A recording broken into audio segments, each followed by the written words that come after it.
Chapter 13 Mustn't stain with blood. Within the noble district of the royal capital of Lugunica, the residence of Miklatov McMahon, a member of the Council of Wise Men, had a subdued appearance reflective of the disposition of its lord, known for his frugality.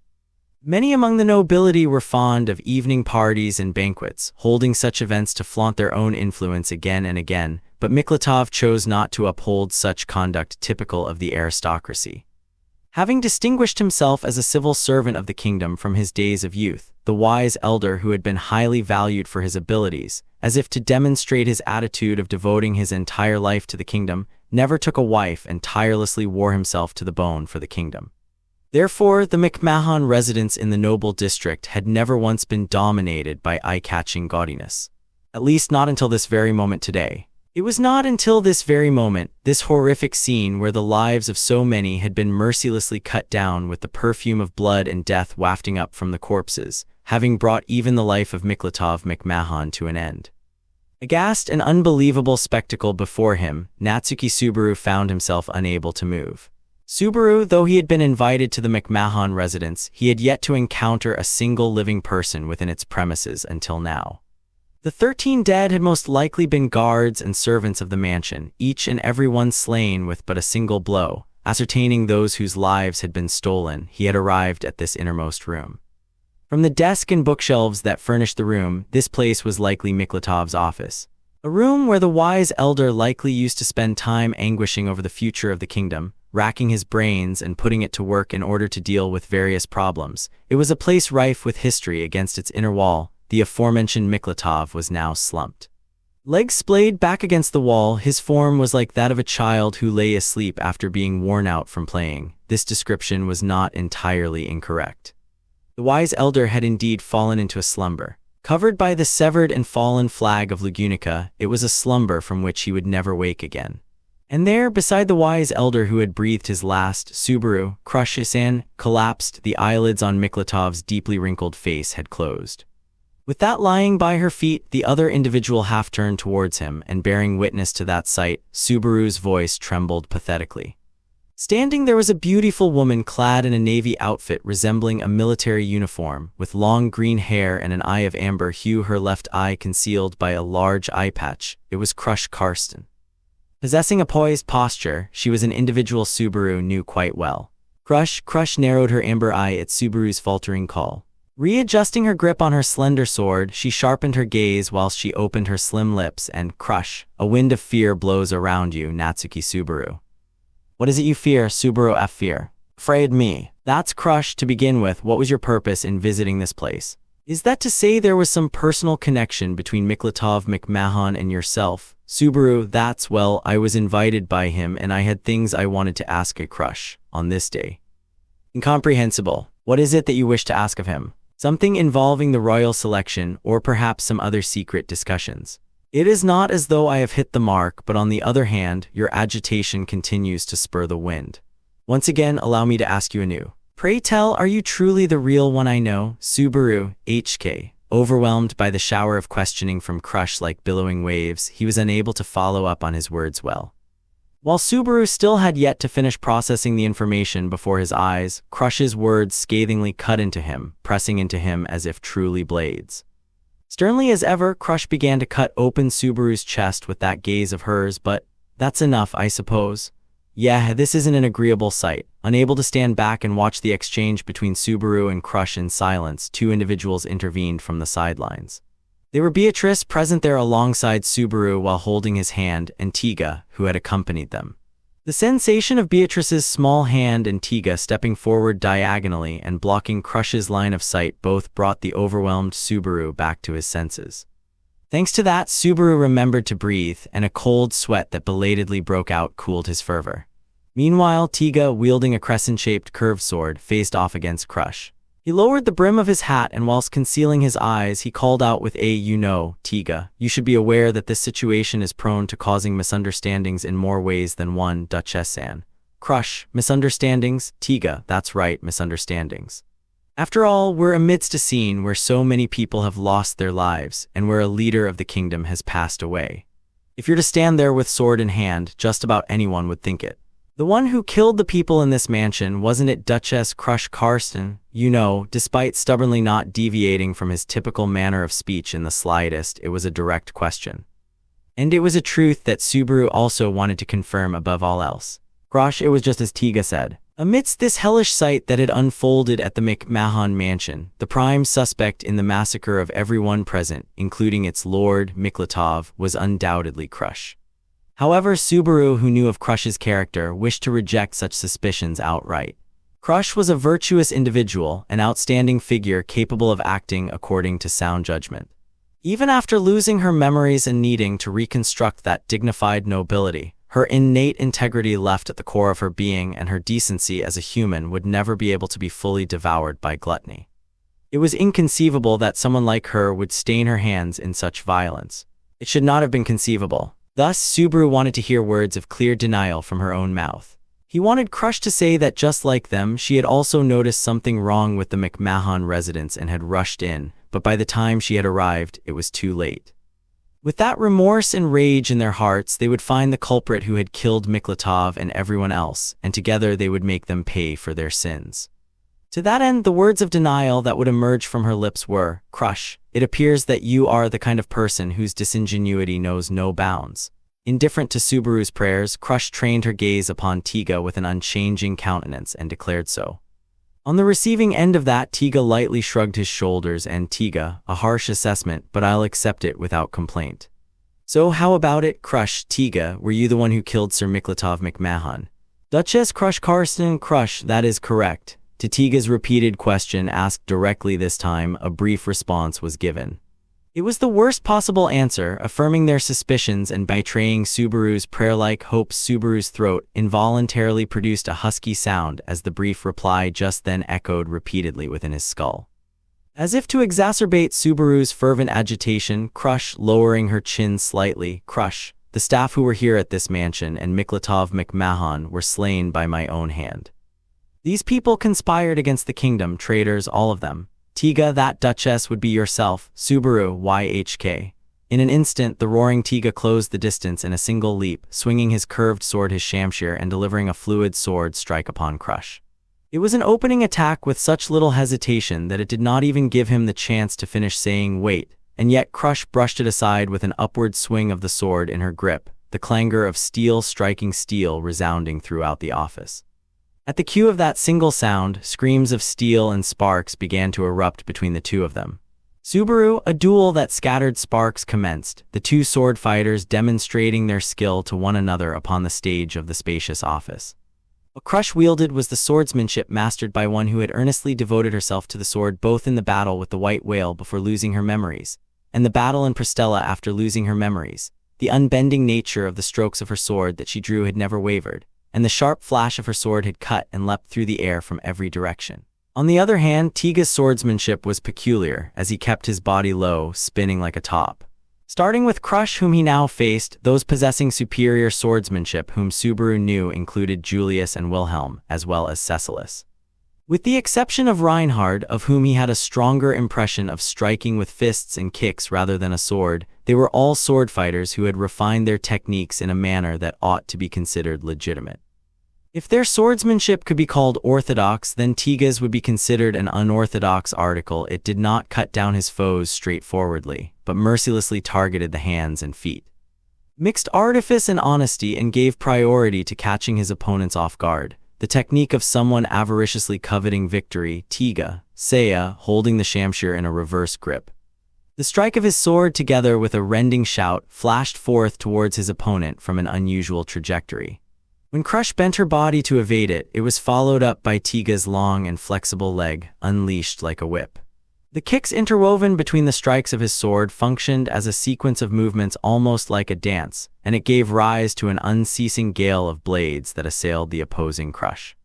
At that rapid combo attack reminiscent of a spinning top, Crush's countenance remained unchanged, and keeping her distance with nimble and precise footwork, she aimed to seize the initiative in the blisteringly fast exchange with a single swing of her sword. As if he had even prepared steel plates in his boots, his feet failed to be harmed by Crush's sword as she parried his kicks, and the unorthodox swordsman displayed a fighting style that refused to back down by even a single inch against Crush, who had realized the pinnacle of orthodoxy. Crush, how skillful. Does the Church of the Divine Dragon teach how to wield a sword in such a manner? Tiga, sorry to say, but I'm self-taught. Since way back, I've had bad habits with both my hand and footwork. Crush, what a courageous wind. It does not seem to be a lie. Sidestepping Tiga's kick right before his eyes, Crush launched a splitting, vertical blow. Tiga blocked it with his curved blade in a reverse grip, the two of them exchanging words as they locked swords. The tide of the battle ebbed and flowed, and as each were superbly skilled combatants, neither one could claim dominance. Beatrice, Subaru. Get a hold of yourself, I suppose. Subaru, Beatrice, it's only natural that you are shocked, in fact. However, you can't just stand there dazed, I suppose. Saying so, Beatrice sprang up and struck his cheek, leaving Subaru wide-eyed. Receiving an impact that seemed to rebound him, Subaru realized he had once again stopped thinking, enthralled by the battle between Tiga and Crush. To Beatrice, he was profoundly grateful. Certainly he was in shock. If he were to calmly reflect on the situation, there was no way he could maintain his presence of mind. So now, before he calmly faced this situation, there was something he ought to do. Tiga, my friend. As he had watched, he had witnessed the lips of Tiga, swords locked with Crush, while capturing the exchange between Subaru and Beatrice in the edge of his vision, form a soft sound. That address had lacked any specific object, yet Subaru could still sense Tiga's intentions. That which he sought was neither support nor backup, but rather Subaru, outside. They must inform others of this situation and stop Crush's rampage. Fortunately, the royal capital currently possessed a great number of forces that Subaru could rely upon. Garfield and Wilhelm and even Reinhard were all present. Since this was the noble district, there ought to have been knights and guards stationed at estates other than the McMahon residence. By calling upon such individuals, it would be possible to apprehend Crush. And then Subaru, and then would Crush be punished. As a traitor to the nation who had murdered Miklatov. Crush, I shall have you remain here. I have yet to come to a final judgment on you. The instant an inescapable hesitation had flashed through a corner of his mind, the wind of her sword sailed over Subaru's head. With a whoa, Subaru instinctively ducked. The wind of her sword, which missed and flew off into the background even as it grazed the very tips of his upswept hair, struck the upper portion of the room directly behind him, destroying the ceiling and walls around the entrance with slashing wind, and the resulting collapse blocked the room's entrance. Subaru, the way out. As soon as he comprehended he had been blocked off, Subaru was made to realize that, whether he liked it or not, his options had been pared away, plunging him into a situation where the cards in his hand were far too scarce. Subaru HK, his escape route being blocked meant that there was no longer the choice to withdraw from this location. In this high-stakes situation, there was no time to slowly clear the rubble and secure a path of retreat. Minya, a yin magic spell, was lacking in physical firepower and could not be expected to have the force to blast open the entrance in one shot. In other words, Subaru and Beatrice had two choices for what they could do, either stand by or intervene under these circumstances. There was absolutely no way idly standing by was an option. However, intervening would mean Subaru, I'd have to fight. Against Crush-san, the meaning of that he could not understand. The reality of that he could not comprehend. What he had seen with his own eyes, he could not accept. After all, was it not the case? The one present there was Crush Karsten. Subaru respected her. Despite being in an opposing camp in the royal selection, it was natural to acknowledge her virtues. Crush was an individual of eminent nobility, a person of outstanding character never lacking in effort or devotion as a stateswoman, and the first figure to enchant Subaru in the sense of her caliber as a ruler. No one could deny, nor would he let them deny, just how profoundly significant it had been to the life of Natsuki Subaru when she had recognized his meritorious achievement in the white whale subjugation with her own words. His loving devotion to Amelia had taken precedence. However, back then, Subaru had certainly thought it. That Crush Karsten was undoubtedly an individual worthy of becoming the monarch of the kingdom of Lugunica. Subaru, please stop this already, Crush-san. Thus, it must be said that the choice Subaru made then and there was craven to the utmost. Crush, engaged in a furious duel, did not respond to that quavering plea from Subaru. Her gaze was fixed straight ahead upon Tiga, in opposition to her. And yet, believing she could not possibly ignore him, Subaru raised his voice. Subaru, lower your sword. Please, I don't know what to do. I don't know, but I'll talk to you. Please, let's try to talk and see if we can work something out. Before he could even realize, his hand, opposite to the one being held by Beatrice, had begun to tightly clutch the black orb hanging from his neck. With many of the words he needed to exchange with Al still left unsaid, all he could do for now was to forcefully bottle up that intent of his. The death of Priscilla, which had served as the trigger for Al's outrageous deeds, had engraved into Subaru the weight of absolute loss, where that which had been forfeit could no longer be reclaimed. Without even being able to form a conversation, it was possible for him to lose those whom he knew. For the Natsuki Subaru of the present, that was something far more terrifying than even his own death. Subaru, I don't want to end things like this. I don't want this sort of without even understanding anything. I don't want to part ways with the people I love. Beatrice, Subaru, please. Oh, please. I'm begging you, please stop this. However crestfallen his face might have been as he pleaded, he caught a glimpse of Beatrice's irises trembling as she bit down on her lip, watching Subaru's side profile as he wrung out that voice. He was feckless. He was pathetic. Even though his partner was the great spirit Beatrice, he was completely unable to put her clever and outstanding abilities to any use whatsoever. The only thing he could manage to do was cry out in such a manner. Subaru, please. Indeed, even if he understood his own helplessness, Subaru would never choose to go down that route. The notion of fighting Crush just because he could not run away, he could never bring himself to think with such a pragmatic mindset. Until now, he had indeed experienced great changes in his relationships with people after their initial meeting. However, the majority of those were in the sense of overriding a negative impression with a positive one. The only exceptions to that were the cases of Todd and Al. The thought of adding Crush to that list was simply unbearable. Subaru's inept, faltering pleas were so fragile that they were threatened to be drowned out by the sword fight which was growing so fierce. In all likelihood, it was to the extent that it seemed like Subaru's presence upon this battlefield would be disregarded entirely, unable to even reach Crush's ears. However, Crush, it appears there are no lies in your words. Subaru, HK. Indeed, a murmur that seemed to have been convinced was audible, and Subaru's eyes shot wide open in surprise. With Tiga interposed precisely between them, Subaru crossed gazes with Crush, who was looking toward him from across the unorthodox swordsman. Confronting that amber eye, Subaru entertained a glimmer of hope that his words had gotten through to her. Crush, in that case, let us postpone your matter here for now. In an instant, a violent gale swept throughout the room, emanating from Crush, who had just uttered those words. Subaru, as soon as he felt the force throughout his whole body, his feet were out from under him, and due to the wind Crush had given rise to, Subaru intuited that it was the result of her signature sword Art 1/100 Feld being released in all directions without aim. Normally, the powerful blade of wind would be fired all together in a single direction, but with it having been expanded in all directions without being bundled together, the pressure it generated unsparingly quaked the office scarred from battle, lifting and flinging thick books, orderly documents, and even the perished corpse of the wise elder.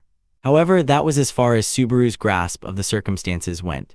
Subaru Ga HK, his body was defenselessly lifted up and smashed into the ceiling with violent momentum, knocking the wind out of him. He instantly pulled Beatrice close, holding her to his chest to protect her, but that was all he could do. Holding Beatrice tight as she screamed, Subaru's body rode the winds, slammed against a wall, and was ungracefully dumped onto the floor without being able to break his fall. Subaru, his whole body was covered with unsparing, creaking pain, and as a final breath spilled out from his lungs, he suddenly felt a chilling sensation in the back of his head and instinctively knew it was bad. It was different from death, yet his consciousness was fading. It was retribution for prioritizing Beatrice's safety too much and neglecting his own. It was as if a hole had been punched in his head when he had hit it, and his consciousness was gushing out. This is bad. Subaru, no good if he were to lose consciousness now, just who would speak out to Crush.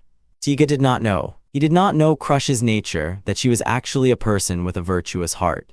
It was a misunderstanding. You must stop this. Crush was a good person. If they could just talk, such would be made clear. Because it was something that could be understood, if only they could just talk. Subaru, I know so I'm begging you, please don't close your ears to my words. Indeed, as his consciousness faded away while he continued to plead until the very end, Subaru's mind sank into a deep darkness. It sank in, that is correct. Subaru, at the moment of the sudden revival of his consciousness, Subaru verged onto losing his equilibrium. His brain failed to comprehend the disparity between his self who had existed an instant prior and his present self who had succeeded it in a matter of moments, and this affected his limbs, inciting panic. His feet were set upon the floor. It was only natural, but he was standing. Standing, naturally. Was that really so? Was standing his natural state? Because it was not so, what he tasted in this moment was a sensation akin to heaven and earth being overturned. Subaru, no, what Subaru must direct focus onto right now was not the overturned heaven and earth. Instead, it was onto the origin as to why he felt heaven and earth to have overturned. And this origin needed not to be spelled out. Time had been turned back. Subaru, his knees bereft of nearly all strength, what entered Subaru's sight was the office of the McMahon residence prior to being tempestuously laid to waste, and the cadaver of Miklatov embosomed by the diagonally slashed flag of the nation. Before his cadaver was a green-haired lady halfway turned back, and the back of a youth almost half a step in front of Subaru. Crush and Tiga's confrontation. Furthermore, this exchange had taken place when Crush, the staff who were here at this mansion, and Miklatov McMahon were slain by my own hand.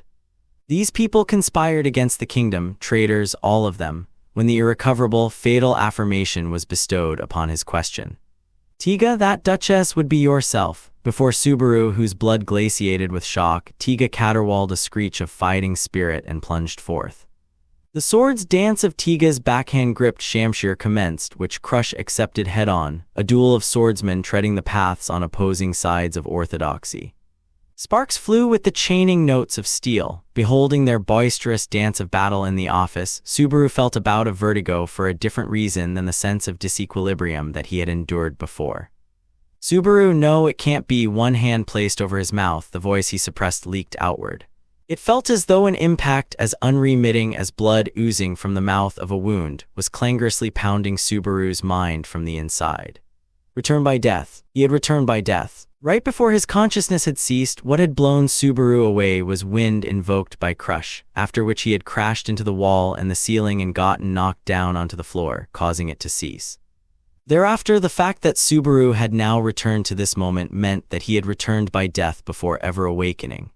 If Subaru's life was reaped while he was unconscious in that situation, then the executioner must have been Beatrice. Subaru.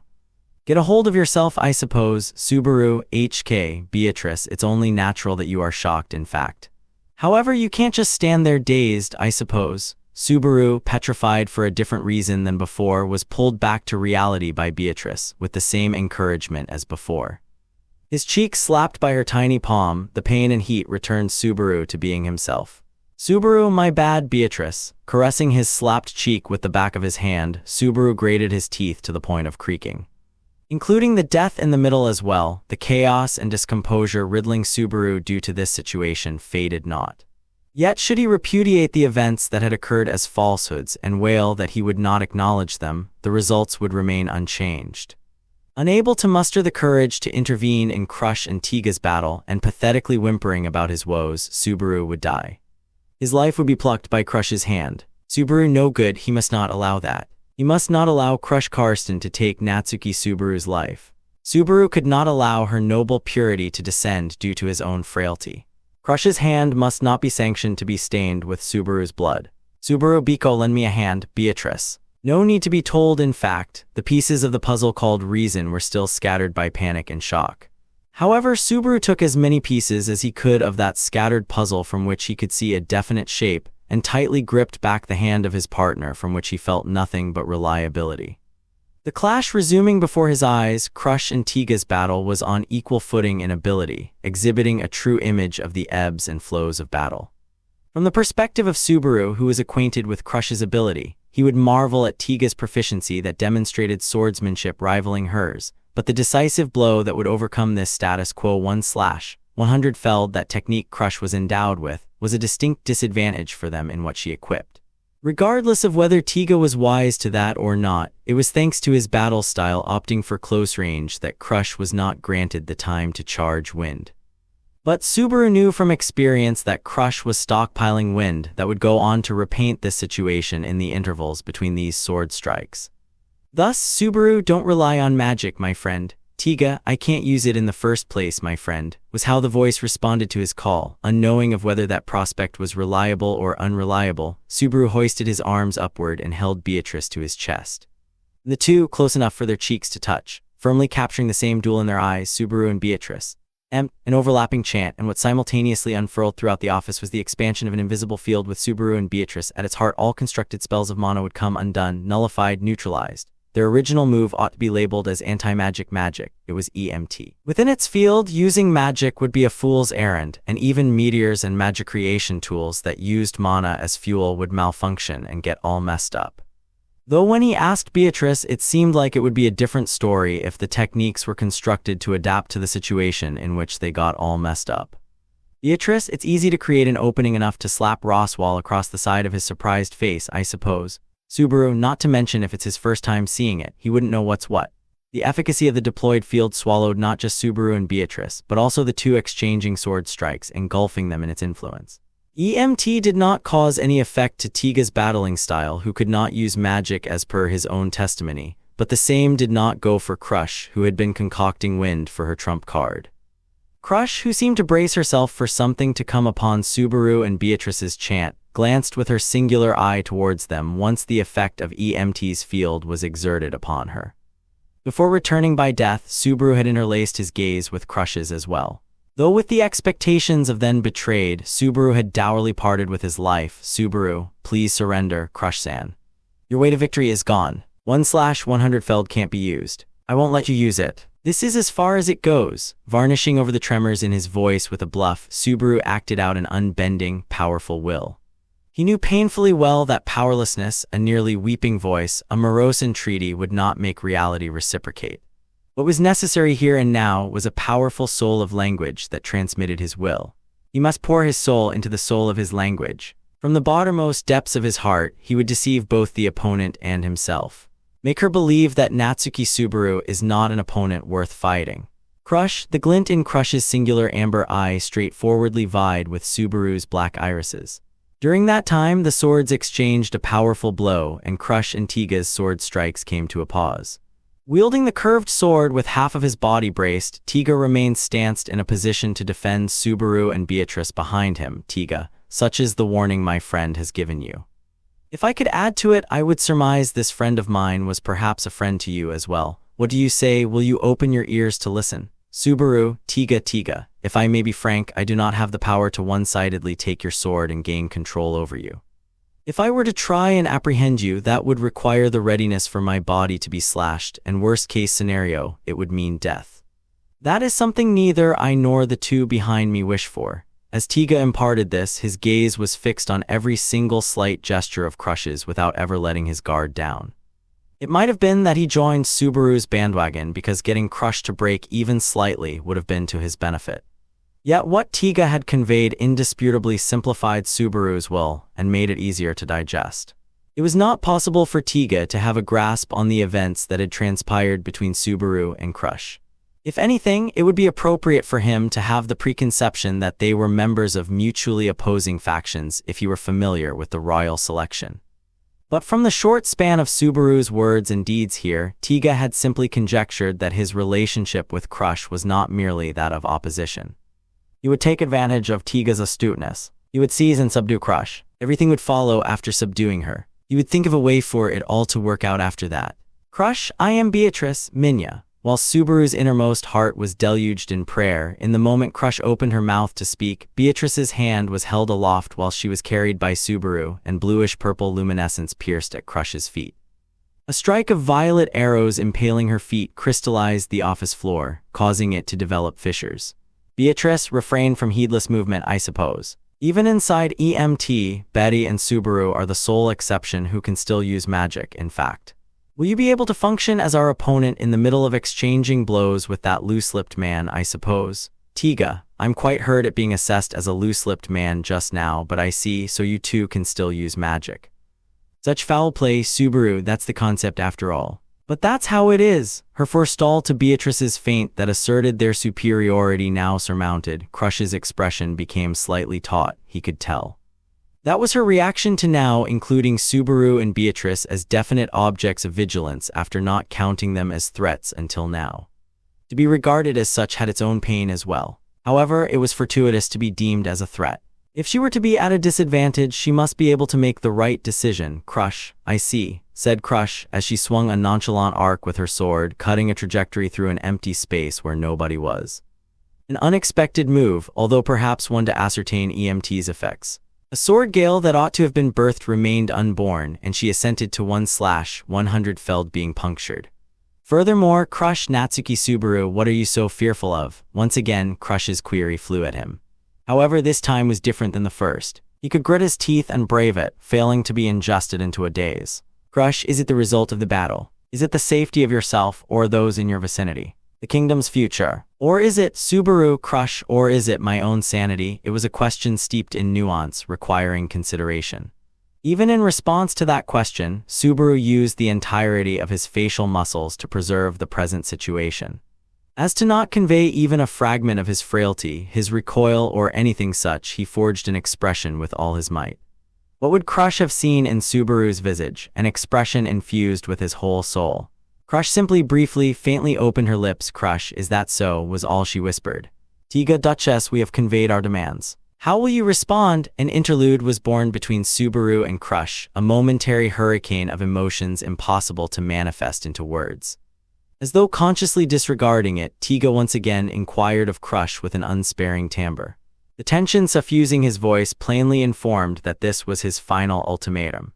Swordly aura acutely re-emerged, and exposed to which Crush then looked at Tiga. Crush, I understand your demands. Under these circumstances, with my wind forbidden, it is I who is at a disadvantage. Therefore I should surrender. Am I correct to take that as your insistence, Subaru?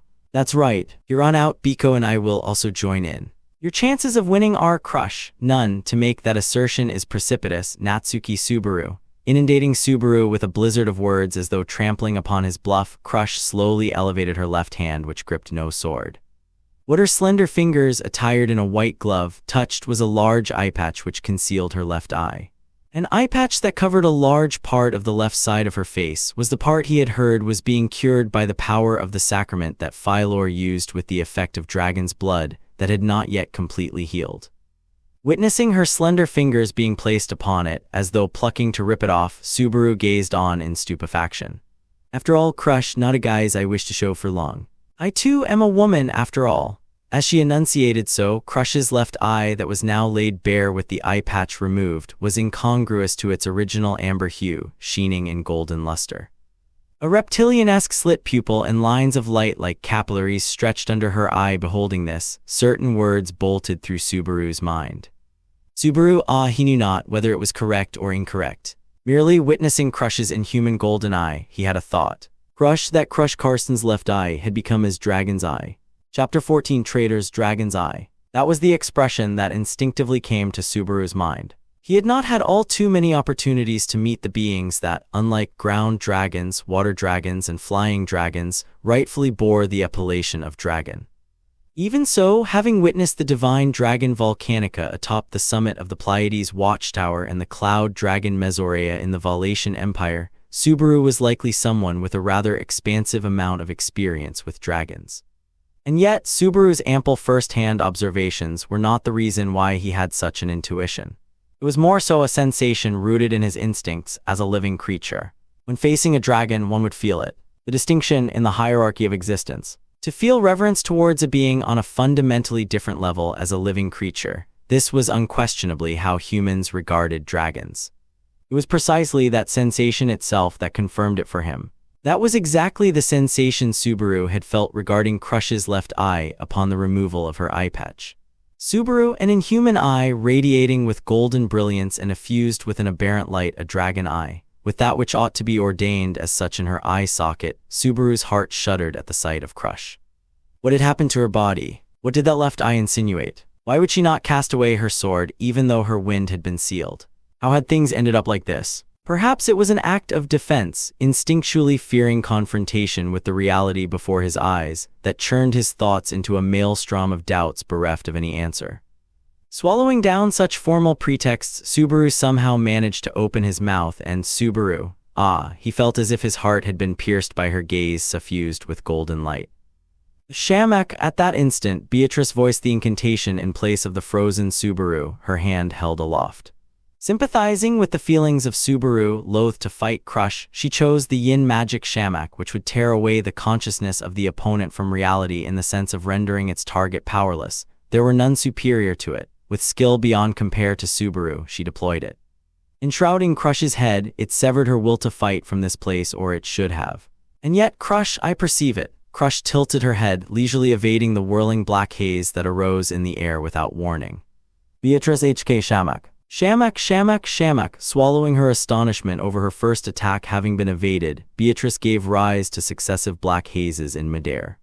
With her quick and agile movements, Crush eluded each and every one of the spells incessantly chained together, drawing close to envelop her, whereupon she finally connected her sword to initiation of the magic, disrupting the spell. The thwarting of magic before its invocation. He comprehended the logic that for all magic, it was not until the collected mana was given direction that an effect would be manifested. So if one were to disrupt the composition, it could not be materialized, but shouldn't actually putting it into practice be a different story? She had demonstrated the divine feat of slaying magic before it could become magic, so to speak. With a tinge of wonder in his voice, Tiga leapt upon Crush from the side. Crush, with her sword dancing through the air, received Tiga, who exhibited his skillful finesse in being able to execute simultaneous attacks single-handedly with both his curved sword and kicks, and the battle between them resumed. Yet that was Crush, I believe I told you. That I perceive it. Crush's movements, as she calmly informed them of such, had clearly changed, even to the untrained eye.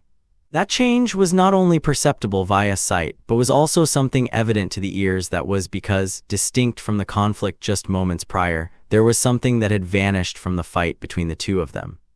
Sound. A duel of steel striking steel, with sparks being scattered. Such exchanges had wholly ceased. Crush avoided the blades swung and kicks unleashed by Tiga not with her own sword, but merely with the movement of her body. Even an amateur could understand which, between blocking or evading, was the conduct that granted one more leeway. And that which enabled it was Subaru, the dragon's eye. With a gulp, Subaru swallowed a feeling of wonder that he could not stifle in his throat. In all likelihood, the speed of Crush's movements themselves had not changed all that much. It was not the velocity of her movements that had changed so considerably, but the rapidity of her initiation of that movement. In a battle where one's life could be exchanged in an instantaneous give and take, if only one person gained something that allowed them to shave off fractions of a second from that sequence of instant after instant, the superiority of that individual would be unfathomable. Presently, what Crush was doing was eliminating those fractions of a second.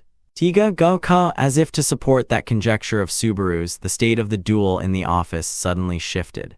Having launched various techniques that energetically animated his entire body, that sword dance of Tiga, which ought to have allowed him to cross blades with Crush head-on, however imperfectly, was interrupted, and he began to be forced into a defensive posture.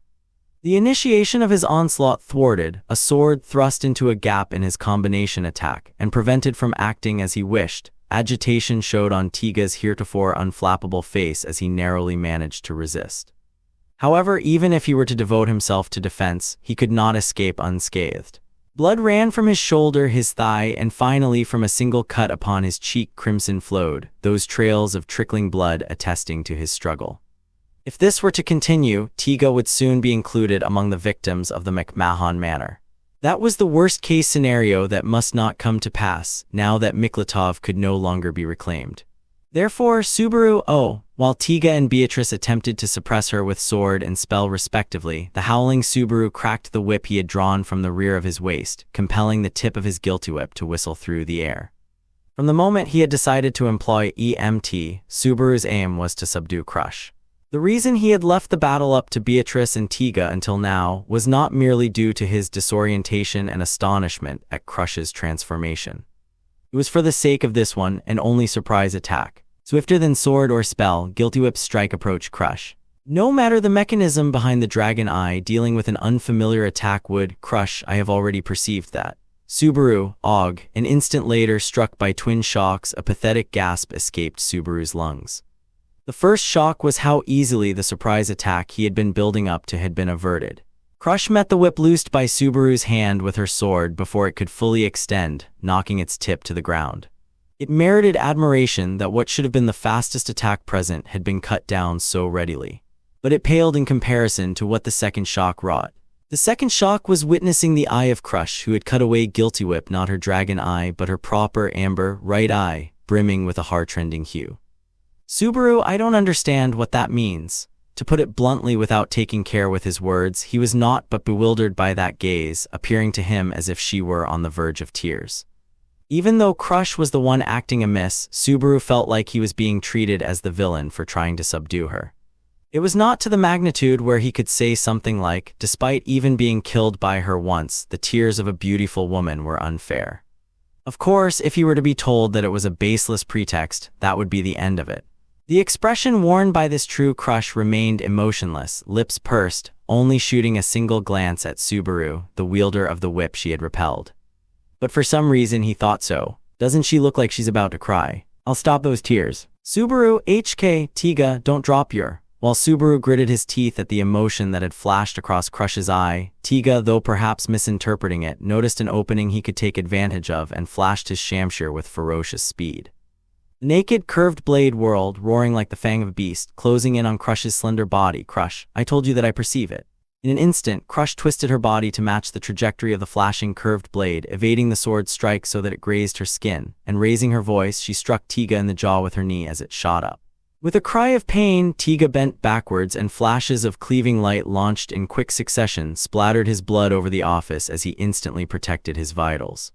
As he instinctively stumbled back, a powerful kick bored into his torso. Blown straight back, Tiga slammed into a wall back first and immediately collapsed. However, Subaru, I've got it from here, my friend. Utilizing the meager time Tiga had gained, Subaru closed in on Crush. Continuing to wield his whip, he aimed for Crush's hand which gripped her sword. Crush, I perceive that as well. With a flippant remark, Crush warded off the strike of the whip with but a flick of her wrist, and as swiftly as the tip of the sword whipped around, it became a thrust, stabbing at the leg of the recklessly approaching Subaru. That silver light pierced the top of his foot, and Subaru paying the price for each of his impulsive actions. Subaru, Beatrice, HK, you're a partner who always asks the impossible. In fact, inferring Subaru's intentions from that single cry, Beatrice used her minuscule body to its fullest extent, pouring her entire soul into realizing her partner's wish as she berated him. The instant the blade reached him, it activated the absolute defensive magic M. Crush, an original spell of Subaru and Beatrice, it invoked the strongest defense, rejecting any and all physical or magical interference by shifting their own existence a half step out of reality. Nonetheless, as this was the first display of power, where EMM had been utilized from within the deployment of EMT, its success was a miracle. Beatrice, love yous will be required at morning, noon, and night, I suppose. Subaru, I love you, Biko. Whilst offering up the payment she had cutely demanded as the price for that miracle, Subaru immediately switched from the fact that the thrust had not penetrated to setting his sights on Crush, ready for his next move. In exchange for an unassailable defense, EMM's flaw was that it forbade any movement. The moment one would take another step, it would spell the end of their period of invincibility. The subsequent tip of her sword would be mercilessly thrust into him. Therefore, Subaru, invisible providence, before the next blow could be unleashed, he played all the cards in his hand, one after another. Blood gushing from his nose, the invisible black arm extended from Subaru's chest, grasping the hand with which Crush held her sword and forcing an end to the follow-up she was about to unleash. The unseen arm squeezed Crush's wrist with ferocity, causing her hand to drop her sword as she lost her martial ability. Crush was sequentially hindered from acting by the cards unknown to her in Subaru's hand, and putting his entire weight into his remaining arms, he pushed her against the wall using all three of his hands, including his magic one. Subaru, Crush-san, listen to me. Gripping both of her wrists and forcibly pinning Crush against the wall, Subaru pleaded with her. As he did so, Crush writhed, attempting to drive her knee into Subaru's side, but he forcibly pushed his body close enough that they could feel each other's breath, immobilizing her. Right before his own eyes, Crush's heterochromatic eyes of amber and gold looked at Subaru. And while looking back at her head-on, Subaru, this, no matter how you look at it, this is wrong. It's gotten out of hand. I'm not going to let things continue like this. Crush, Natsuki, Subaru, I won't accept any of this. I won't accept it. As Subaru raised his voice to a roar, Crush's face tensed. After all, the gist of his contentions was the same as when he had ranted words of lament before he had returned by death. Still, he wanted to believe that he might obtain a different outcome than he had prior, where he had just stood there and shouted, now that he had given her time to reflect. Miklatov, all the lives of those at the McMahon estate, none of them would ever be reclaimed. Despite that being the case, surely there was something he could do aside from sitting back and accepting the worst possible outcome. To that end, it was vital that Crush laid down her sword here. The persuasiveness to have her do so, Subaru, with such expectations in mind, Subaru, awaiting Crush's response, let out a hoarse breath from his throat. That was due to what was occurring before his eyes. Crush's different left and right eyes both suddenly became pointed, and using the reaction of pushing her back off the wall, she forcefully pulled Subaru to the ground. Taking that which had felt like a surprise attack head-on, Subaru was pitifully torn down on the spot. However, it was not a counterattack against Subaru. Rather, it had been the opposite. After all, in the next moment, an enormous amount of hellfire engulfed Subaru's vision with bright red. Feeling as though he could hear a distant sound akin to a steam whistle, his consciousness slowly began to resurface.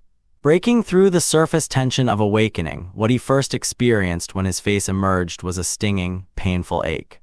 Feeling it stimulate his full body, especially his right arm, he unwittingly grunted an agonizing groan. Subaru, ugh. Subaru, have you opened your eyes, I suppose? Are you all right? In fact, hearkening his escaped groan, a voice immediately took notice of Subaru's awakening. A voice he was accustomed to, it was that of his partner who would welcome every morning's awakening alongside him, Beatrice.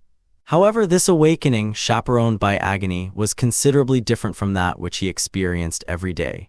Subaru Biko. What happened to me, Beatrice? You mustn't force yourself to get up, I suppose. The burns are still severe. In fact, if only there were enough mana, Betty would heal them immediately, but apologies, I suppose. Subaru, you don't need to apologize for burns. As his eyelids opened whilst trembling, he could see Beatrice's slumped face peeping at him. A great spirit with large, round pupils filled to the brim with sadness, he sought to immediately console her laments, but then stopped. Burns, upon hearing that word, his slumbering brain commenced an awakening that lagged behind his body. That was right. If he recalled correctly, then right before he fell unconscious, he had seen flames. And further prior to that, Subaru, Crush-san, the tragedy of the McMahon residence called to his mind. Subaru's body vigorously shot up. One recollection onset the restoration of the vivacious memories, all in one go. The demise of Miklatov, the one who had professed to being his executioner, Crush, the subsequent scene of attempting to subdue her, and the dragon's eye that sojourned in the resisting Crush's left eye to far too great an extent, things had taken a turn by leaps and bounds. However, first came Crush. In the end, he had succeeded in seizing her using an invisible providence. Thereafter, an unforeseen blaze came into sight. Subaru, that's right, an incredibly powerful flame had flared up, so the pain in my arm is due to those burns. Shit, it stings. But this is barely any Beatrice. See, calm down, in fact. Healing magic has yet to be applied due to the shortage of mana, I suppose. You must remain at rest or you may catch some awful illness. In fact, Subaru, now's not the time for that. We gotta focus on Crush-san rather than me right now. Compared to that, something like collapsing with a fever would be totally fine. Declaring so, he attempted to shake off Beatrice's disquietude, and it happened at that precise moment. It seems you have awakened, Natsuki Subaru. Subaru, huh? Abruptly, he heard a voice betraying his anticipations as Subaru widened his eyes. Within Subaru's field of vision, stepping out from the veil of darkness, was Crush, the one whom he was right about to launch into a search for just then. With the lagmite ore lamp she held illuminating her vicinity, her left eye covered again with an eye patch, Crush trotted up to Subaru whilst he debated Beatrice, and taking his right arm, Crush, as I thought, it seems it is not a wound that can be left unattended. It's nothing more than first aid, but take this. Whilst enunciating so, with the lamp set by her feet, Crush took an embroidered white handkerchief out of her breast pocket and gently wrapped it around Subaru's right arm in place of bandages. Stains oozed to permeate through the handkerchief where it touched the burn wounds, and upon the softness of Crush's touch as she wrapped it, Subaru blinked in stupefaction, unable to keep up with the situation. Crush, what is the matter? There is a wind of confoundment blowing around you. Subaru, well yeah, of course there'd be that sort of turbulence. As far as my memories go, up until just now we'd been, fighting it out with desperate expressions, right? Crush, I believe it was only you who wore a look of desperation. Subaru, I'm just saying the overall gist of things as I saw it. Between the two of us, if I were making a desperate face, then the ratio of desperation would be 50%. Yeah, Crush, I see. That does stand to reason. Her inordinately serious visage nodded in concordance to him, to which Subaru could not help but be dumbfounded, as he had frivolously heaped up all sorts of persiflage. Thereupon, Subaru finally came to notice the queer space they all found themselves inside. A passageway with a damp humidity that could not be labeled as particularly hygienic was the site of their conversation. What he had been laid to rest on was the chilly, solid floor. The air was humid with a wafting fishy stench, and directing his focus to it once more, it was a space with a prolific sense of sewage arduous to disregard. Subaru, or rather, is this place actually just the sewers? Beatrice. That's also why Betty doesn't want you to push yourself for now, Subaru, I suppose. If you were to carelessly contract tetanus or something, it would be quite difficult to heal it right now, in fact. Subaru. So that's why you two were playing roles of the pretty doctor and the tomboy nurse. I'm super grateful for that, but more importantly, what's going on, Beatrice? Indicating his appreciation for Beatrice's concern towards his well-being, the reason for the continued stagnation of his understanding was Crush, who had been about just as proactive as his devoted partner in tending to Subaru's burns. Narrowing her eyes at Subaru as he faintly deepened the tone of his voice, she divulged a quiet sigh and, Crush, we are in the sewers, a short distance away from Myklatov McMahon's residence. Based on our travel distance, this must be about midway between the noble and commercial districts. Even through use of the sewer system, we cannot slip through the checkpoints that control entering and exiting the upper stratum. At present, that is the obstacle that stands in our path. Subaru, slow down, I'm begging you to just wait for a sec. I can't keep up with this at all. To begin with, what happened right before and after I fainted is super fuzzy in my head. It's just Crush, just Subaru, based on what you said just now. Could it be that Crush-san, you and I are currently the same party members? Crush, party members. Crush knitted her eyebrows at the words unfamiliar to her ears. However, Beatrice, who had been already officially certified as having passed the second grade of modern language, nodded to his query with an I suppose. Beatrice, there is a variety of difficulties at play, but that girl has no hostility towards us, in fact. The one who carried Subaru all the way here while you had fainted was also that girl, I suppose. Crush, had you been left behind at that place, you would not have averted a death by burning either.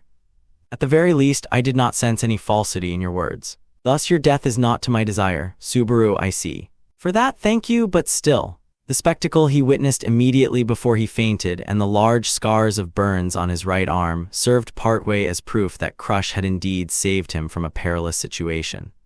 It was not possible that Beatrice would go so far as colluding with Crush to the point of deceiving Subaru. However, the reason why Subaru failed to pronounce his gratitude upfront ode to how Crush had phrased it, Subaru's death, had not been to her desire. But what about the deaths of Myklatov and the others? Subaru, Crush-san, did you really kill Myklatov-san? Crush. I had affirmed it at that place as well, but it is the truth. Myklatov McMahon and the staff he employed at that mansion were all slain by my hand to abandon. Subaru, HK, Crush, need I explain the reason as well?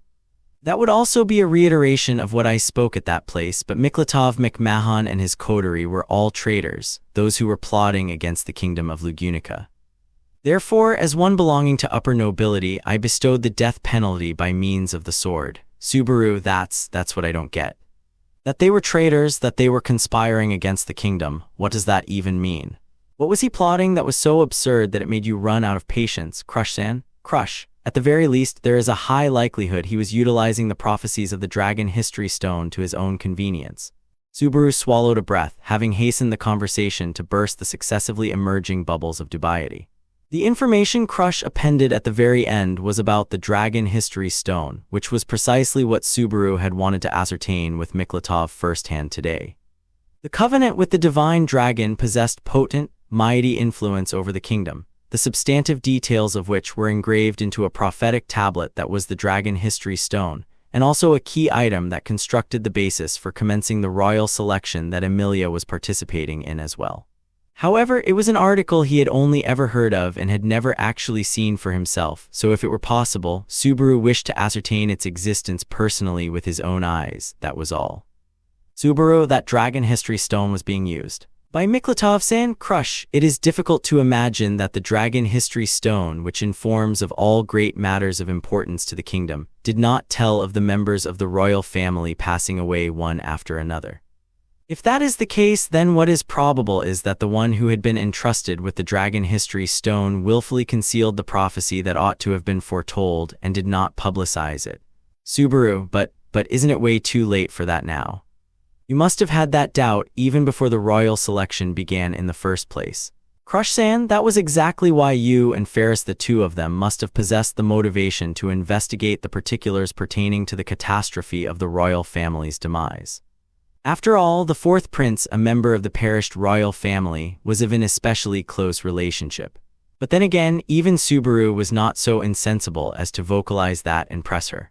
Crush, that I did not wield the option to distrust is the utmost extremity of regret for myself from those bygone days. Conjecturing the terminus of his discontinued words, Crush recognized her own blunder. Of course, to label it as a mere blunder was far too uncompassionate to a person enduring the fresh loss of someone close. He had heard from Ferris that merely a close relationship would be an inadequate descriptor for the relationship between the fourth prince and Crush, as well. That must have precisely been Crush's premier reason to desire the throne. But Subaru, then why did you start doubting that all of a sudden, Crush? Surely you understand without requiring me to say it. By sending the Church of the Divine Dragon to my doorstep and deceiving Ferris with guileful words, they schemed to have me withdraw from the royal selection. Subaru, HK. Crush-san, that's Crush. Ferris has a potent sense of duty. My situation was what it was, and he was being tormented by haunting anxieties. Under such circumstances, when whispered cajolery by the man called the brains of the kingdom, it is no fault of Ferris's that he erred in judgment. Were it not for that, Subaru, Crush, were it not for that individual would have never committed an act that tramples upon the vow between His Highness and myself. One eyes downcast, voice subdued, Crush endeavored to crush her emotions. However, the more her endeavor transmitted to him, the less clear it became towards which side the scales inside Subaru's heart would tip. Sentimentally, he of course wanted to believe Crush. All due apologies to Miklatov, but if Miklatov really were a traitor using the kingdom for his own intentions, then a legitimate righteousness would suffuse Crush's actions. Perhaps were she to be given a proper trial of law, she might still be pardoned given the extenuating circumstances. However, Subaru remembered Miklatov's comment back at the site of the royal selection, appraising him as Emilia's knight despite Subaru disgracing himself in an intolerable sight. Crush was Subaru's benefactor, and likewise, Miklatov too was his benefactor. Desiring a conclusion as convenient as binaries between either side seemed far too onerous. Furthermore, Subaru, Ferris bearing the resolution to be abhorred by Crush and thereupon be dismissed as her knight, he had taken the hand offered by the Church of the Divine Dragon, and selected this option with the foresight of his master dropping out from the royal selection. Even if it meant turning the vow concerning the fourth prince into scrap paper, he had made his choice. That decision was not something he wished to so easily label as the outcome of someone else's designs. Subaru, I understand your assertion for now, Crush-san. I want to discuss it thoroughly until everything is cleared up. There are some other things too, Crush. Wait, Natsuki Subaru. Your questions are rightful, but now that you have awakened, I would prefer to prioritize moving first. It would be unwise to remain at this spot forever. Subaru, here as in the sewers, yeah. Sure, I'd like to change the setting as well, but there's still things we need to talk. Subaru was persistent towards Crush as she sought to wrap up the conversation, slowly shaking her head sideways. But the sleeve of his unburned left arm was tugged on by Beatrice.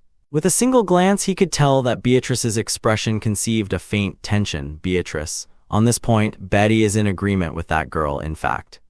In any case, running comes first, I suppose. If we dawdle, the pursuers will catch us, in fact. Subaru, not you too. Wait, hold on, I can't just ignore that. Running, pursuers, I don't get what you're saying. That makes it sound like we're in the sewers because Beatrice. Subaru, because we have to run. As Subaru articulated it into words, the ill premonition that gradually came over him set off a numbness in his tongue. Meanwhile, Crush lifted up the lamp set onto the passageway once again, whilst Beatrice, her eyebrows furrowed in disconcert, repeatedly opened and closed her slim lips in a conundrum of what to say. From her attitude devoid of futility and bearings abound in forethought, he could surmise. Without jest, Subaru and the others had been driven into a position of being fugitives. Subaru, I don't understand. There's still too much unexplained. Besides surveying his environs whilst pronouncing so, Subaru ascertained the absence of any figure besides Beatrice and Crush and alluded to a distinct anomaly. Tiga's absence. Subaru, what about Tiga? He was also in the mansion together with us. Yet why don't I see him anywhere around here? What happened? What's happening? Why has it happened such that things ended up this way? Tell me why, Crush. Tiga Rallian was it?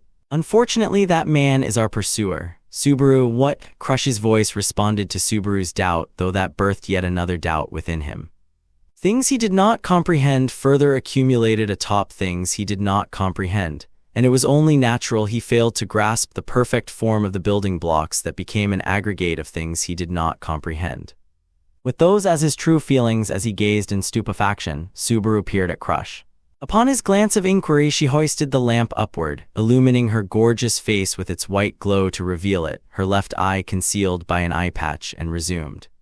That was Crush. Presently the three of us are being pursued by Tiga Rolian and the kingdom's forces for the charges of murdering Miklatov McMahon and of being traitors plotting to overthrow the kingdom, UC. Chapter 15. Together unto hell. When the unfurling hellflame engulfed Natsuki Subaru, Beatrice had doubted her eyes. Beatrice, why? The expansion of EMT was an illegal move that meddled with any mana-based interferences that spawned within its field, primarily the composition of magic spells, into which it would forcibly insert the commands to cancel and disassemble. It was a form of cheat magic that, if born at an earlier time, would have undoubtedly been branded a forbidden art. Of course, it was entirely possible for the mechanisms of EMT to be seen through and surmounted by formulating a technique that still functioned even when the composition of magic came unraveled. However, such a non-standard feat, akin to replacing a single part of a meticulously constructed magic creation tool with something entirely different, yet still having it function all the same, would have been impossible if it were not either Roswell or the Witch of Greed Mother. Excluding such irregularities, it would have been impossible for anyone to invoke magic, whoever they may be. That had been Beatrice. How in the world did you break through, in fact? It's not anything quite so impressive as breaking through. I simply just racked my brains and put my body on the line. Beatrice. As the question left her lips, within Beatrice's sight as she narrowed her eyes, the one to respond, half leaning against the wall as he propped himself up, had been Tiga Rolian. Amidst the tempestuous combat, the young man who ought to have been knocked out of commission after being kicked to the wall by the rampaging girl with the dragon eye, Crush, exhaled a long, weary breath. As Tiga gripped his beloved sword in one hand, he held his other hand over his side. In the vicinity of where he had placed his hand, the clothes around his abdomen were scorched. Witnessing the carbonization of his skin, Beatrice shuddered. That was not a wound he had sustained from Crush's assault. Thus that wound was precisely what had Beatrice. You, just what were you thinking, I suppose? Tiga, I only did what was necessary, Miss Beatrice. As the scriptures say, whilst the dragon circles the heavens, people must till the fields. Those who let the time they hath been given fester in slumber shall not tread upon even the dragon's shadow when the season of harvest cometh, or so it goes. Slowly shaking his head from side to side, Tiga recited a verse from the scriptures of the Church of the Divine Dragon, bearing a striking resemblance to Philor. However, if he was trying to say that his thorough reading of scripture to the point of memorization substantiated the resolve behind his decision, Beatrice could not easily accept it. The charred wound on Tiga's flank was something brought about by the same flame that had engulfed Subaru and Crush. However, that flame had not scorched him externally, but from within. The efficacy of EMT was to dismantle the composition of magic being invoked within the field.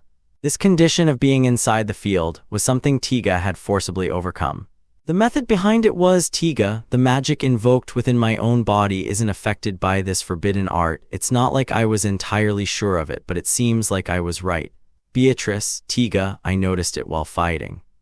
I thought, it seems like I can't use magic right now because of this, but my flow method is still working. And so, Beatrice, even so, neither slicing open your abdomen, nor using magic with the resolve to scorch your innards through that open wound are easy choices to make. In fact, the only ones capable of performing such a feat are humans whose hearts are enslaved to something far beyond a mere sense of duty, I suppose. Tiga, why, it feels sort of like you're calling me crazy. Which is a little upsetting. I guess it's only natural, even if his voice was heavy from exhaustion. Tiga's response in itself was matter of fact, causing Beatrice to feel an unpleasant chill in her non-existent liver. Beatrice had only known Tiga for an exceedingly brief amount of time, just a day or two since they met at a chapel of the Church of the Divine Dragon. However, even in that short time, it was the truth that she had been fond of his good chemistry with Subaru, as well as the witty demeanor he displayed as they spoke. She struggled to reconcile that initial impression of him with the Tiga now standing before her eyes. In particular, the mechanical decision that disregarded his own well-being in order to carry out the necessary task was a complete reversal from the impression she had held of him until now. Just what had propelled him to go to such lengths? An aberrant tenacity that far exceeded a mere sense of duty. Beatrice knew of people who operated with such resolve. Tiga's tenacity was of the same nature as Roswell's. Over 400 years he was a man who had derailed the fates of many, and yet even now still aspired to the state of a warlock, doing everything in his power to accomplish his objective. Was Tiga on his way to reaching the same place as Roswell? Tiga, I just do what's necessary, so that I may reclaim my own life. To Beatrice's misgivings, Tiga quietly responded with a slight shrug of his shoulders. Then he glanced deeper within the room towards the rumbling blaze of the flames. Tiga, if you ask me, Miss Beatrice, I actually find your reaction to be the unexpected one, or rather, surprising. Honestly, I was also prepared for you to start firing magic at me. After all, I did what I did. Beatrice, is that to be taken as you saying it was not an error of judgment made while caught up in the moment? In fact, Tiga, yeah, hey, there's no doubt about that. Duchess Crush Carson repeatedly failed to comply with my advice to surrender. I even gave her an ultimatum, and yet she cut it down and cast it away.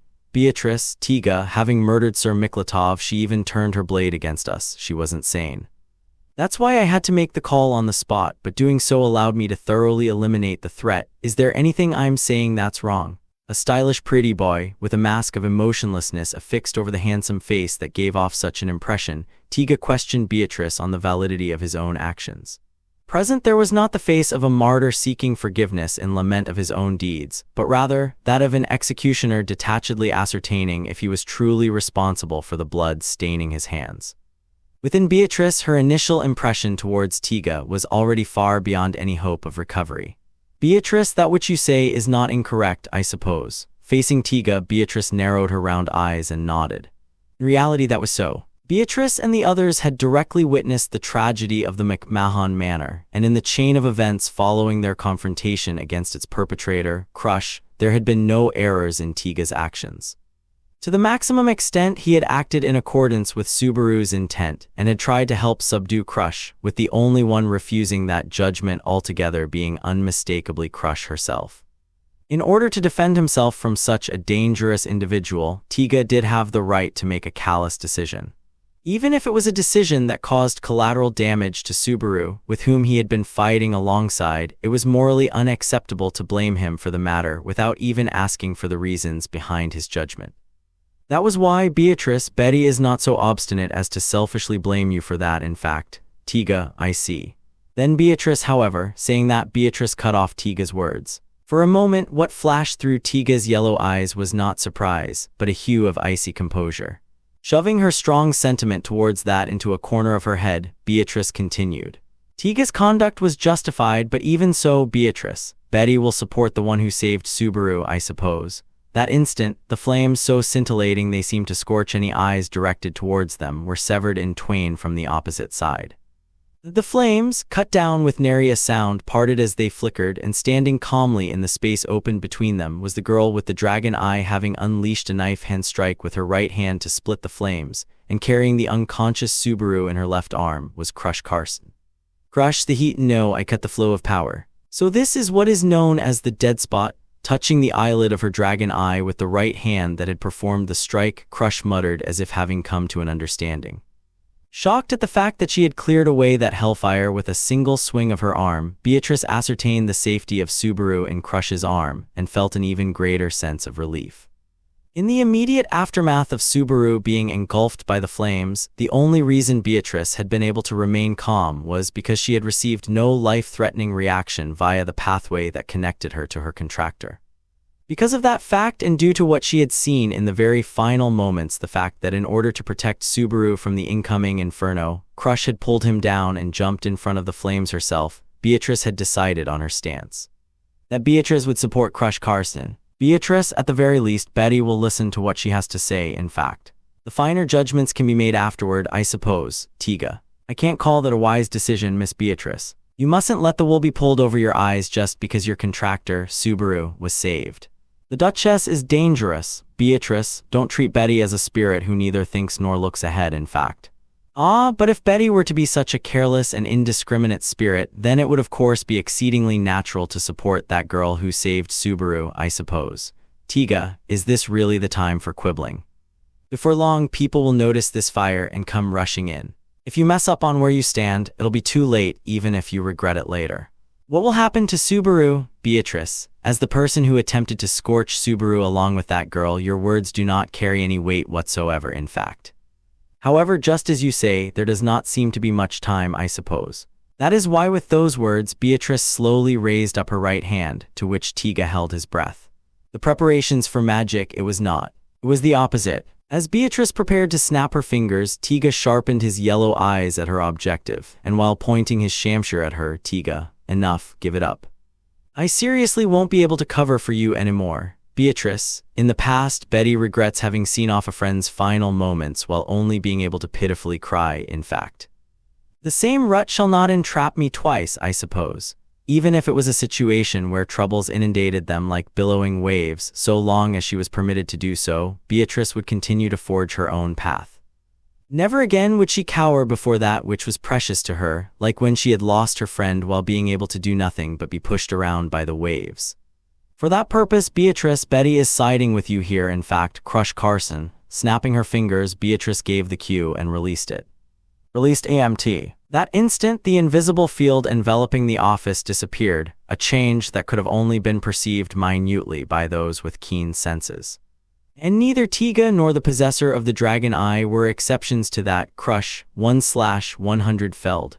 The explosive updraft that was unleashed quaked the McMahon residence with the office as its epicenter. Beatrice, afterwards we shook off that man from our trail and ran to take refuge in the sewers, I suppose. It would have been preferable to run farther away, but we couldn't be excessive while Subaru was asleep, in fact. Nestled beside him and supporting his body, Beatrice's recount enabled Subaru to organize all the information in his disoriented mind, and he managed to mumble out an "I see." In all honesty, it was a pathetic showing for him to have been the only one to let his consciousness drop out amidst all that had occurred. But even such self-chastising thoughts had to be set aside for later. Subaru, first of all, Biko, it was a nice call from you to not separate from Crush-san. If we'd parted ways in that situation, then I would have regretted it to no end. Beatrice, giving utmost forethought to your partner's feelings is only natural, I suppose. Betty was confident that Subaru would have done the same, in fact. Subaru, though from a third party's perspective, it really does seem like an unreasonable choice, so I can't just say that's right, without reservations. The situation was what it was, but a wry smile escaped him at the sight of Beatrice's nonetheless smug expression. However, what enabled him to relax his lips, even if just a bit, was solely this portion of the conversation. Peering at the burns on his arm, stinging with ache, Subaru bit his lip. Subaru, Tiga of all people did this, Beatrice, unmistakably, I suppose. Either what he said about not being able to use magic in the middle of the battle was a bluff, or possibly, it's nothing, in fact. Subaru, what is it? Seems like it'd make me curious, so I'm curious now. Beatrice, merely thought it is not something worth scrutinizing for now when there are so many problems on our plate, I suppose. Anyhow, that man used magic under the assumption that you would be caught in the crossfire, in fact. Betty's impression of him has taken a nosedive, I suppose. Subaru, well, you really love me, so I guess that makes sense. Subaru's innermost heart found itself interminably tangled at Beatrice's rage, her cheeks puffed and eyebrows raised. Of course, he did not intend to turn a blind eye to the attack that could have very well killed him. He did not, but this was the escape route discovered on the critical brink of life or death after being overwhelmed by Crush. That gamble Tiga had made amidst such a high-risk situation was not something he could so arbitrarily repudiate. Thereupon, the eyes with which Beatrice gazed upon Subaru turned a shade more strict. Beatrice, Subaru. Don't say you're Subaru. No, I'm not going to turn a blind eye to it. I do plan on getting a proper apology out of him for the pain of these burns. I won't concede on that no matter what. Isn't it obvious, Beatrice, Subaru, huh? Why are your eyes looking even more fed up? Even though I'm saying I'll make him apologize, at Beatrice's firm gaze upon hearing his answer, Subaru's discomfiture only deepened.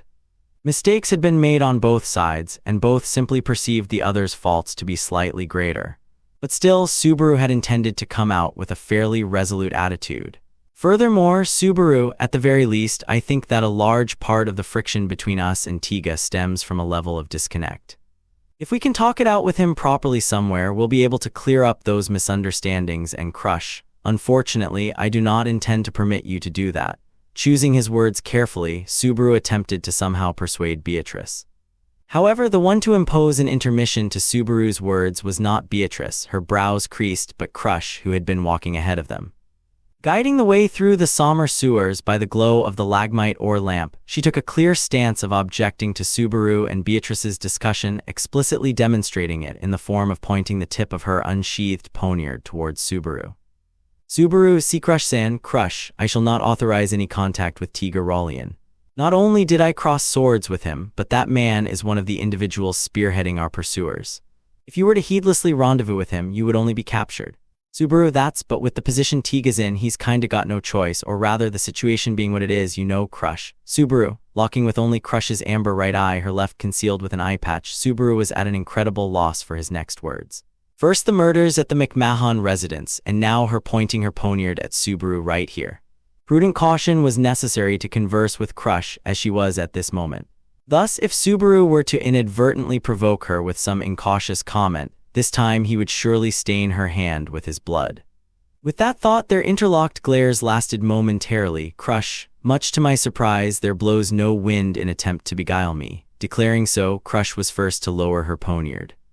Subaru widened his eyes with a huh at her words, but Crush returned the poniard to the scabbard by her belt, and Crush, no wind of deceit blows around you. From the time of our encounter at Miklatov McMahon's mansion, all the way until now. Thus I had allowed Beatrice's accompaniment, Subaru. In the end, what is it that you want to do with us, Crush-san? Subaru exchanged a short glance with Beatrice, who was by his side, and asked this of Crush firsthand. The wind of deceit. As the proprietor of the divine protection of wind reading, Crush could detect the opponent's thoughts and intentions as wind, functioning as a lie detector of sorts, as it were. When Subaru had first met her, she had seen through all of the deceptions inside of him, compelling him to reckon with the realization of the immense depravity of his own nature. Now it had become the basis for Crush's speech and deeds. Her belief in Subaru was likewise a fruit borne by the divine protection of wind reading. Therefore, did that mean her act of slaying Miklatov, as well as the 13 people at his mansion, was also an outcome of the divine protection of wind reading? Subaru, tell me, Crush-san. About us? No, first let's talk about you, Crush-san. What is it that you want to do, Crush-san, that's making you do all this now, Crush? What I want to do, no, what I must do no matter what cost, is to save this kingdom of Lugunica from the hands of traitors. That would be my final deed in service to the kingdom. Subaru, traitors, and when you say this is the final, Crush, will you avow that it is not so? Capitulating to the witch cult's evil malice, I prostrated myself on a sick bed and squandered a long period of time in indolent remiss. On top of that, I arose, gripping the hand of the Church of the Divine Dragon, completely contrary to what I touted as my pledge to the masses of annulling the dragon's rule, and you claim I yet have a prospect of victory? Subaru, that's HK. Crush, a wind of understanding is blowing around you. You are a sincere man. Crush cast her gaze down and engraved a self-deriding smile upon her lips. Wearing a fragile smile, it must have been apparent to Crush's eye through her divine protection. Unable to deny her words nor conceive of any promising break in the deadlock, Subaru felt utterly powerless. For that to be called his sincerity could not possibly inspire any delight in him either. Beatrice, enough in fact. Betty will no longer overlook the way you feign being a tragic heroine only to snarl at Subaru, I suppose. Subaru, Beatrice, Subaru, you're also a handful in fact. What are you doing by feeling so down for something you bear absolutely no responsibility for, I suppose? If this keeps up, you'll be blaming yourself even for some kid who fell on the roadside just now, in fact. If that happens, you'll be so busy that you'll no longer have any time to dote on Betty, I suppose. Vehement objections to that, in fact. Placing her hands on her hips, Beatrice allowed an out-of-place anger to peek through. Realizing that this was her manner of consideration to diminish the issues between Subaru and Crush, he let a sigh escape him. Crush, too, nodded with a correct and a meek expression. Crush, just as you say, Beatrice, this is no place to be showing obstinacy over trivial reservations. The more time we yield to our opponents, the greater our disadvantage. Therefore, Natsuki Subaru, from you and Beatrice, I wish to ask for Kokushin. Subaru, Kokushin, Crush, that is correct. Presently, we are in the middle of a crisis with the survival of the nation on the line, brought about by the shadowy maneuvers of a multitude of traitors, infested down to the kingdom's very core. It is precisely in this situation that I wish to borrow your strength, you who once joined forces with my household and rendered monumental service in the White Whale subjugation, Natsuki Subaru. It is your strength that I call on. Subaru HK. Returning the poignard to its scabbard, Crush presented her vacant hand to him and expressed so, before whom Subaru unwittingly swallowed his breath, training a firm gaze directly upon her. What surprised Subaru was not merely the requisition Crush had vocalized. Of course, he was immensely astonished by her request too, but what came as an even greater shock was the way she retold the great battle she had once unfurled against the White Whale as something she had experienced for herself with certitude. Greeting this, Subaru finally articulated the ceaseless inquiry that had sojourned in his chest since he happened upon Crush at the McMahon residence, up until now. That was, Subaru, tell me just one thing. Did your memories return? Crush. But of course, do you sense the vestiges of that contemptible, enervated Crush Carson devoid of memories in my present self? That inquiry alone is tantamount to an affront. Subaru, as Crush irrefutably asserted the restoration of her memories, Subaru's cheeks stiffened. The burgeoning impact was something complicated, a blend of delight and indignation. The return of Crush's memories, that alone was truly joyous to the bottom of his heart. However, to show such disparaging odium for the Crush during the period she was bereft of her memories was. Crush, a wind of displeasure. Do not tell me you mean to endorse myself who was devoid of memories. Subaru, it's not something so simple. Both now when you do have your memories and back when you didn't have your memories, both of you are Crush-san for me. Crush, no, you are wrong. It is inconceivable that the likes of a Crush Carson devoid of memories could ever be Crush Carson. That is why Subaru HK, Crush, that is why even Ferris turned his back on Crush Carson. Subaru TH, before a trembling, quivering Crush, Subaru grated his molars and attempted to proclaim that alone is wrong. Not only in this moment, he had even conceived of an identical thought before they had started moving. Crush was misapprehending the meaning of the decision Ferris had undertaken and the extent of his resolve. Ferris had certainly reduced Crush's vow, the vow for the departed royal family, to scrap paper. Having merely heard about it, Subaru could only imagine how important it must have been for Crush. However, the same also held true for Ferris. Ferris too loved the departed fourth prince, yet he had made this choice, his love for the living over his love for the dead. Subaru did not wish for that to be repudiated. Much less when it was a tragedy between two fellows such that, while facing off with sentiments going both ways, saw them failing to come to an understanding with each other due to a simple misunderstanding. Crush, it seems, delaying the decision ends here. However, before Subaru could express his fiery passions, the situation did not permit him to resume. The meaning behind Crush's murmur as she eyed the depths of the sewers behind Subaru and Beatrice that they had passed through was demystified by voices and footsteps audible from far back. Their pursuers. The pursuers searching for Subaru, Beatrice, and Crush had formed a squad and descended to the sewers. Subaru, if we could just properly talk and Crush, I told you before. You are already seen as a conspirator with me. The sword you had robbed me of through your queer technique was left back at the scene as well. Compiling that with the gashes on the corpses, my involvement would be patently evident. To add to that, Subaru, add to that. What? Is there anything worse left to be said? Crush, despite the fact that Tiger Rallian, who knew of your intentions, was present, you have also been deemed as a party to Miklatov McMahon's assassination. That man must have reported it as such. Subaru, Crush, the rest is a choice that falls upon you too. If you believe I do not merit your faith, then you can seek refuge with the pursuers who will be arriving here later. Farewell. Stating what all she wished to say and transmitting that she bore no intention to move along with the conversation any further, Crush turned her back towards them, before tossing the lamp into the sewage and breaking into a regal sprint. As the faint glow of the light sinking into the bile water slowly faded and obscured her back, the solitary notes of distancing footsteps pressed the choice upon Subaru as though a countdown. To reject Crush's postulation, meet up with the soldiers pursuing Subaru and the others, fess up everything to them and seek refuge with them. Or to chase after Crush's back, who melted into the black, travailing to fight against a large conspiracy all by herself. One of these two. Subaru, shit. I want to believe you. I want to believe you, but does it even exist to begin with, that sort of conspiracy? Her frame of mind was one where she had misunderstood Ferris's true intent and had turned her sword at Subaru with no vacillation. Taking into account her fits of emotions as well, Crush's temperament was in a state of instability. The worst-case scenario would be one where Krush, after slaying Miklatov and all things else, might go on a rampage without any justifiable righteousness after spiraling into a state of mind where all things appeared suspicious. Under these circumstances, just what would be the correct thing to do, Beatrice? Subaru, calm down and listen, I suppose. No matter what you choose, no matter who you ally with, Betty is Subaru's ally and will always be by your side, in fact. Subaru, Biko, Beatrice, hard pass on being apart like that time in the Empire, I suppose. Subaru must stay within Betty's sights or the throbbings and poundings of her heart become suffocating, in fact. Articulating so, Beatrice told Subaru, unable to discern the right answer, that regardless of what he chose, she would make it the right answer. No, they would make it the right answer together. His indecision cleared. That was right. It was exactly as Beatrice said. Was it not Natsuki Subaru's forte to fight and struggle in order to turn whatever choice he made into the right answer?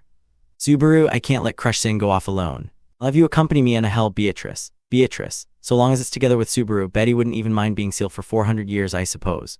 Subaru, I would definitely mind, so could you please stop saying such scary stuff? Bantering so, Subaru held his reliable, beloved partner up in his arms and pursued after the fading footsteps, bursting into an energetic dash amidst the dim light. No matter if it was right or wrong, he could not let Krush go off alone. No matter if he would stop her or assist her, he must not be apart from Krush. Subaru, ah shit, my arm hurts, Tilda. The stinging ache of the burns on his arms pulsated as though chastising Subaru's foolishness. Continuing to harbor that rather than lamenting his own situation that had so suddenly swallowed him up and driven him into a corner, Subaru was more concerned with how Emilia and everyone else would feel once they got wind of this. He would cause them trouble, but the bitterness of causing concern for them outstripped the former. For Emilia, for Rem, for Rams, for Petra, for Meili, for Garfield, for everyone. Thus, whilst enduring the agony of his body and mind, Subaru earnestly focused his eyes amidst the dim light. Subaru, please take care of it somehow, Otto. So, flinging this outpouring of a predicament onto his friend who was not present here, he dashed forth. Concurrently, in the royal residence of the royal capital of Lugunica. This day, for the kingdom of Lugunica and for the camp of the royal candidate Emilia, ought to have been a day that would set into motion events that bore a truly profound significance. It was a golden opportunity that would enable them to extirpate the evil roots of misfortune that the witch cult had wrought upon the Watergate city of Prestella. Aided by the Church of the Divine Dragon, it would all come to fruition, and with Emilia and everyone else likewise in attendance for that moment, they would bear witness to the powerlessness of several months being terminated at long last or so. That had been the plan. And yet, just what sort of situation do we have ourselves here? Having completed their preparations for departure, all that remained was to await the return of Subaru and Beatrice, who had ventured out from the residence on some business. Among the members of the camp who had been enjoying some tea time within the parlor until then, Otto Suwin questioned the sudden visitors in as composed a manner as he could. With a horde of footsteps gaudily marching into the royal residence was a group of royal soldiers, all of them equipped in official armor displaying their affiliation to the kingdom. Due to the somewhat heavy air of urgency about them, Otto stepped in front to shield the women of the camp, Emilia included. Of course, standing even further ahead than Otto, ain't that getting a bit violent there? No matter how endearingly graceful Emilia Sama may be, that don't mean y'all suddenly got permission to act all rudely. Otto, Garfield, no need to act so menacingly. These are guests. For now, Garfield, I gotcha, Otabro. Standing at the forefront of the camp, Garfield gnashed his sharp fangs, becalming himself superficially, with Otto then creating an interval to have the other party divulge the reason for their visit. As to reap rewards from solving a problem of their own making, by yielding a move to the other party, he was setting up the long game. At minimum, were he to be able to ascertain their reasons, all of you cease your threatening demeanors. Have you any idea just whom you are standing before? Soldiers. The moment that deep voice was uttered, the royal soldiers who had spread out in formation throughout the parlor all straightened their backs in unison. Then, passing through the encirclement of upright soldiers giving rise to loud, lumbering footsteps, was a man so great and so large that it was necessary to look up at him. Armored from head to toe in the luster of steel blue was a man possessing a face that was as a boulder come to life, the commander of the royal guard of the kingdom of Lugunica, that was to say, the man who stood at the pinnacle of the kingdom's knights, Marcos Gildark. Emilia Marcos San Marcos, for the abrupt visit I offer a heartfelt apology, Emilia Sama. As Marcos stepped out to the front, Emilia blinked her amethyst eyes. In contrast to his brusque appearance, Marcos met her reaction with a bow that conformed to perfect etiquette. Then, raising his visage and while maintaining a careful watch over Emilia and all the members of her camp surrounding her, especially on Otto and Garfield, who were regarding him with harsh gazes, Marcos, the purpose of this visit, Emilia-sama, is to request your attendance at the royal castle. There are doubts in urgent need of confirmation. Emilia, so out of the blue, this is all quite surprising. Doubts? Just what in the world, Marcos, regarding the background of your knight, Natsuki Subaru? Emilia, about Subaru, with perfect manners and paying due respect, Marcos nevertheless displayed an uncompromising peremptory attitude. Upon hearing the doubts he mouthed that they were doubts pertaining to Subaru, Emilia responded with words, while Otto as well as everyone else each reacted with their respective expressions and demeanors. The fact that those reactions had birthed an interval for Marcos to follow up with his next words was something Otto regretted.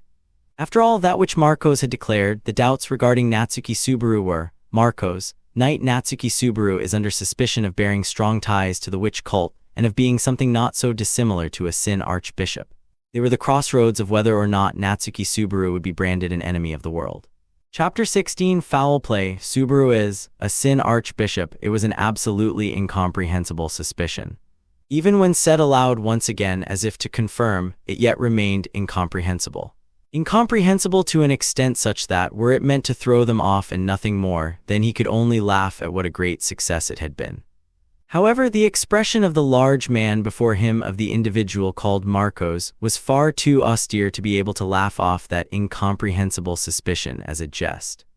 At the very least for Garfield, entrusted with the position of chief military officer of the camp, there was not even an iota of a choice to let down his guard before this man. Garfield sniffed with a slight inhalation of his nose. Garfield caught a whiff of the weighty tension enveloping the royal residence. What he sensed was a will to fight held in control, apprehension and distrust that shook emotions, and concealed behind that, feelings of fear that possessed an acrid and irritating scent. Garfield had come to know this feeling in the air, which he had most recently had the chance to smell on many occasions in the Valatian Empire, an atmosphere like that of a warehouse jam-packed full of fire magic stones approaching detonation. In other words, Garfield, you wanna have a go with our amazing selves. Marcos, does that mean you are denying our request? Garfield, huh?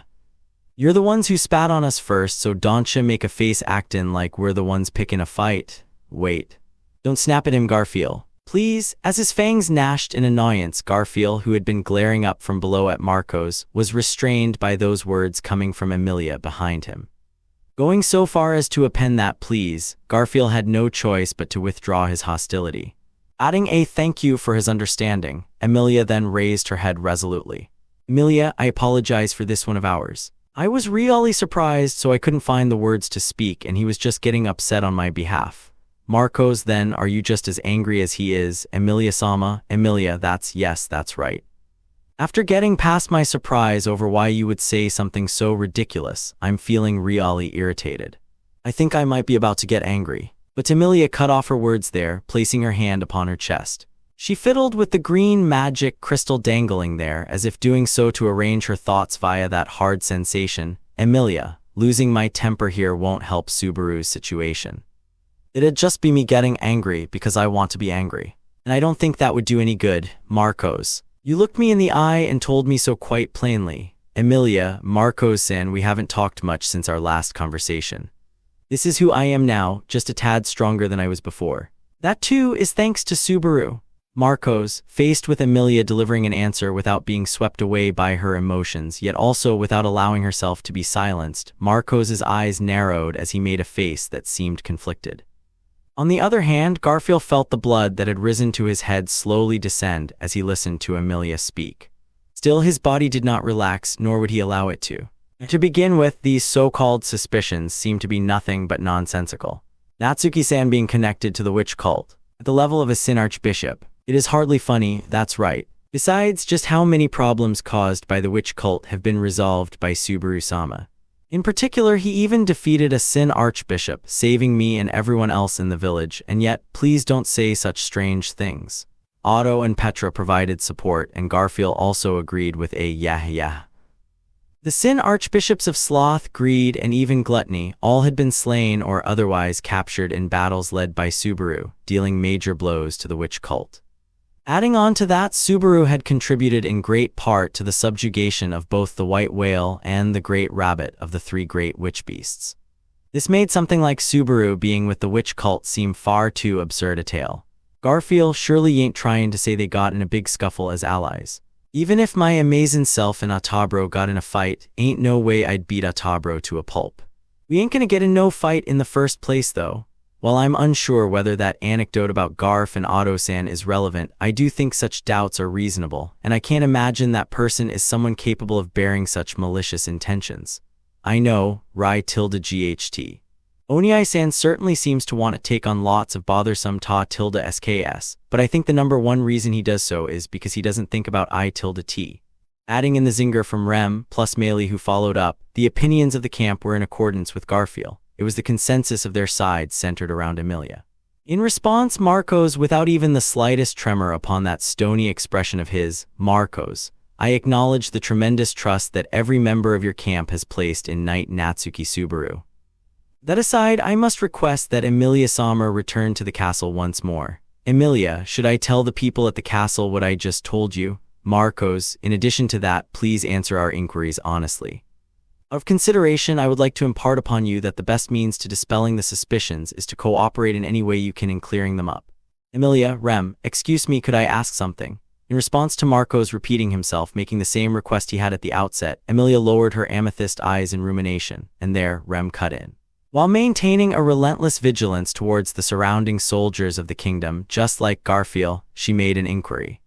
It was, Rem, is it okay that the one most important in all of this, that Natsuki Subaru is not with us? In an instant, the atmosphere surrounding the soldiers of the kingdom changed completely at that question. Soldiers, the emotions directed by those surrounding them turned pointed, and Garfield's hair stood on end. Although no swords had physically been drawn, the domineering gazes of the soldiers upon the parlor of the royal residence still felt identical to staring down swords pointed at them. It had been a ripple of emotions, akin to water's surface remaining undisturbed just barely until it was trampled upon, leaving lingering undulations. It was an explosive situation, in which even a single drop was liable to become the impetus for the bubble to pop. Marcos, calm yourselves. The turbulent emotions of the soldiers, by only a single phrase, nay, by a single phrase accompanied by an intense aura of swordsmanship, were swept away with a single explosion, compelling the ripples to yield by brute force. Garfield HK, suddenly experiencing a hallucination like that of being struck by a colossal, mountain-like palm, was Garfield. Every pore on his body opening due to the momentary sensation, he was forced into utilizing his rationality to suppress his instinct to activate his beast transformation. At the extraordinary power possessed by the source of that vast aura of swordsmanship, beyond compare to that which had been directed at him by the soldiers of the kingdom just before, shivers ran through Garfield's instincts. Marcos, the soldiers were terribly discourteous. To your military officer, I apologize once more for my impoliteness. Garfield, just to my amazing self, Marcos, I had intended to focus it just on the soldiers, but I hit you as well. I can see you have forged yourself quite considerably. Meeting eyes with Marcos, Garfield noticed that the rest of his comrades were frowning, wearing faces conveying their obliviousness to the aura he had felt just prior. It seemed to be just as Marcos had said, that the only ones who had perceived it really had been Garfield and the original target, the soldiers, and none else. Garfield came to a realization anew. Marcos Gildark hiding in the shadows of the exceptionality of sword St. Reinhard van Astria, he was the apex of the knights of the kingdom of Lugunica, his true power no veneer. Emilia, your reactions just now seemed really strange. Can you answer Rem's question? Subaru and Beatrice, what are they up to? Ignoring Garfield, whose twin emerald eyes harbored dismay and caution, Marcos's face further darkened as Emilia narrowed her eyes pensively. Marcos, Emilia-sama, what do you know regarding the movements of Knight Natsuki Subaru? Emilia, today he's gone out due to a meeting with Miklatov-san. He went alone, rather, Beatrice went as well, making it the two of them, but since he had an appointment to talk Marcos, Sir Miklatov McMahon has passed away. Emilia, The report which had interrupted Emilia's speech possessed a far greater impact than merely rebuking her for the bluntness of her words, cutting through the atmosphere of the parlor. Naturally, Garfield knew Miklatov McMahon's name. Not only had Subaru and Beatrice gone to meet him, but he was also a famous individual involved in the royal selection. Being that he was a central figure of the Council of Wise Men, it was impossible to not be surprised when hearing of his demise. However, the real shock resulted from the words that came after. Toward Garfield and the rest, whose confusion had yet to subside, Marcos pressed his onslaught further. He said, "Marcos, presently the kingdom is pursuing the whereabouts of Knight Natsuki Subaru, as well as the royal candidate, Duchess Crush Karsten, under suspicion of conspiracy and involvement in the death of Sir McMahon." Emilia, wait. What do you mean? Subaru and Crush-san. Involved in Miklatov-san's death, Marcos. The sword wound upon Sir McMahon's remains recovered from the scene of the crime were in accord with a comparison to a knight's sword bearing the crest of House Karsten. There was also a report that Sir McMahon fell by the hand of Duchess Karsten, and Knight Natsuki Subaru assisted in her escape. Garfield, Wa, HK. At the violence in that report, enumerated in an orderly fashion, Garfield experienced vertigo for an instant. Not only had this important individual named Miklatov been murdered, the perpetrator had been Crush. With Subaru's assistance, he could only feel that it was far too absurd a false accusation. Garfield, that Duchess-san, HK. Setting aside the ridiculous suspicions upon Subaru, Garfield could not find it credible suspecting Crush of turning to such heinous violence. The only time Garfield and Crush had interacted with each other was for but a mere day and a half in the Watergate City. However, they were comrades who had stood shoulder to shoulder in that battle, fighting together against the witch cult to save the city. He knew that she was someone who truly could wield a sword in order to save another, and he had wholeheartedly wanted to do something about the price she had paid for it. Garfield had not been a personal witness to Crush's body being restored by the power of the so-called sacrament of the Church of the Divine Dragon, but regardless of the various circumstances surrounding the royal selection, upon hearing of that happening, he had simply felt relief. That Crush had turned to violence and Subaru had assisted in it.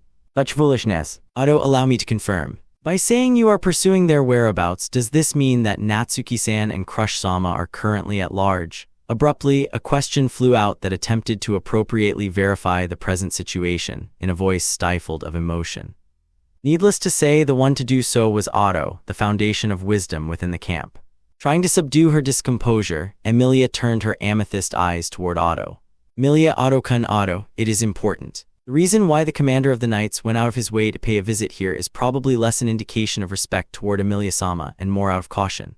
Rem, by caution you mean they think Emilia-san or one of us will go on a rampage. Otto, likely that is not entirely out of the question, but the primary cause for concern would be us meeting up.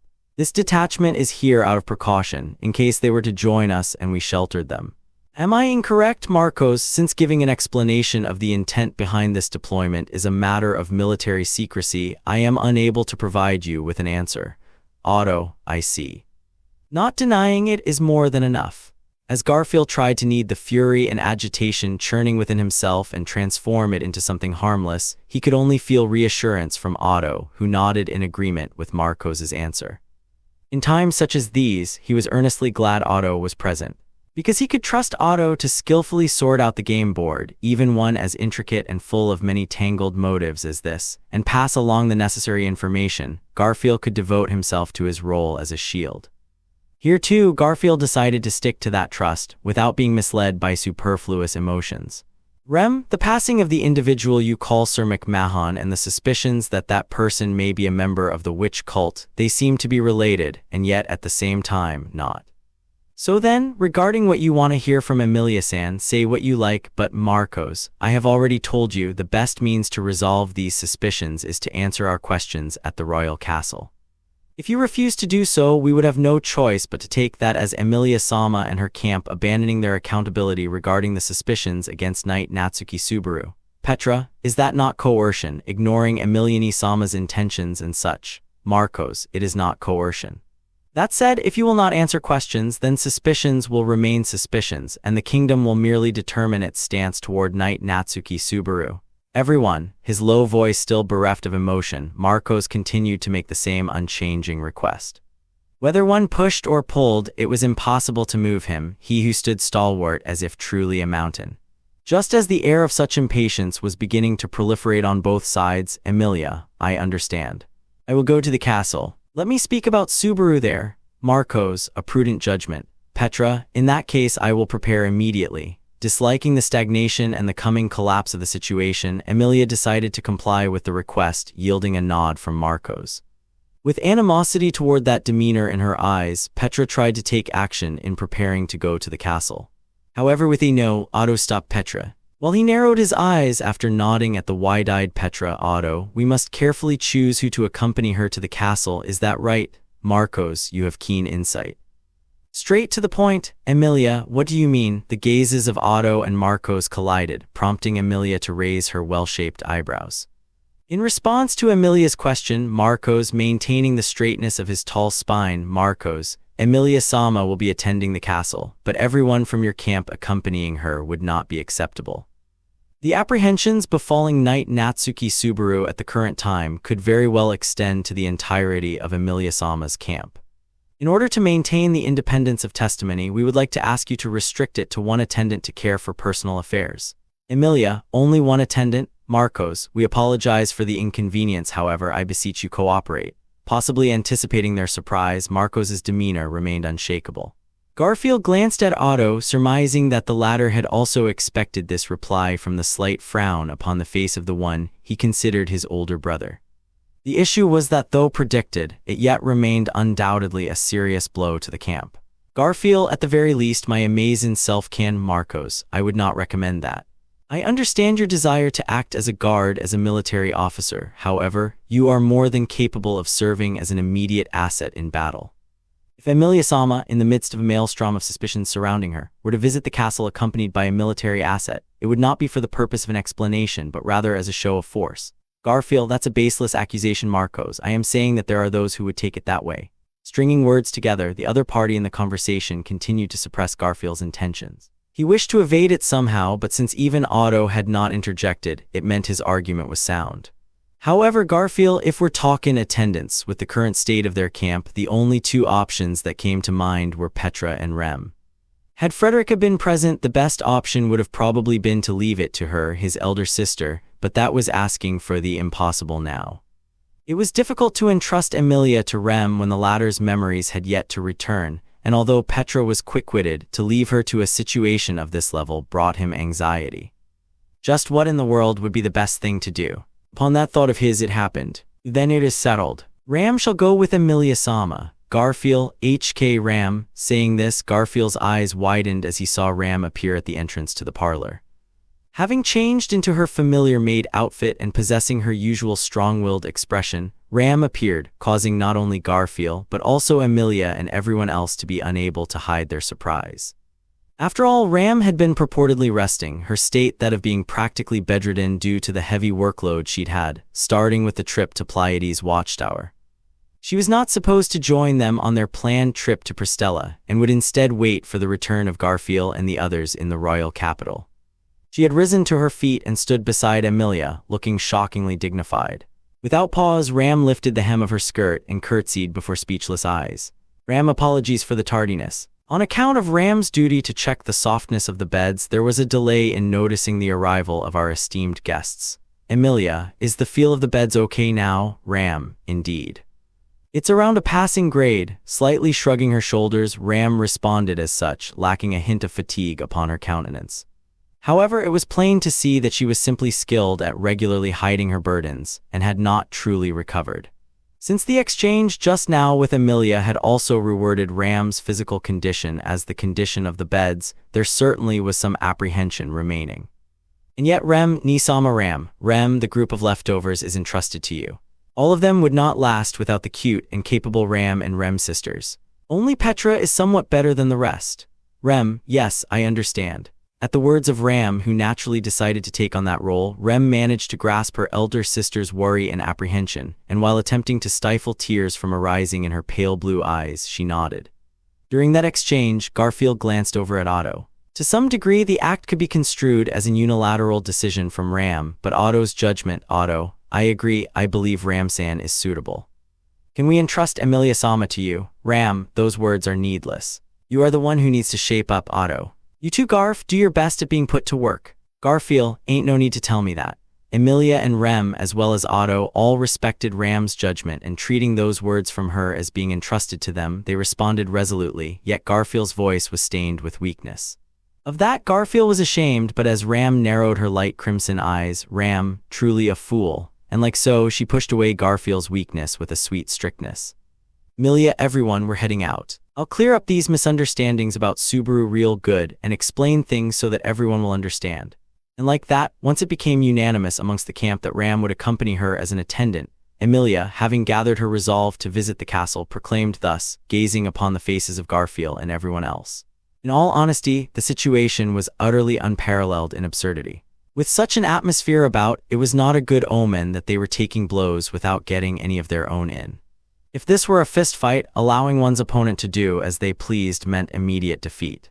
In order to avoid such defeat, they had to figure out their opponent's designs, put a stop to those, and inversely, respond in kind by doing what they themselves wanted to do.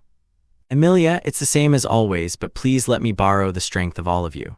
Please, I beg you. Saying so, Emilia bowed deeply, requesting this of the comrades in her camp.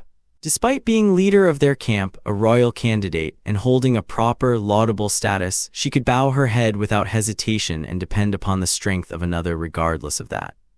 That reason itself was why Garfield knew why all her comrades in her camp wished to devote themselves to helping Emilia and Subaru. Therefore Garfield, yeah, of course, don't you worry yourself, Emilia-sama, at the very least, so as to dispel the anxieties of Emilia and Ram, who were now headed to the castle. Garfield intentionally used a rousing voice and hoisted his fist in the air.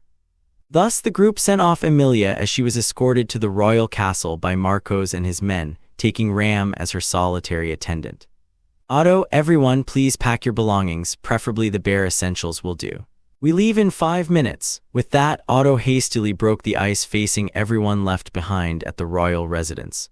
After the soldiers left behind to guard the residence cleared out of the parlor, the immediate declaration to those of them left in the parlor, wishing to discuss matters privately amongst the members of the camp, caused Garfield to unwittingly peel his eyes. Garfield, 5 minutes you say, we ain't waitin' for Emilia-sama. Otto, indeed. The situation leaves no possibility of deferment. That goes for both the suspicions cast on Natsuki-san and their stringent disposition of urging Emilia-sama's attendance to the castle. Their purpose is obvious. Petra, that would be to eliminate her from the royal selection, right? Otto, almost certainly. Otto responded to both Garfield's doubt and Petra's words, conceiving an astuteness in his normally soft features, hoisting a finger up with a please listen, Otto. The timing of it all aligns far too perfectly. On the very day Natsuki-san had a summon from Sir McMahon, there's an assassination that embroils him, and for the perpetrator to be Crush-sama, a royal candidate, larger forces are at work here. Rem, to eliminate Emilia-san and the other party altogether from the board, so what you're saying is that that person got used for that purpose, correct? Otto, from the information currently at hand, we have no choice but to surmise so. As for Crush-sama, the very moment she received a hand from the Church of the Divine Dragon, her continuation in the royal selection ought to have become difficult, but why? I get that you have a lot of things to go on about, but we don't have much time on our hands, do we, Tilda? Won't it be bad if that Roxanne comes ba Tilda CK? Interposing with her words, it was Meili who called a halt on the conversation that was on the verge of dragging on. Fitting with her 3-strand braid, a word she had spoken had caused the tiny crimson scorpion perched atop her head to snip its pincers. Roxanne, perhaps referred to Marcos. She was correct that Marcos was presently escorting Emilia and headed to the royal castle, therefore absent from here. At present, the royal residence was surrounded by the kingdom's soldiers with orders to stand by, the fact of the matter being that Garfield and the others had acquiesced to having house arrest imposed upon them. However, Otto, there will be nothing we can do if we acquiesce to them. We move before Marcos-san comes. Rem, we are going to search for that person, correct? Otto, Natsuki-san and Crush-sama alike. Until we learn what befell those two and what they witnessed at the mansion of Sir McMahon, nothing will progress. Rem, will it be all right to rely on that person? Otto, even if Natsuki-san is no good, Beatrice-chan is alongside him. The child accompanying him is far too reliable compared to the man himself, after all. A tiny grin peeking through his lips, Otto smiled at Rem in order to assure her.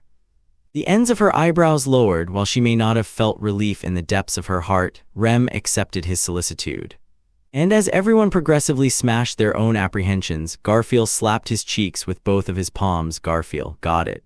My amazing self's made up his mind. Otabro, even if our amazing selves ain't here, Emilia-sama and Ram'll be Otto, free from danger, I am sure. They will not be allowed to inflict any harm upon Emilia-sama, a royal candidate, by throwing all sorts of legal procedures out of the window.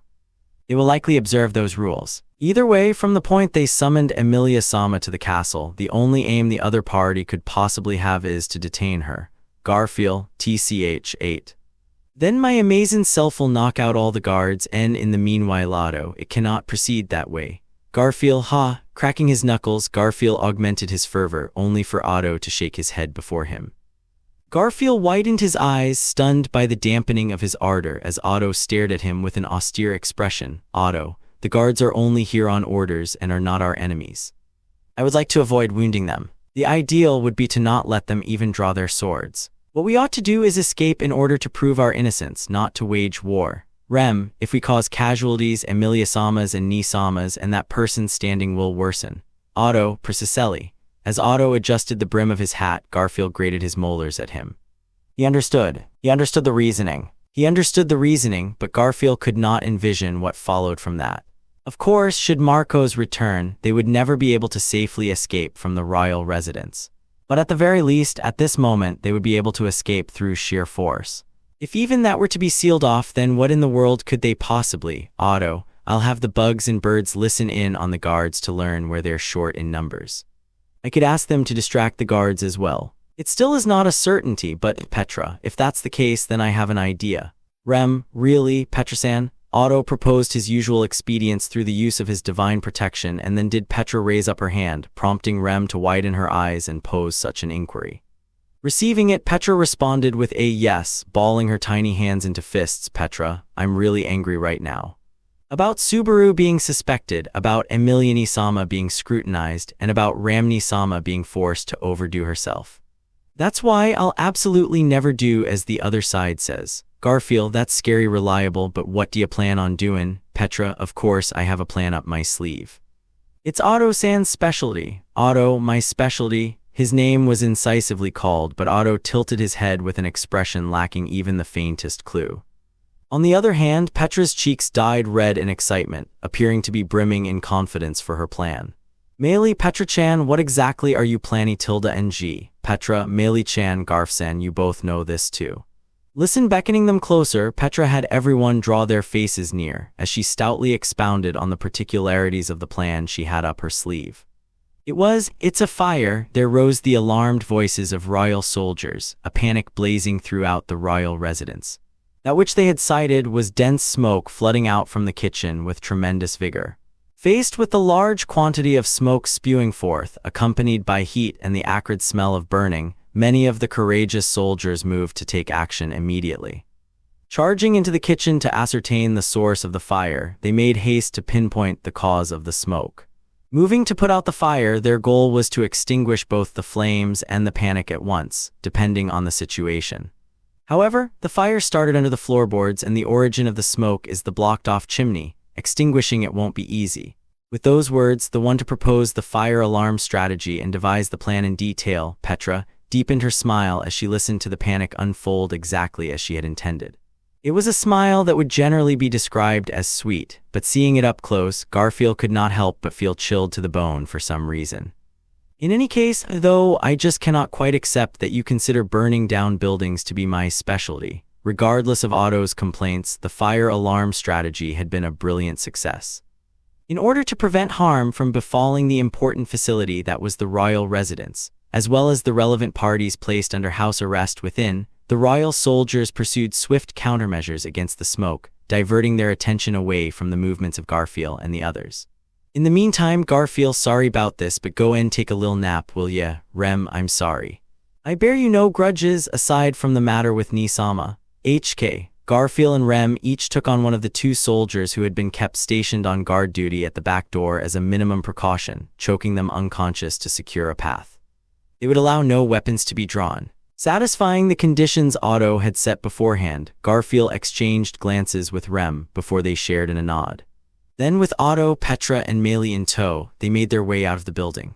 Meili, though if you wanted to cause a ruku-s, I could have taken care of it with my witch-beast-chans in any number of wa-ys. Petra, that alone is an absolute no-go. If Meili-chan were to call her witch-beasts here and have them run wild, it would only bolster the rumors about us. That Subaru is a Sin archbishop of the witch cult, that Emilia-sama has ties to the Witch of Envy, that Meili-chan rampages with witch beasts, and that Otto-san burns down every building he sees. Otto. As for that last one, though this was the case previously at the mansion too, I have the rebuttal that it was not solely my fault, since Petra-chan was right there alongside me. Meili. Setting Otto Oniasen's disposition aside, I understood Tilda ND. With her skirt fluttering in the wind as she dashed with pitter-pattering steps, Meili gave a shrug of her shoulders. That being said, despite her airy attitude, Garfield believed that her words just now were probably just Meili's own way of expressing her frustrations.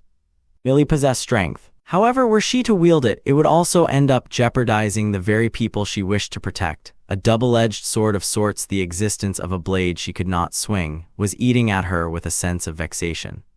Garfield, don't you worry. For whatever you're lacking, my amazing self will work even harder. Running alongside Meili, Garfield reached over and patted her head. As soon as he did, Meili shot him a glare of reluctance, to which Garfield responded with a gnashing of his fangs. Garfield, with Otabro's ears and my amazing self's nose, will manage to track down where Captain is one way or another. Till then, that's right, cheerin', we need cheerin'. How about you cheer us on, Meili? Cheering like do your betildescent. Garfield, exactly. Fact is, actually really damn empowering to be cheered on. Meili wore a look of skepticism, but for Garfield, that was a sensation he knew well. To be specific, in Prestella, the very place they were supposed to be headed, the only reason Garfield had been able to trade blows against the corpse soldier-turned-Atarms Kurgan, as desperate as the battle had been, was thanks to the cheers of his little brother and sister present there, and those of the citizens filled with hope, uplifted by the speech given by Subaru. Indeed, that was so. Garfield had emerged victorious there due to the power of those cheers. And the willpower that had allowed them to cheer had emerged due to none other than Subaru having roused the people's spirits. It had been the result of Natsuki Subaru wielding hope to paint over the despair laid out by the witch cult. Garfield, ain't no fucking way Captain's a Sin archbishop. Feeling as though the figure of the one he so respected was being tarnished by a notion too ludicrous to even suspect, Garfield was truly, oh so truly infuriated. It was not only Prestella. From the sanctuary, where Garfield had lived together with his grandmother and the others, to Petra's home of Arlem village, which had been saved from the witch cult, to all the people who had participated in the subjugation of the white whale alongside Subaru, there were a great number of people who knew the innate goodness of Natsuki Subaru. And among them, the one who most firmly believed in Subaru was none other than Emilia.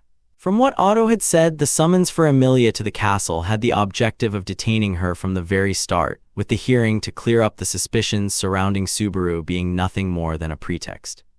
And yet, supposing the other party truly did have the intention of trying to clear up the doubts regarding Subaru, nobody could pour the entirety of their soul into their words for it quite like Emilia would.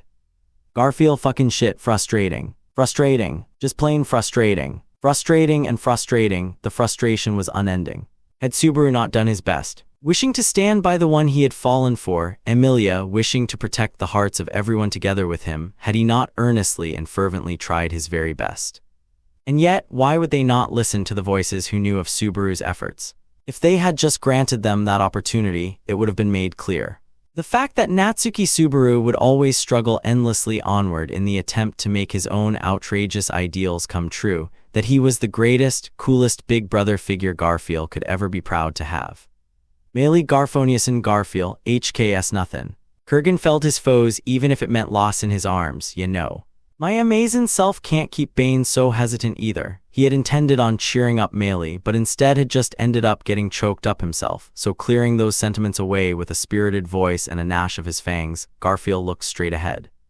Observing his state, Meili narrowed her eyes slightly. Meili, truly you really are all Subaru Oniasen and Emilia Onesen's companions, aren't yo tilde you? And she muttered words that resonated as naught but praise to Garfield. Rem, Otto-san, what is the plan from here? Leaving Garfield and Meili to their exchange, Rem pulled up alongside Otto at the front as they ran forward and posed him that question. In response, Otto guided the group forward, saying, "This way, Otto, for now I wish to lay low so that our trail cannot be pursued. It will not be long before our escape is discovered. We need to leave the noble district immediately, and for that purpose I am relying on their help. Rem." I see. Selecting small alleys and routes with cover, Otto led the way after fleeing from the royal residence. Ahead of Otto's gaze, those familiar insects were sneakily scurrying once more. Hearing that they were relying on such creatures, Rem paused before uttering words of acceptance. In the past, Garfield had also gone through a bitter experience because of them, so regarding Otto, who did business with these insects, primarily Zada bugs, he had some quite unpleasant memories. But then again, as allies, there were no people nor insects more reliable than these. Otto, if we get caught at a checkpoint, we are out. And so Garfield gotcha. The two of you hang on tight. Petra, Kaya. At Otto's call, Garfield scooped up Petra and Meili from beside him, and tucking one under each arm, he kicked off the wall in front of him the sturdy bulwark that separated the royal capital's noble district from the commoner district, and vaulted over to the other side. It was a wall meant to serve a vital role in the security of the royal capital, but with Garfield's leg strength, clearing it was a walk in the park. Garfield, keep waiting here for a sec. I gotta go get Autabro and Rem as well. Petra, I understand the hurry, but Garfsan, you can't just snatch up girls all of a sudden like that. You really gave me a fright just now, Garfield ahin. Why are you worried about such dumb quit it with the scary eyes? Fine, I get it. With it seeming like quite a big deal to her, Garfield felt a sense of dread from Petra's icy glare and apologized. Then, getting a run up, staring upwards in preparation to cross over the wall once more, Rem, my apologies. We crossed it without your help, Garf. Saying that, Rem dropped down right in front of him, to which Garfield's eyes widened. Part of that was at the fact that she had managed to surmount this wall, but what came as an even greater shock was, Meili, Otto Oniason, you actually managed not to scream tilde m. Otto, it came dangerously close to that though, Rem-san, please let me down. Natsuki-san would murder me after all, Rem, huh? Why is that person's name coming up all of a sudden? I haven't the slightest idea what you mean. Otto, although that's exactly the kind of thing someone who does know would say. Being glared at by Rem as she carried him in her arms, Otto raised such a scream. Once she finally set him down onto the ground, Petra and Meili began to tease him. Looking over that, Garfield heaved a deep sigh before suppressing the surge of emotions that he felt moments before. Beyond any doubt, the situation was bad. Perhaps it was even worse than when they had been caught up in the Empire's civil war. But Subaru was surely safe together with Beatrice. Emilia, too, would be acting to the best of her ability without being reckless thanks to Ram being with her. And the ones present here, Otto, Rem, Petra, and Meili, were all dependable. He would support them. The situation was bad, but he could still smile. And as long as they could still smile, it meant they were not truly backed up against the wall just yet. Garfield, Autabro, my amazing self will carry you next time we have to jump. Otto, yes, I'd be happy to hold you to that. Garfield, gotcha. So where to from here? You said something about hidden for a bit, but Otto, indeed. For the time being, I will lead us somewhere without many P shaking his head side to side. Otto, who had been surveying the surrounding area, cut his words off there. Blinking his eyes, his gaze darted frantically between all of the buildings and covers nearby the bulwark. Smelling an unconceivable fretfulness therein, Garfield, Autabro, Otto, gone, Garfield, Autabro. What do you mean gone, Otto? The Zada bugs. No, not just the Zada bugs. Even outside the Zadas, all the insects that had been guiding us until now, they are all gone, do not tell me. His eyes wide with realization, Otto turned not towards cover, but back around towards Garfield and everyone else. His expression was tense, and as his voice scorched with rising panic, he grabbed Garfield by the arm. And then Otto, I messed up. I do not know how, but the insects deceived me. Petra, the insects deceived Otto-san. Is that even Otto? It is possible. We will lord here. If this continues, there will be no escape. We need to get out of here as soon as with the safety he had taken for granted being utterly violated. Otto was in a state of utter disbelief, yet he raised the utmost worst-case scenario to his allies. Hearkening that, Garfield's mind on the brink of dumbfoundment was roused into motion and immediately prepared to move in accordance with Otto's command. That will be as far as you go. It was precisely at that moment that the worst possible pursuer finally caught up to them. Chapter 17 To Ashes Not Good. Having accompanied Emilia and ascended to the royal castle, that was Ram's brief summation of the current situation. First of all, Ram's condition was not good. As far as she could remember, her current condition was the worst it had been within the past year.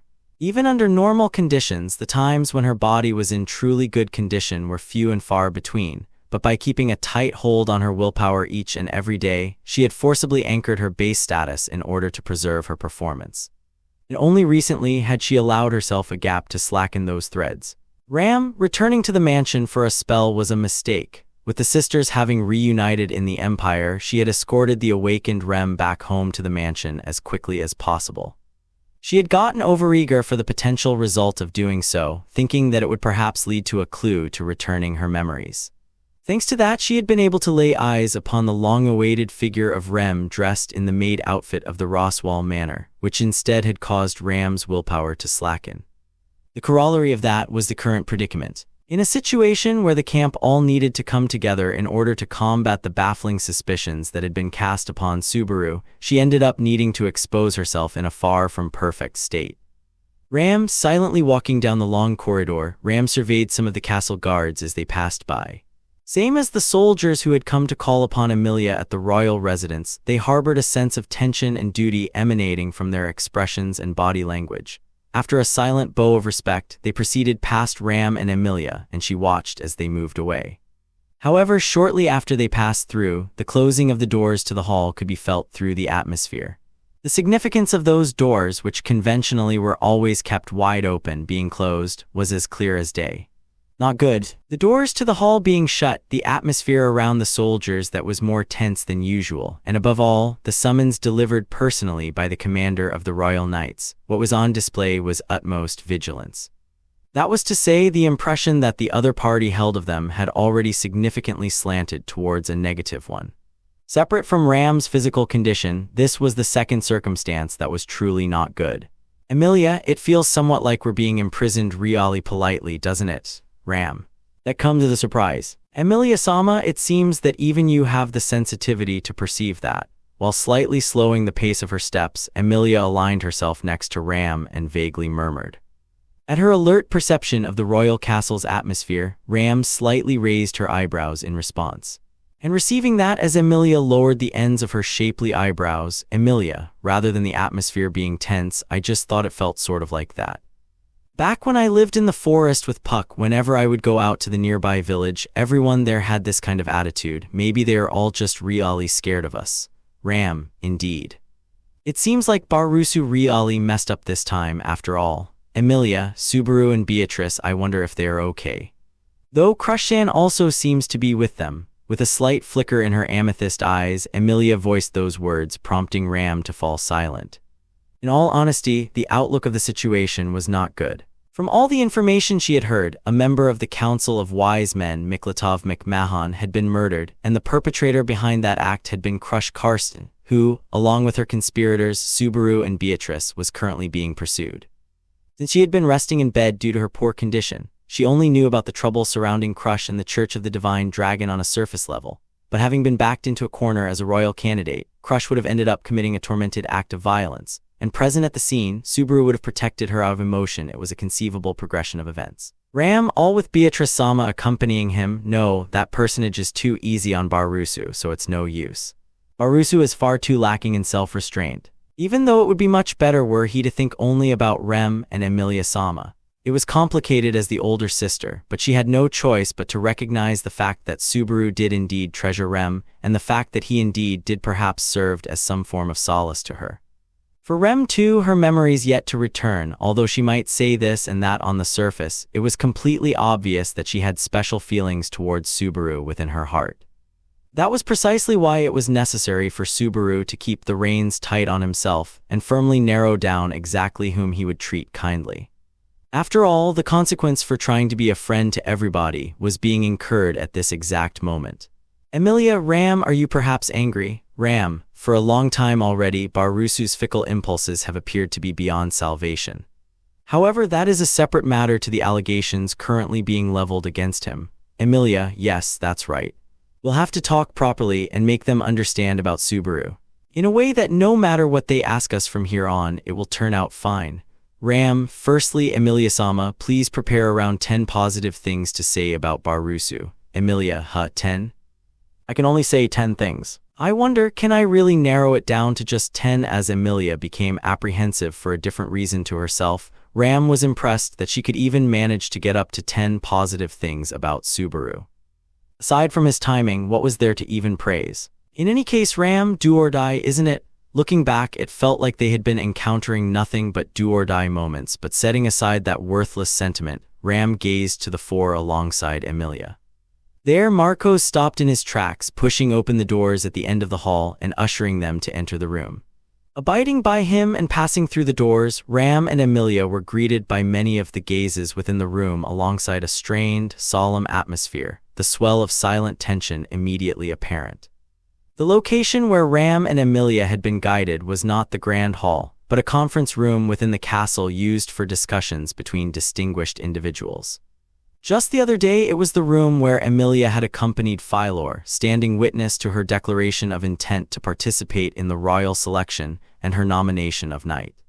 Without much of an intermission, she was revisiting the room before even a few days had passed, and with the reception being vastly different from the last time, the attitude of those around them was just as if watching as criminals were being dragged in.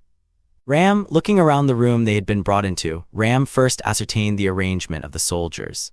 2 on either side of the doors, 4 along the walls, and on the other side of the ebony round table that wrapped around the center of the room as a semicircle, several figures were standing on guard. All with their swords yet sheathed, and with their hands away from their hilts. Even so, the fact that this environment had been envisioning even the most unlikely event from the start had been conveyed. Ram, a polite invitation, isn't it? They were putting on a facade of courtesy, but this was by no means a warm welcome. Putting a lid on a box of the finest quality, it was the uppermost class of cornering, elegantly forbidding any path of escape. As if to reinforce that, the sound of Marcos closing the double doors behind them overlapped. The significance of isolating the room from the hallway with those 2 doors was to thoroughly prevent the conversation within from leaking to the outside. However, at this moment, Ram felt that rather than simply being to prevent others from hearing what was being discussed in this conference room, that isolation was being imposed in a more physical sense. Emilia, while Ram was evaluating the room's atmosphere, the one to abruptly raise their voice was a figure sitting at the edge of the round table, a woman with characteristic long, golden hair and crimson eyes, dressed in a nun's habit. Without a care for the surrounding gazes, she clamorously kicked back her chair and leapt over the round table, flying straight towards Emilia's chest as the latter stood at the entrance to the room. Emilia caught that vigor head-on, and while blinking her eyes, Emilia, Philor, I see you came here too. Philor, of course. This is a problem concerning both you, Emilia, and your knight, Subaru, after all. I was thinking that if anything were to happen to you, I would need to stand by you, so I came rushing here in a great hurry. Emilia, Philor, don't worry. I'm here with you all the way. This might be a situation where everything is incomprehensible and you don't know what's what, but there's no way that Emilia's in the wrong. No matter what happens, I'm your ally. Pronouncing so, the woman in nun's clothing clinging to Emilia having been called Philor, Ram identified her as the new royal candidate who had played a large role in the recent tumult within the royal capital. She had heard from Rem that Emilia had become friends with her, but this was quite the level of attachment. The sight of her getting so emotional that her crimson eyes became moist to such a degree that it seemed like her nose would start running, gave off an impression that she truly was worried for Emilia, alongside a sense of uncertainty for how much she could truly be relied upon in this situation. As a matter of fact, Philor's attitude was not particularly well received by the many individuals within this conference room, the members of the Council of Wise Men in attendance, several upper nobles, some of whom Ram knew, as well as the soldiers of the royal guard. Basking amidst the downpour of harsh gazes and clearing of throats, the one to call out Philor-chan to her was the woman sitting in the chair next to the one Philor had kicked away. With a gentle enunciation and countenance looking over Philor as she clung to Emilia, haven't you just gone and startled everyone new? Why, you mustn't act so spirited, Philor spirited. I'm not acting spirited or anything, rather, I'm lamenting from the bottom of my heart. If only I had just clung to Emilia always, I could have been there for her worries right from the start.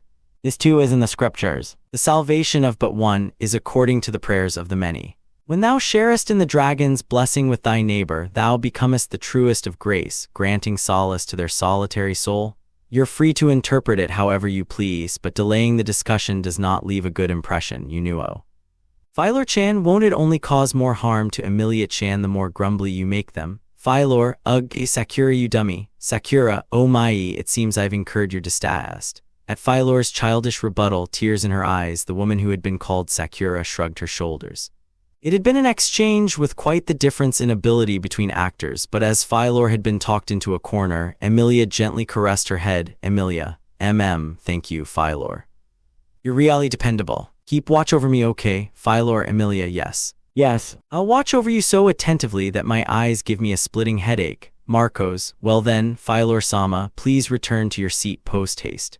At Emilia's words, Philor firmly wiped her teary eyes and nodded several times over. As she did so, Marcos, finally securing an opportunity to interject, urged her to take her seat. At that command, Philor reluctantly parted from Emilia and hurriedly returned to the chair she had kicked over, and upon sitting in it, she turned her face away from the adjacent Sakura in a pouting manner. And just as that scene was wrapping up, Marcos, Emilia-sama, please proceed forth to the seat in the center. As for your attendant Ram will stand behind Emilia-sama. Marcos, Ram, is there a problem? Marcos, no, there is no problem. Very well, proceed. With a small act of resistance, she refused to separate from Emilia, standing obliquely behind Emilia as she sat down at the witness stand in the center. For a moment, she exchanged glances with Emilia, and receiving those eyes housing anxiety and gratitude, she responded by slightly drawing in her chin. Emilia-sama, allow us to express to you our deepest gratitude for coming all this way.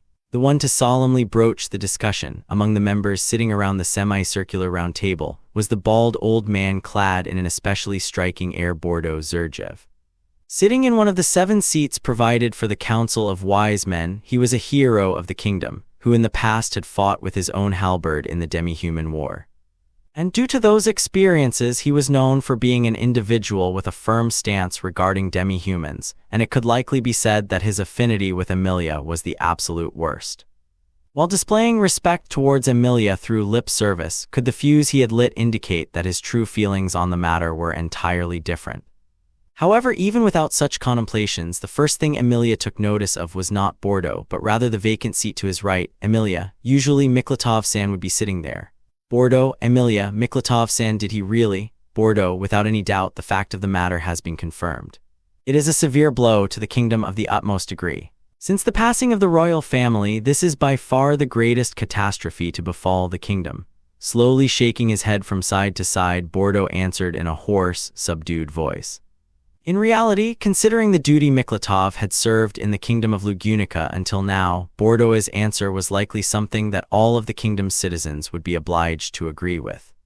But in regards to that response, the impression Emilia harbored seemed to be different. As she narrowed her eyes framed by long lashes, Emilia, is that all, Bordeaux? And by that you mean, Emilia, of course I also think that it's something awful for the kingdom. But Bordeaux-san, you and the others have all known Miklatov-san for a long time, right? In that case, Bordeaux, do you believe I ought to be struck by grief, shedding tears? However, if it was the Miklatov Dono we all know, he would not have desired any such thing from us. He was not an individual who would have ever approved of his own death eroding the minds of the kingdom, gradually spreading that necrosis to its limbs. Emilia, Bordeaux, the manner in which we mourn our fellows simply differs to that of yours.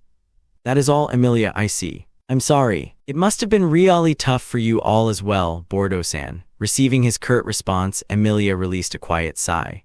Upon being told that it was a difference in how they expressed sorrow, Emilia backed down, but having observed that from a step further back, Ram harbored a different impression to that of Emilia, kind to the core as she was. Certainly, it was the most plausible thing to say. If they were to inherit the intentions of the wise man who worried continually about the kingdom's future, they did not have the leisure to stand halted in their tracks. But as for whether there was truly absolutely no room for any lament whatsoever, was somewhat doubtful to Ram.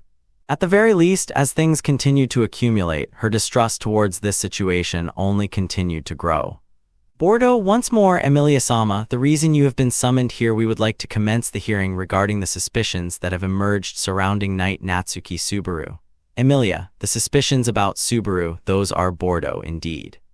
The suspicions that Knight Natsuki Subaru is involved with the witch cult, and furthermore that he bears an influential position within its ranks, tantamount to that of Sin Archbishop. In a low but well-projected voice, Bordeaux presented the established doubts once more, causing Ram to knit her brow.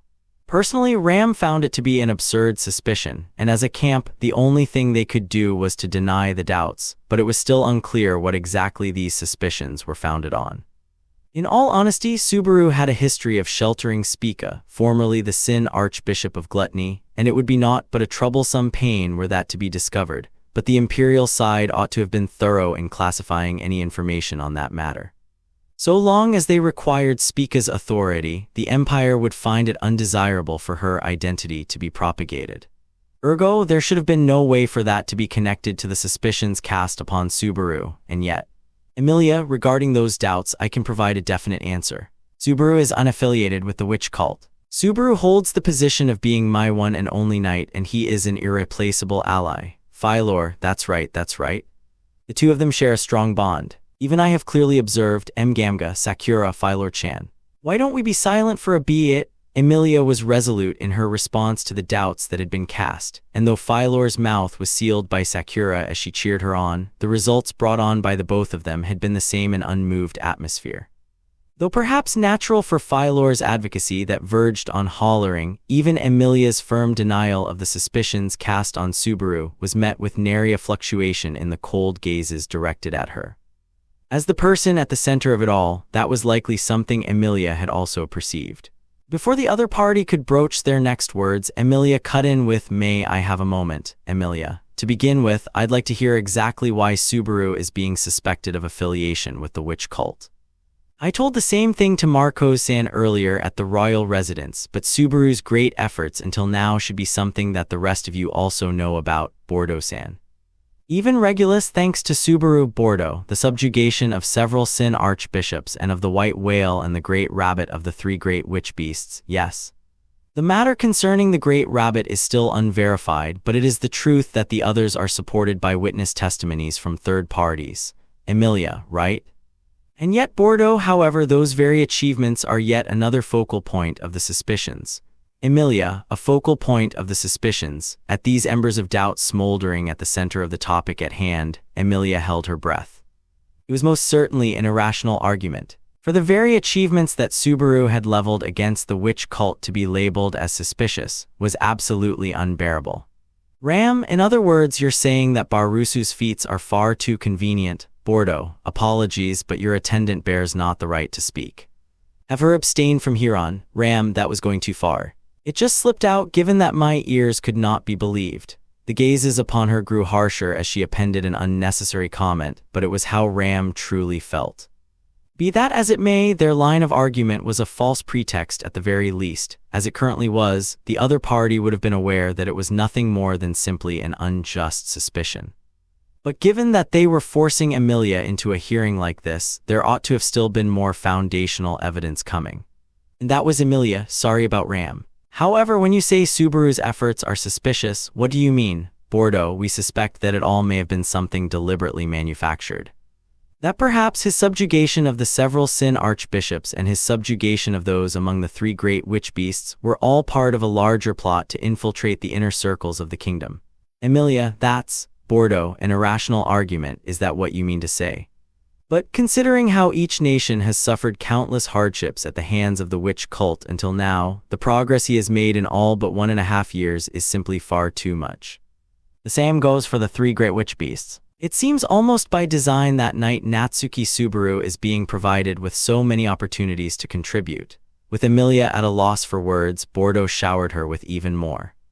And riding off Bordeaux's momentum, those filling the seats of the semicircular round table began to nod one after another. Wise man, successfully subjugating the white whale which escaped even the great conquest. And consecutively defeating the Sin Archbishop of Sloth, a man considered to be a living calamity, is simply too good to be true. Wise man, per the testimonies of those involved at the time. Knight Natsuki Subaru accurately predicted the date and time of the white whale's appearance, and further went on to completely preempt the plans of the witch cult and impede them in advance. Wise man, it is even said that he had completely shut down that Sin Archbishop with nearly 0 casualties. Considering the damages that usually accompany the incidents caused by the witch cult, it is exceedingly unbelievable. Wise man, however, though it is the witch cult we speak of, would they really cut someone in such an important position? Wise man, there's also the matter about how the Sin archbishops of the witch cult all bear mutual hatred for each other. It is also possible that he was utilizing the internal conflict within the witch cult for this opportune. Emilia. Wait, wise men, at the raging waves of doubts that poured out as if a breached dam, Emilia's voice forcibly interjected. Likely, those were various arguments that the other party had been waiting for an opportunity to bring up, but they were all too weak to serve as the decisive blow for the suspicions, and were all insufficient to cause the seeds of doubt to fully bud. Emilia understood that too. Hence, while being jostled by the raging waves, with an unshakable faith towards her knight sojourning in her eyes, Emilia, to me, everything you're saying right now just seems like it might appear that way because you're thinking about it with your preconceived notions that Subaru is suspicious. Certainly, Subaru is really perceptive, and he always finds the best method for things, and thanks to that he's even able to do something about the witch cult, but Ram, that might have the opposite effect, Emilia, however. Whether it's the witch cult or the three great witch beasts, don't only focus on those aspects when it comes to my knight. Even in the Pleiades watchtower, even in Valatia, no, that's wrong. Even further back at the beginning, when I ran into danger here in this very royal capital, Subaru saved me. In a matter completely unrelated to the witch cult, Ram, Emilia-sama, as Emilia desperately stated her case, a flush coming over her cheeks, Ram slightly widened her eyes. While Emilia's objection was certainly marred by an unskilled manner of speech, it was something that directly conflicted against the suspicions that Bordeaux and the other wise men had leveled against them. The singular aspect of good timing that Ram could praise Subaru on was not something limited to only being displayed at scenes pertinent to the witch cult. If she had to say, Subaru's timing was simply always good. The dubiety of that did not equal to suspicion of him being a witch cultist. That was why, Bordeaux, we understand what you are saying, Emilia-sama. We too have no intention of tarnishing the reputation of Knight Natsuki Subaru on such pretexts. Emilia, is that true?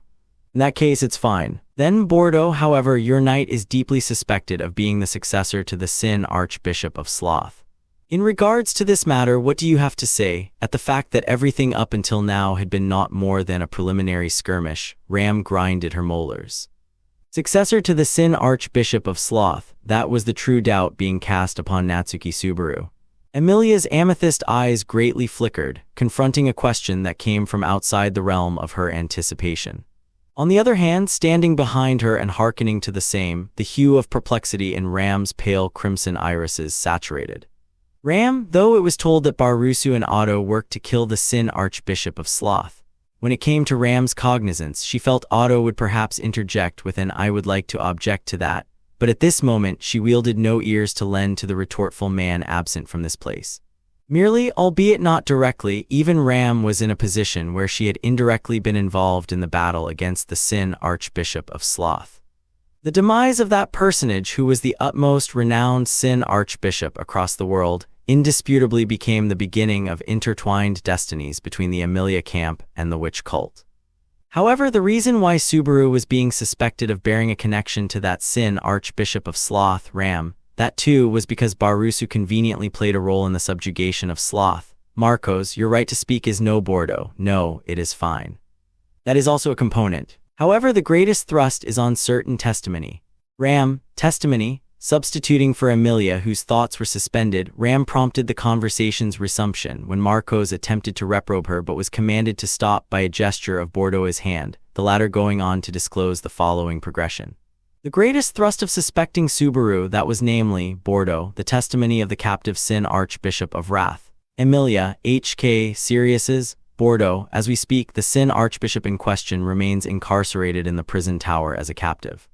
She does not passively comply with us when we subject her to questioning, but including her journey from the time she was apprehended at the Watergate City, she seems to have made such a statement multiple times. That the Sin Archbishop of Sloth lies within Natsuki Subaru. Emilia, Bordeaux, the commendation ceremony that was held at the royal capital, the time when the distinguished deeds of subjugating the white whale and extirpating the Sin Archbishop of Sloth were lauded, I recall there being a detailed report. Within, it was stated that the Sin Archbishop of Sloth was an evil spirit that possessed the flesh bodies of others, and that he had gone through a countless number of bodies. What would you say of that? Narrowing the eyes beneath his thick eyebrows, so did Bordeaux inquire of Emilia, her cheeks tensing up in response. Within her, misgivings towards Subaru had been born not. Merely, faced with the pieces falling into place in a manner most detrimental to Subaru, she remained unable to form her flooding emotions into words. To sum up this proposal, Natsuki Subaru was being suspected of having had his body hijacked by the Sin Archbishop of Sloth, and of being an act continuously maintained by another person from that day all the way until now. That was perhaps an unbearable affront to Emilia, who had welcomed Subaru as her knight. Above all, for Ram, those misgivings were, absolutely preposterous. For the first time, upon hearing her erupting voice, Ram realized the unwitting sharpness of her own tongue. However, even upon being conscious of this truth, she was unable to constrain the emotions infused into her ensuing words. After all, that doubt upon Subaru, that affront, was a deed akin to averring that even Subaru faithfully visiting the asleep Rem each and every evening was factitious. Ram, it is unbelievable that all of your esteemed selves who bear the name of the Council of Wise Men have constructed a scene like this founded on such misgivings. The source of information poses a problem prior to even touching upon the substance of these misgivings. Bordeaux, then, do you assert that this matter is wholly baseless and not more than our meaningless, unwarranted distrust? Ram, naturally. To place faith in a sin archbishops say is lunacy. It is said that the captive wrath has the power to affect the hearts of others. Perhaps it affected Emilia. Ram, her inadvertently flaring tenor dashed with cold water. Ram held her breath. She looked to find Emilia turned towards her, risen up from her seat at the witness stand, a sharpened gaze of her orderly beauty and an ire towards her discourteous attendant being feigned. Upon compelling Emilia to enact this poor performance and becoming so emotional as to incur her reprimand, Ram's heart self-reflected to the maximum. Not good. The stringent status of her body was conferring a negative influence onto her feelings as well. If this kept up, then for what purpose had she vouched to be Emilia's attendant? Emilia, again, I'm really sorry about Ram. If need be, I shall command her to leave. The introspecting Ram to her rear, Emilia turned around towards the semicircular round table and offered this proposal. Her uncharacteristically austere timbre was her way of an attitude to cover for the error Ram had committed. With the responsibility of her actions usurped from her, her chagrin was merely exacerbated. It was delightful to witness Emilia's growth. If only it were not a circumstance such as this. If only it were not at a hearing with a predetermined conclusion such as this. Bordeaux, there is no need for you to be shown the door. Abstain from making remarks hereon. Should this repeat, it would be nobody else but Emilia Sama whose way would come into question. Ram, it shall be borne in mind. Humble apologies. Whilst vocalizing her gratitude, Ram could not help but taste the bitter sense that her conjecture was supported by the fact she had not been pressed to leave the room. That was because Ram sensed their intent of keeping Emilia and herself bunched up in this place. Emilia, thank you for not making Ram leave, then, allow me to ask something as well. Do you think Subaru might be the sin archbishop of sloth because it's what Sirius is saying? Bordeaux, naturally at first it was disregarded as nonsense. It would instead be foolish to take something like the remarks of a captured sin archbishop seriously. However, that was not the case for Miklatov Dono. That man was the proprietor of a discernment that never mistook between asinine ramblings to be disregarded and omens of calamity that were not so. Emilia, Miklatov sin did, if that's the case, then could it be whilst Emilia unwittingly placed a hand on her mouth, Ram arrived at the same thought. Today, after completing the preparations for departing to Pristella, Subaru took Beatrice and left for an appointment with Miklatov after boasting about wanting to have some secretive conversation. The details of what transpired afterwards eluded her, but it was doubtless that the manslaughter and the present situation were connected. Possibly the very reason why Miklatov summoned Subaru was Bordeaux. The specific purpose of the meeting remains unshared even with us. However, with Knight Natsuki Subaru having been present at the scene, and in addition to him, Duchess Karsten, who once coquetted with him in the White Whale subjugation and the subsequent battle against Sloth, this suspicion becomes inexorable. That due to the occurrence of some unfavorable circumstance for Knight Natsuki Subaru, Miklatov Dono was killed. Emilia, that's Bordeaux, then how do you expect us to trust one who renounced his opportunity to explain himself by his own volition? Emilia HK, that instant, Bordeaux's deep voice thundered, petrifying Emilia who was smited by it head-on. In the backdrop of Emilia's reaction, Ram once again endured a vexation towards ill happenstance, or rather, towards the very situation that had been devised to be as such. Indeed, the opposite party had summoned Emilia whilst having consolidated irrefutable bases for argument from the outset. Ram, our worst imaginations have been borne out. From the flow of events since the royal soldiers had entered the royal residence, the worst possible scenario that at least Ram and Otto envisioned in that place a summon to the castle that could not be declined, and incidentally their camp being splintered into fragments. Whoever it was that had painted this picture had been pulling the strings quite scrupulously so far. Furthermore, Bordo's interrogation persisted. Bordo, Knight Natsuki Subaru, together with Duchess Karsten, fled from the scene of Miklatov Dono's assassination. According to witness testimony by one who had happened to be there, Knight Natsuki Subaru employed inexplicable techniques forbidding the magic of others, and withal, he allegedly manipulated something invisible to the eye. Going back to the report received at the time of conferring commendations, it would appear that the Sin Archbishop of Sloth commanded arms of invisibility.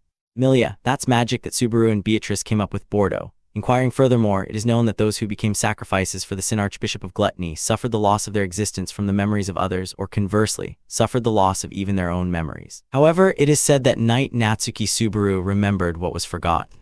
Why is that, Emilia? For both Rem and Julius, it's because Subaru remembered them that they didn't have to become all alone. Bordo, due to atrocities perpetrated by that Sin Archbishop of Lust, Duchess Karsten sustained injuries beyond recovery. Despite being victim to the same ravaging, what is the explanation for Knight Natsuki Subaru being unharmed? Are you even able to provide one? Emilia, Subaru was the one most frustrated about that. Bordo, then, just who is Knight Natsuki Subaru and from where did he come? There are no records of that individual anywhere before he stepped ahead and named himself as your knight at the royal castle. Why, Emilia, Subaru is... Please stop it already. In a tempest of bludgeoning inquisitions, even her answers intercepted partway through, Emilia attempted to shout in a voice so poignant as to be on the verge of crying. In that juncture, the one whose voice outstripped that and resounded across the conference room was that of Philor, risen from her seat at the room's edge and pounding the semicircular round table. A singular stream of tears poured from her crimson eye, and as her lips quavered, Philor, stop ganging up and being so harsh to Emilia. She's the one who's in the most turmoil, and she's the one who's yearning to speak with Subaru the most. Bordo, even we are not raising our voices with no due cause. Above all, the one who recovered Miklatov Dono's remains and detailed what had transpired at his residence ought to have belonged to the Church of the Divine Dragon, your associate, Philor Sama. Philor, of course I know that. Even that Tiga was injured, but it could also be that Tiga accidentally mistook something after losing too much blood, right? Sakura, truly that would be far too pitiful for Tiga-chan. Philor, HK anyhow. I'm opposed to this way of doing things. This too is in the scriptures. Nary a soul beneath this sky doth reside beyond aid. Regard upward to the heavens and behold the dragon's ever-present shadow, for therein lies the commensurate salvation promised to all the children. Bringing out the scriptures, Philor set them atop the semicircular round table as if slamming them down. Her emotive objection did throw a damper on the argument, but Subaru's arid prospects remained without change. And what Ram feared was a proposal for further suspicion annexed to these misgivings towards Subaru. That was Bordo, were you, Emilia Sama, your backer, Margrave of the Western Lands Roswell L. Mathers, as well as the members of your camp, all abreast with this issue. Emilia, Bordo, supposing your camp internally conspired to conceal this. Then in the case that the suspicion of Knight Natsuki Subaru being successor to the Sin Archbishop of Sloth holds true, Emilia Sama, it would make the reason for having you participate in the royal selection, as well as all the achievements you have amassed until today, instead be, ever since the day the royal selection began, the fruits of all the labors accreted by Emilia, by Subaru, and by everyone in the camp. Their entirety would be deemed to be counterfeited fakes. All of what everyone had forged with their blood, their sweat, their tears, everything would become. Philor, Emilia, as Ram tightly clutched her fists, a foolish voice abruptly knocked her earlobes. It belonged to Philor, yet stanced as pressing the scriptures onto the semicircular round table, her eyes opened round and wide. Blinking her large eyes, she gazed toward the center of the room in dumbfoundment. Lured by it, Ram looked in that direction as well, at the witness stand. He saw Emilia standing there. She had been told things such that none would have found it strange for her vision to be fogged in pitch black. She had been cudgeled with despair that seemed it would make her underfoot fissure, making her lose sight of her place to be. Swept away by the storm of absurdity and irrationality, it would not have been an oddity for her to have wept and wailed. However, Emilia, my name is Emilia. Just Emilia, the witch of glaciation of the great forest of Ilior. Making this assertion, remaining stood up in the witness box, Emilia declared so with one finger hoisted toward the heavens. Ram had seen it several times before, the pose that a youth reckless to no end would strike when he proclaimed the utmost foolish thing in this world and embarked onward. Emilia, this is not the first time that I am being looked at with such gazes by all of your eyes. Until now, time and again, when those eyes returned towards me, I would be dejected, yet I would always raise my face thinking to push through it. Bordeaux, Emilia, that's why, even if we return to the very beginning, it's no problem at all. We will not lose after all. Ram, Emilia Sama Emilia, we won't lose, we won't. Isn't that right, Ram? Her finger yet lancing the heavens, Emilia called to Ram without turning back. For her to not turn back to ascertain, infuriatingly enough, was naught but proof of trust. Emilia placed complete trust in what Ram would respond with, in what expression Ram would be making. That was precisely why. That was why she did not turn. To that trust, Ram must live up by her own will. She had come forward and vouched to be Emilia's attendant. Brushing aside everyone who wanted to live up to Emilia's trust right here, Ram had done so by her own will. Ram ta. Naturally, Ram endeavored for her visage, her timbre, to harmonize to that trust. With gallant certitude, powerfully dignified and debonair, with Ram's essence just as what Emilia placed her trust in, such that she could devote her support from behind whilst Emilia braced herself to endure, refusing to be vanquished by any crisis. Ram, kindly behold, you fools. It was unfathomable that Emilia, as she was now, could have been completed by just diffidently sauntering atop a road paved with deceitful, predetermined achievements. O fools who harbor such distrust, all of you be scorched and turned to ashes. Shall I gouge out those eyes of yours, suspecting this as forgery, and instead jam glass marbles in their place? After all, this radiance honed by weeping, by wailing, by shedding blood and tears, and only thereafter tempered, is precisely the caliber of a ruler that Emilia has fervently labored to attain. Wise men, nobody could immediately utter any words of rebuttal. Scorn, suspicion, and the interrogation masquerading as cogent arguments alike, faced with Emilia giving her name, for that singular juncture alone, all of them were lost of their trajectory. The report. There is a report. The conference room had fallen under a regime of silence, conceived with heat from the out-of-place remarks that the master and servant duo of Emilia and Ram had put forward, which was subsequently cleaved by the voice of a soldier scampering in. Standing on the ready beside the entrance, Marcos had been watching over the hearing up until now, but with the soldier having barged into the room, he stood before the latter and bellowed with "You idiot. Marcos, we are in the midst of a crucial hearing. What are you thinking, soldier? I am terribly sorry. But there is a pressing matter of which I must urgently inform you." Marcos, urgently. "What is it?" Upon the soldier's entreaty, imbued in the hue of impatience, Marcos leaned over and lent his ear. Upon listening to the soldier's hushed voice, Marcos's forehead was carved with deep wrinkles as a hefty murmur of "I see" escaped him. Apprehending a resonance of understanding in his mutter, Ram narrowed her eyes. Thereupon, Bordeaux, Commander Marcos, what happened? Is it something that concerns this hearing? Marcos turned around upon Bordeaux's query and glanced towards Emilia. He then slowly shook the head that was placed atop his colossal build. Marcos, it is not unrelated. Bordeaux, if so, do apprise us. The soldier's manner of disconcert was not trivial. Marcos, the members of Emilia Sama's camp who were remaining at the royal residence have parted from the mansion by outmaneuvering the guards. There are no casualties among the soldiers who stepped in to restrain them, but their whereabouts are presently being pursued. Bordeaux, heavens upon the low-toned report that Marcos imparted, Bordeaux set a hand upon his mouth.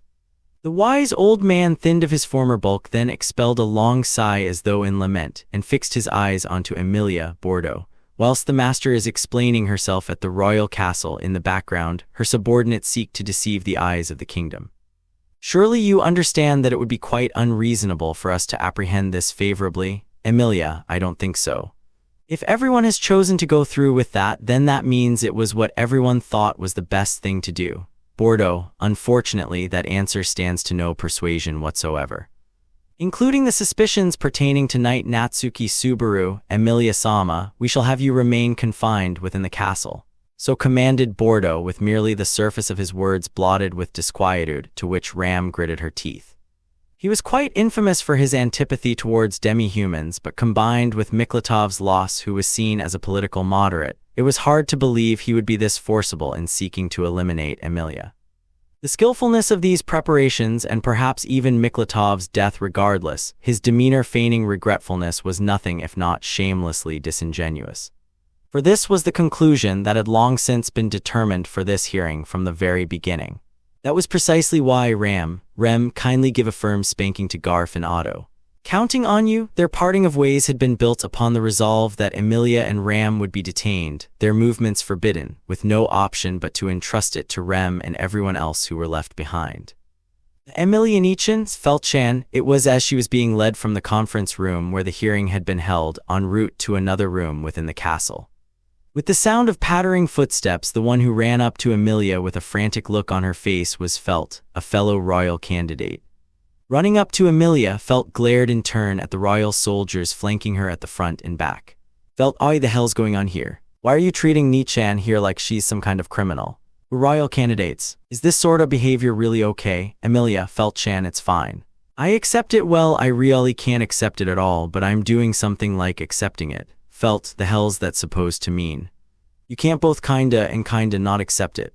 You either do or you don't. If you say you don't, then you don't." As Felt furiously bared her anger, Emilia's eyes widened and then her face softened.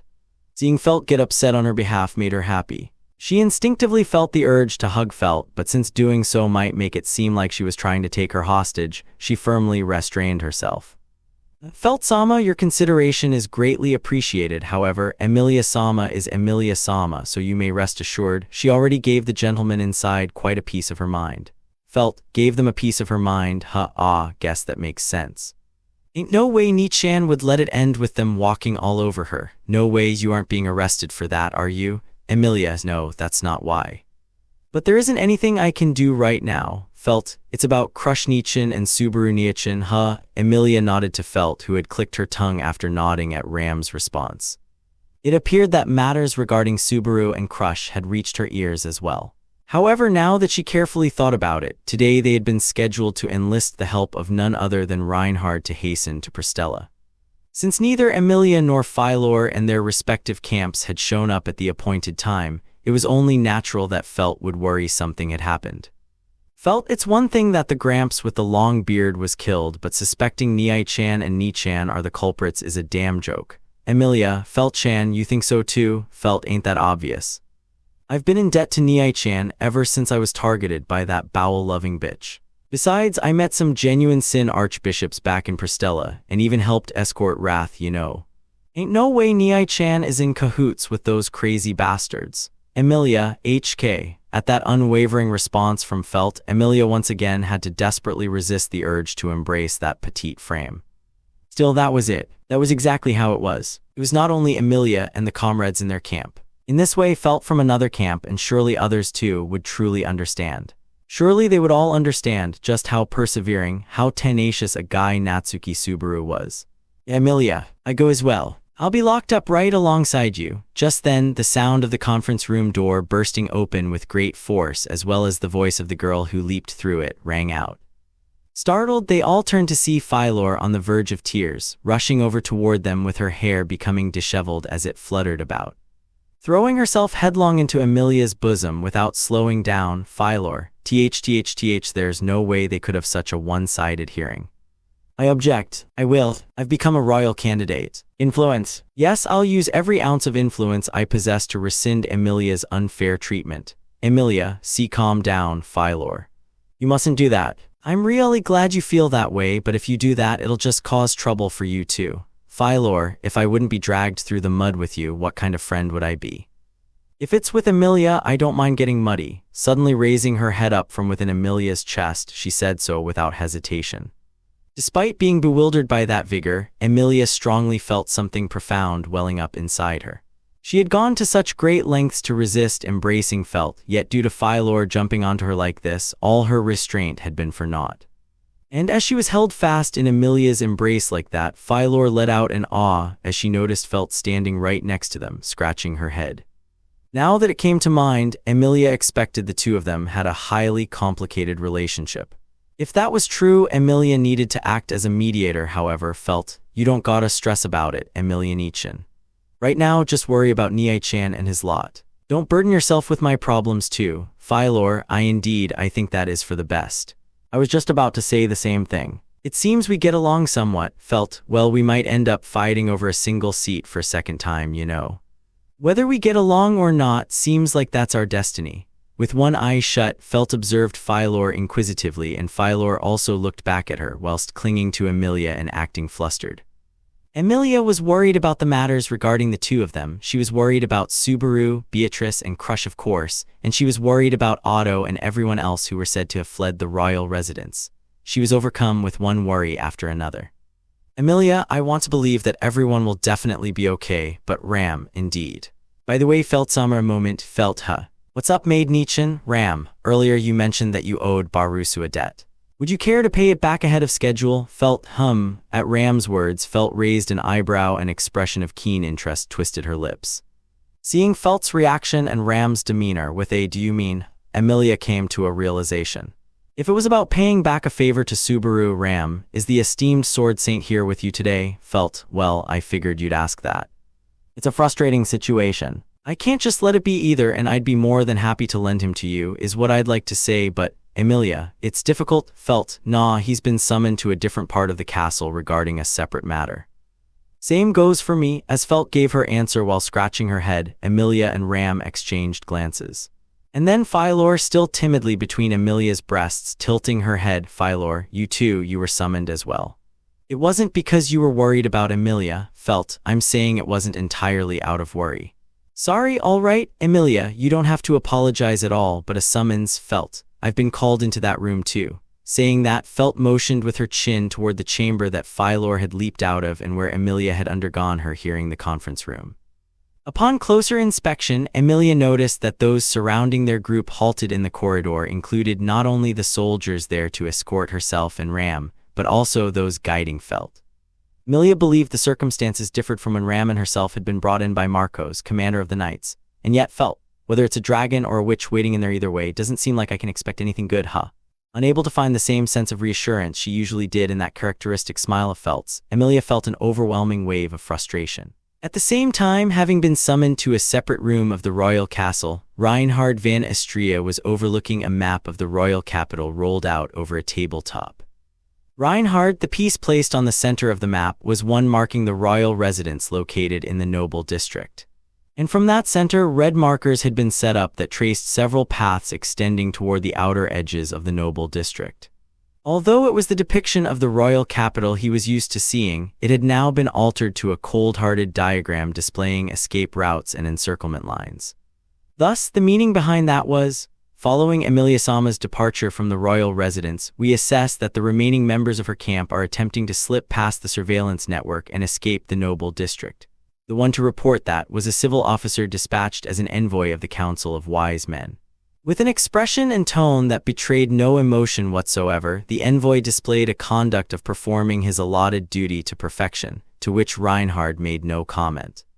Merely, he would lend his ear to the reason he had been summoned. Reinhard, civil officer, their objective is believed to be a convergence with Knight Natsuki Subaru, and possibly to make preparations to recover Emilia-sama from the castle. Of course, at present, this is currently nothing more than conjecture, but it is a severe truth that they took advantage of the disturbance of a fire at the royal residence, which had been placed under surveillance in order to escape. Reinhard, fire, civil officer, reports indicate that the smoke rose from beneath the kitchen floorboards. There is no confirmation of the actual fire spreading, and the majority of the smoke was caused by the stoppage of ventilation from the chimney being blocked. Reinhard, I see. Revealing that the soldiers on guard had been deceived, the civil officer unfolded the decree in his hands. Gazing back and forth between that in his hands and the map on the table, civil officer, a pursuit is underway, but given that they harbor individuals possessing extraordinary strength, any attempt to haste their suppression risks casualties on the sides of both the soldiers and the targets. Therefore, Reinhard, the order has fallen to me. Civil officer, yes. Sword Saint Reinhard van Estriadono, you are hereby ordered to pursue, as well as apprehend these individuals.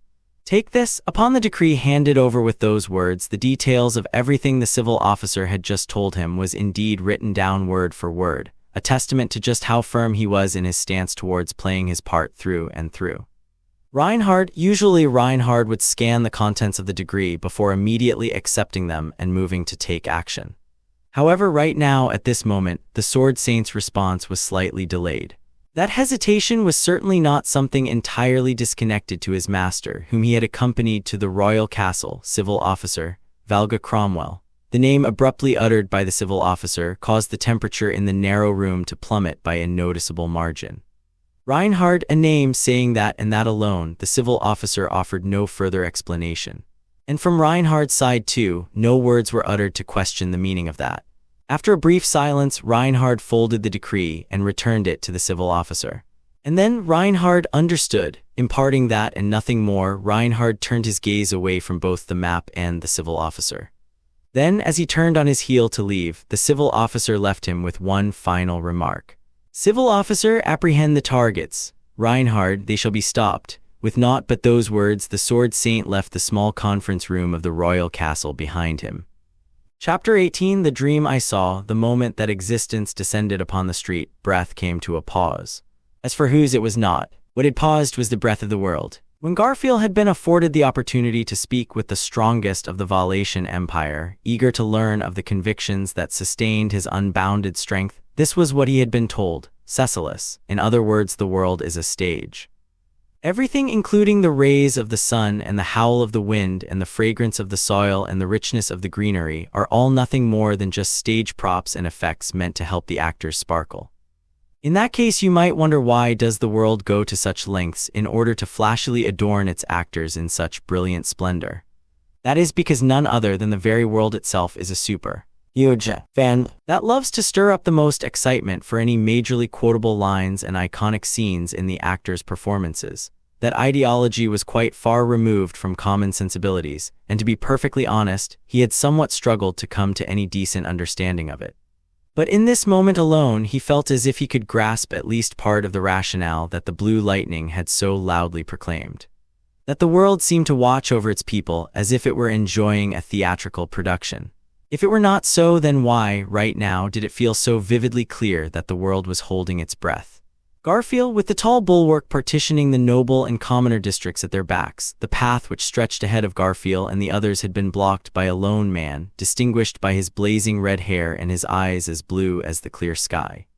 Not standing, but blocking the way. Indeed, the man was obstructing their path. Reinhard-san, is it? As far as I can imagine, you are the last person one would want as their pursuer. Reinhard, I share in that sentiment, Otto. It's a shame that it has come to this. The first to regain their senses following the shocking impact was, as one might expect, the one who possessed the most daring of guts within the camp, Otto.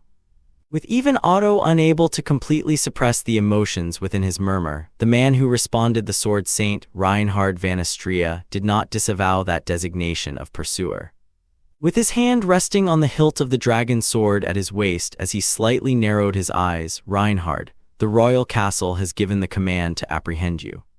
I ask you to surrender, Otto, and if we refuse, it would be by force, Reinhard, that it would.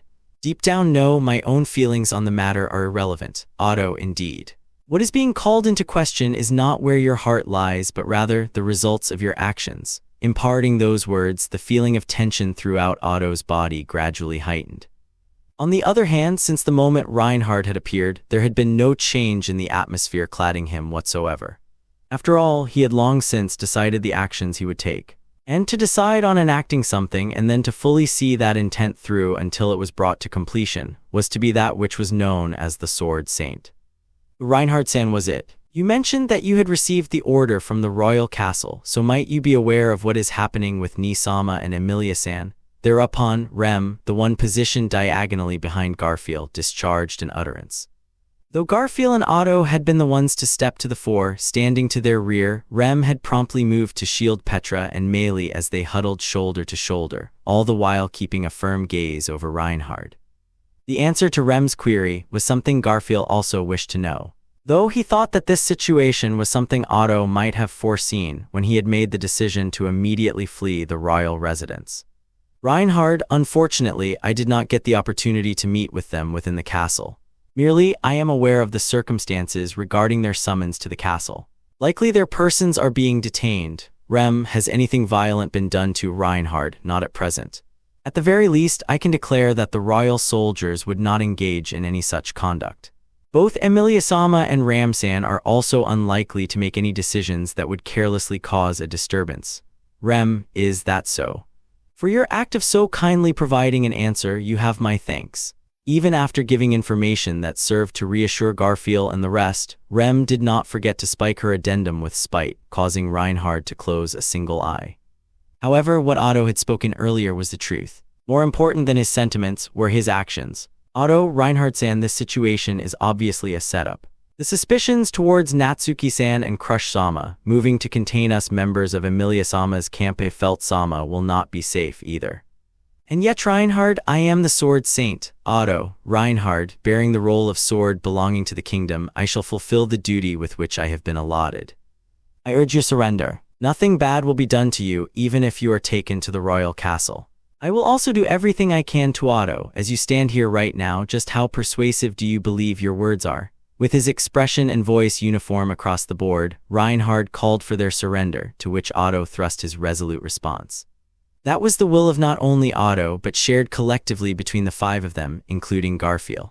No matter how much Reinhard attempted to coax his words, he stood as though to block their path. Otto, it would seem that we cannot become friends after all. Reinhard, indeed. I had a feeling it would turn out this way. With that, the discussion between Otto and Reinhard, where each had attempted to change the other's mind, had reached its terminus. Oddly enough, both parties had synchronously arrived at the same conclusion. Any further exchange of words would prove meaningless. And as a matter of fact, Otto's judgment had been right on the mark. Given that Reinhard had caught up to them, the royal castle would have also been aware that Garfield and the rest were present here. Their routes of escape would diminish the more pursuers were sent after them, and if it got to the point that even Marcos were to be sent into action, their prospects would only narrow even further. Reinhard, no other soldiers will be coming. An encirclement has been ordered, but the only one here is me. Rem, and may I ask as to why, Reinhard, I wish to avoid meaningless casualties. I do not mean to downplay the proficiency of the soldiers, but neither do I intend to underestimate you all. Therein also lies the reason why I accepted this duty. Rem, to prevent us from harming any of the soldiers, is it, Reinhard, that, and to prevent any of you from getting hurt? For me, that is possible. In the stead of Otto, who had closed himself off from any further contact, Rem continued the interaction with Reinhard, prompting his answer. The moment that response was given, the sensation of goosebumps running across the world swept through the royal capital. Reinhard's will, his conviction, had been conveyed to an almost painful degree. Though, however, as a matter of fact, such a thing was out of the question. Garfield, you know, I kept myself shut up and listened in thoroughly to all your talk with Otabro and Rem, but there's something you're saying that just don't fucking sit right with me, oi. Reinhard, doesn't sit right? Cracking the knuckles of his fists, Garfield donned his silver gauntlets on both of his arms. And as the Sword Saint's gaze sharpened at that stance, Garfield gnashed his fangs with an awe. Reinhard's intent in coming along to quell Garfield and the others, he understood. The consideration of wishing not to produce any unnecessary victims was a notion Garfield shared. Even so, it rubbed him the wrong way. That was because Garfield, for someone saying you ain't gonna underestimate us, ain't failin' to consider something. That right here, right now, my amazing self, is gonna kick your fucking ass. In that instant, Garfield roared as he stepped forth onto the street, launching himself at Reinhard. Watching as Garfield took that first step, that which flashed through Reinhard's eyes was neither the hue of surprise nor vigilance. Reinhard, what had flashed through was the hue of anguish, coming to terms with Garfield's decision. A pitiful gaze upon a person who had clearly made the wrong decision, as if having witnessed a child who, rather than apologizing to their parents upon shattering a vase, took instead to interring the shards of the vase beneath the soil. As that hue of sorrow resided amidst Reinhard's eyes, Garfield slammed his fist into him. In the past, when Garfield had first encountered Reinhard, he had been so overwhelmed by his presence that he had launched an attack on conditioned reflex. Their current clash took on the same form as that initial encounter in Prestella. As Garfield's strike swung downward, Reinhard held his right arm overhead. Catching the mighty fist with his 5 fingers opened wide, he would easily brush it aside. Reinhard, HK, no such thing occurred. Garfield, aura, howling, Garfield's body pulsed with vigor, forcibly rejecting the redirection of his strength. As Reinhard received that directly with his arm, the impact exploded, shredding the sleeve of the Sword Saint's white garb, while the undeflected energy caused the ground beneath him to fissure in the pattern of a spider's web. Then to Reinhard, marveling at the strike that had far surpassed his imagination, Garfield laughed ha, in a manner which flashed his bared fangs. Garfield, don't you go thinking that everyone other than you is just gonna keep trudging around forever. Extending both of his folded knees in a dropkick, he drove his legs directly into the center of Reinhard, at the intersection of his two arms, the resulting shockwave ferociously ravaging this corner of the royal capital. At the commencement of that battle, he felt as if he could hear the world clapping its hands in joyous applause. Clenching her small fists, Petra kept an attentive gaze over the battle that had begun to unfold. Garfield's thunderous onslaught as he howled was the epitome of bestial fury itself, a ferociousness that turned his arms, legs, claws, and fangs, every single part of his body, into weapons aiming to sink into his opponent's windpipe. Against that overwhelming salvo of blows from Garfield, nearly impossible to follow with the naked eye, Reinhard, in opposition to him, was able to ward off the vast majority of it through evasion and his single arm held aloft. And yet, that which he had warded off had merely been the vast majority. The remainder that could not be completely evaded was able to reach his exterior.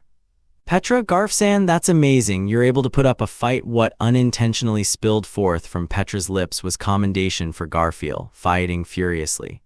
Petra was also a subject of the kingdom, and tales of the exceptionality of the sword Saint Reinhard had reached her ears ever since she had been a mere village girl.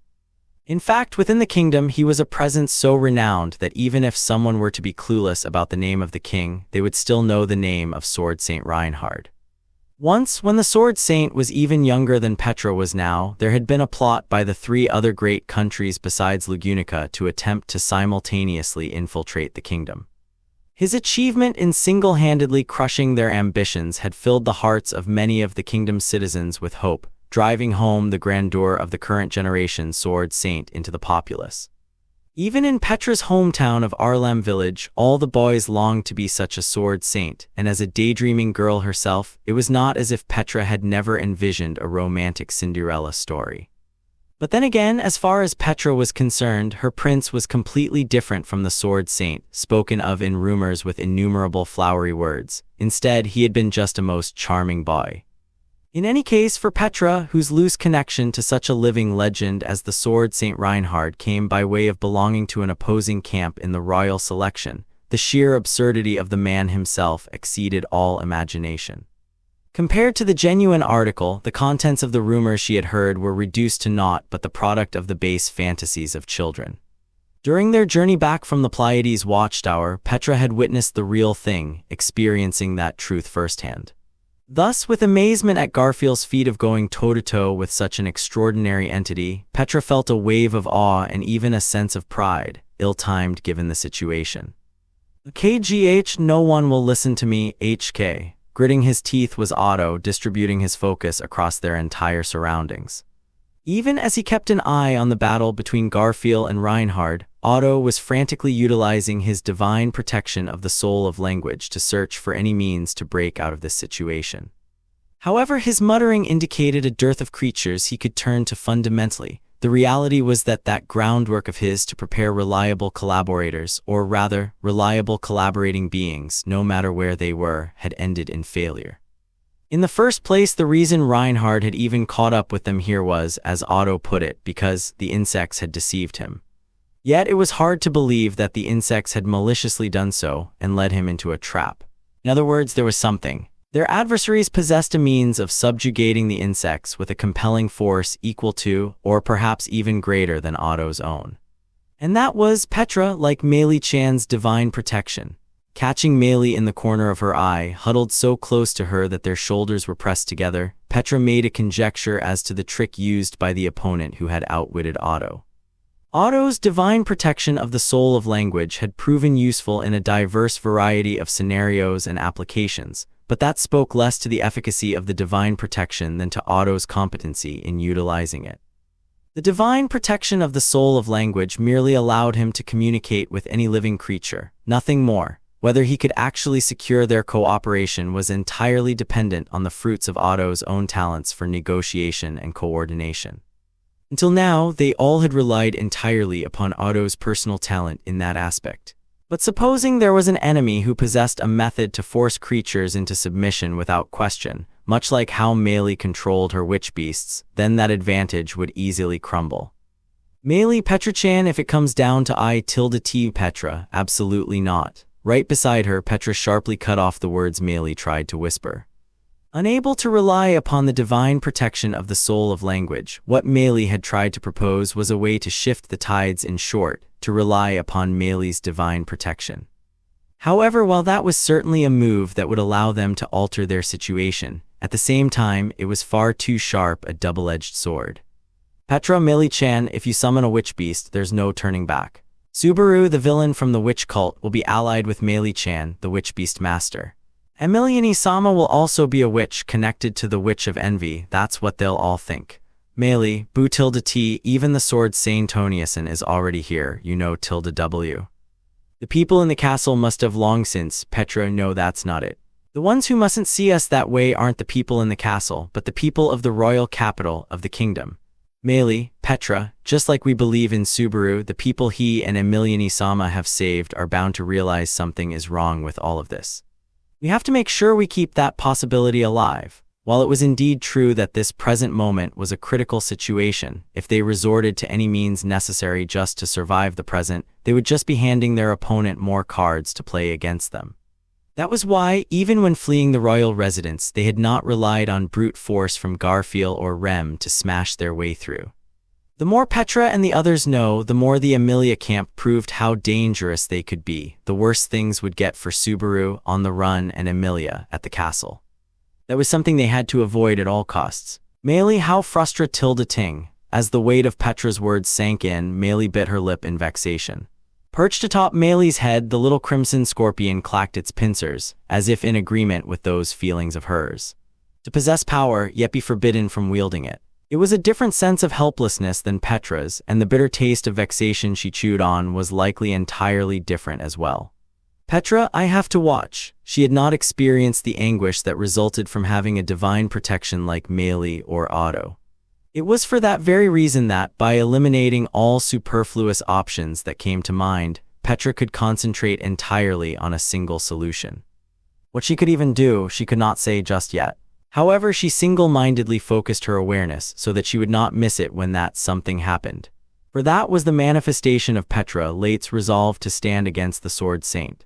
Vision narrow, sound distant, olfaction sharp, pain heightened, palate faintly bloody, the singular life known as Garfield blazed in incandescence, ego lost in a state of pinnacle focus. Surpassing all of his opponent's expectations, he had taken a near-perfect starting dash in the commencement of their bout. Garfield's stout arms, ferocious legs, and beastly claws berserked freely as per his will, successfully forcing a purely defensive stance upon the one standing to his fore, Reinhard. That was a feat of combat incomparable to the time he had gotten the opportunity to test his strength against Reinhard in a contest at Prestella, resulting in him suffering a complete and utter defeat, as if he were a literal baby unable to do even a single thing.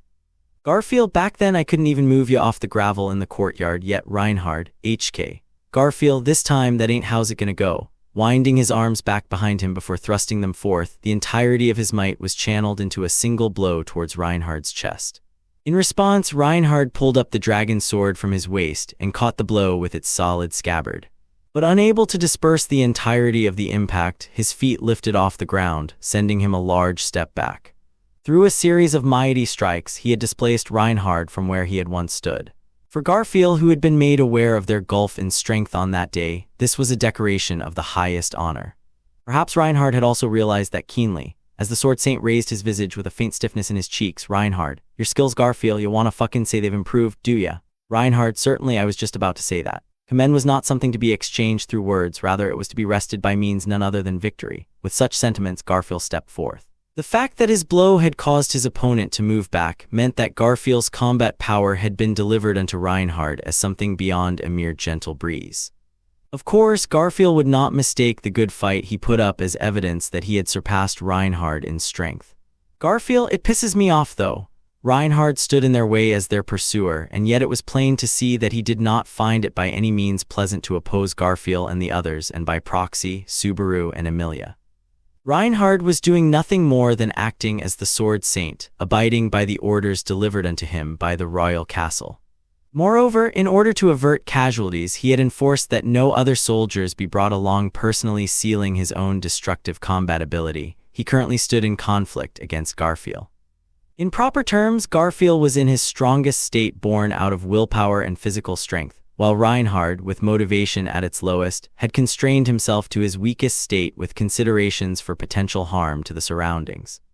That was precisely why this could be described as a miraculous leveling of the field induced in their combat. Garfield really fucking pisses me off. He wanted to win. Garfield wanted to win. Facing the powerful opponent against whom he had been unable to do a single thing previously, without permitting him the leeway to make even a single excuse, he wanted to rapidly carve out an absurd rate of development and win.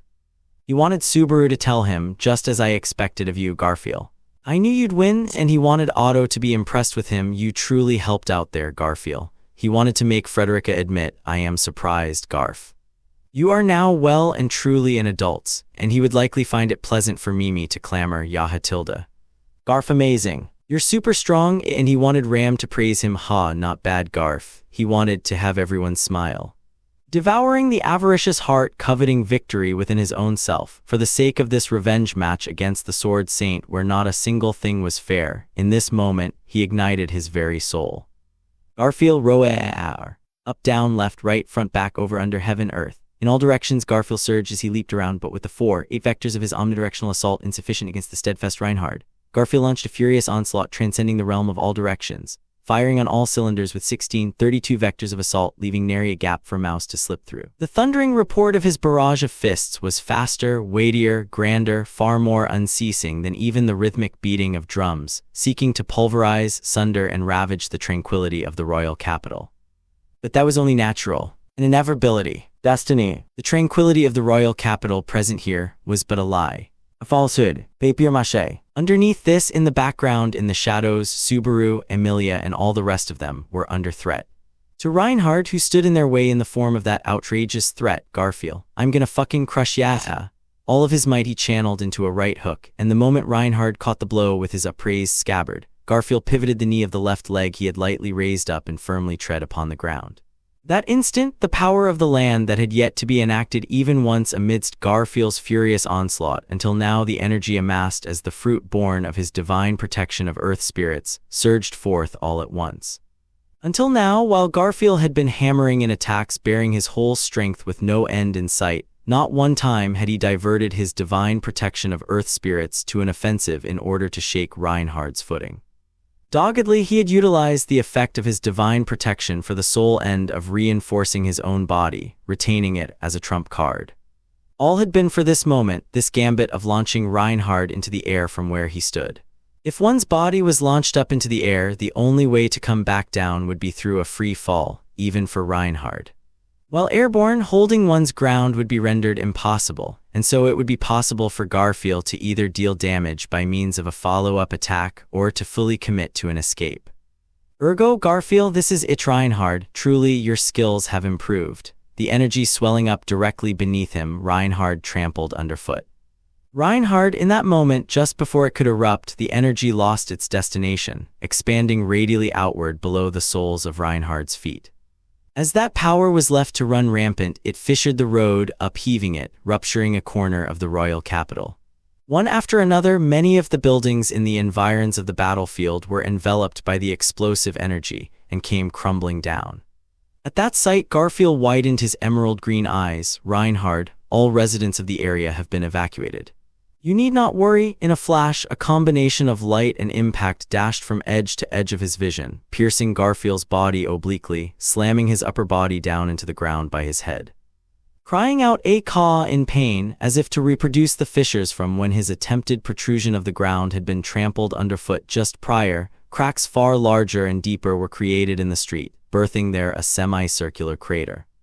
In the Empire, Garfield had even resisted a blow from the Cloud Dragon Squareon. Of course, he had not escaped unscathed, but he had managed to withstand it nonetheless. But this toughness he could not endure. Grfl all the bones in his body creaked, his flesh screamed out in pain, and it was made clear to him that all his organs had opted for silence. Faced with a level of might beyond rationality, a panic arose in his body, as if attempting to convey taste to his vision, pain to his hearing, color to his olfaction, sound to his taste, and smell to his touch. He could not make sense of a single thing. Was it painful? Was it bitter? Did it smell rusty? Was it noisy? What had happened? He could make sense of nothing. A strike so lethal that all such things became unclear to him. He had suffered. He had suffered it. He had suffered it. He had suffered it. He had suffered it. Suffered it. Suffered it. Suffered it. Suffered it. Suffered it. Suffered it. Suffered it. Suffered it. Suffered it.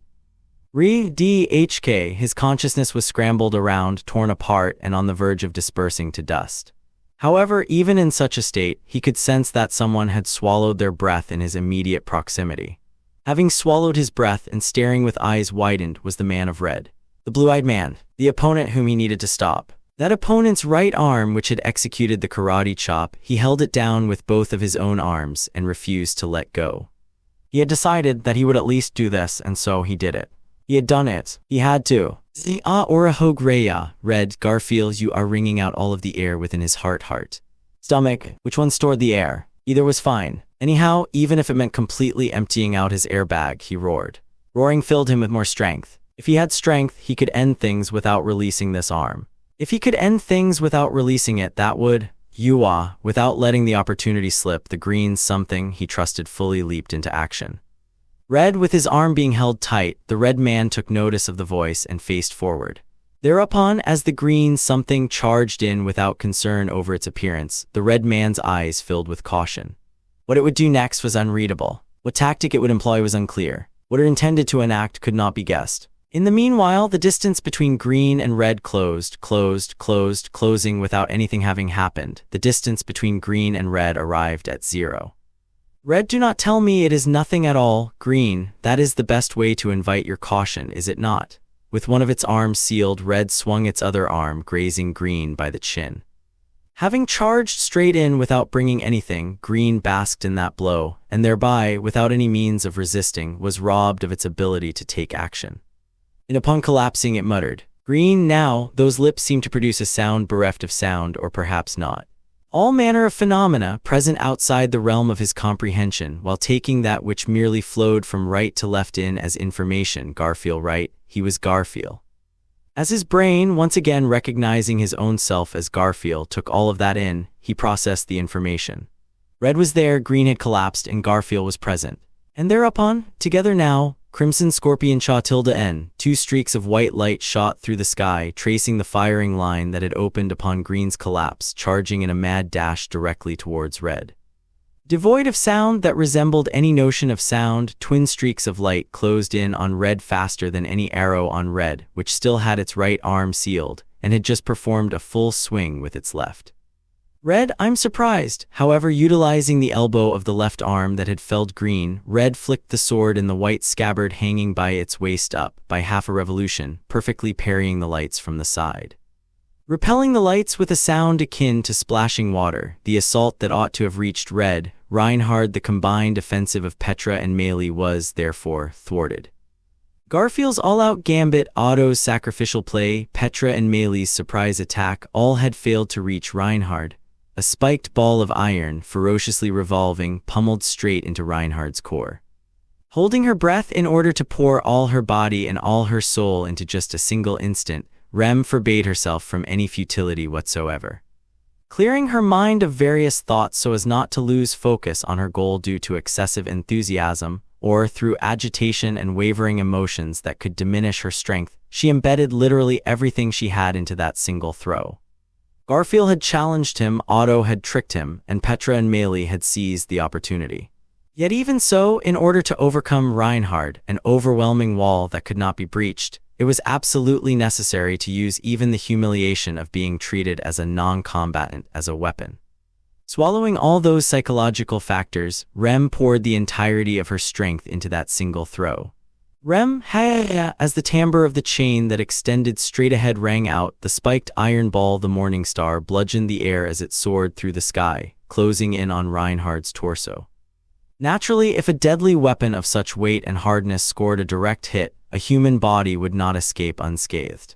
Even so, Rem cast aside any hesitation, trusting in the exceptionality of her opponent. Even supposing his head received that blow from behind under perfect circumstances, Reinhard would never lose his life. Such was her reverence and trust towards the opponent on a completely different level. The black ball of iron containing those feelings was drawn in toward the center of Reinhard's chest. Rem, HK. The instant she thought it would hit, Rem was struck by an impact so violent it nearly dislocated her right shoulder. Rem, what just happened? Within Rem's vision, as her eyes widened, Reinhard, who ought to have taken a direct hit from the iron ball, had raised his long leg high up in the air. No, that was wrong. The leg had been kicked up. Following the tip of his foot extending to the heavens, the morning star Rem had unleashed had been deflected, blown away into the sky faster than the eye could follow in a single kick. The impact of the chain snapping taut had traveled all the way to Rem's body, nearly devastating her shoulder. Rem, before the pain could tear through her flesh, it was her mind, having comprehended that reality, that felt like it would be torn asunder first. She had failed. Even though Garfield had exhausted his strength to the point of death, Otto had deliberately feigned having no plan, and Petra and Meili had served as a distraction, all to open a path for Rem, their winning hand. That had been the only chance for all 5 of them there to work together as one, and it had Rem. It didn't reach. No, it shall reach. In that instant, that which drowned out her lament had been the voice of a man unknown to Rem's ears. Rem, the breath of all present, was taken away as they turned in the direction of the voice that had struck them like a surprise attack. The owner of that voice was a white-haired man in a butler uniform, grasping twin swords gleaming with silver light in both hands. With an immeasurable aura of swordsmanship cascading from his entire body, the man spoke. For the sake of the only means to save my lord, I, the sword demon Wilhelm Trias, shall render my assistance, so he declared. Directly following the delivery of that introduction, the split-second combat that commenced decided everything. Reinhard, honored grandfather. The moment his mutter sublimed of shock and sorrow spilled, what Reinhard's in trembling eyes reflected was but a body forth-leaning, the sword demon Wilhelm, barreling forth as if a bullet from a chamber. The street, fragmentalized and upheaved, responded to the other party's kick with a force equal and opposite, launching Wilhelm forth to syncopate his distance from Reinhard in the blink of an eye, readied with a silver flash of the twin blades poised at his waist. Prior to its unleashment, prior to its deliverance, he would take advantage of even the slightest of openings. Where fuck do ya think you're lookin', oi? Eyes bloodshot, Garfield remained channeling his full strength for the purpose of holding down Reinhard's right arm, and inducing a swell amidst the ground to which he clung with half his body. He commenced an offensive against Reinhard with the protruding road. Formation poor and target indistinct, the haphazard assault was let loose, its scope and dimension expanding without rhyme or reason, as if aiming to simply hit anything at all. However, with a semicircular slash of his retracted left arm, Reinhard wrought devastation upon it. A shock wave birthed and smithereens abounded. Thereupon Wilhelm's oncoming slashes, brisker than even that, a loud cry erupted from Rem with a powerful downswing of her right arm. A horn veiled in a faint glow burgeoning from her forehead, the daughter of the Oni who had enabled herself to take action surpassing her physical limits, pulled tight on the iron ball previously kicked skyward, meteoring it down anew. For Reinhard, whose attention had been stolen by the swell of the land and the encroaching sword demon, the onslaught from the mid-heavens, one which he ought to have already averted, would have come as the extremity of surprises. However, Reinhard, to think you are capable of going this far, all of you. Muttering so, Reinhard received the starfall of the iron ball with the dragon sword's scabbard. The sword removed from his waist to defend against Petra and Meili's attack, kicking it up into the grip of the left hand with which he had prevented Garfield's protrusion of the ground, he parried the iron ball. All the attacks till now he had simply defended with his superhuman reflexes, exhibiting his aberrant combat ability. However, even so, at long last, Wilhelm, alongside a rending battle cry that seemed to cleave the ground, the sword demon's twin blades streaked forth as silver flashes. Beyond compare to the many attacks that had targeted catching him off guard until this point, what closed in on the sword saint was an assault of the blade imbued with the essence of a domain attainable only by those who had single-mindedly devoted themselves to the sword. The dragon sword in his left grip was occupied receiving the iron ball, and his right arm was yet sealed by Garfield. This time, for certain, it appeared that he possessed no means of warding off that swordly shimmer. That was, so long as he did not brandish his right arm with Garfield's body altogether. With Garfield still clinging to his arm, Reinhard intended to slash Wilhelm down. Having said that, if Garfield were to release his arm, given that he had no means to go against this, Reinhard would simply intercept Wilhelm directly with a karate chop of his freed hand. Still, Garfield being Reinhard's blunt weapon would be more of an inconvenience. However, if Garfield were to collide against Wilhelm as a weapon here, this once-in-a-lifetime opportunity granted by the arrival of a reliable reinforcement would be lost. That instant, Garfield and Wilhelm crossed gazes, conversing through instinct. Thus, as if telling him to bring it on, Garfield accepted Wilhelm's determination. The firm resolve of the sword demon, its answer was, "Reinhard, don't tell me." The answer presented in a form before his eyes. Reinhard's visage was stained a hue of shock. "Wilhelm, it is a bad habit of yours, to misapprehend the extent of others' resolve." One gazing upon his astonishment, thus did Wilhelm proclaim, tranquil as the surface of a lake. The light of the sword unleashed traced a crescent arc slicing through the flank of the upraised Garfield. The blade cut across to inflict a deep gash upon Reinhard's leg. Garfield finally reached certainly rending flesh and severing bone. Their experience of fighting back-to-back in Pristella now functioned to serve the wordless coordination between Garfield and Wilhelm. Per Reinhard's intuition, were Garfield to be wedged into the sword's trajectory, Wilhelm would have forfeited his means of attack. However, the sword demon did no such thing, taking on the objective Garfield and rest had to accomplish to matter what. Ergo, placing faith in Garfield's resilience, he had slashed Reinhard along with Garfield. Reinhard sustaining a serious laceration to his leg. Reinhard held his breath and Garfield slipped off his arm. With a hand over the wound on his flank, he activated healing magic on the verge of his consciousness slipping. Even while feeling a peculiar sense of impairment at that invocation, he poured the entirety of his strength into first aid treatment. "Wilhelm, you did magnificently." Thereupon, before Garfield could fall to the ground, Wilhelm caught his body with an outstretched arm. At a glance, it was clear that Wilhelm had already returned both his twin swords to their sheaths, and in the arm opposite to the one carrying Garfield, the collapsed Otto was present. Bearing the two of them, Wilhelm turned his gaze over to Reinhard. "Wilhelm, even for you, that wound is not something you can heal in an instant. Reinhard, honored grandfather, please wait." "They are, Crush-sama is Wilhelm, to the kingdom of today my sword cannot be lent." Reinhard, responding so to the voice attempting to halt him, Wilhelm took a great leap backwards. Thus left by his lonesome, Reinhard widened his eyes, but just as Wilhelm had pointed out, with his leg having suffered a deep laceration, even he would not be able to move immediately. Wilhelm awakened Rem Dono. The girl's Rem, yes. Unfamiliar old man. Meanwhile, in response to Wilhelm's call to action, Rem adroitly pivoted her body and rushed over to Petra and Meili, snatching up their bodies as they cried Kaya, in surprise. With a sidelong glance to that, Otto slightly stirred while being carried by Wilhelm. "Otto, please follow the wall and head west." "Rem, Otto-san." "Are you Ali Otto? I'm alive." On the western side, there are no signs or voices of the insects. There is no way to be deceived. Rem, understood. Presuming that his divine protection of the soul of language was being used against him, Otto took the measure of deliberately taking a direction where there were no voices of living creatures in order to avoid a surprise attack. Following his directions, Wilhelm and Rem nodded to each other, breaking out into a sprint right away as they plotted to escape, leaving Reinhard behind at the battlefield. Reinhard violently swaying in the sword demon's arm, Garfield somehow managed to turn his head and look at Reinhard, left behind in this corner of the royal capital which had been rendered completely unrecognizable in a short time span. He did have his reservations on the matter. It was not as though he hated Reinhard either. Merely since he had become the chosen obstacle running counter to them here, the fact that they had nevertheless managed to somehow overcome him brought a certain relief and sense of accomplishment. "Reinhard, even so, I am the sword of the kingdom." At that moment, Garfield felt as the world had its breath taken away. It was not that it had paused its breathing, its breath had been taken away. After all, alongside the faint rumbling of the atmosphere, the legendary blade of Dragon Sword Reed gleamed in its cold, pallid blue radiance. Dragon Sword Reed, a blade counted among the enchanted swords and holy swords of this world, of which there existed no greater than 10, whose wielding was sanctioned solely to the sword saint of the Dragon Kingdom of Lugunica, a sword of legend passed through generations.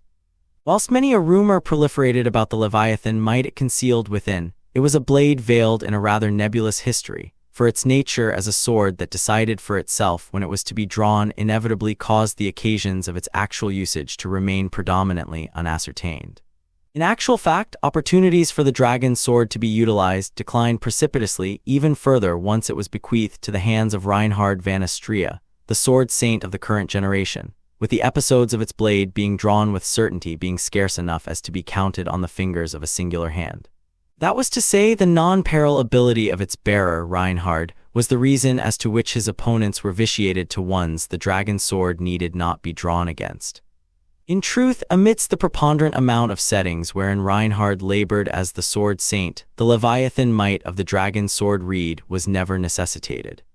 Consequently, the dragon's sword reed had been appraised by Natsuki Subaru as wouldn't it be better to swing it around like an absolutely indestructible blunt weapon, engraving a bitter smile onto Reinhard. However, Dragon Sword, on the seldom occasion that the Dragon Sword's blade was laid bare, the world would acknowledge it as a singular instance of momentous import. The conditions for the Dragon Sword reed to be drawn for those apprised with Lugunica's ancient history, and even for the lineage of sword saints who had been its bearers for generations, were laden with mysteries. Was it their enemy's strength? Was it the weight of the responsibility they were saddled with? Was it the onslaught posed by the peril confronting them? None corresponded as the right answer. Although if there were a solitary fact to be stated with certainty, in all the times the dragon sword reed had been unsheathed, never had it failed to fulfill its purpose. A shudder ran through mind and body alike, afflicted by a swordly aura as though the entire being was inundated in a glaciating wave.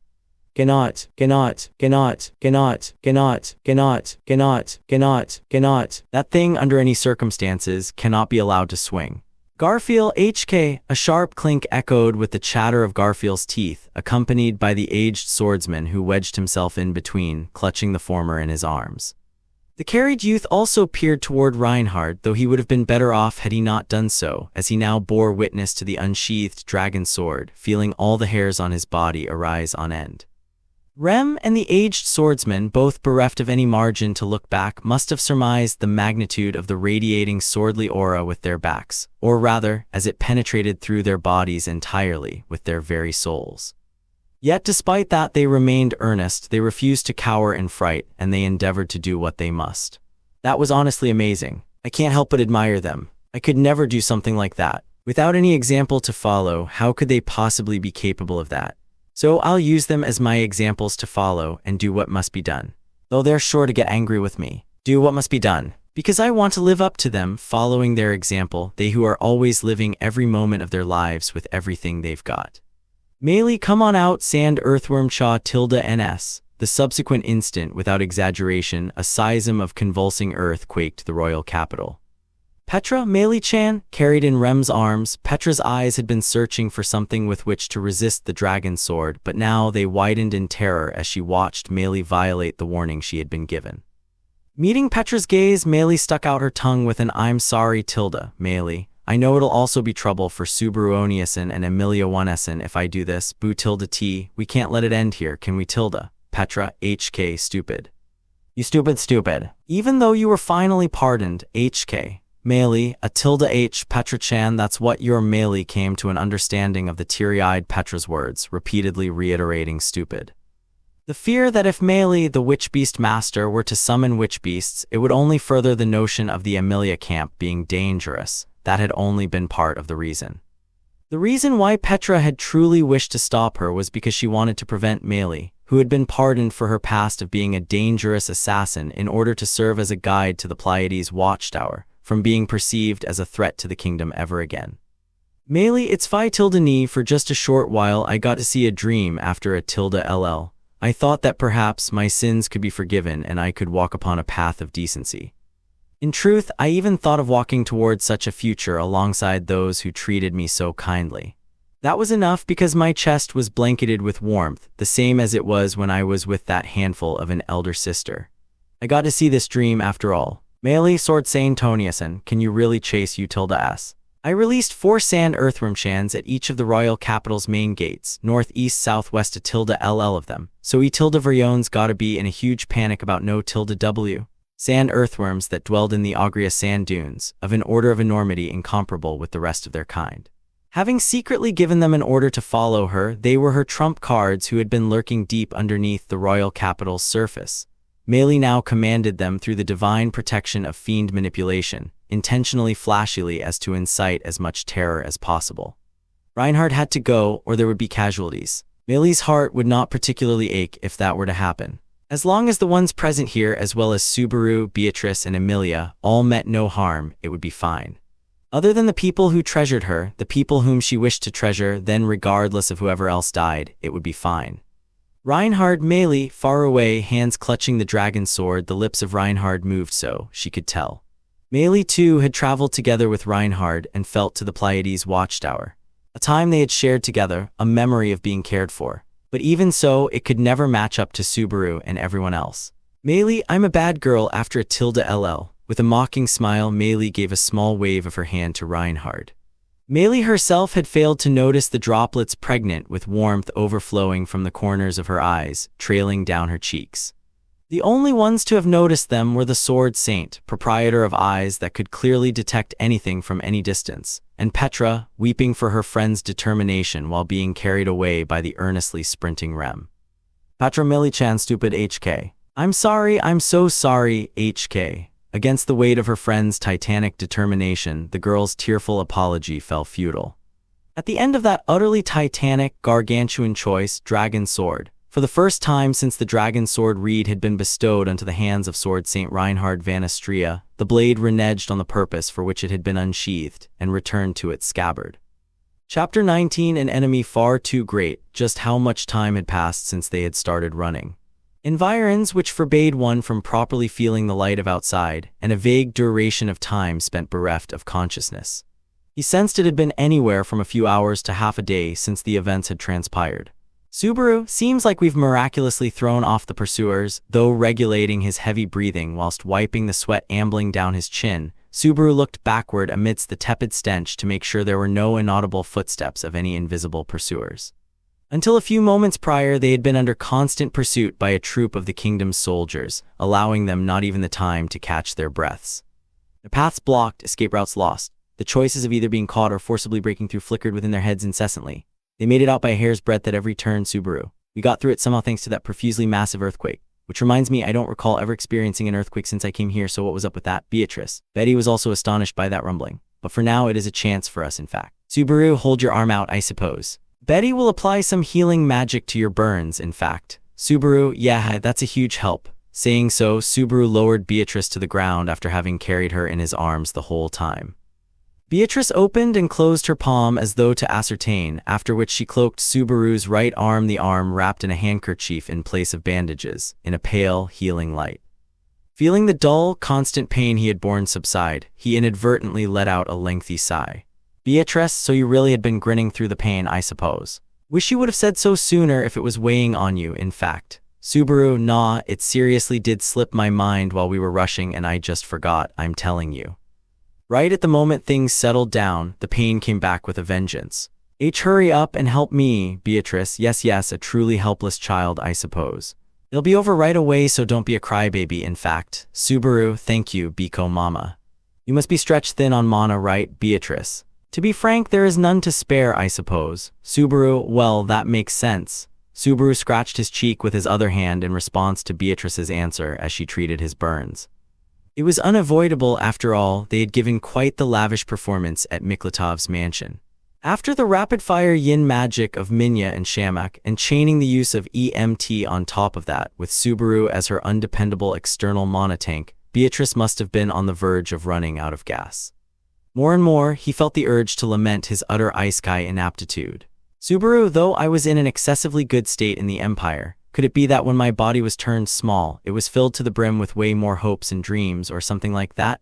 Beatrice, that was an exceedingly unnatural state that distorted your odd, so Betty doesn't have a particularly favorable impression of it, in fact.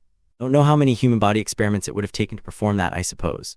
Subaru, even though he's no longer an enemy, and we've also long left the Empire, the looming darkness of Albartsan, or I should say of the Shinobi, only continues to deepen, most certainly. The task of kneading the odd, equivalent to something like a soul, into whatever shape one so desired did not seem like it would be possible without practice. If that were the case, then it would be concluded that not merely Albart but the Shinobi village had continued to practice kneading souls, conferring no falsities to the name vicious old man.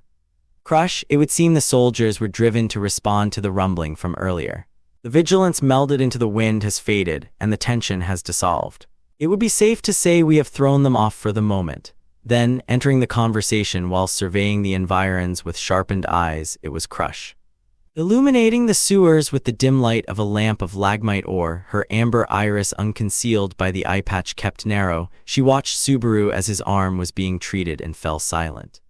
For a moment, Subaru found her reaction dubious, but it immediately came to his mind that it must have been healing light for Crush. It reminded her of something close, something arduous for her to forget. Subaru, I guess it's not something we can talk about right now. In all honesty, the situation was moving with the inordinate momentum of billowing waves. Per Subaru's perspective, since the stage he shared with Al at Pleiades' Watchtower, there had constantly been something happening one after another, giving him no time to repose his nerves. The entrance of the Church of the Divine Dragon, Crush's recovery, and the subsequent turmoil at Miklatov's mansion leading him to now becoming the fugitive Natsuki Subaru, it had been rigorous. Even though in truth he had just wanted to speak about Ferris's dismissal upon meeting Crush. He wanted to verify with Crush her reason and motive behind dismissing Ferris, somehow fumble together onto a point of compromise, and aid the two in mending their relationship in the aftermath of their strife. Ferris would surely call it prideful meddling, but nevertheless he would pay it no heed. Whom an onlooker would deem as an impatient, selfish man of pride, that was precisely who Natsuki Subaru was. Crush to the both of you, Subaru Crush to the both of you, I am grateful for the fact that you ran after me amidst a situation such as that. Subaru clamped his mouth shut upon what Crush conveyed, the tone of her voice lowered. Grateful, merely that one word, by his own mind, was far too modest a price for him to indeed feel this half-day spent entirely on the run had been recompensed. But at the very least, had they chosen not to run after her back at that place, they could not have drawn these words from her. Subaru, but I can't just say you're welcome so easily. My burns hurt, though you did shield me from Tiga. But it's because of you that a fight even broke out in the first place, Crush-san. And I'm definitely causing worry and trouble for Amelia-tan and everyone else. And my courageous Biko has steeled her resolve to live through 400 years of hell with me, Beatrice. Subaru, just because you haven't sorted out your thoughts doesn't mean you should be stroking Betty's head around so impulsively and rashly, in fact. Betty's adorableness will be spoiled, I suppose. Subaru, my bad, you're right. It's been spoiled so much I can't even bear to look. Beatrice, that's impossible, in fact.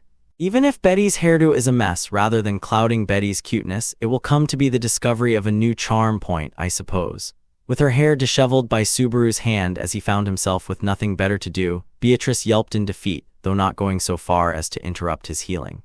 This usual exchange of theirs felt as though it slightly unraveled the anxiety that seemed to have congealed even his organs, a salvation.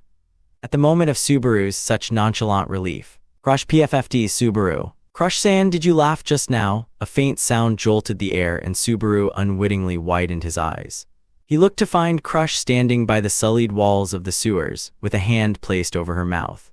Upon receiving Subaru's gaze, she supplemented a single word, apologies, Crush, watching your exchange devoid of the present tension, I could not resist it.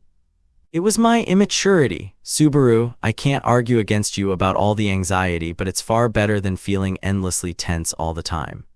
Besides, you've shown nothing but a scary face so far. Crush, a frightening face, you say.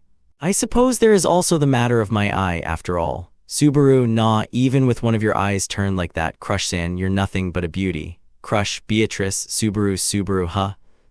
The mood slightly worsened again. With one hand over her eye patch, Crush narrowed her eyes, and as even Beatrice was appalled by him, Subaru flustered about. However, after a short sigh, Crush slowly shook her head. Crush, both of you are truly strong. Subaru, if you're talking about me and Biko, then using the plural is correct. Without Biko, I'd just be another nobody among the riffraff. But you know, Crush, but Subaru, this strength is something you also ought to have held, Crush-san. Crush pursed her lips upon Subaru's reply. Observing this, Subaru reflected upon his words as being intrusive. That he had compelled her expression, which had softened for a mere moment, to turn rigid once again. As Subaru oscillated between what words to continue with, Beatrice tapped his arm.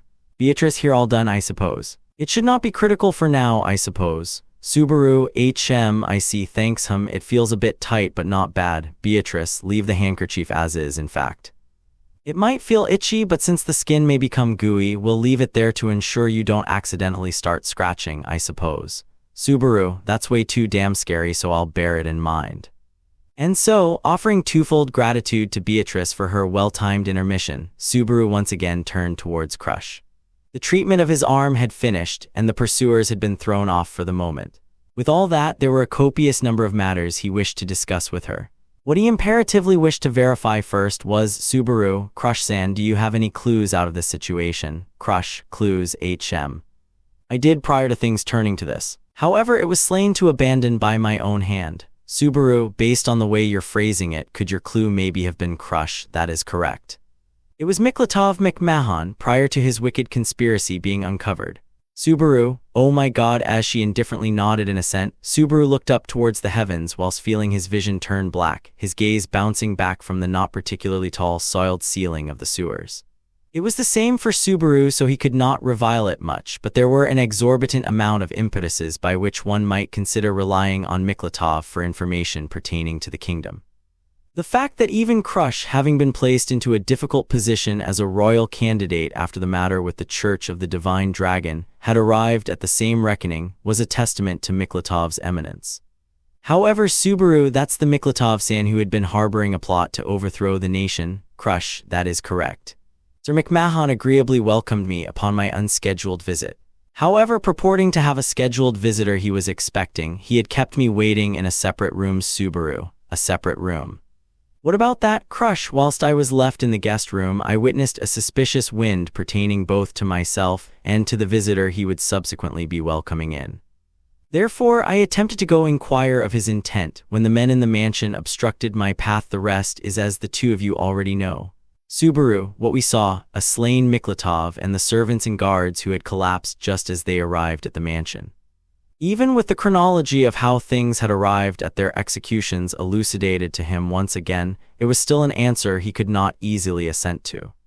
In the end, the problem was that Crush's basis of distrusting Michlotov was a suspicious wind, namely, by virtue of the divine protection of wind reading that she possessed. Subaru, albeit a matter of course, Subaru could not share the divine protection of wind reading into which she placed unconditional faith. Hence, beside his desire to trust Crush, he was bereft of confidence. And that was Subaru, the same as me back then. Whilst conversing with Crush, Subaru savored an emotion as though constricting his chest. Perfect mirror image of a back and forth he had once exchanged with Crush back when the royal selection had barely started, when Subaru's vision had been beclouded by his hatred towards Betelgeuse Romanée-Conti, the Sin Archbishop of Sloth who inflicted annihilating destruction upon the Roswell mansion in Arlem village. This situation was utterly identical to that time. Subaru, back then my blood was boiling, my eyes were clouded by the fact that nobody believed me, failing to listen even a little bit to what the people around me were saying. His distortion, fully corrupted by hatred and wrath, was seen through by Crush, and she resolutely cast aside his foolishly frenzied stance.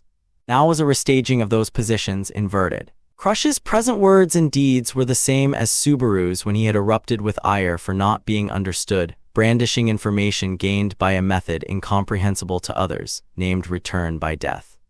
Needless to say, Crush's conduct appeared to be more reasonable compared to the foolish Subaru of that time.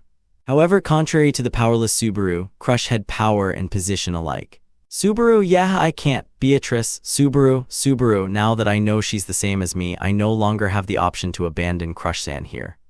Whether I have to help her or stop her. Subaru bit his lip and tightly balled his fists as Beatrice quietly watched from his side. At that time, Crush had been preparing for the behemoth undertaking of subjugating the white whale. Yet she continued to patiently face the ignorant, vapid, insolent Subaru. In the end, she lent her ears to Subaru's words and aided him with her power to help realize his ambitions. Now it was Subaru's turn to do the same. To stand by her side if she was in the right, and to stop her if she had erred, even if it meant standing in her way. For that purpose, Subaru, Crush-san, I am Crush, pause, Natsuki Subaru. As he almost vocalized the determination he anchored, Crush halted him. However, Crush's looks were far too austere for him to think the wind had been taken out of her sails. She moved closer to Subaru and Beatrice, shielding them in her rear, her eyes laser-focused on the murk of the sewers. Subaru looked in the same direction as her vigilance, though nothing reflected in his eyes. Crush, somebody is there. Even if you conceal your breaths, your emotions mount onto the wind. My eyes shall not permit them escape. Subaru, didn't we shake off the pursuing soldiers? Crush, it is likely a party bearing a separate motive from them. Allow me to warn you, remaining silent bears you no yield. Otherwise, I shall deem it as hostility. Wait. Don't be so hasty. I get it all right. Unsheathed before anyone could notice, her poniard in hand, it happened just as Crush poised herself to stand on guard. Pressed by the swell of tension and vigilance in her tenor, a flustered voice responded from the darkness ahead of the channel.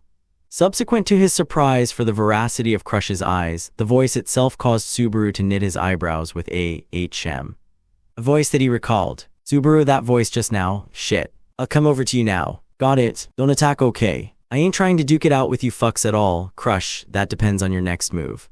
I shall inform you that I am unable to make any imprudent promises. Having said that, you are 1 and we are 3. You are outnumbered, Subaru. Wait, are you, Chin? Crush, what? Keeping her guard up toward the shouting man, Crush raised an eyebrow at Subaru's question.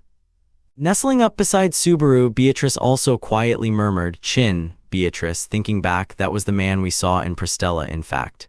Subaru, yeah, that's right. Right now, he's being taken care of at Felt's place, and it was that very Felt who told me to come here. Tusk, damn embarrassing. Clicking his tongue in displeasure, the man slowly emerged from the darkness with both hands raised.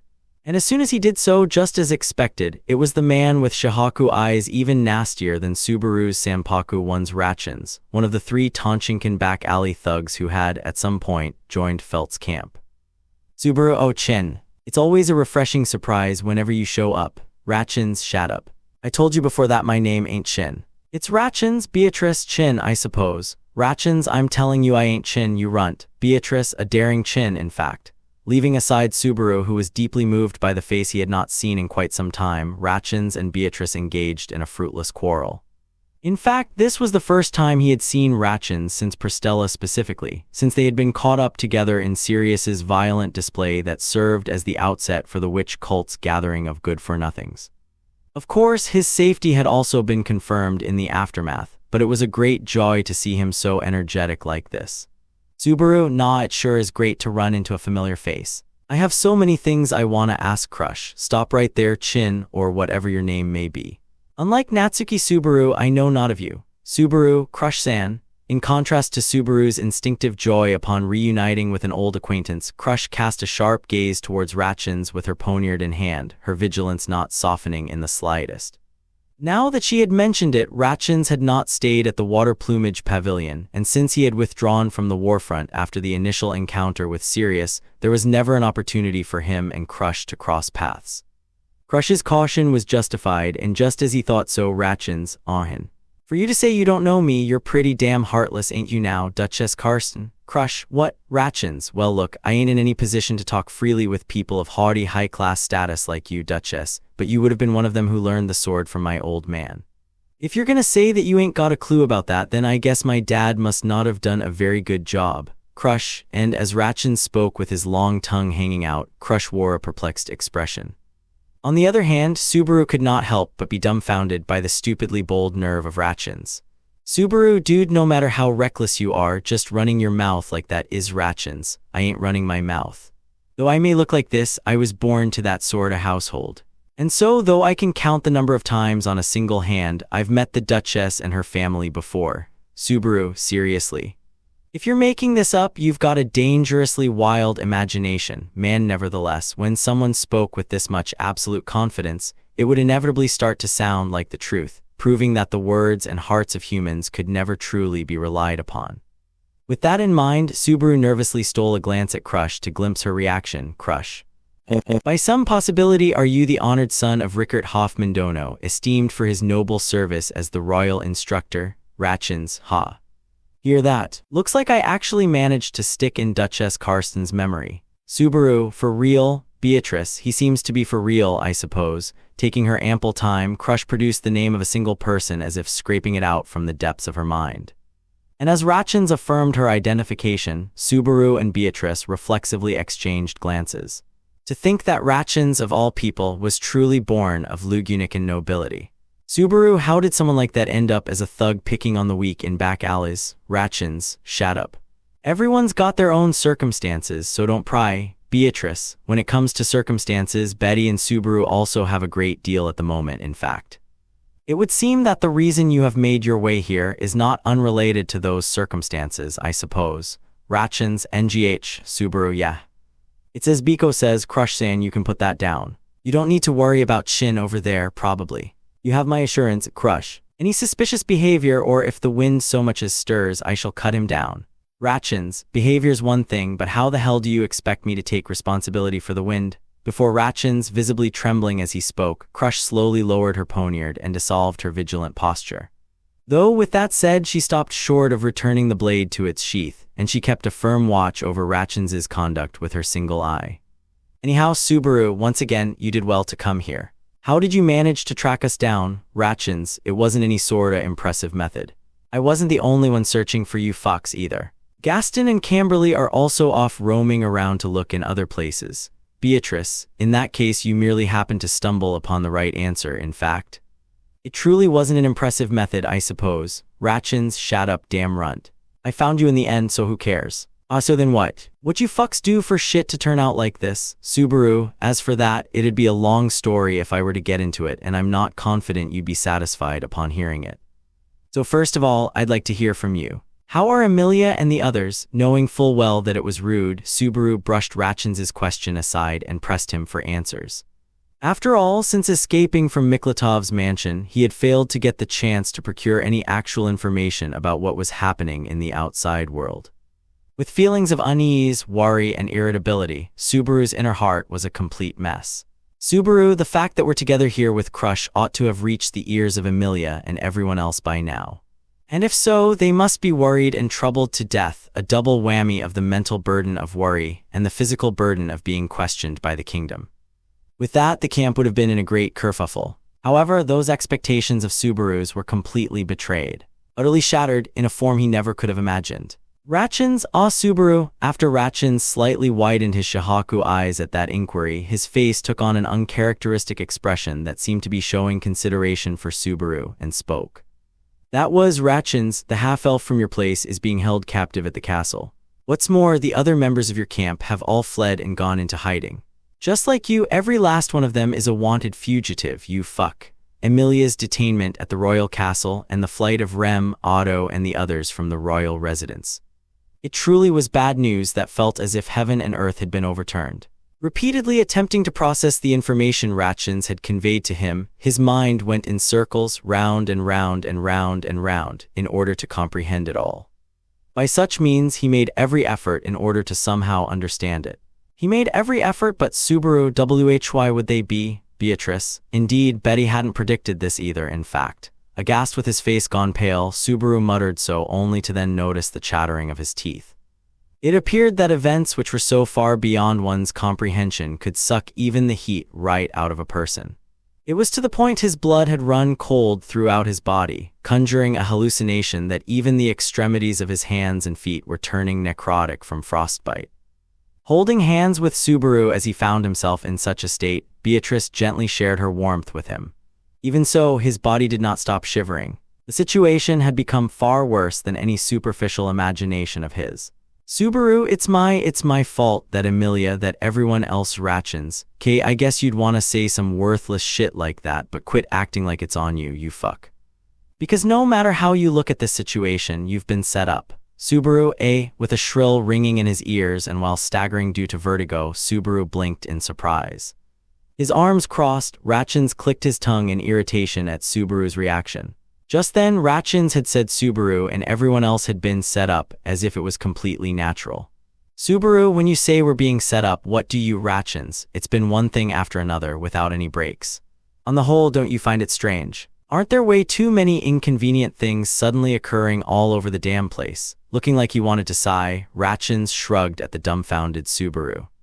In response to his way of putting it, in place of the lethargic Subaru who seemed like some part of his brain had gone numb, Beatrice responded with, Beatrice. That would be both Betty and the others being pursued, as well as Amelia being imprisoned in the castle, I suppose. Ratchins.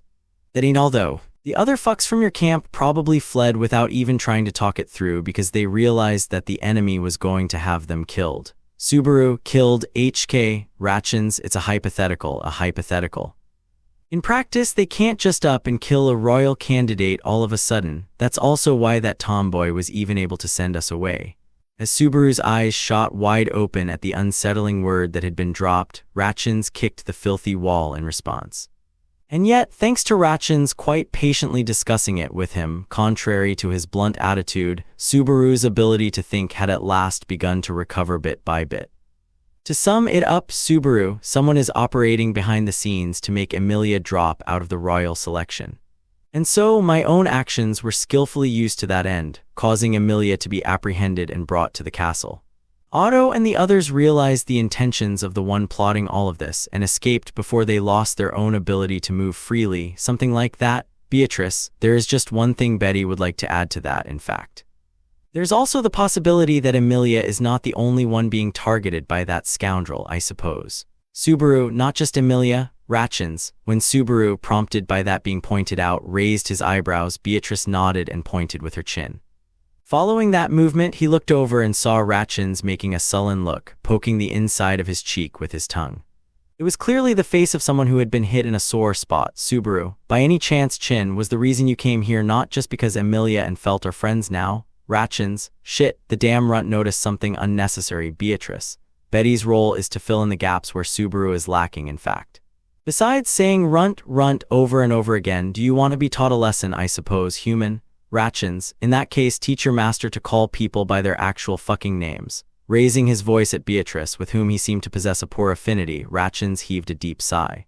Then, after hesitating for a bit, Ratchins, it ain't just the half-elf from your fucking group who got captured at the castle.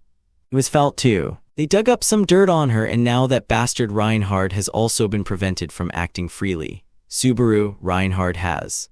Also, Felt's been detained too. In that case, what they're targeting isn't Emilia but the royal selection itself. Ratchins, so slow on the uptake. Anyway, Felt was suspicious of that, and so before she was hauled off to the castle, she gave us orders, saying, go look for Niai-chan and the others. If you find him, don't leave him alone.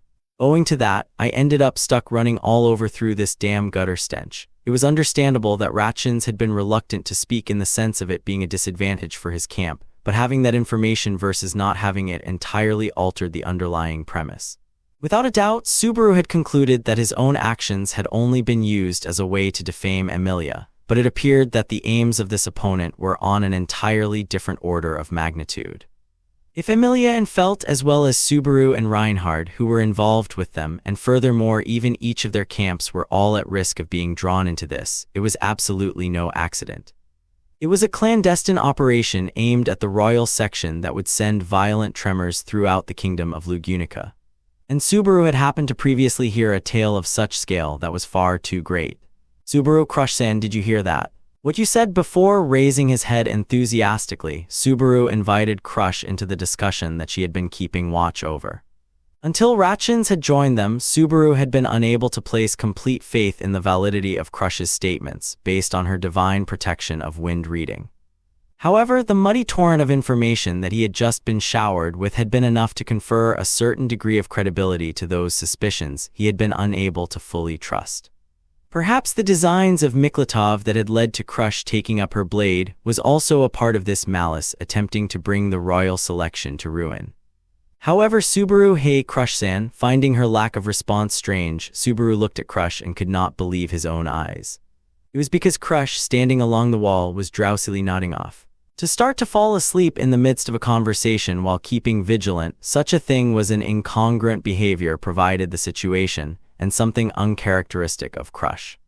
As Subaru noticed this and spoke up, Crush looking back at him with clearly vacant eyes, Crush, apologies, a drowsiness has suddenly come over me. I suspect it is likely the burden from my left eye. Subaru, burden to begin with, since when have you had that eye? Crush, I leave the rest to you. Subaru-sama. Subaru, hold on a sec. Perhaps reaching her limit there, he had thought her upper body was just swaying unsteadily, but then Crush suddenly pitched forward and collapsed. As he hurriedly caught her, the poniard slipped from Crush's hand as her strength left her, making a high-pitched clatter upon the floor of the waterway. And yet, the woman herself heeded not such sounds, and began to make the quiet noises of one breathing in their sleep. Subaru, are you kidding me? In the middle of such an important conversation, she fell asleep. Ratchins, oi, what's going on with the Duchess? They're saying all sorts of shit about her, like that she lost her memories, that her body was ruined, and that her mind finally snapped. Subaru, haya. What the hell are you saying about Crush-san? I'll punch your lights out, asshole. Ratchins, I ain't the one saying all that. The hell's up with you, you fuck? Beatrice, enough in fact. Stop arguing over every little thing, I suppose. From the looks of things, she is merely sleeping, in fact. It seems like she exceeded the limit of her exhaustion, just as the girl said herself, I suppose. Interrupting Subaru and Ratchins, Beatrice peered at Crush's sleeping face, making her judgment. The unconscious Crush did not appear to be suffering in any particular way to Subaru's eyes either. It just looked like a simply exhausted body demanding some deep sleep. Nevertheless, as Beatrice had said, if this was what Crush had stated to be a side effect of the dragon eye, then sure enough, perhaps that unnatural object was not something to be ignored. In particular, Subaru, the sacrament of the Church of the Divine Dragon, and Tiga's testimony. There's no way they are unrelated to the situation where royal candidates are being targeted. Putting it bluntly, the circumstances were such that it was impossible to think that these things were not related. And yet, paradoxically, that directly led to casting doubt on the organization known as the Church of the Divine Dragon. The Church of the Divine Dragon was a religion deeply and strongly embedded within the kingdom of Lugunica. Even if they were to assess them as a potential enemy, just to what extent ought they consider them so? Given the circumstances, he had no choice but to suspect Tiga, but what of Sakura?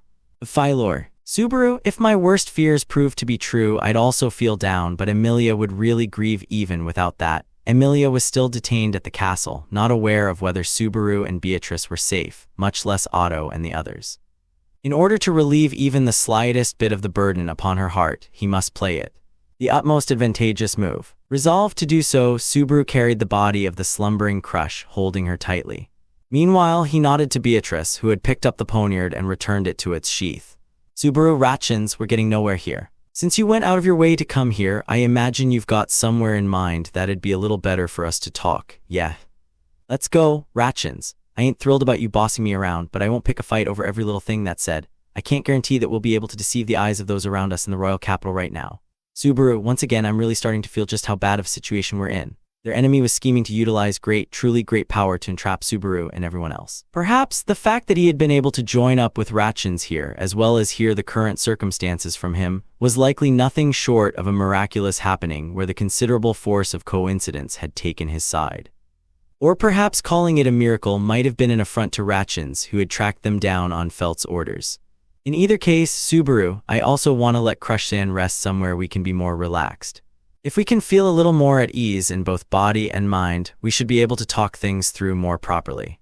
So you would be in luck for that. Just now, this very moment, this very instant, I was absolutely dying to extend an invitation to the fugitives, throwing the entire royal capital into chaos. Subaru wa. In that instant, a voice that stuck out like a sore thumb echoed throughout the sewers, and Subaru, with Crush upon his back, as well as Beatrice and Ratchins, opened their eyes wide in shock and turned around. The voice they heard was veiled amidst the darkness of the waterway, where the meager light of their lagmite ore did not reach. However, Ratchins clicked his tongue tch, in response to that and threw something in that direction. Ooh, let there be light, eh? Qhahaha, truly thoughtful and attentive. A hard sound struck the floor of the sewers, and subsequently a white light illuminated that darkness with dazzling brightness. What had been flung was the lagmite ore itself, emitting light upon impact. Just as Ratchins had intended in his split-second judgment, it exposed the form of the party embraced by the cover of darkness to the vision of Subaru and the others, who had swiveled to face it. It was Subaru, a mask. Oi, the first thing that comes to mind upon seeing me is just a mask. Well, that's far too simply just how it looks, just what meets the eye and not anything more, isn't it? Ponder over it a bit more. Ardently, passionately choose your words, like seducing the woman of your dreams, you. Qhahaha, the one who spoke thus, who then broke into a great fit of laughter that caused his body to shake, was a man, and moreover, he could not glean anything beyond the fact that the individual was a tall man. The reason why was because that man was wearing a black costume that concealed his entire body, with his face covered by a clown-like mask. The white clown mask faintly emerging from within the darkness only served to underscore the abnormality. Those words and actions, that demeanor, and that vicious gaze directed through his mask, through their mere 5-second-long encounter, Subaru could immediately understand.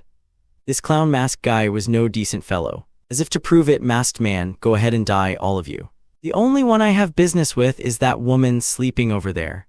In an instant, a colossal gout of flames lit up the darkness of the sewers, incomparable to the light of the lagmite ore, and a severe wave of heat surged towards Subaru's party. Chapter 20, Sheep in the Mirror, Dog in the Mask, Red. That single color blanketed Subaru's vision. Subaru HK, the man in a clown mask who had suddenly appeared, a character whose affiliation and motives were entirely unknown. Instead of proper greetings such as nice to meet you or farewell, he had opted to send an enormous fireball hurtling towards Subaru and the others. The sensation of the surging heat scorched his skin, and the dimly lit sewer became as bright as broad daylight. However, this had only resulted in arousing a certain despair, as it simply made the flames clearly visible as they expanded to a size that forbade any escape within the narrow waterway as they drew near. With Crush upon his back, Subaru was on the brink of running out of gas himself, having already used his daily limit of EMT and EMM, leaving him with no means by which to do anything about it. Fucking shit. And then he heard a voice violently spat out, which was followed by a splashing sound that gave a sense of viscosity. In the corner of his eye, Ratchins, who ought to have been by his side, was nowhere to be found. Like Subaru, he had been alarmed by the arrival of Clown Mask and had reacted faster to the fiery onslaught than Subaru. Without hesitation, he dove headfirst into the sewage on the side of the passage, his sole path of escape. Subaru. Betty also thinks we should Subaru. No seeing that emergency judgment of Ratchins's, Beatrice clutched at the hem of Subaru's tracksuit. She immediately attempted to pull Subaru into the sewage with all of her meager strength and light weight. And yet Subaru planted his feet and resisted that action from Beatrice. Beatrice's voice cracked as she exclaimed, "Subaru," in response to his unexpected actions, but Subaru, trust me, Beatrice. Beatrice, wide-eyed, Beatrice stared at Subaru in shock as he declared so. Their eyes met, and as her round eyes with their distinctive pattern upon them trembled, Beatrice held her breath. And then, faster than she could say anything, the mass of flames closed in right before her eyes. Standing still, Subaru and Beatrice, as well as Crush upon his back, that overwhelming firepower mercilessly consumed them all or not. Subaru, HK, the flames closed in, their skin was torched, and the moisture across their entire bodies evaporated in a single instant. And then, as soon as the wave of heat, so hot it felt like it had done all of that, began to singe Subaru's bangs, it vanished into thin air. Like it had all been an illusion, the brightness of the sewers instantly fell, as if someone had concealed the sun before their very eyes. All that remained was the lamp in the hands of Subaru's group, the faint light brought forth by the scrap of lagmite ore that had fallen upon the floor of the passage, and the air of the sewer that still held the scorching heat of the extinguished flames. No, what remained was not only that, but Clown Mask. Why? Subaru huffed. Clown Mask. Why? For what reason? Just now, from that place, you didn't move. The white mask of Clown Mask floated in the murky darkness. Tilting his head, tilting his mask, it was as if Clown Mask was making a bewildered face. Actually, he had somehow replaced the truly villainous mask he had first appeared in without them noticing, affixing one with a different facial expression, a design that possessed X marks in place of eyes. Though he found that poor prank to be aggravating, Subaru, blowing on his singed bangs, "Subaru, you introduced yourself by saying you had business with Crush-san.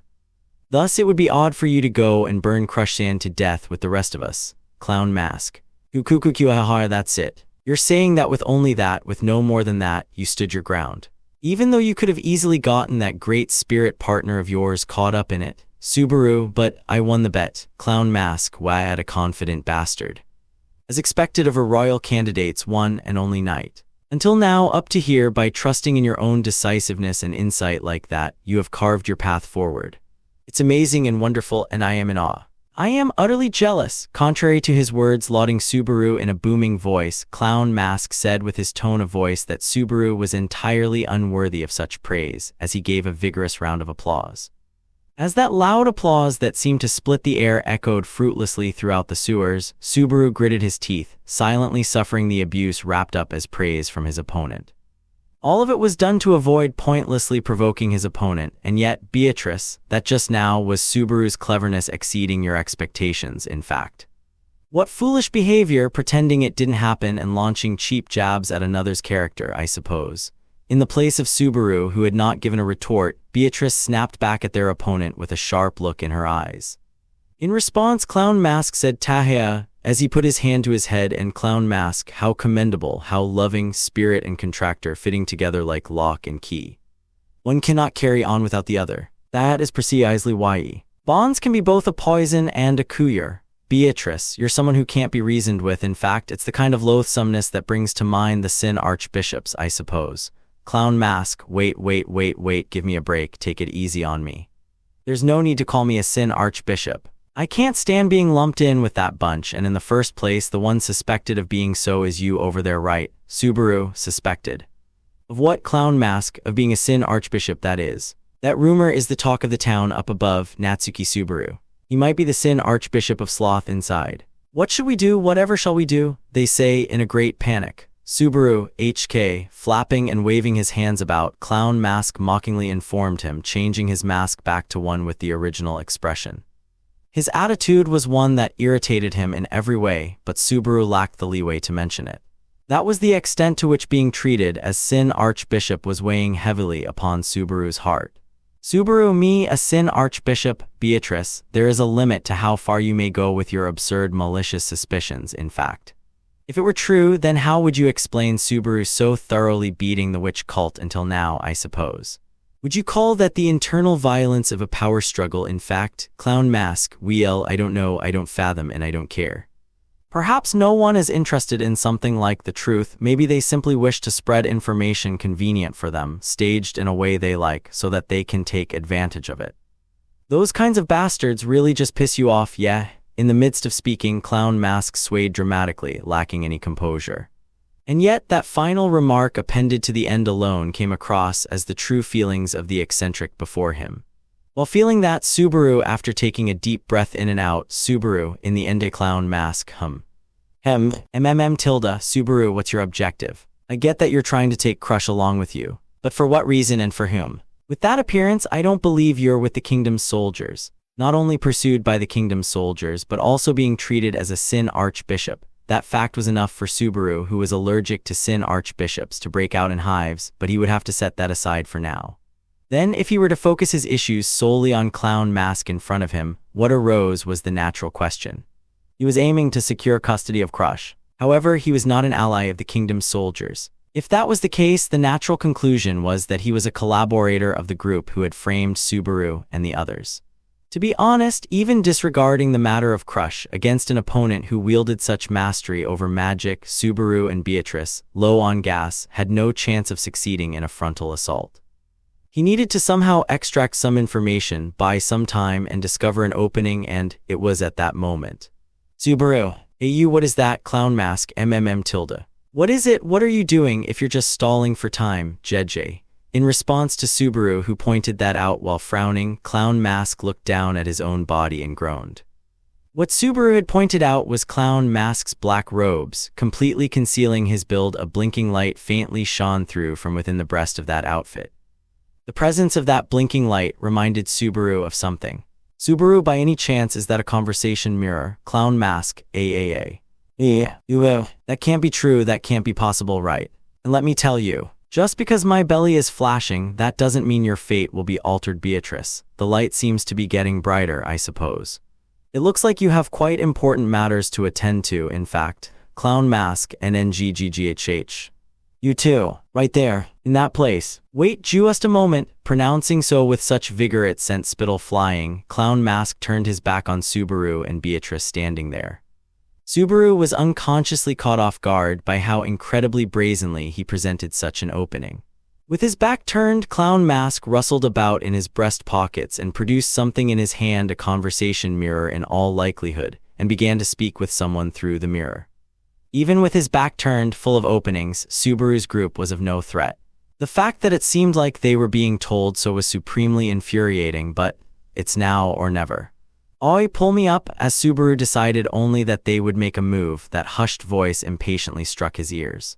Glancing in the direction of that voice, it came from within the flowing gutter right beside him. There, floating with his head above the filthy water's surface, was Ratchins. Subaru-chin, you were in the sewage this entire time. Ratchins, I didn't want to carelessly catch his attention. Also, there's a chain submerged in the water and my leg got fucking entangled in it, so I couldn't get back up. Beatrice, if you had drowned, it would have been the worst way to go, I suppose. Ratchins, shut up already. Now hurry up and gimme a hand. As Ratchins protested from in the sewage, Subaru hesitated for a moment over what to do.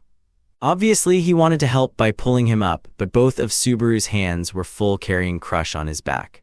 That would leave them relying on Beatrice, but with her body weight and strength, it was doubtful she would be able to pull Ratchins out.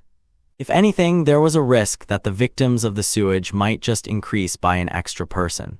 In that case, they might as well employ Murak, which interfered with gravity, and a parallel breakthrough might. Clown mask. Ah, fucking shit, damn it. I'm doing a good job. I might be a tad flamboyant, and I'm not saying I haven't made erratic choices, but I'm not doing something so disreputable as ignoring or deviating from instructions. Subaru, HK. Raising his voice, Clown Mask stamped his feet, complaining to the person on the other side of the conversation mirror. After that, Subaru wondered what his conversation partner had said, and as Clown Mask gave an I got it, as a perfunctory reply, as if he had given up, he then, Clown Mask, hey you, catch it without dropping it. Subaru, huh? Biko, Beatrice, that was close in fact. Turning back around, shoulders slumped as if to sigh, Clown Mask had suddenly thrown something at them. As soon as he grasped that it was conversation mirror, Subaru called out Beatrice's name. As previously mentioned, Subaru's hands were occupied by carrying Crush. Therefore, the one to catch it as it traced a gentle parabola was Beatrice, who hurried to reach out her arms. Beatrice almost dropped it, I suppose. You, what were you thinking, Clown Mask? The other side of that mirror wants to chat and exchange words with you. Subaru, with us? The seemingly disgruntled Clown Mask caused Subaru and Beatrice to exchange glances with his words.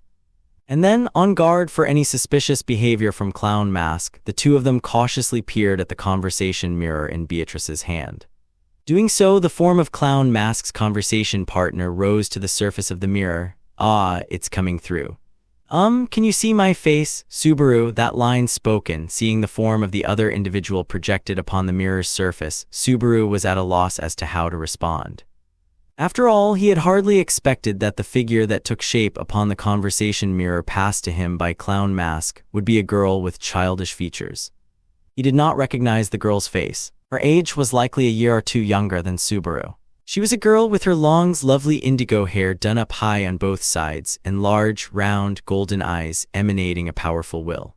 Within the narrow frame of the mirror, the outfit of the girl with a well-proportioned face and an air of a certain fragility was that of a white shirt, its collar tightly adorned by a thin tie, with a pitch-black jacket atop it. A figure in a black suit prioritizing practicality over ostentation looked at him through the mirror. The gap between the girl's earnest gaze and the current situation brought considerable confusion to Subaru. Subaru, you're sorry you would be. One girl, I'm called White Sheep. Black Dog over there, the masked man, I'm afraid he must have caused you considerable trouble. I'm sorry. Subaru, sorry you say. The girl who had introduced herself as White Sheep had said so and then bowed deeply from the other side of the mirror. As the girl went out of sight from in front of the mirror with such force, Subaru's brain could not process all of this information. Clown Mask, the man that the girl had called Black Dog, was evidently a dangerous individual. And yet, this girl who appeared to be on the same side as Black Dog was bowing her head to them in such a manner whether it could be said to be contradictory or incoherent. The only explanation was that they had deliberately come here to throw them into confusion. Subaru, to be blunt, I've got no clue of what to make of you two. As it is, my own situation is also unclear, and my mind and heart are both in chaos. Give me something I can work with. White Sheep, something you can work with, you say? Subaru, if you're an enemy, just say so. I'll smash right through you. Beatrice, as always, I suppose. When Subaru made that declaration, Beatrice next to him also nodded in agreement with a fearless face.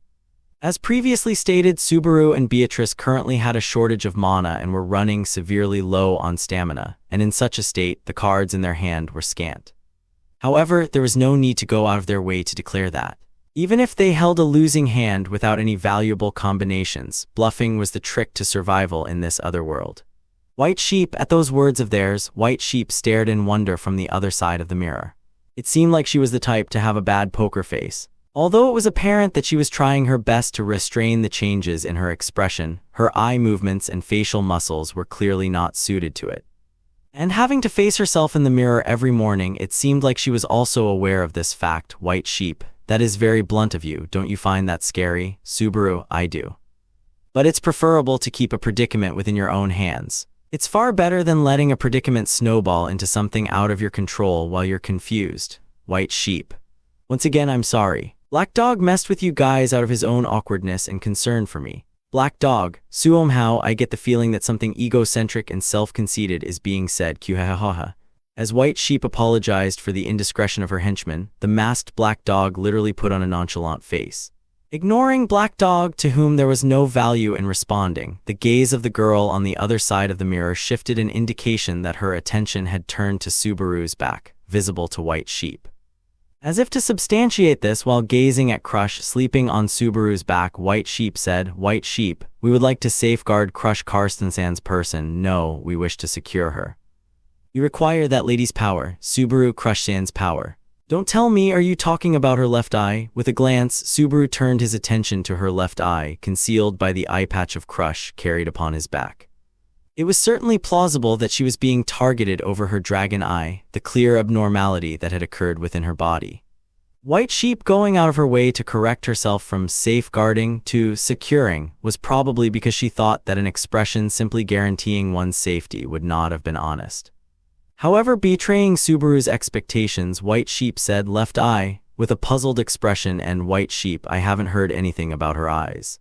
What we require is the power of the divine protection of wind reading that Crush Karstensen possesses. Subaru, divine protection. White Sheep, yes. The power is indispensable for the battle against the beloved children, and so, with potent determination and resolve, she had pronounced those unfamiliar words.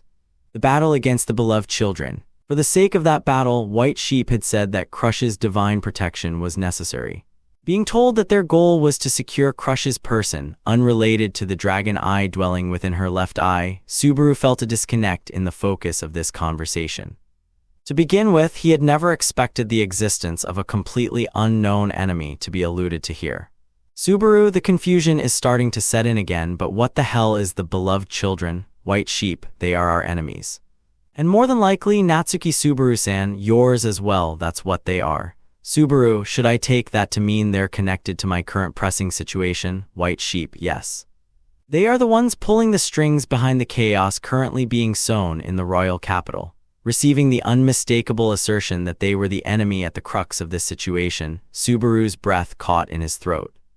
Honestly, as he was right now, Subaru was more grateful for that declaration from White Sheep than anything else. Completely unaware as to who the enemy was, nor to what their objectives were, the reality of his situation was that he was right in the midst of confusion. Merely presenting the information he desired in a manner that was easily comprehensible was enough to improve his impression of White Sheep.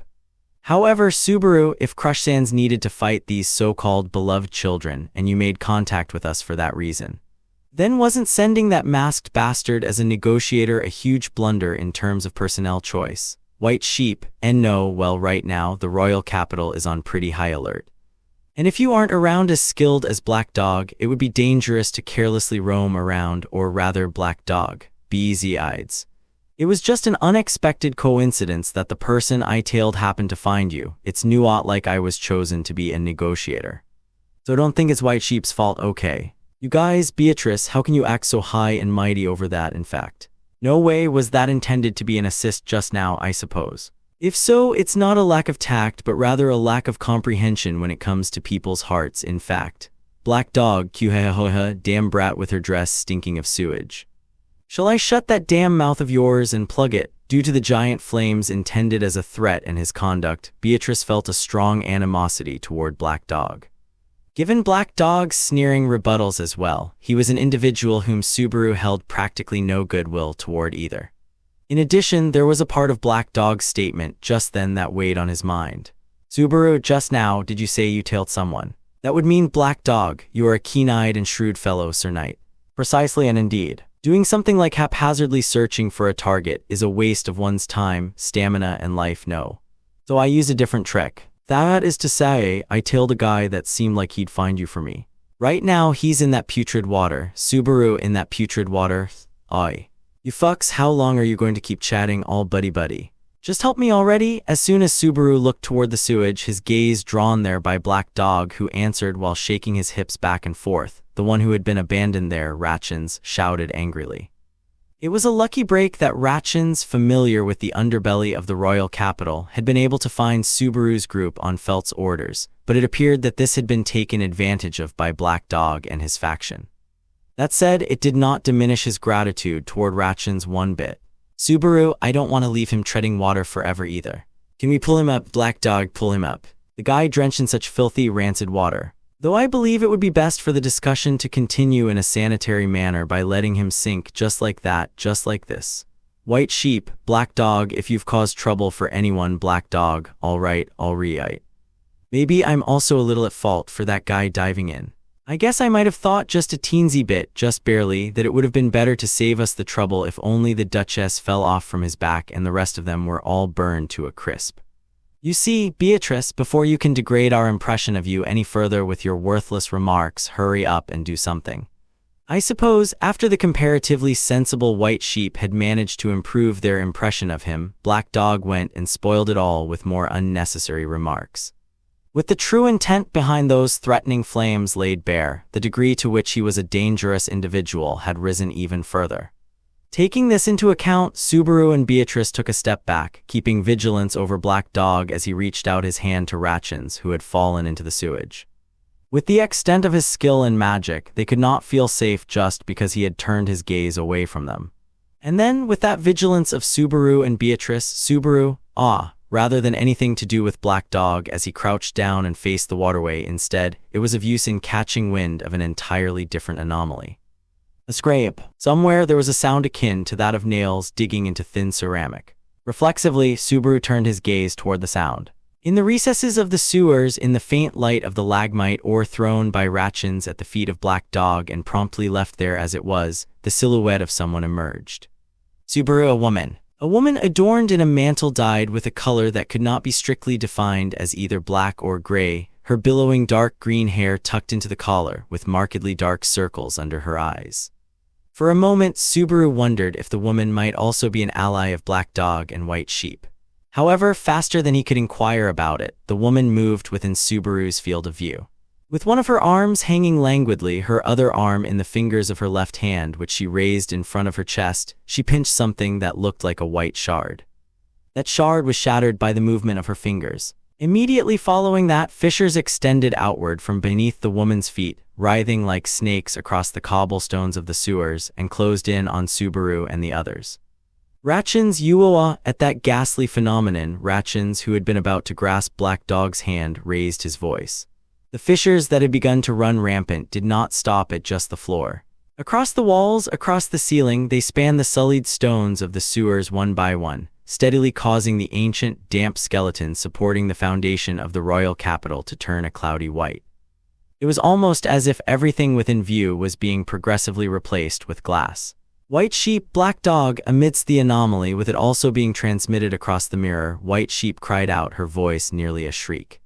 But alas, no matter how much she raised her voice, she could not intervene with the side of Subaru and the others, separated through the mirror. And yet there had been significance in raising her voice. Black Dog, don't cry, don't wail with that trembling voice, I got it. For at that single cry, any hint of mischief that Black Dog had clad himself in had completely vanished. He swiftly turned, boldly standing in the way of the extending fissures. Subaru could tell that his gaze, which ought to have been obscured behind his mask, was acutely piercing the woman veiled by the darkness. Black Dog forcefully clicked his tongue. Black Dog, this has to be the worst kind of pure evil. You're really showing up now at this time, at this place? Subaru, you know her, Black Dog, someone I never wanted to know nor meet. Clarissa, the shatterer of the beloved children. Both Subaru and White Sheep, on the other side of the mirror as she was, gasped at the name spat out by Black Dog. The woman who had been called Clarissa did not respond. Merely, she once again picked out another small shard from the drawstring bag held in her limp arm. A pebble was what it seemed. Black Dog, wait, if you do that here, Black Dog cried out to try and stop it immediately, but the stone was quicker to break. With a crack, the crisp sound echoed through the sewers at that cue, the subsequent destruction propagated. Subaru, you've got to be kidding me. Destruction spread throughout the sewers anew, cracked and fissured as they already were, and the wall right next to Subaru's group acquired a murky paleness, before the ceiling subsequently came crumbling down upon them. Subaru, Beatrice, understood, I suppose. Responding to his cry, Beatrice faced the collapsing ceiling and spread out her 5 fingers. Having already employed both EMT and EMM, they were out of fuel, making serious combat infeasible. But to nevertheless make do with the insufficient hand they had been dealt was precisely the partnership of Subaru and Beatrice. Beatrice Murak, the incantation interfered with reality, tinging the fragments of the collapsing ceiling with a faint light and reducing their lethal weight to that of pumice stones. While protecting Crush upon his back from that rain of pumice and pulling Beatrice close, Subaru sprung far back in that instant. The sewers were half buried in the cave-in as the weight returned. Black Dog, way to go, that was quite something, little brat. Not bad for a split-second judgment, Beatrice, if you shrewdly managed to make it out alongside us, then promptly cough up the details. In fact, regarding that woman, Black Dog, a person with peculiar powers. He shatters things, breaks them, a gloomy woman who's no fun to talk to. She'll kill us now, Black Dog, who had gladly used Beatrice's efforts to deal with the collapse to escape it, exclaimed as if laughing, and then gave rise to a gale towards the mountain of rubble that piled up from the collapse, launching a tempest of stones into the depths of the passage. Its aim did not falter, thundering toward Clarissa in the recesses of the passage, and yet with a crack as soon as that slight noise was heard, the stones sailing through the air shattered, reduced to dust by the time they reached her. Subaru, does it have something to do with her shattering the rock? Keeping a close eye on Clarissa's actions and seeing the crushed stone dust fall from her left hand, he conjectured that the reason which brought about this aberrant destruction lurked within that very gesture itself. In addition, he figured that Clarissa still had many more of the pebbles necessary to do so within the drawstring bag she held. Subaru, I'll use fire. If it lacks physical form, she shouldn't be able to stop it through shattering. Black Dog, I see, certainly, but what a shame. I already used up my fire, it's no longer playable, Subaru Haya.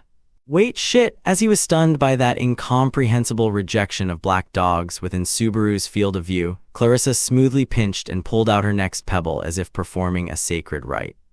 The floor and walls surrounding Subaru and the rest were already on the verge of collapse, and if Clarissa were to shatter that shard, the entirety of the sewers might burst and collapse all at once. At this rate, Ratchins, oi, over here. Get over here, Subaru HK Chin. At that moment, a frantic appeal from the gutter was heard and Subaru and the others turned to face it. Upon examination, it was Ratchins, floating in the water, with one hand clinging to the wall of the waterway and dragging something dark with the other.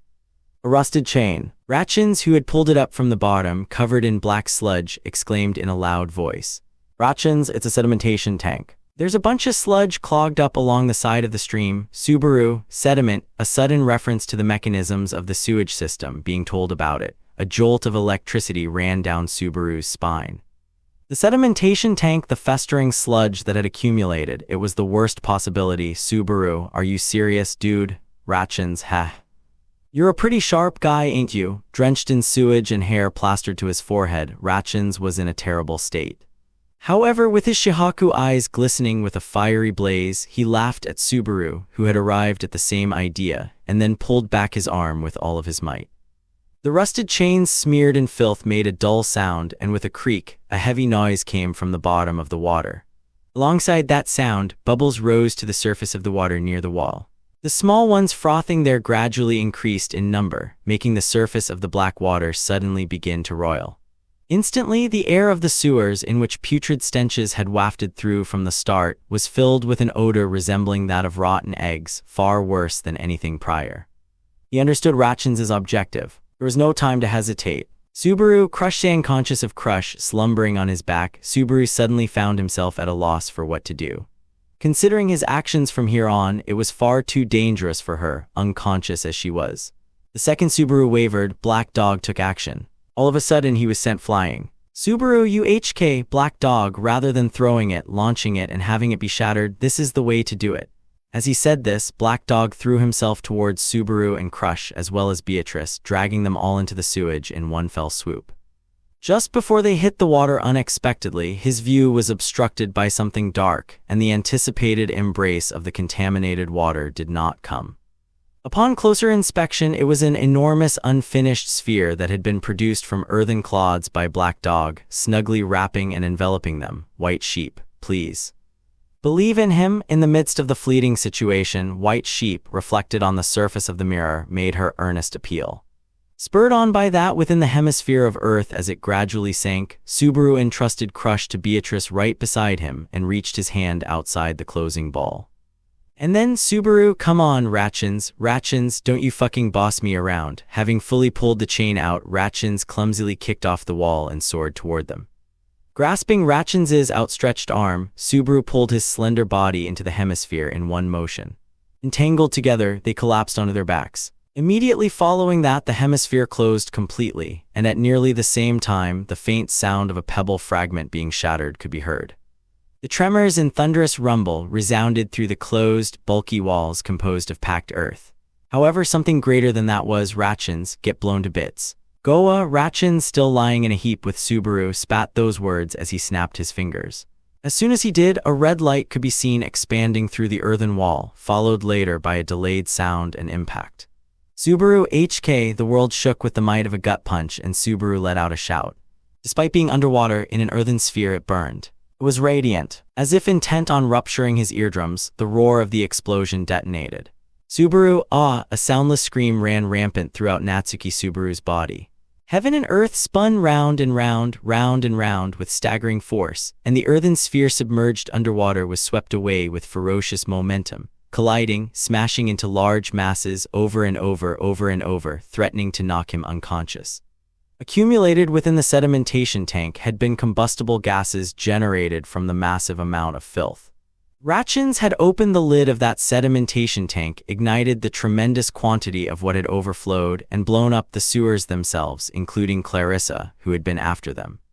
No, he did not even know what had happened to the sewers. He could not see. He could not hear. His comprehension could not keep up. Tossed about by the surging water and the bucking ball of earth, Subaru fiercely embraced the small sensation he was well accustomed to holding, and the individual he needed to protect no matter what, with the entirety of his might. Gritting his teeth, he endured. That was the best Subaru could muster at this moment. Subaru gritting his teeth, he kept enduring and endured. Until his consciousness was engulfed by an invisible murky torrent, he continued to endure. When he next awakened, the first thing he sensed was an odor. It was neither the stench of a rotten egg, nor the stench of polluted sewage.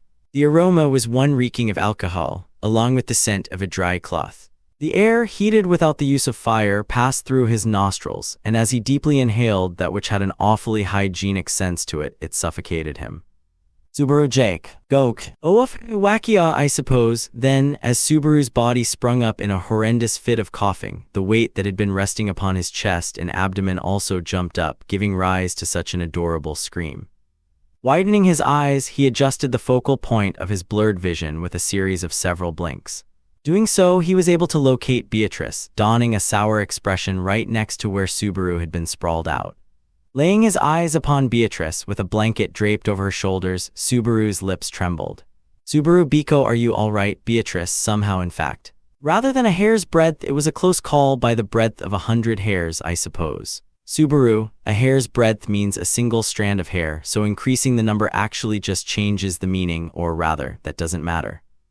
More importantly, if you and I are safe, then the others. Beatrice, calm down, in fact. Before you panic, take a look around, I suppose. Before Subaru could get too ahead of himself, Beatrice stopped him with a firm hand to his brow. Then, with his forehead pinned by her small palm, Subaru moved only his gaze and realized. In the bed adjacent to the one Subaru found himself in, Crush had also been laid down. Subaru Crushen, thank goodness. She's unharmed, right? Beatrice, from what has been said, she is fine, in fact. However, she has not reawakened even once since then, I suppose. Just how long her exhaustion from that eye will continue is unknown even to Betty, in fact. Subaru, I see, Chin's also here, eh? What a relief, while he was comforted by the sight of Crush, who lay asleep on the bed as her chest regularly rose and fell with her breathing. Further beyond that sight, sprawled out on a couch and wrapped in a blanket, was Ratchins. Though he was not awake, his brow was furrowed, and he mumbled something to himself as he slept, perhaps because the couch was not a very comfortable place to rest. For the actors who had saved Subaru and the others with such tact, this was quite the crude treatment. A wry smile emerged on his face with that thought. But Subaru, where is this place? His relief compelling him to release his strength, Subaru's hands fell onto the bed as he finally arrived at that question. It was a place that completely differed from the sewers, not only in smell, but also in appearance. A room of stone construction bereft of windows, the only source of illumination being a small lamp. There were bandages and a water pitcher placed by the bedside, with cloths that had been folded and neatly arranged, prompting the term doctor's office to vaguely flash through his head. Subaru, is this kinda like a hidden medical clinic? Something like a back alley doctor's hideout, HK. Have you awakened, Natsuki Subaru-san? Upon expressing his miscellaneous impressions, a surprised voice was hurled at Subaru from the side. When he turned his gaze around, there was a lone girl standing at the entrance of the room, the person whom he had seen across the mirror. With long indigo hair tied into twin tails on her left and right was the girl in the black suit White Sheep.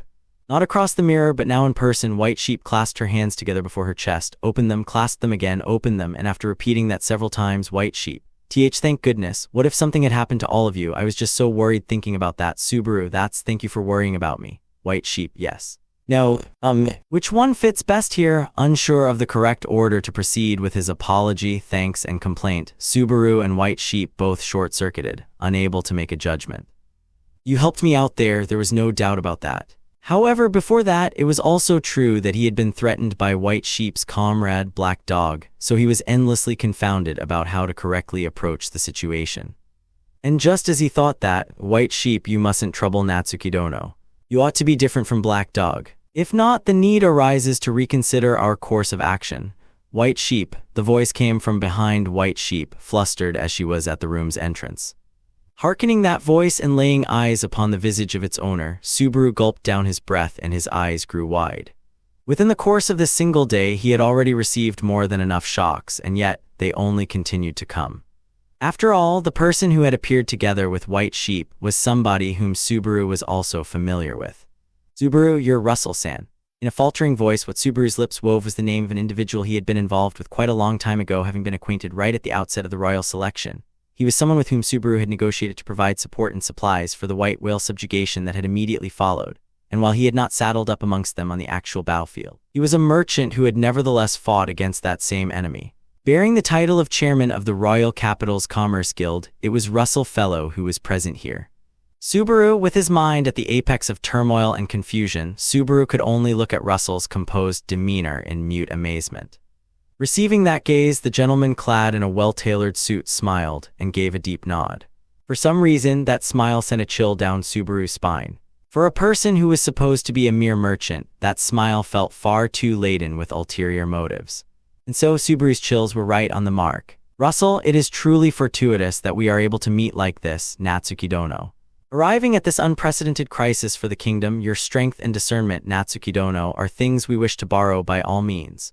Subaru, an unprecedented great predicament for the kingdom that would be Russell, indeed. It was a situation that was by no means laughable, however. Russell maintained his smile and continued. That was Russell, the enemy's aim is a silent, thorough invasion of the kingdom. The very core of the kingdom has already fallen into the hands of our long-sworn enemy, verging on a crisis of total downfall. Chapter 21, 6 Tongues a Peril Unprecedented for the Kingdom of Lugunica, a Crisis of the Nation's Demise. Subaru sat up atop the bed. The first thing Subaru did upon hearing of those circumstances was pinch his own cheek. Ouch. In other words, this was reality, well and true, and not a continuation of his dream. That was to say, Subaru, at this point it'd feel better to just be told that this was the continuation of a nightmare. That's how much the what the hell-s keep on coming. Am I cursed or something? There's way too many shocking events, Beatrice. In that case, Subaru isn't the only one who is cursed, I suppose. Rest assured, in fact, Subaru, I don't feel assured in the slightest, but thanks for being cursed with me. I love you, Beatrice. Betty loves you too, I suppose. Lowering the hand he had used to pinch his cheek, he instead moved it to pat Beatrice on the head. His reliable partner who insisted that they would share in the same fate by the bedside, it seemed like she had not heard much beyond what Subaru had regarding the current situation. And so he wished to ask many things this time around to the ones who appeared to hold most of the information here, White Sheep and Russell. However, Russell, shocking. Meaning to be surprised or to be shaken, was it? Subaru, huh? Oh yeah, that's correct, it's correct, but how? Otto's the only one who can decipher the words from where I come from on the first try. Russell, no, it is nothing so impressive. Merely in the letters Roswell has been sending of late. There are occasionally such unfamiliar words mixed in. Cryptanalysis does require a bit of extra effort, so I'd prefer him to stop such foolish antics. Beatrice, exchanging letters with Roswell. In fact, as Russell revealed the reason he had managed to react to Subaru's vocabulary, Beatrice narrowed her round eyes and slightly heightened her wariness. Usually one might think that the name of an associate being brought up would serve as due justification for some peace of mind, but the fact that it could not so easily be taken as such was truly the epitome of Roswell. And seemingly having come to the same thought, Russell shrugged with a good grief. Russell, While it is none of my business, I cannot help but worry about how Roswell interacts with you, Natsuki Dono, and the other members of your camp. If I may advocate for myself, he is an old friend of mine. We have been acquainted for around 15 years now. Subaru, 15 years. That's quite the long relationship. Then perhaps when you helped out during the subjugation of the white whale, Russell. You need not worry about that. Business and friendship sit upon two entirely different lines. When I assisted you back then, Natsuki Dono, it was a decision of my own. There was no room for Roswell to intervene. Rather, what if I told you that had he asked me, I would have refused? Beatrice, HMPH, it seems like you have a correct evaluation of Roswell, I suppose. If you had said that you were such best friends that you always knew what the other was thinking, we would have gotten out of here immediately, in fact. Subaru, Biko, the fact that disparaging him only makes you seem more reliable feels so in line for Roswell. Be that as it may, the answer Russell gave here made Subaru glad. The white whale subjugation that Crush and the others had planned. In order to enter into an alliance with them, Subaru had spontaneously come up with the idea to persuade Anastasia and this very Russell. If it had turned out that the negotiations which had brought in Russell were actually set up by Roswell, even if the result was the same in the end, it would put a bit of a damper on his self-evaluation. White sheep, you silver fox, wouldn't it be better to carry on with the matter at hand? And the one to interject there was White Sheep, who had been left out of the conversation. Turning an apprehensive upward gaze towards Russell, she seemed to be urging towards a smooth progression of the central topic, but she had included a few superfluous words that caught Subaru's attention. Subaru Silver Fox, Would it be fine for me to assume that you'll explain that side of things in more detail? Russell, of course. Given that we are receiving you like this, Natsuki Dono, we too must lay our hearts bare and show that we do wish to seek your cooperation. However, before that, Russell, I would like to confirm that you are not a dangerous element, Natsuki Dono. Indeed, to check, was it? In your hometown, having likely learned that from Roswell's letters too, Russell stroked his well-groomed beard, deepening his smile as he looked at Subaru. Unwittingly, Subaru's throat produced a low rumble, a reflex to the sensation of his mouth rapidly feeling dry. Hearing the words dangerous element, what instantly flashed through his mind was the suspicion Black Dog had previously spoken of, that of Subaru being a sin archbishop. An affront of being treated in the same category as the bunch who deserved to be called every insult in this world. However, Subaru, Russell-san, I don't know how to prove it, but those doubts are wrong. Something like me being a sin archbishop, that sort of thing is Russell. Any verbal testimony is meaningless.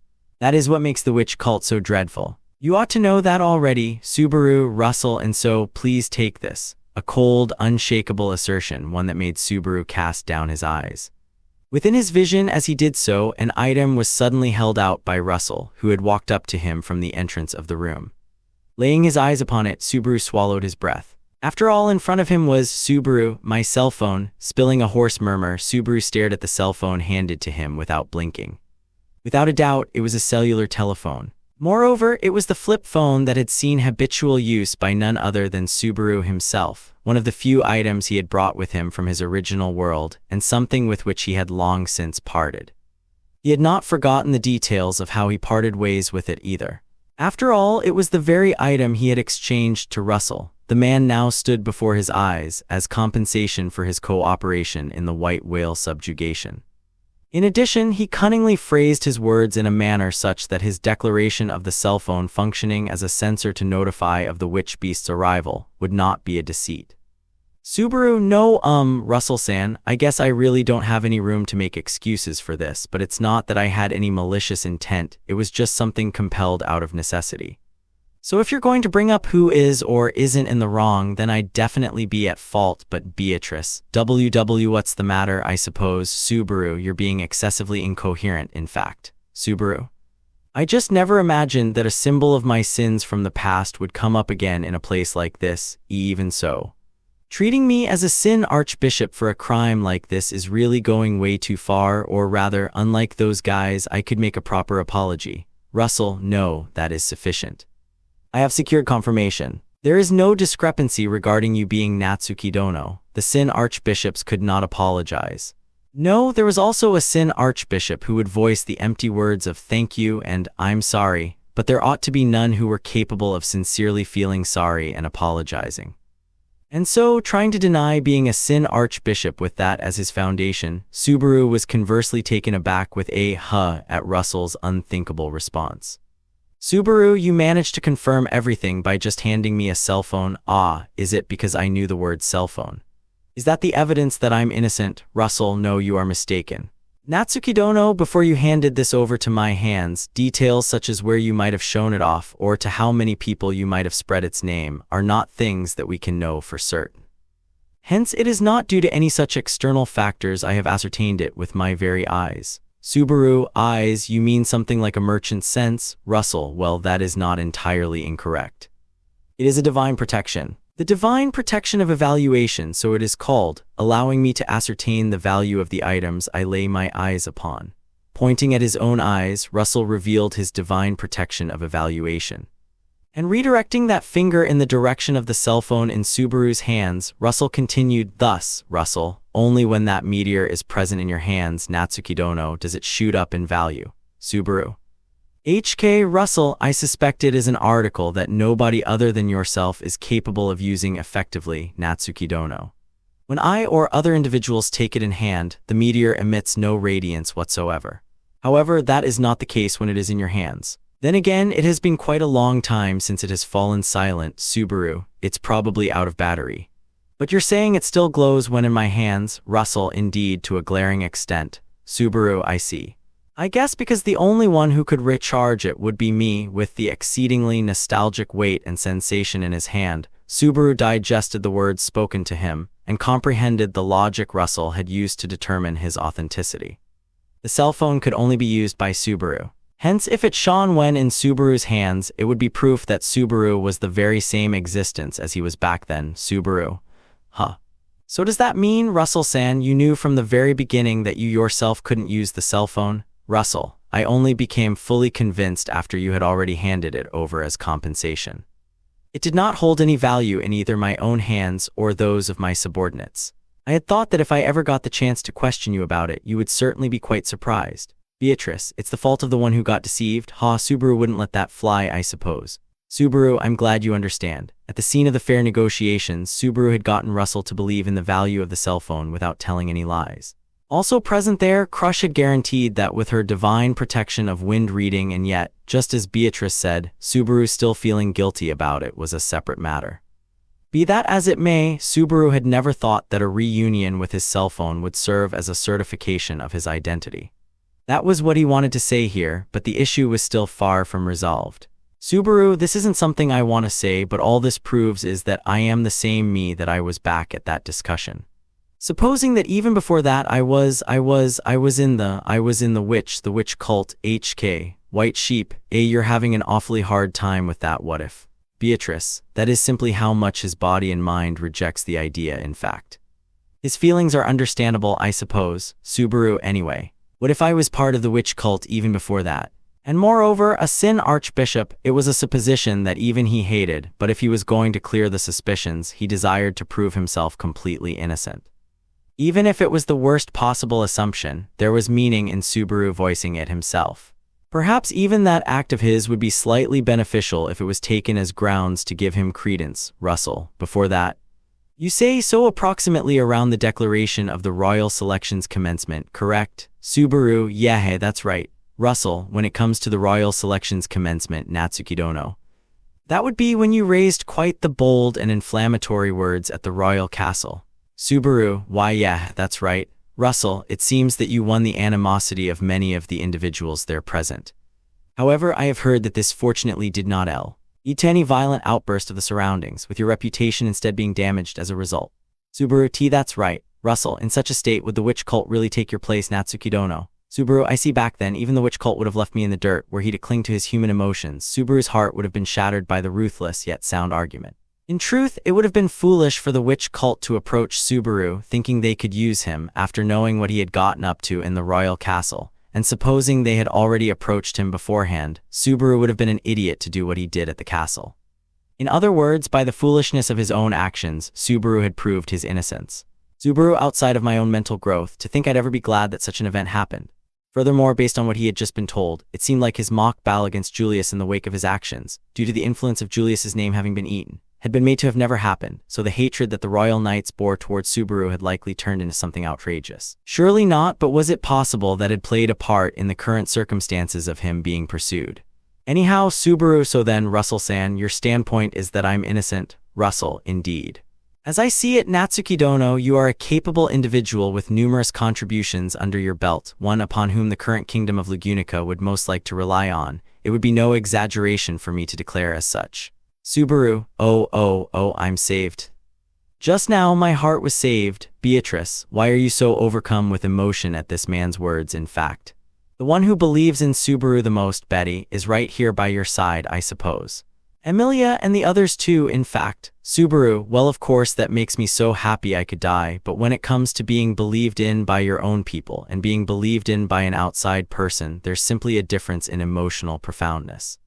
I guess you could also call it a difference in the level of difficulty. Beatrice, HMPH, Betty's feelings have been hurt, I suppose.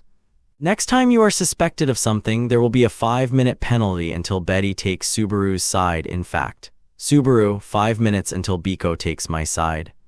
Would I even be able to hold out that long? Pulling Beatrice up onto the bed as she turned her face away and puffed out her cheeks, Subaru plumped her down in the center of his crisscrossed legs before turning to look back at Russell with a so. Russell had finished his evaluation of Subaru. In that case, the next thing was for Subaru to hurry up and ask his own questions.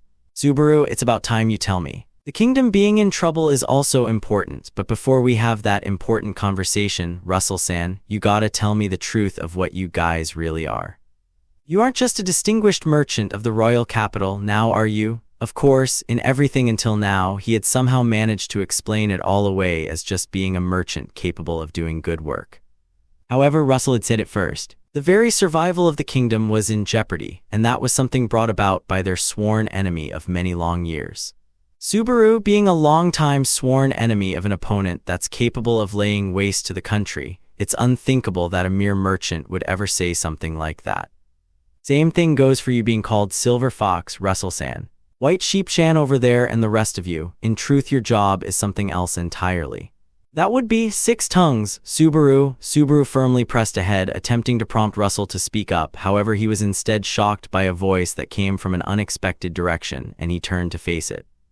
The one to raise their voice was neither Russell nor White Sheep. Having seemingly kept silent while listening in on Subaru's conversation until now, the person who had been waiting for the right opportunity, Subaru, Ratchins, since when were you awake? Ratchins, for a while now. With this many voices yapping, how the hell'd I be able to remain asleep? I gotta admit though, when Russell Fellow made his appearance, I almost let out a yelp. The one to answer had been Ratchins, raising his body up on the couch. He had taken off the clothes which had been sullied by the sewer water, dressed only in his underwear with a blanket wrapped around his body, and seeing his status, Subaru took a momentary relief in the fact that he seemed to be unharmed. Subaru, enough about you eavesdropping while pretending to sleep. What was that you said earlier? Dick Ratchin, the 6 tongues. To put it plainly, it's the intelligence agency that operates in the shadows of Lugunica. I never doubted that it was actually real, but to think it was headed by the chairman of the Commerce Guild. Subaru, intelligence agency, so like a spy organization. As soon as he processed Ratchins's explanation in his head, Subaru's unwittingly sprang up. Spy, while they occasionally made appearances in fiction, they were a prime example of something that was seldom encountered within nonfiction. Ninjas were in a similar category, but he had seen a real one with his own eyes, and if anything, had even tasted their dreadfulness firsthand. However, to think after coming this far, Subaru, in other words, the shadowy leader that runs things behind the scenes in the kingdom of Lugunica, was Russell-san's true identity all along. Eyes widened in shock, Subaru straightened his posture and gazed towards Russell once again. Receiving Subaru's excessive reaction, Russell slightly raised his eyebrows before slowly shaking his head from side to side. Russell, you mustn't spread it around in such a loud voice. After all, Natsuki Dono, it's your life on the line. And following his experience with ninjas, an answer was given that made him taste in the dreadfulness of a spy. Russell, originally the 6 tongues was formed in the aftermath of the demi-human war for the purpose of the kingdom's counterintelligence operations. This was because the prolonged nature of the demi-human war stemmed from underestimating the intelligence-gathering capacity of the demi-humans. Subaru, I can see that. I have a friend who's able to camouflage himself against walls or the ground. Russell, indeed, such special traits, divine protections, or meteors, a specialized organization equipped with knowledge of such things and the capacity to deal with them was required. It was on such grounds that the Six Tongues was founded, and I hold the position of its current director. Subaru, director. That's the first time I've heard that title on the side. Beatrice, Subaru, why are you so moved over every little thing, I suppose?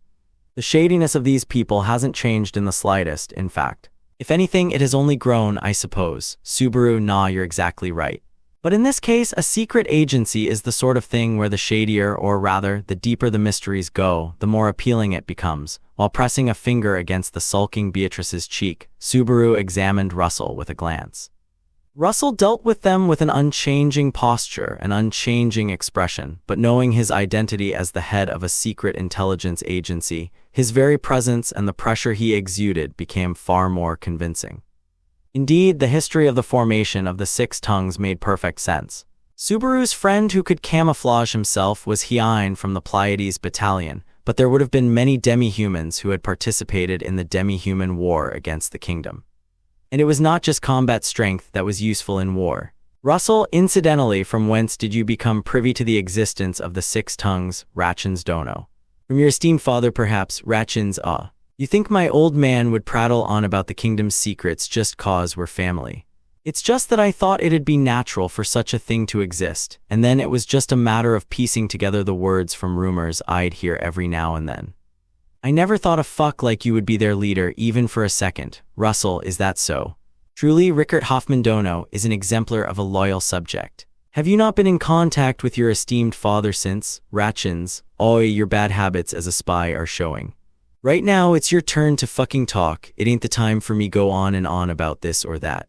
Don't get carried away, Russell, quite right. Please forgive my discourtesy. As Ratchins sharpened his Shahaku eyes even further, Russell gave a theatrical bow. However, from that exchange, the lineage Ratchins had revealed in the sewers that his family was truly that of the kingdom's nobility seemed to be substantiated. Following that response, Russell turned his gaze toward Subaru and saying once again, Russell, I cannot elaborate on the details that pertain to classified information, but our ultimate objective is the national defense. Those of us who serve in the organization, myself included, conceal our status, fabricate our identities, and engage in counterintelligence work. Even my title as chairman of the Royal Capital's Commerce Guild is merely a cover to hide the truth. Subaru, isn't that a bit too high level to use as a cover? I mean, head of a guild, Russell, it is the result of having given careful thought to the balance of the public-facing authority and influence required. Were not, it is not the case that all of the influential individuals throughout the royal capital are members of our organization. Beatrice, and yet it now seems like it would have been better had that been the case in fact. Russell, indeed, I am ashamed to admit that it is precisely as you say. Slowly shaking his head, Russell made a subdued expression in response to Beatrice's observation. He could not tell to what extent that face represented his true feelings, but it appeared they could finally broach the main issue at hand. The present peril assailing the kingdom of Lugunica, it was surely not unconnected to the reality of Subaru's group having been cornered, with the tendrils of evil having even reached Emilia and the others. At the center of it all was Russell, the beloved children. That is the name of the kingdom's greatest enemy at present. Subaru, are you saying those guys are trying to tear down the royal selection? Russell, you would not be mistaken. However, rather than the royal selection, it would be more accurate to say that they are attempting to tear down the kingdom itself. Subaru, the kingdom itself, and the repercussions of that is the current mayhem in the royal capital, Come to think of it, earlier you were saying something about how they've been a long-standing enemy of yours. What was that about? Russell, that is correct. According to our records, they have been documented as operating behind the scenes starting over 30 years ago. Subaru, HK. Subaru's eyes shot open in surprise at the number, stated so indifferently that exceeded all his expectations. He had imagined 5-10 years, but 30 years was beyond the pale. To begin with, if the Six Tongues was an agency established after the demi-human war, it should have been around 40 years since its founding. Subaru, and then 30 years, so you've been fighting them nearly the whole time since you were formed, Russell, indeed. As such, the history of the Six Tongues can be said to be a history of its hidden conflict against the beloved children. However, the beloved children were an opponent of whom we knew little, whereas we were always one step behind, in a constant state of having our hands full, just barely containing them from doing as they pleased within these borders. Ratchins, you're supposed to be an organization backed by the kingdom, but that's just damn pathetic. You plan on losing forever, Russell, I have no retort. In fact, throughout the kingdom, there have been numerous abrupt changes of heart by nobles and people of influence, as well as some of them acting against our interests by providing intelligence to the other nations, too many to count in fact. Even in the decade or so since I took over as director, lacking any decisive blow to end this deadlock, we have continued with such stopgap measures. However, the situation has changed. Subaru changed, Russell indeed. It was White Sheep and Black Dog. Hearing this, Subaru fell silent as he looked toward White Sheep, waiting behind Russell. Black Dog, named alongside her, was not present here, but together, they were allegedly the ones who had allowed the 6 tongues under Russell's command to escape from the dead end they had been stuck in. As Subaru questioned how on earth they had done so, White Sheep placed a hand over her chest, and as her charming features slightly tensed, White Sheep, I was formerly one of the beloved children. Black Dog was also in the same situation. Subaru HK. You got members of the enemy to switch sides, Russell. It was a situation where several coincidences aligned in our favor. Nevertheless, as a result, regarding the beloved children whom we had opposed for so long, we were blessed with the opportunity to learn of their true nature. White Sheep, yes, that said, there was no way I could have properly known about everything, and there were some things I could speak on and others that I couldn't, but Subaru, no, even so, I'm sure the things that could be gained as a result were huge. You did well to make that decision. White Sheep appeared hesitant, but that seemed to run counter to Russell's evaluation. After all, since she was a capable individual who had become the key to shifting a battle that had lacked any progress for 30 years, the 6 tongues must have felt an elation tantamount to that of discovering an oasis amidst the desert. At that reaction of Subaru's thinking such things, White Sheep slightly lowered her gaze, and White Sheep. Yes, it came as a surprise to me as well. To think I had such courage in me, if so, I should have sooner. Subaru, White Sheep, no, it's nothing. Anyways, that's my situation. Subaru faintly frowned and held his tongue in response to White Sheep as she waved her arms back and forth. However, before he could delve into that point of concern, Ratchins's vulgar voice chimed in with an "Oi. Ratchins, about their betrayal, can you really trust that? Come on, couldn't they have had enough of you fucks being such a pain in their ass or something that they sent these guys over as a trap in order to manipulate you however they pleased? Russell, if that were true, it would have made far more sense for us to have been crushed long ago. It has already been over a year since White Sheep and Black Dog joined us. During that time, we have thwarted the beloved children's intrigues on more occasions than can be counted on a single hand. There would be no purpose to contribute so much. Ratchins, you can't be so sure of that. I don't think you're being wary enough. Russell, please do not worry yourself. I have taken proper measures to prevent any betrayal from them. On account of that, they have bought my trust. No, they have earned it. With pointed gazes, Ratchins and Russell exchanged looks as well as opinions. From Subaru's perspective, while he understood Ratchins's point, he had a strong impression that Russell was cunning in his manner of doing things. He could not manage to leave behind his first impression of Ratchins as a back-alley thug, so there was a clear distinction in prestige between the actors. Subaru, is it heartless of me to think that way after he came to help us? Beatrice, if speaking only in terms of the number of times, safeguarding us here is the goatee's achievement, I suppose. If you count being saved in the sewers, it's even between the delinquent and the goatee, in fact. Subaru, for sure. As expected of my Biko being good at math. White Sheep. Natsuki Subaru-san. As Subaru was swaying together with Beatrice, enclosed by his crossed legs at a loss as to whose side he should take at that appeal from White Sheep, he let out an awkward Emma. However, after thinking she was staring at him quite earnestly, she bowed her head deeply towards Subaru. And then, White Sheep, it was thanks to you all that we were able to slip out of the beloved children. Thus I've wanted to express my gratitude for the longest time. Thank you so much. Subaru, you're welcome, but what exactly are you thanking me for? White Sheep, of course, it's the subjugation of the witch cult Sin, Archbishop of Sloth. Subaru of Beetlejuice. White Sheep nodded vigorously with a yes upon Subaru's questioning reply, her eyes transfixed. From the events at the royal castle symbolic of his dark past to the white whale subjugation involving his cell phone, today was a day that incessantly dug up events from around the outset of the royal selection. However, whilst receiving praise for defeating Beetlejuice Romane Conti was one thing, the reason for which White Sheep conveyed such direct gratitude to him, he did not know. Subaru, no way you're not gonna tell me you used to be one of that shithead's fingers or something, right? White sheep, thing. That is incorrect, but it did cause Mama to be rattled and we slipped out amidst the kerfuffle and here we are. Subaru, HM. Hold on, you've lost me again. A Mama who was rattled due to Beetlejuice's passing. And what the hell is up with that kerfuffle, white sheep? For the longest time, I was also unaware of her true identity. Whenever I met her, she took on a different form, and I've never had a proper conversation with her either, but it finally came to light. Subaru demonstrated his perplexity, but White Sheep also seemed unable to control her heightened emotions as she spoke somewhat excitedly. Instead of answering Subaru's inquiry, her eyes glittered as she proceeded to open the lid to a secret she had borne within her for all this time. White Sheep, the personage whom we beloved children had been obeying for all this time. She is Subaru. Hold on, my emotions haven't caught up yet. White Sheep. Capella Imerata Lugunica. Subaru, at the unanticipated, turbulent echo pounding his eardrums, his perplexed contemplations immediately froze over. The myriad of information and emotions he had yet to process all fell silent as though deluged with water, and Subaru held his breath as he fixed his eyes onto White Sheep. She nodded back to his gaze and once more set her thin lips into motion, delivering her statement with clarity. White Sheep, the Sin Archbishop of Lust, Capella Imerata Lugunica. She is the evildoer who compelled us beloved children to call her Mama and obey her. Subaru. Are you for real? Catching the name that White Sheep had vocalized, it took quite some time for him to process it. Crunching it, chewing it, swallowing it, and ruminating once again, he continued to repeat this process. Subaru. In this interval of Subaru's silence, Russell called out White Sheep.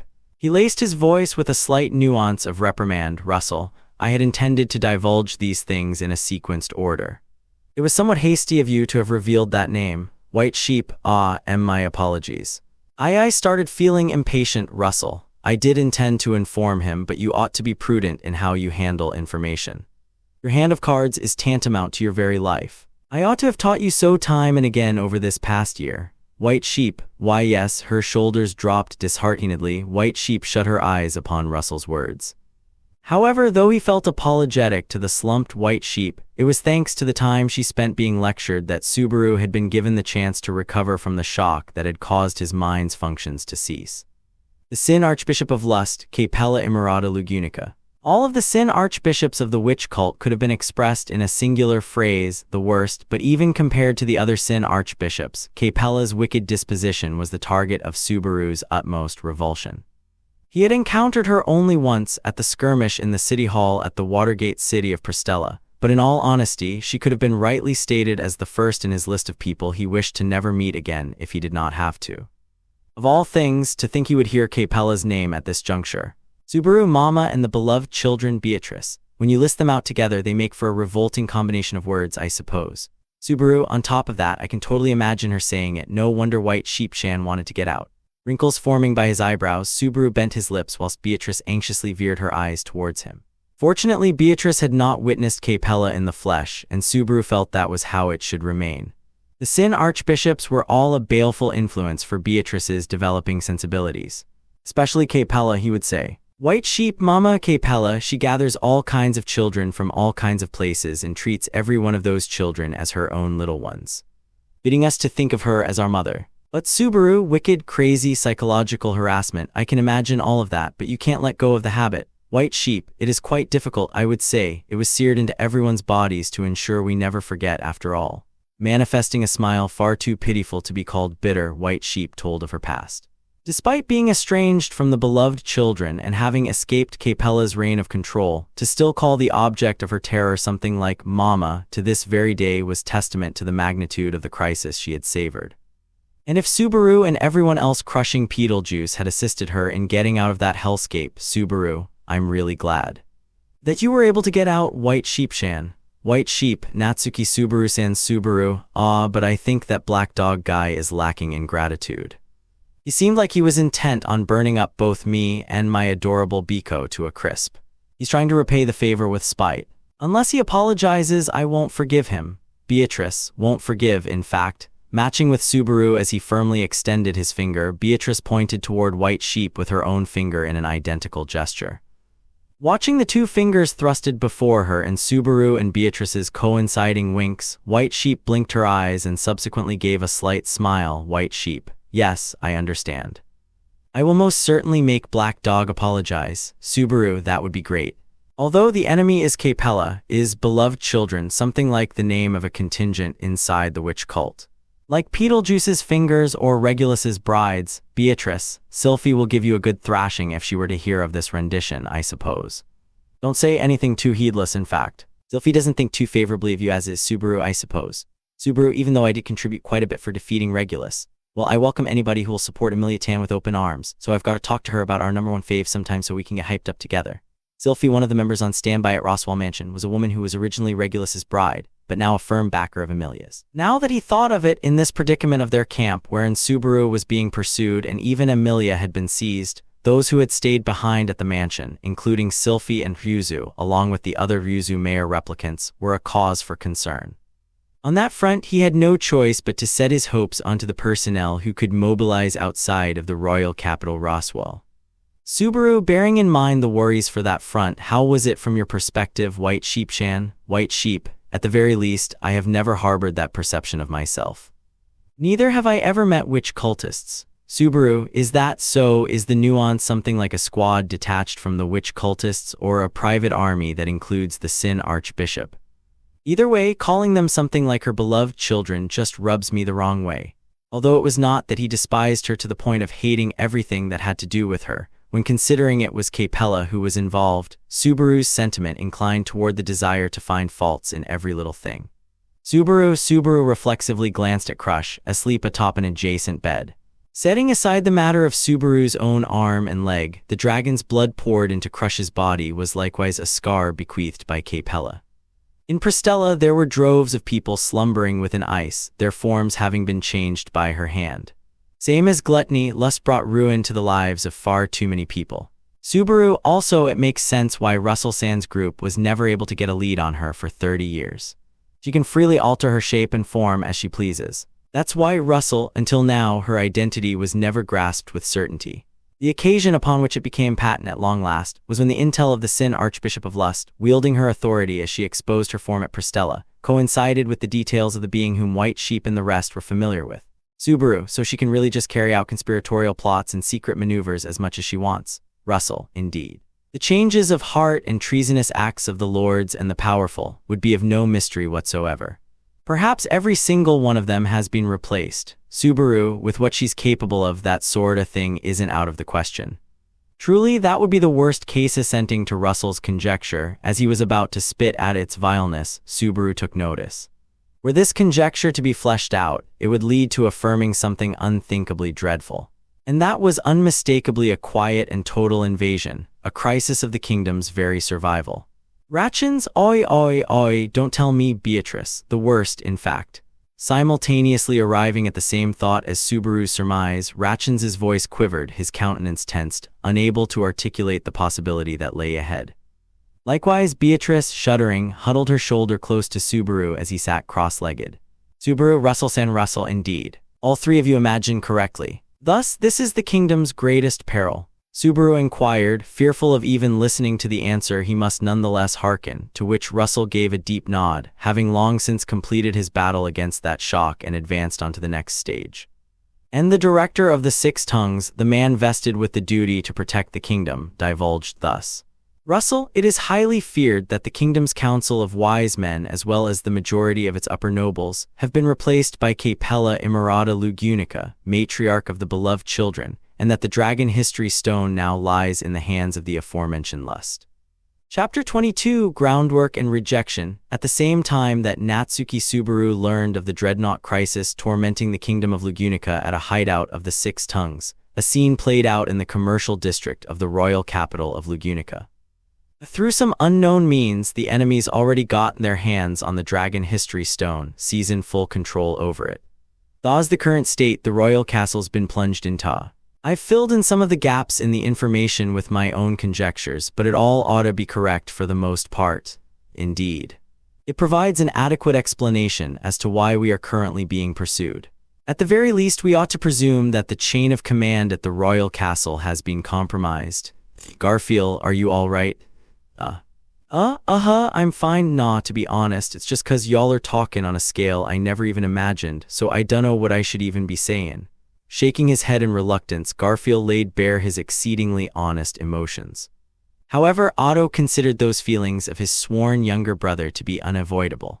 Otto, after all, we are in this situation. To put it bluntly, Otto was in the same boat, his mind racked by identical turmoil and perplexity. Only, as one who served a different role within the camp, Otto would not be permitted to let his thoughts come to a standstill. In the current situation, where they had been cornered to the utmost degree, Garfield had sufficiently fulfilled his role.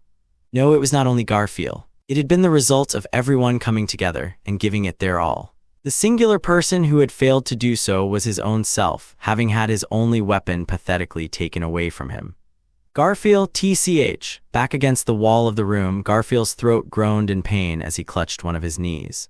For the hue of vehement exhaustion to remain yet unfaded from his face was something inconceivable for someone like Garfield, given his absurd levels of toughness and recovery. That was simply the extent to which the opponent who had delivered the blow unto Garfield Reinhard possessed strength of such exceptionality that it transcended the realm of what was rational. Reinhard had obstructed the path ahead of Otto and the others, and only by playing every last card they had in their arsenal had they managed to overcome him by the skin of their teeth. Since then, a bit of time had passed. The battle had lasted for less than a minute, but by the time the curtain fell, they were all in tatters. In particular, Garfield, who had gone head-to-head in confrontation against Reinhard, was in a dire state, and Otto, despite having deliberately invited the opponent's negligence, felt pathetic for having been rendered immobile by a mere graze of the chin. It was a victory they had somehow managed to wrest free, and that had only been through the contributions of an unforeseen reinforcement. Factoring in how they had been driven into such a corner in the first place, there was far too much that Otto needed to reflect on.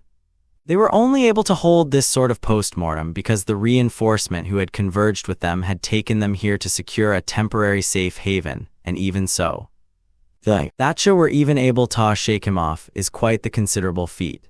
Even supposing the duty was forced upon him, not even an opposite force of 100 ordinary soldiers would have been able to do a thing. Otto, regardless, for that purpose, a card that ought never have been played was put into use. That which she relinquished from her life was monumental. I, for one, can never forgive that person. Your indignation's completely justified.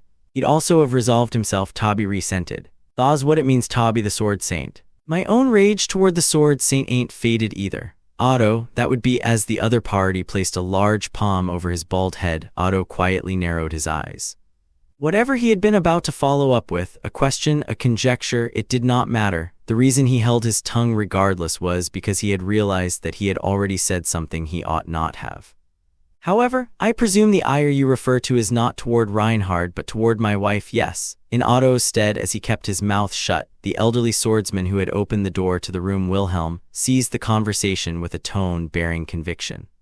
Entering the room, Wilhelm was accompanied by Rem and a short-haired man of advanced age.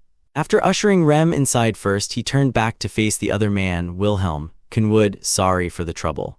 For lending us refuge, I am in your debt. Kenwood, to think that Wilhelm Trias-san, once the very incarnation of arrogance and selfishness, would laudably offer me such polite gratitude. Perhaps it might even snow tomorrow. Wilhelm, why you Kenwood, I'm joking. Besides, it's a given. It's a given, Wilhelm. For me to lend you my assistance is a given, an act that requires no thanks at all. Wilhelm, following that tone of familiarity, Wilhelm's cheeks stiffened at the man who made his voice quaver. The man then relaxed his expression as if finding his old friend's reaction quite amusing, before then turning to face Otto and Garfield inside. Kenwood, I am in debt to your comrade, Natsuki Subaru Dono, for his contributions during the White Whale subjugation. It is a debt so massive that I must spend the rest of my life in the endeavor to repay it. I will not allow anybody through here, so rest assured. Otto, shopkeeper, I thank you, Kenwood, like I said. The gratitude I hold is far greater. Nobody will believe that Natsuki Subaru Dono is part of the witch cult. The same goes for Crush Sama. Leaving behind those words, the man clapped Wilhelm on the shoulder before stepping out and closing the door behind him. Watching as the door obstructed him from view, Otto called out Remsan. Guided here by Wilhelm, this place was a private room at a tavern provided to them as a safe house. While Otto and Garfield had been receiving the briefing, Rem had been off in another room. The reason being, Otto, are Petra-chan and Meili-chan doing all right? Rem, for the time being they are resting. Petra-chan was quite shaken up, so it was actually Meili-chan who made efforts to calm her, but the two of them have gone to sleep now. Otto, is that so? I understand. Thank you very much, Rems. No, I haven't done anything. More importantly, how are talks progressing? Otto, we have just finished verifying the current state of affairs, I would say. So did Otto reply to Rem, who bore a tense countenance while directing her pale blue eyes to the inner part of the room. At the end of her gaze there towered a massive figure. Even while seated within the private room, his head still towered above those of Wilhelm and Otto. A bald head and a gigantic, aged frame with skin tanned by the sun, his name was Wilhelm Valga Cromwell. One of the primary figures responsible for propagating the civil war throughout the kingdom in the past. Rom, unfortunately, I dunno who in tar nation you're talking about. I'm just Romji, I ain't nothing more than a senile old fool with a big darn body who was livin' in the slums. Wilhelm, that is rather shameless of you. What of the wound I carved into your chest? Are you hiding it underneath all that needlessly overdone white chest hair of yours? Rom, whatever you're babblin' about keeps on gettin' more and more lost on me. Why, it's none of my business, but I sure do hope I ain't never grow old. Even the distinguished sword demon's no match for the mental decline that comes with the passin' years. Wilhelm, bastard Rem, please stop it with the bickering, both of you. Petra-chan and Meili-chan are resting upstairs. Do we really have the time to be quarreling amongst ourselves? Stepping in between the feuding duo, Rem glared at them in turn. Faced with her stern gaze, Wilhelm bowed his head, and the enormous individual, the old giant who called himself Rom Gi, cleared his throat with a cough, showing his willingness to comply with Rem. While grateful for Rem's intervention, Otto could not help but feel a certain sense of understanding regarding the hostile exchange between the two. Otto, too, was a citizen of the Dragon Kingdom of Lugunica. He was well aware of the facts that the sword demon Wilhelm van Astrea was a hero of the demi-human war, and that Valga Cromwell was one of commanders of the demi-human alliance during that conflict. He had never even conceived that Valga Cromwell might somehow still be alive. Of course, the Rom Gi in question denied any and all association with Valga, and would likely never admit to it. Anyhow, Otto, I will go ahead and just call you Rom-san if that is all right, but I am grateful to you for sending Wilhelm-san to reinforce us. Without that, we would have been toast by now. Rom, can't even say Thatcher exaggeratin'. With the current state o' things, if you were to be locked up at the castle, if ye ain't at least a royal candidate or one o' them knights, you'd just be made ta vanish one way or another, with some convenient excuse cooked up ta explain it away. Otto. Made to vanish one way or another, that is Rom. Ain't no choice but ta consider the worst possibility. Even if you don't like it and try ta take an optimistic view, there ain't no reason for the other party ta show any restraint, much less now that Miklatov's dead, yeah? As Rom Gi expressed a grim assessment of the situation, Rem was rendered speechless, but Otto shared the same outlook. One must always envision the worst possibility. Ultimately, that was also connected to finding a path to survival through the clutches of death. Though he did also consider it to be a deeply pessimistic way of thinking. Garfield, yo Wilhelm-san, you really saved our skins earlier. Thereupon Garfield, sitting by the wall, lightly raised a hand toward Wilhelm. At his call, Wilhelm turned to him with a Garfield, dono, Wilhelm, that my own capabilities fell short back there, I apologize. Without cutting through you entirely to catch him off guard, my blade would not have managed to reach Reinhard. Garfield, I took your slash knowin' full well what I was gettin' my amazin' self into, so don't sweat it. The wound you gave me is already mostly closed up, though when it comes to the sword saint's hand strike, I still ain't recovered one bit. Wilhelm, Garfield, more importantly, the hell's been happenin' with ya, Wilhelm-san? From the sound of things, it seems like our captain and your Duchess-san are on the run together, but Wilhelm, indeed. I shall inform you of what occurred on my end. Pronouncing so, Wilhelm solemnly began to recount the events that had happened to both himself and his lord, Crush, leading up to this point. Wilhelm, after Subaru Dono and Emilia-sama paid a visit to the mansion, Crush-sama secluded herself in her room after seeing them off.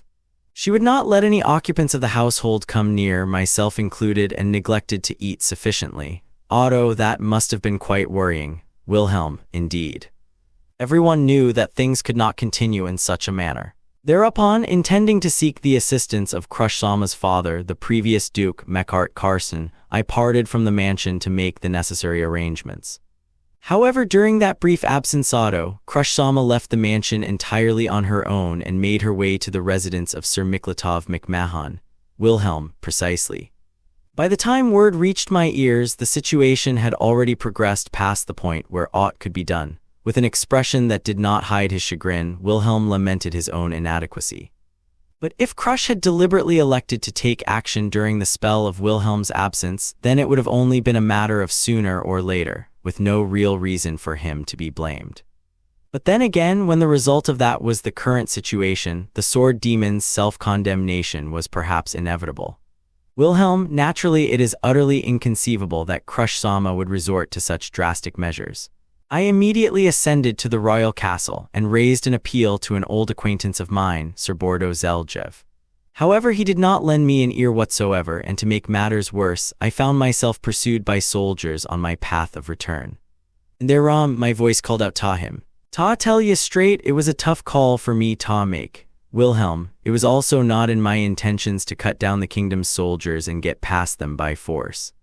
Still, the moment I saw this man in broad daylight, I doubted these very eyes. Rem, enough, both of you." The unfading anger and ties that bound them inevitably crept into their statements as poison.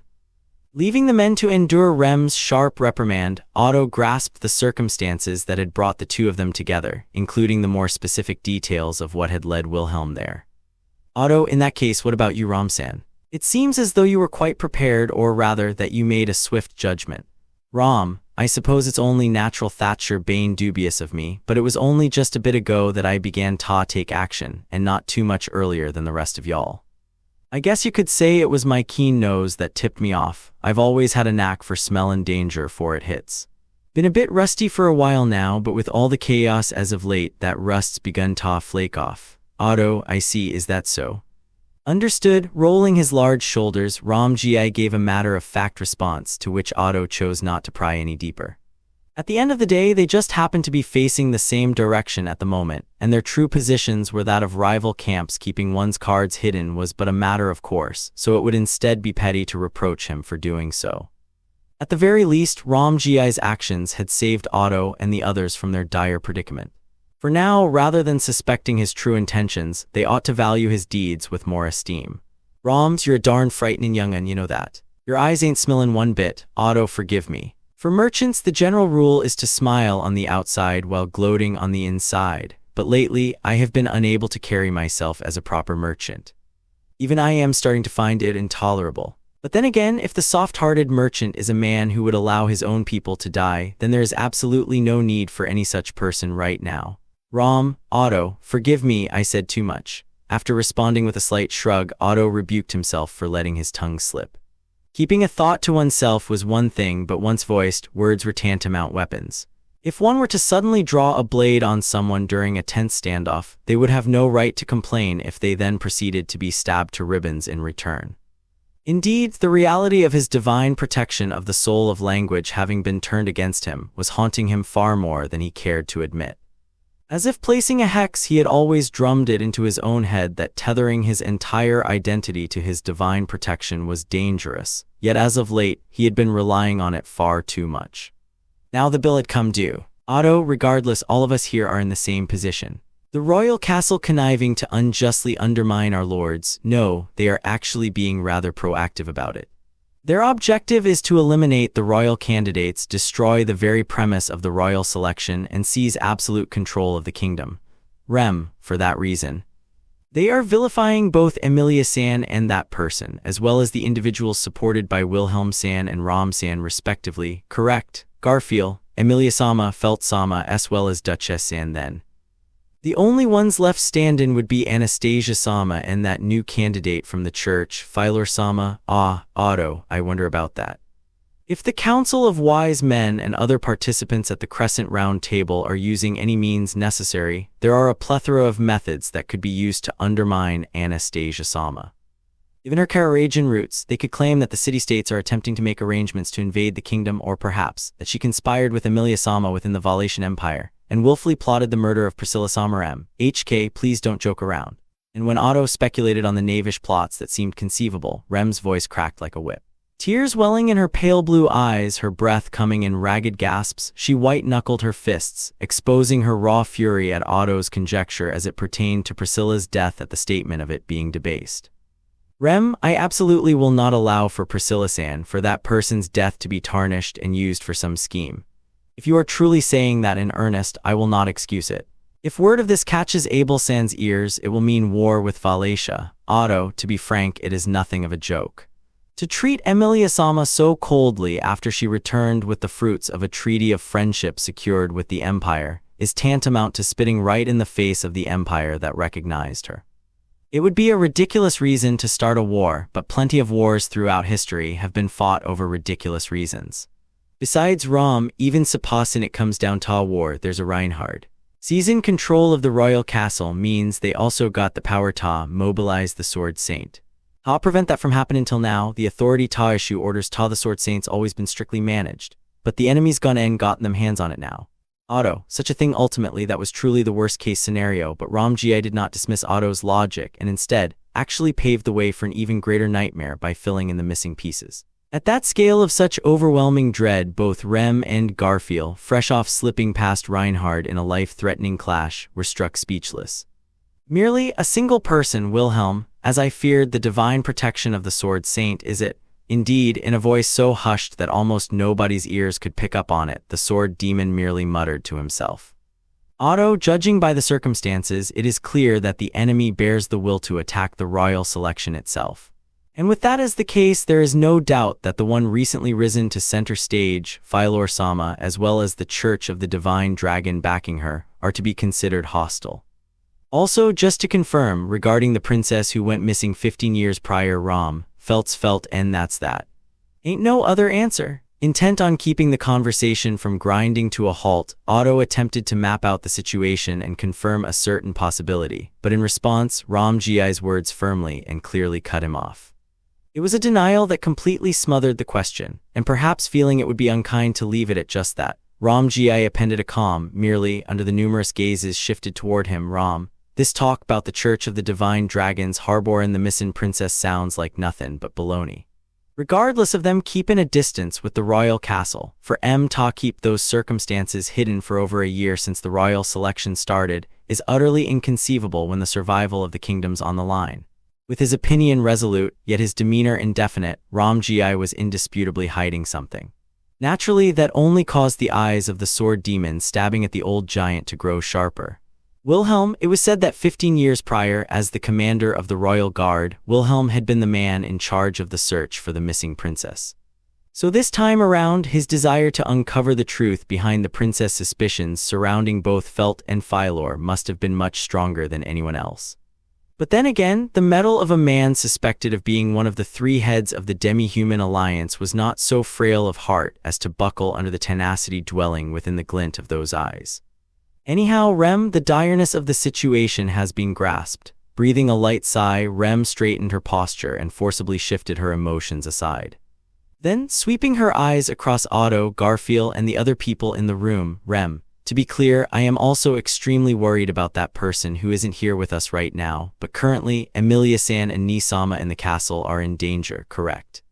Just how are we going to get the two of them? No, Felt-san as well. How are we going to get them out of there? Garfield, no matter how you look at it, the other side's packing the likes of Reinhard and the commander of the knights, so charging in through the front door ain't an option. It's something like Gadogi Guadozado hidden away in the mountains. We need a plan, Atabro. Garfield, who had shouldered a large burden from the battle with Reinhard, nodded in agreement with Rem and turned toward Otto in eager anticipation of their game plan from here. The two of them were of course concerned about Emilia, detained within the castle as she was, but to an even greater extent they would have been sick with worry for the well-being of Ram, who had accompanied the former as her attendant. Thus, it would be truly painful to deliver these next words to them, but Otto, no, we will prioritize escaping from the royal capital from this point forth. We simply do not have the margin to get Emilia-sama, Ramsan, as well as Felt-sama, out from the royal castle. Rem and Garfield, widening their eyes in shock, Garfield and Rem cried out in unison. Then Garfield struck his hand against the wall to force his body up and howled, "Aw, bro, Garfield, escapin', you mean we ain't going to rescue him? The hell are you playing at, Otto? I am not playing at anything else. It is exactly as I said. As it stands now, we have neither the provisions nor the forces to bring Emilia-sama and the others out from their captivity in the castle. Any half-baked plan we throw together will just be crushed by brute force, with all of us merely delivering ourselves into the hands of the enemy. We cannot afford to fight such a losing battle. Rem, a losing battle, but Nisama and Emilia-san are both still Otto, I understand. However, even if the enemy has already seized control of the royal castle, they will not be able to lay their hands on a royal candidate so readily. Even with Reinhard-san acting as a dog on their leash, he would not be able to turn a blind eye were they to take such measures. Their freedom may be entirely stripped away, but there is a high chance that so long as Emilia-sama and the rest remain within the castle, no harm can be done to them. That is my belief, Garfield. Be but still. With the utmost composure, Otto paid mind to not let any emotion slip into his voice, and on the other end of that, Garfield and Rem were greatly shaken, their emotions put out into the open. But watching over that interaction between Otto and the other two, Ram Gi raised a massive hand and interjected with a "Listen up, 8. Ram, I'm with the youngin' on this one. Even if they're in the castle, felt and them others'll manage somehow. Rather, what's more dreadful is that any movements on our side end up givin' a pretext. That incident with the witch beasts oughto've already worsened the situation. I'd like to avoid anything more. Ram Gi-san, so even you share Otto-san's opinion. What about you, Wilhelm-san? Wilhelm, I understand your anguish for your lady and sister, Rem Dono. However, it is a fool's plan to challenge a perfectly prepared opponent while resigned to a disadvantage. As galling as it is to admit, Valga might have a point. Wilhelm slowly shook his head as he delivered his verdict, forcing Rem to bite her lip in silence. Otto understood her frustrations painfully well. Moreover, in order to prevent her and Garfield from protesting any further, there was something Otto had deliberately not spoken of. Even if the Council of Wise Men had fallen under the enemy's control, they would not be able to do harm to royal candidates. However, that absolute protection did not extend to their attendants and chaperones. And Ram, having volunteered as attendant, had been resolved for that possibility from the very beginning, and had thus refused to yield that position to either Rem or Petra. Garfield, bro, we're gonna be leaving the royal capital, but what about Captain and the others, Otto? Converging with them would be rather difficult. I cannot rely on my divine protection right now either. If we choose heedless parties to speak to, our internal state of affairs will be leaked. We simply cannot afford to take that kind of risk. If only his divine protection of the soul of language could be employed to the fullest, it would have been possible to search for Subaru and the rest through sheer numbers, deliver a message to him, and designate a safe rendezvous point. Now that such options had been robbed from them, tracking Subaru's group down without a foothold would be an impossibility. Wilhelm Valga, I will not probe deeply. But surely, a man like you ought to be able to do something about Crush Sama and Subaru Dono. Ram, you're given quite the high appraisal of a mere senile old fool from the slums, but unfortunately I ain't able to live up to your expectations here. It ain't that I'm putting on airs or holding back out of spite either. The unreliable threads have already frayed. Ain't a damn prospect of tying em back together either. Wilhelm, when it matters most, you prove utterly useless. No, I suppose I am no different. Almost letting a spiteful remark slip by reflex, Wilhelm hesitated, catching himself with a wave of self-reflection. Ram Gi cut a sideways glance at him, a sense of bitterness lingering in his eyes that suggested his words bore no lies. Ultimately, they had no cards to play. Amidst such a situation, Rem, tightly gripping the hem of her skirt, Rem, I believe in Nisama and the others in the castle. And I believe that if those of us here join our forces together, we will also find a way. But that person, and he alone, he will absolutely do something reckless. I just know it. Garfield, Rem, no, it is not just me. Garf, Otto-san, you both also know, right? At times like these, that person will absolutely try to do things far beyond his own stature. And because of that, he'll surely end up severely hurting himself again. And even so, I can't be by his side. Indeed, as Rem seethed with frustration from the bottom of her heart, nobody could say anything to her. That was surely because everyone present here had been involved with Subaru in some form, had been saved by his actions exactly as Rem had described, and had directly witnessed him getting hurt by doing so. Rem, Beatrice-chan will have to take on quite the burden. For now, the only one of them by Subaru's side was Beatrice. The entire camp's soul hoped to function as a safety net for him, and before Otto and the others as they thought just that, Wilhelm stepped forward, saying no. Standing before Rem as she hung her head low, he gently placed his hand on her shoulder. Wilhelm, it is natural to worry. However, it is not only Beatrice Dono who is together with Subaru Dono. Crush Sama is with him as well, Ram. Though word on the streets that the Duchess is gone completely mad. Matter of fact, didn't she sneak away from the mansion behind your back? Wilhelm, shut your mouth, Valga. What would a bastard like you possibly understand about that personage? Ram, Wilhelm, as you say, I myself might have been deceived. However, Crush Sama would have had some purpose in mind. Until I hear it directly from her own mouth, I shall not presumptuously jump to any conclusions. Rather than a tit-for-tat, Wilhelm's voice held true to a firm core, and with loyalty to his absent lord dwelling within his blue eyes, he looked upon Rem, and then around at everyone else within the room. Wilhelm, even if she has lost her memories, the virtue of her innermost heart remains unsullied. It is not merely an obligation I owe her due to the matter of my wife. With the entirety of my soul, I have resolved to install that lady as monarch. Garfield, Wilhelm san Wilhelm, that very Crush Sama is with him. Subaru Dono is also a man who is a cut above the rest. Even Beatrice Dono, while she may appear as a tender young child while together with Subaru Dono, I have heard she is a great spirit who has lived for many long years. There is no doubt in my mind they shall shatter all the anxieties we hold. Woven without haste, those words were not intended to persuade Rem, rather, it was a manner of phrasing as if to paint the world over with his own hopes, unyieldingly asserting that such must be the case. It was a statement that conveyed even a pridefulness of sorts, however, coming from the mouth of the sword demon, who had once defeated the sword saint by his own hand, claiming her from the clutches of fate as his bride. It carried a convincing weight that compelled one to believe it so. An inexplicable force, one that made it feel as though reality would truly unfold in the manner that had been presented. And that, Garfield, sounded like something Captain say. Wilhelm, if that is the case, it is a truly honorable appraisal. As Garfield gave voice to that which Otto had also felt, Wilhelm deeply bowed his head. And basking in the sword demon's appeal firsthand, the tension suddenly drained from Rem's shoulders. Anxiety yet lingered amidst her eyes and expression, however, as Rem nevertheless raised her visage with courage. Rem, forgive me, I lost my composure. You are right. If he has Beatrice Jan and Carson San to turn to, then that person's reckless stunts will be contained to just one or two.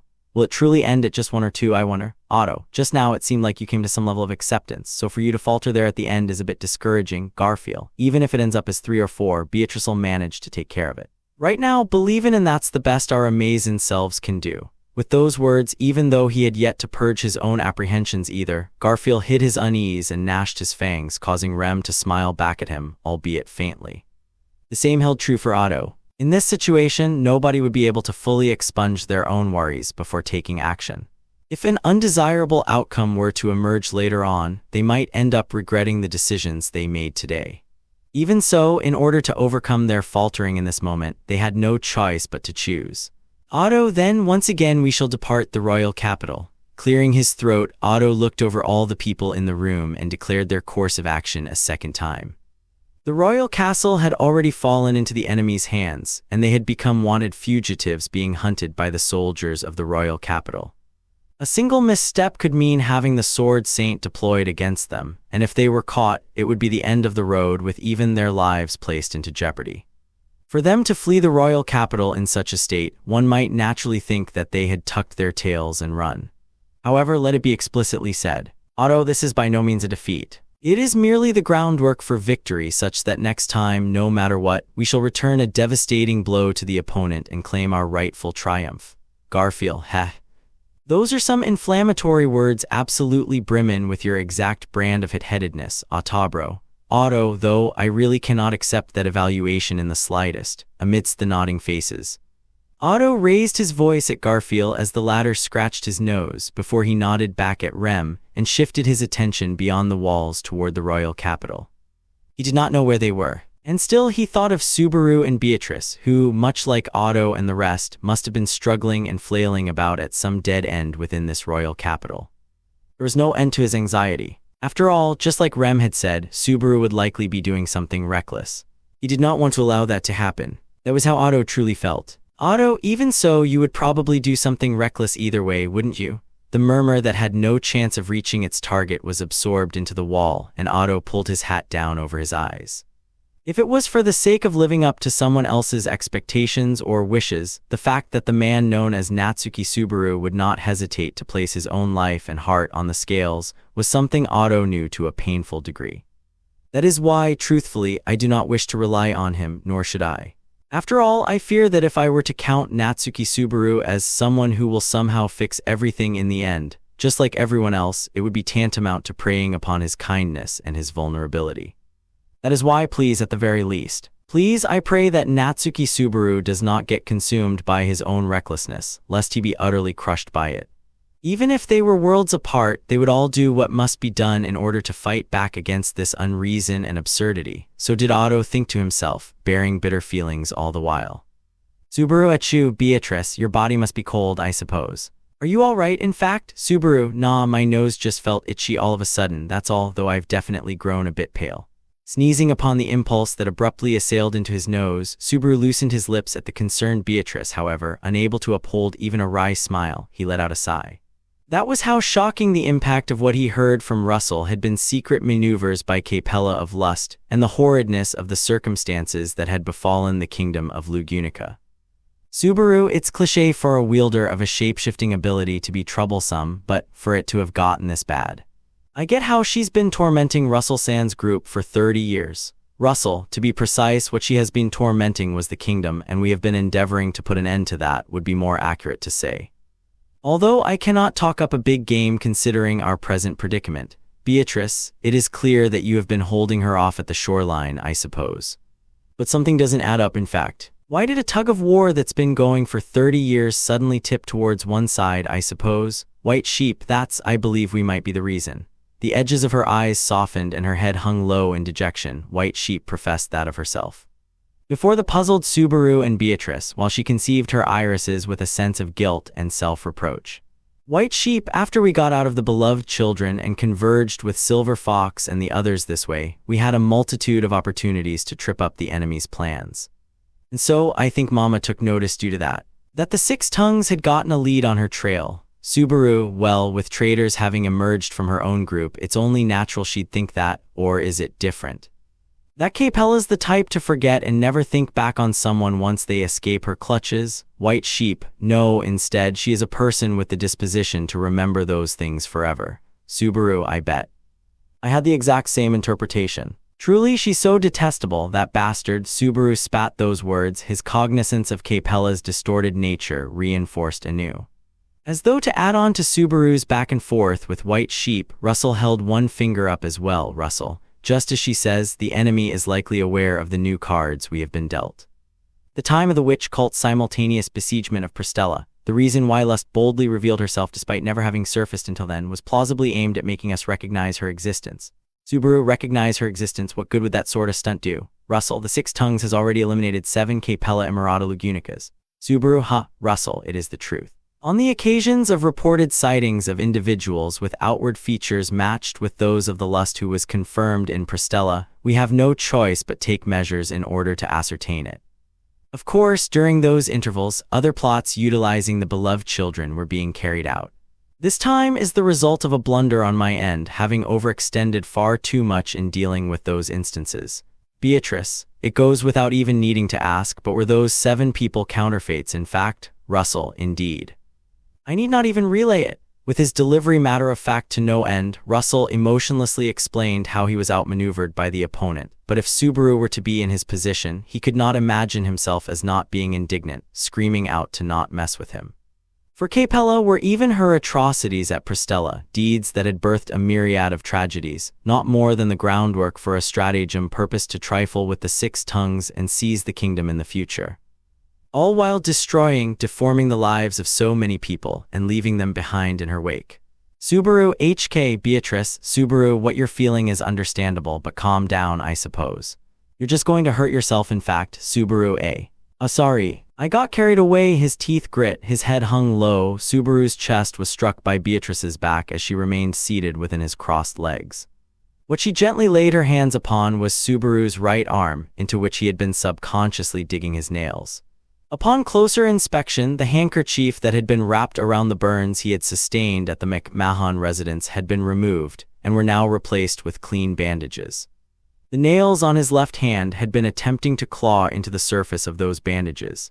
As he was about to apologize for that subconscious action, he noticed something suddenly. The pain from his burns had completely vanished. Subaru, was this something that Russell-san did? No, was it White Sheep-chan, White Sheep A? Ah, you would be mistaken. That was the doing of Blue Snake-san. Subaru, Blue Snake, Russell, one of my subordinates. A skilled practitioner of the healing arts, and while it may have been presumptuous to not consult you first, I assigned them to handle the majority of your treatment whilst you were asleep.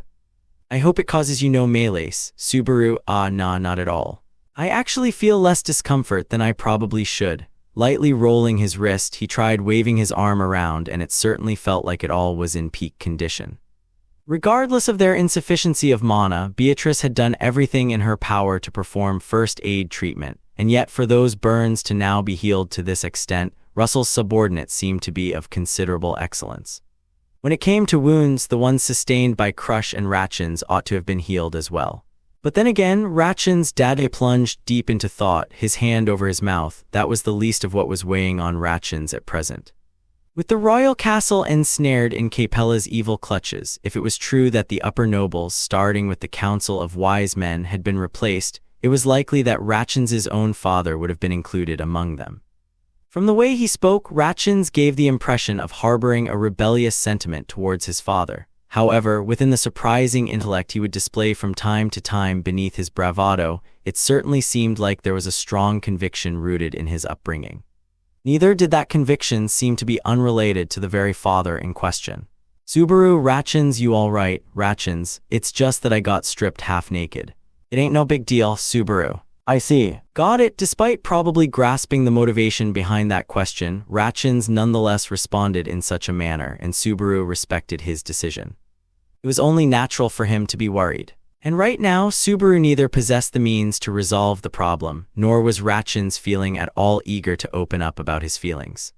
Feelings of concern for those held dear were by no means light. From his own experiences, he would be hard-pressed to say that talking about it would make it any easier, so he could never force Ratchins to do such a thing. Of course, if the latter had wanted to talk about it, he would be willing to listen, but, oi, are you finally finished with all the tediously tiresome talk? And as if to completely bulldoze that delicate atmosphere, the door of the infirmary was violently swung open. Striding in with inconsiderate footsteps was the dangerous individual donning a clown mask over his black garb with an enormous sack hanging from one of his arms. It was Black Dog. Since Subaru and the others were all right, it only made sense that he was too, but Subaru, you sure like to interrupt, don't you? Right now we're in the middle of an important conversation. Black Dog, my oh my, it's truly wonderful that you keep so busy in life.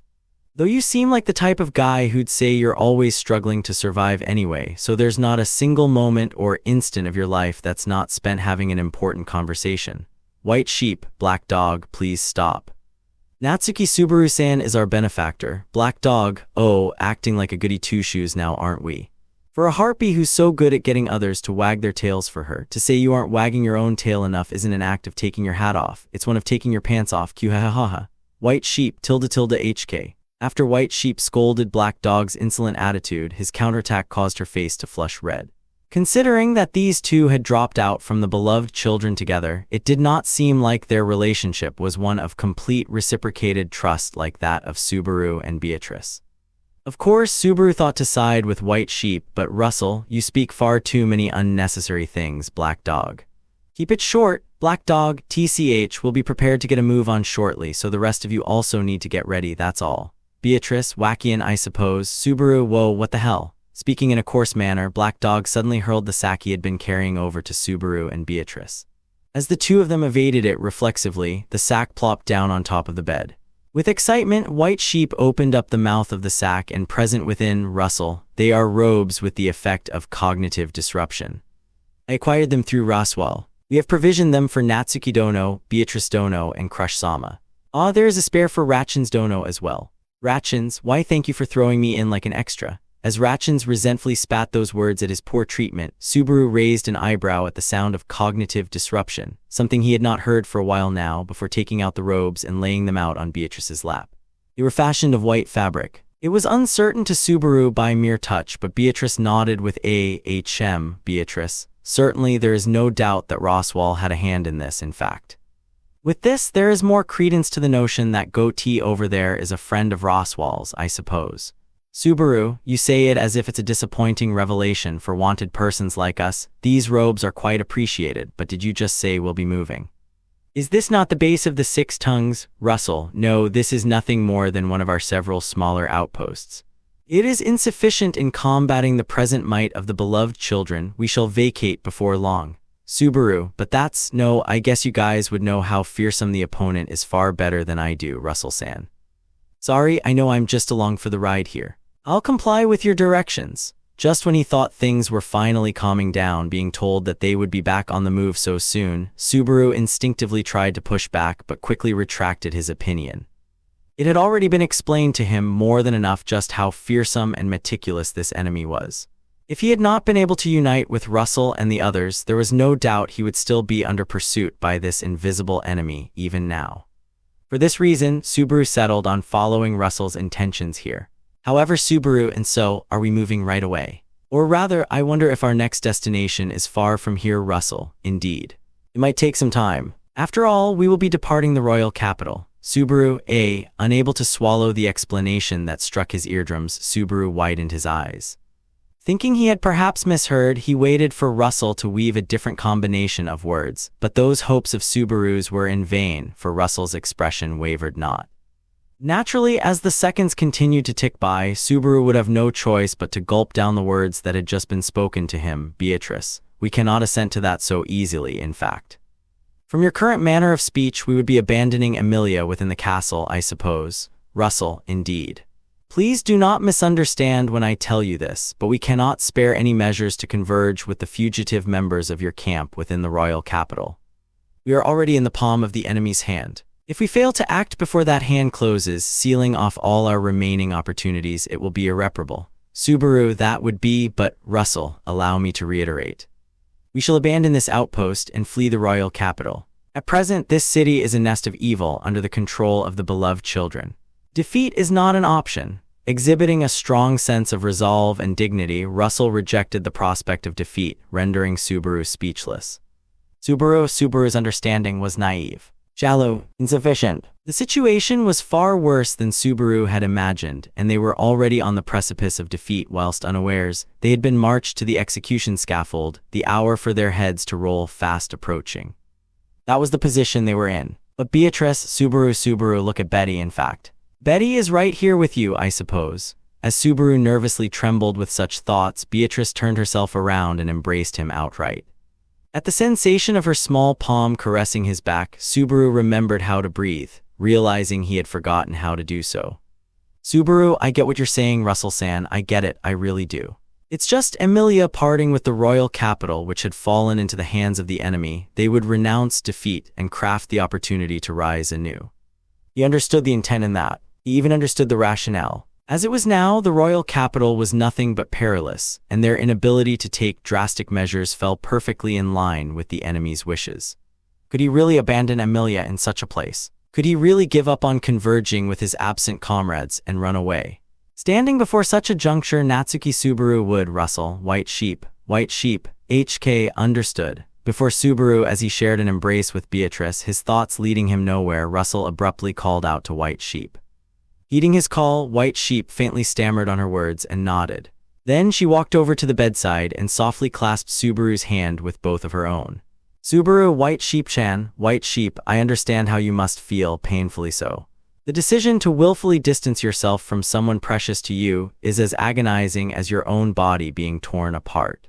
But to then merely resign yourself to dying together, you wouldn't do that, right? Subaru, White Sheep, please have faith in us.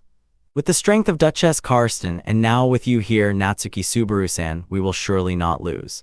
Please, I beg of you, eyes flickering on the verge of tears, White Sheep fervently attempted to persuade Subaru. It was nothing more than a platitude, an idealism, a canned conclusion that Subaru had already repeated to himself hundreds of times just so that he could accept it. Even so, for some strange reason, when spoken to him from the lips of White Sheep, it truly moved his heart. Subaru, Russell-san. As for Emilia and the others in the castle, Russell, the other party will likely refrain from laying hands on a royal candidate. Even if their freedom is restricted, their personal safety will not be violated. I have a collaborator keeping watch. To Subaru's question posed after a deep breath in and a deep breath out, thus did Russell respond. It felt like he had intended to remove as much of Subaru's apprehensions as possible, and was likely the maximum degree of consideration and concession that Russell could offer. Emilia's safety was at the discretion of the enemy, and the well-being of his comrades was up to their own respective strengths considering the opponent they were up against. He could not deny that it felt like a disadvantageous gamble. Even so, Subaru, I will rescue Emilia no matter what. The same goes for everyone else. Don't you forget it. As the ardent black flames erupting within the depths of his chest made him feel as if his entire body was being scorched, he steeled his resolve. At Subaru's answer, Beatrice's body tensed and White Sheep, still holding his hand, let out a feeble sigh. Watching over that exchange in silence, Ratchins found himself at the dagger's edge of Russell's gaze, and while brimming with displeasure, he stuck out his tongue in a manner to indicate that he did not object. Merely a single person, leaning his back against the wall and placing his hand over the mask covering his face. Black dog alone, black dog. Kyuha, drop dead and go to hell, damn piece of shit. Indeed, a loathsome mutter directed to nobody in particular fell to the floor of that room reeking of medicine and disappeared. Chapter 23. Search for the best course of action. No matter how many times he gazed up at it, the royal castle of Lugunica was ever so distant, its chalky white walls nearly swallowed up by the evening sky. Subaru, Emilia, those words escaped him as a mutter, a profound sense of sorrow sojourning within Subaru's heart. Within the castle situated at the highest point of the royal capital, Emilia was being held captive. Ultimately, it was Subaru's wish to seat her upon the throne of that place, and absolutely not to chain her to a prison cell. Beatrice, Emilia is a royal candidate, in fact. At the very least, they ought to treat her hospitably on the surface, I suppose.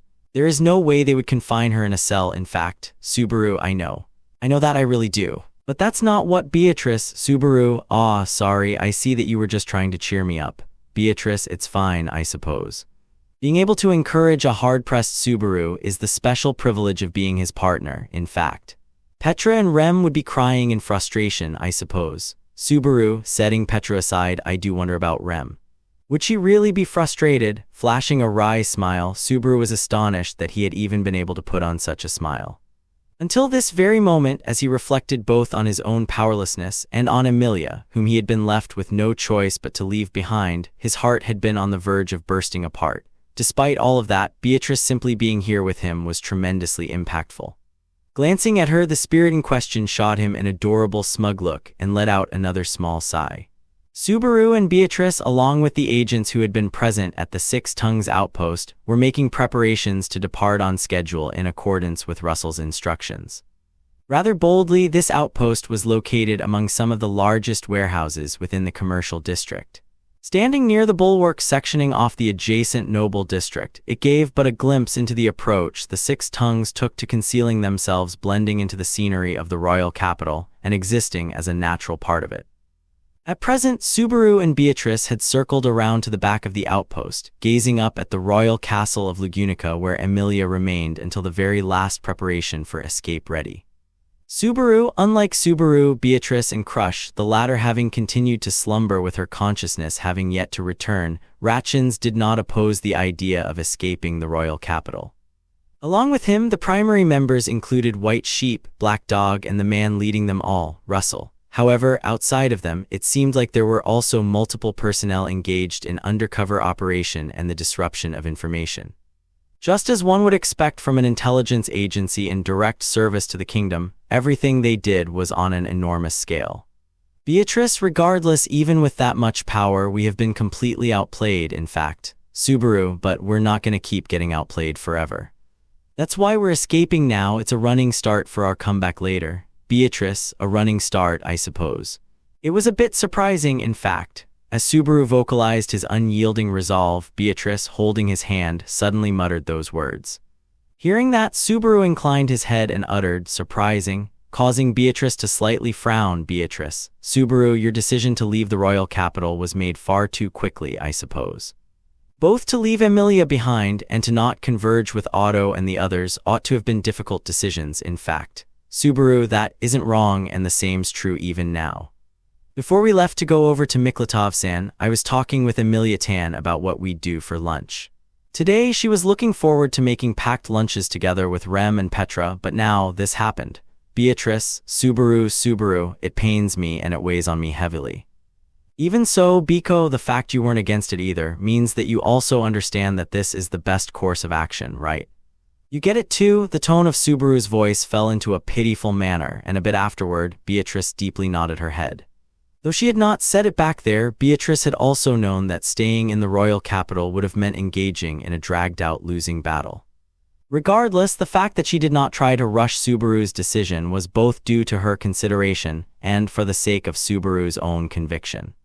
It had been to ensure that Subaru would be able to make his own choice, rather than giving up because someone told him to do so, leaving him with no other option.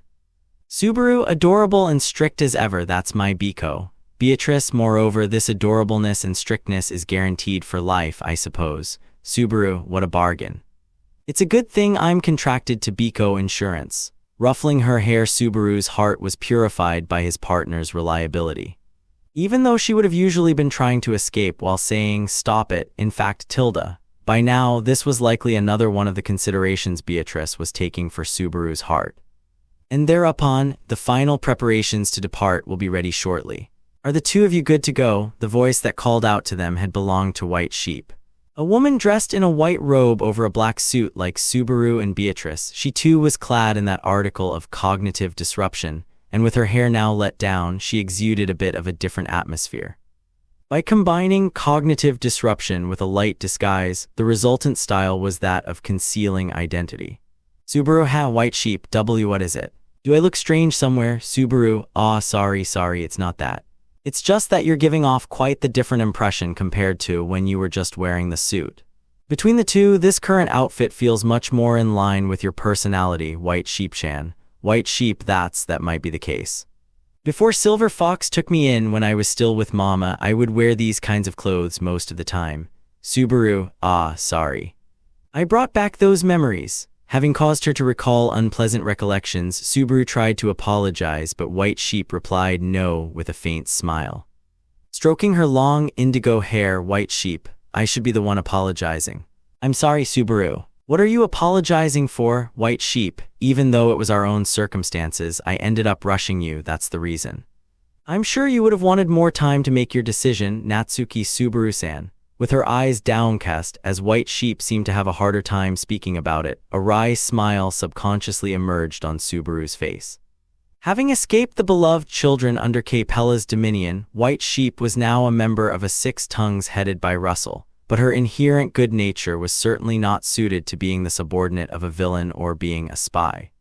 After all, she was even willing to take responsibility for the time Subaru had been given to make his decision. Subaru, you don't have to burden yourself with my problems. I don't believe that you rushed me either. If anything, I'm grateful to you for giving me the necessary information needed to make my decision. White Sheep, Natsuki Subaru-san, Subaru, but if you're still going to feel daunted either way, then could you at least stop with that? White Sheep, Subaru, the way you're calling me Natsuki Subaru-san with my full name. Either Natsuki-san or Subaru-san is fine, though I wonder which you'd prefer. I'll be ready for it, so don't worry. Shrugging his shoulders, Subaru attempted to dramatize as much amiability as possible through his request, and receiving that, White Sheep widened her eyes, her lips repeatedly opening and closing for a short while. Witnessing White Sheep in such a state, Beatrice let out a heavy sigh from beside Subaru. Beatrice, there is no need to read too deeply into it, in fact. The words mean exactly what he said, I suppose. Subaru, the hells with that unnecessary warning note, what else could I have possibly meant? Beatrice, Betty doesn't know, in fact, Tilda, Betty won't tell, I suppose, Tilda. Subaru, now that's what a person who does know would say. As Beatrice covered her ears and turned her face away, Subaru pouted his lips with sullen feelings. Perhaps due to being utterly dumbfounded by this exchange between Subaru and Beatrice, White Sheep had been left completely taken aback, all the tension suddenly vanishing from her shoulders. And then White Sheep, so it's fine for me to just call you Subaru-san and Beatrice-san, right? Subaru, yeah, that's fine. If you'd like, you could even call her Beckon. Beatrice, Beckon. Not even Subaru has ever called Betty that, in fact. White Sheep, It doesn't seem like I would be able to get a response out of her with that, so I'll just stick with this." With an exceedingly humble response, White Sheep gave up the historical privilege to call Beatrice Beckon. However, White Sheep did not appear to harbor any regrets about that, and instead gazed at Subaru with eyes afflicted by an entirely different anguish. At the same time that Subaru furrowed his brow at her demeanor, she began to move her lips. "White Sheep, Subaru-san, about Tai? Oi. You fucks, how long are you gonna keep dawdling? Get your asses here now." But thereupon, Ratchins barged in with a rowdy voice. At the extra-honed glint in Ratchins's already sharp Shahaku eyes, White Sheep hunched her shoulders with a frightened "Hiu," shielding White Sheep behind him as Subaru trained his gaze upon Ratchins. "Subaru, man, that robe really doesn't suit you, you know." "Ratchins, shut up, leave it be. Rather, why the hell do I gotta be bossed around by Russell Fellow of all people? Get the damn people with slave contracts to do the work instead."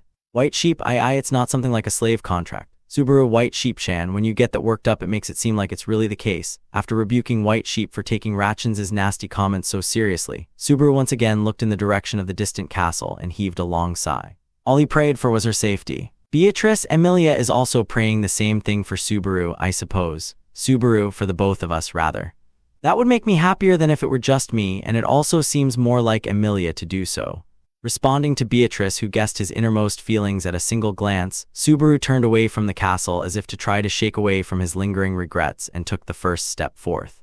From there, they proceeded to walk through the interior of the outpost and would go on to board the dragon carriages waiting out front.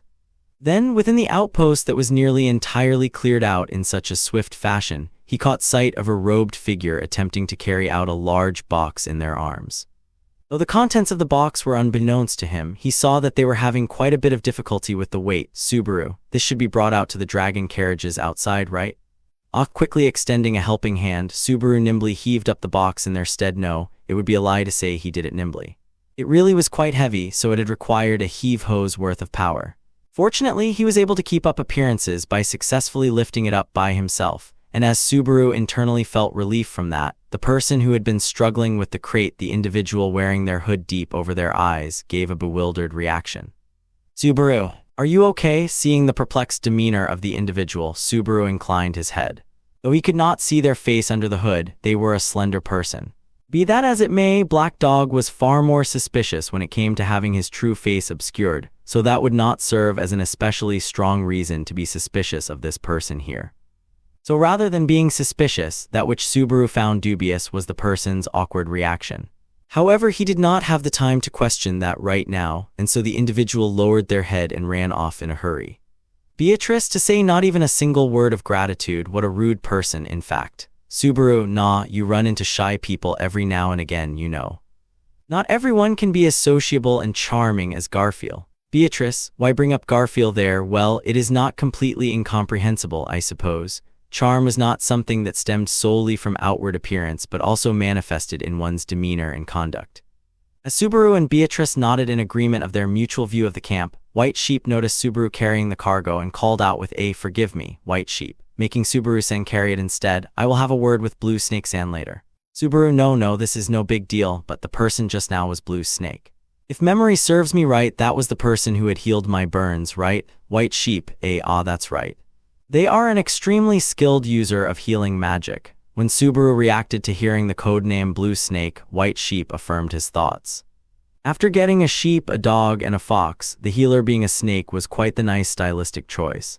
According to Subaru's knowledge, snakes and medicine went hand in hand, completely inseparable from one another.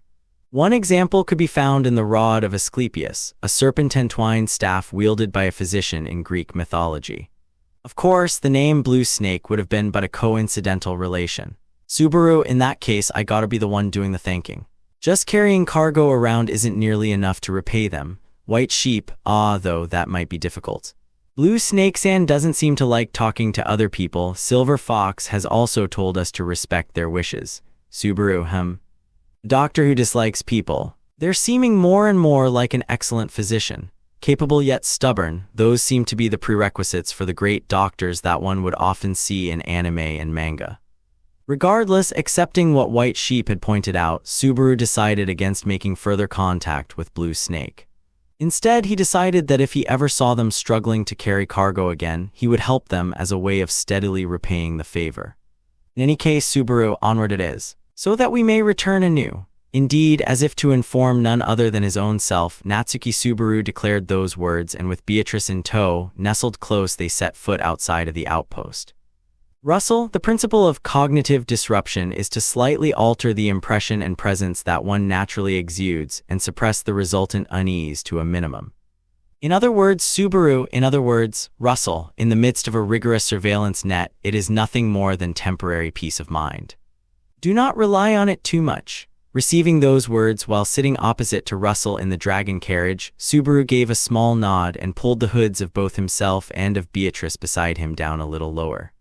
With the 6 tongues preparations in order, they were amidst a caravan of dragon carriages masquerading as a merchant collective departing the royal capital. The provisioned dragon carriages were not anything fancy, but rather kind of the general model that eliminated all the unnecessary extravagance, something peddlers would use to traverse highways, much less the streets of the royal capital.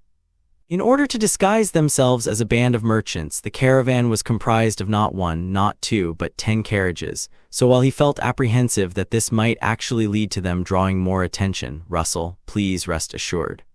At present, the royal capital is enveloped in a bit of an air of tension. There are many who find that unfavorable and have thus elected to leave the royal capital for a time. We will be following suit. Subaru, when you say an air of tension, Russell, of course, it is out of fear for the possibility that there are dangerous wanted fugitives lurking within the city.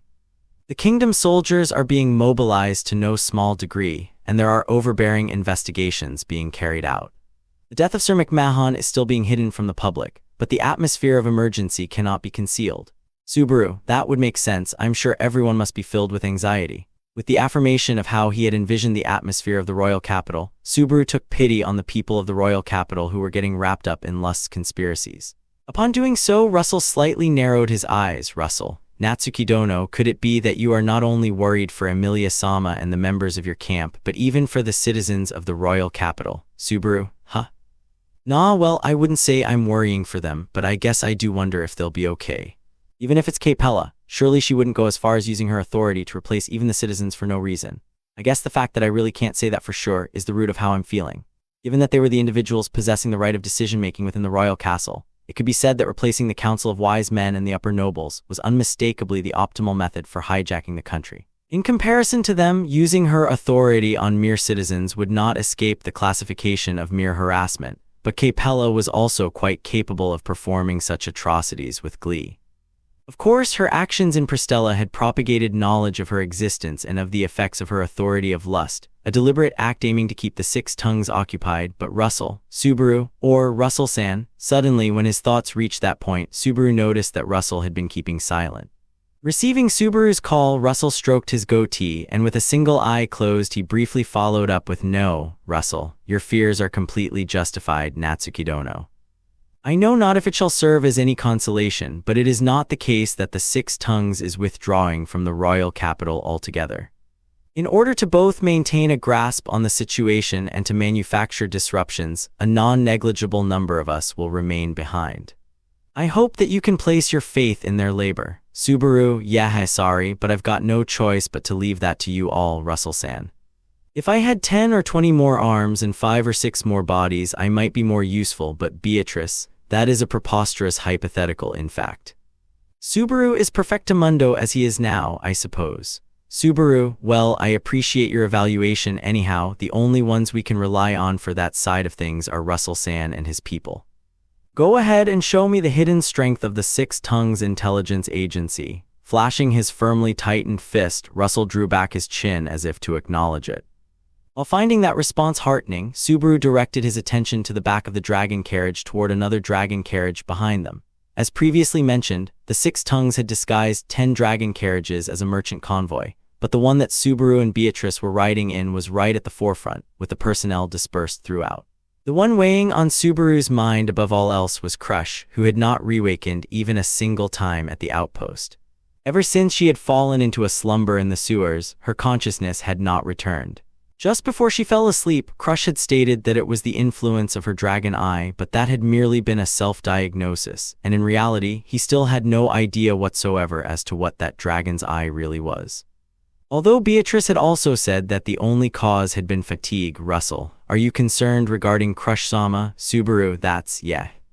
But you ought to be too right. If you want to borrow Crush-san's strength in order to fight against the beloved children, shouldn't you be feeling uneasy? Russell, there is certainly a worry. However, a talented individual without peer when it comes to medical diagnosis has certified that there are no fears regarding Crush-sama's body itself. Of course, there are some concerns about the dragon's eye you spoke of, Natsuki-dono, but Subaru, right now there's no choice but to handle her carefully and patiently wait for her to wake up, huh? Russell, precisely. As his concerns received a polite response, Subaru lamented just how many things were beyond his own capabilities. In actuality, the Six Tongues were prioritizing Crush's well-being above all else. There was no doubt that they were exhausting all of their efforts for her sake. For that purpose, they had even gotten a talented practitioner of healing arts, Subaru. Come to think of it, was it Blue Snake-san?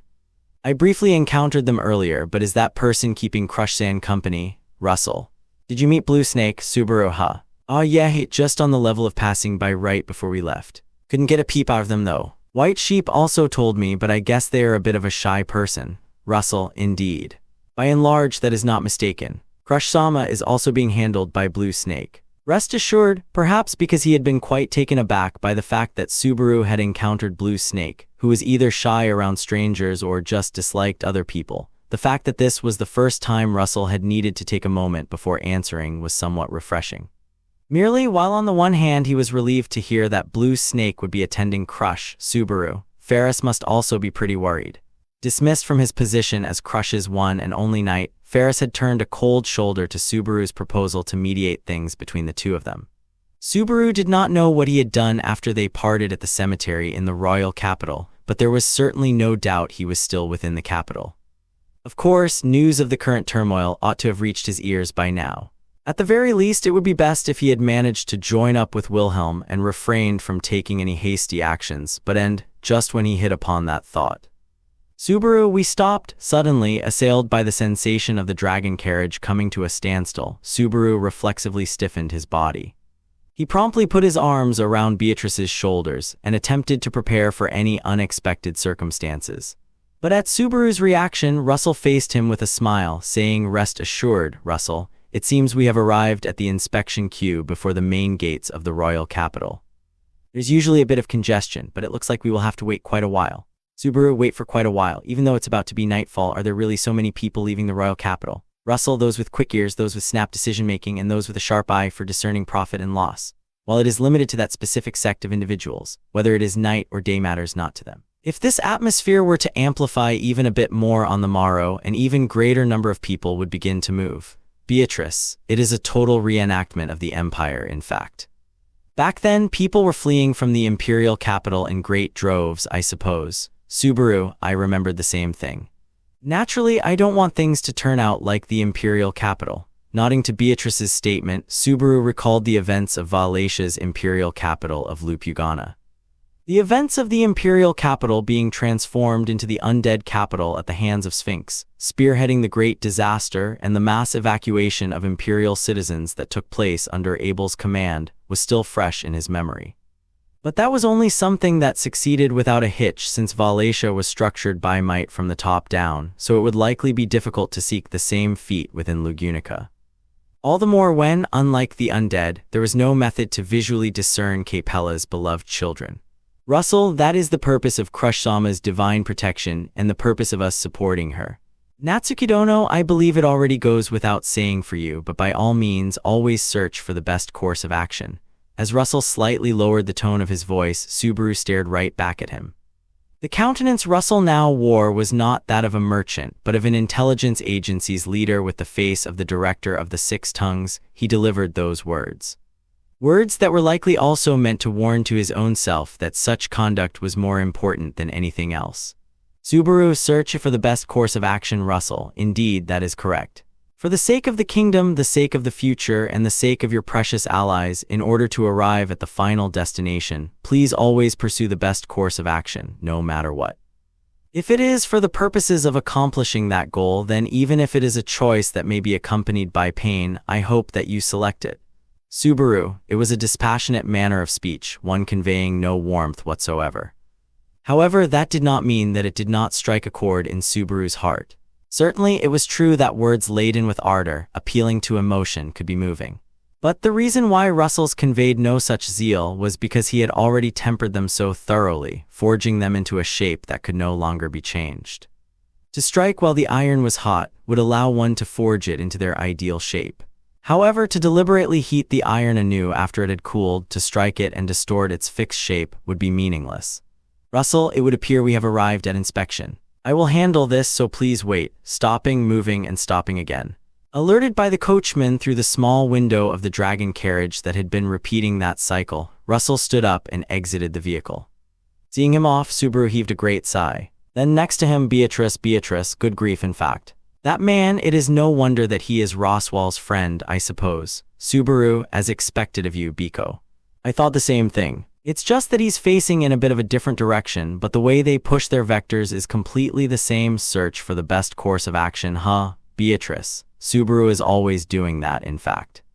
Betty can give her stamp of approval, I suppose. Beatrice was properly offended, just as if Subaru had been told that he had been slacking. Of course, that was likely not Russell's intent, and Beatrice would have also understood that. At the same time, she also knew that people capable of doing so would always be saddled with such frustrations. Subaru, inspection seems like it's pretty strict. Standing up, he peeked through the small window to the coachman's seat and glimpsed the state of things outside. As Beatrice lined up alongside him and peered through with an in fact, what they saw was the general reception window installed at the gate of the royal capital and a separately constructed provisional lookout post. It seemed like the counter just required a permit for passage and a catalog of all the cargo being transported, so usually merely entering and exiting the royal capital was not too strict. What pushed it over the edge was that the level of security employed at the entrance to the noble district was now being enforced even in a place like this. Russell, yes, we are exceedingly apprehensive. Hence, I believe you could even say acting quickly is but a given for a merchant. We have the necessary permits and inventory in order here. All of the cargo is already tagged with seals of approval, but would you like to take a look over here to verify everything once more? At a glance, the inspection was well underway as Russell spoke such words to the guard in charge. White Sheep was standing by his side, clad in a cognitive disruption robe and carrying several documents which Russell presented to the guard in rapid succession. At that silent yet undeniably aggressive and threatening act, the guard appeared to be overwhelmed. Guard, you do not seem to be missing any documents, and the stamp of the Commerce Guild appears to be legitimate. As for the items cataloged, are they primarily medical supplies? Russell, the faster this delivery goes through will be directly tied to the survival of human lives. Making use of his title as chairman of the Commerce Guild, Russell went even further to appeal to a moral standpoint by leveraging the contents of the inventory, leaving the guard no room whatsoever to find any fault. And finally, as the piece de resistance, White Sheep, I beg of you. Without this medicine, all the people of my village will. Clutching the guard's hand, her voice trembling, White Sheep made an earnest request in a way that did not seem like she was acting in the slightest. Pressured to that extent, the hesitation that had existed on the guard's face finally flaked away. With his hand being held by White Sheep, the guard cleared his throat with a dignified expression. Guard, you understood. There were no issues to be found in particular. You are cleared for passage, not so fast. Who deemed it fine to just throw all the proper procedures out of the window? White Sheep. As the person in charge attempted to grant them clearance, just before White Sheep could be moved with a surge of emotion, a halt was called. Reaching an arm out from the side and wedging in between was an elderly individual. Likely, it was someone superior to the person who had been in charge. That superior officer, rushing out from the outpost, snatched up the documents from the hands of their subordinate, and while scanning over the written contents, superior officer, a certificate of the Commerce Guild and the payload has been stamped as approved, HM. Regardless, the rules are the rules. Russell, that is an admirable way of thinking, but is this a situation to be sticking to procedure so rigidly? Superior officer, you seem to talk like a merchant, but just as how merchants have a merchant's way of doing things, us guards have a guard's dignity. Russell, is that so? Very well. As the individual in charge straightened himself at the superior officer's words, Russell received and assented to them. In the peripheral of his vision, it was also clear that White Sheep had gotten nervous, but the same held true for Subaru and Beatrice. He knew that they had all the necessary documents as well as dummy dragon carriages, and yet, Subaru, this might be bad, Biko. Hurry up and get into my pocket. Beatrice, you're panicking too much, I suppose.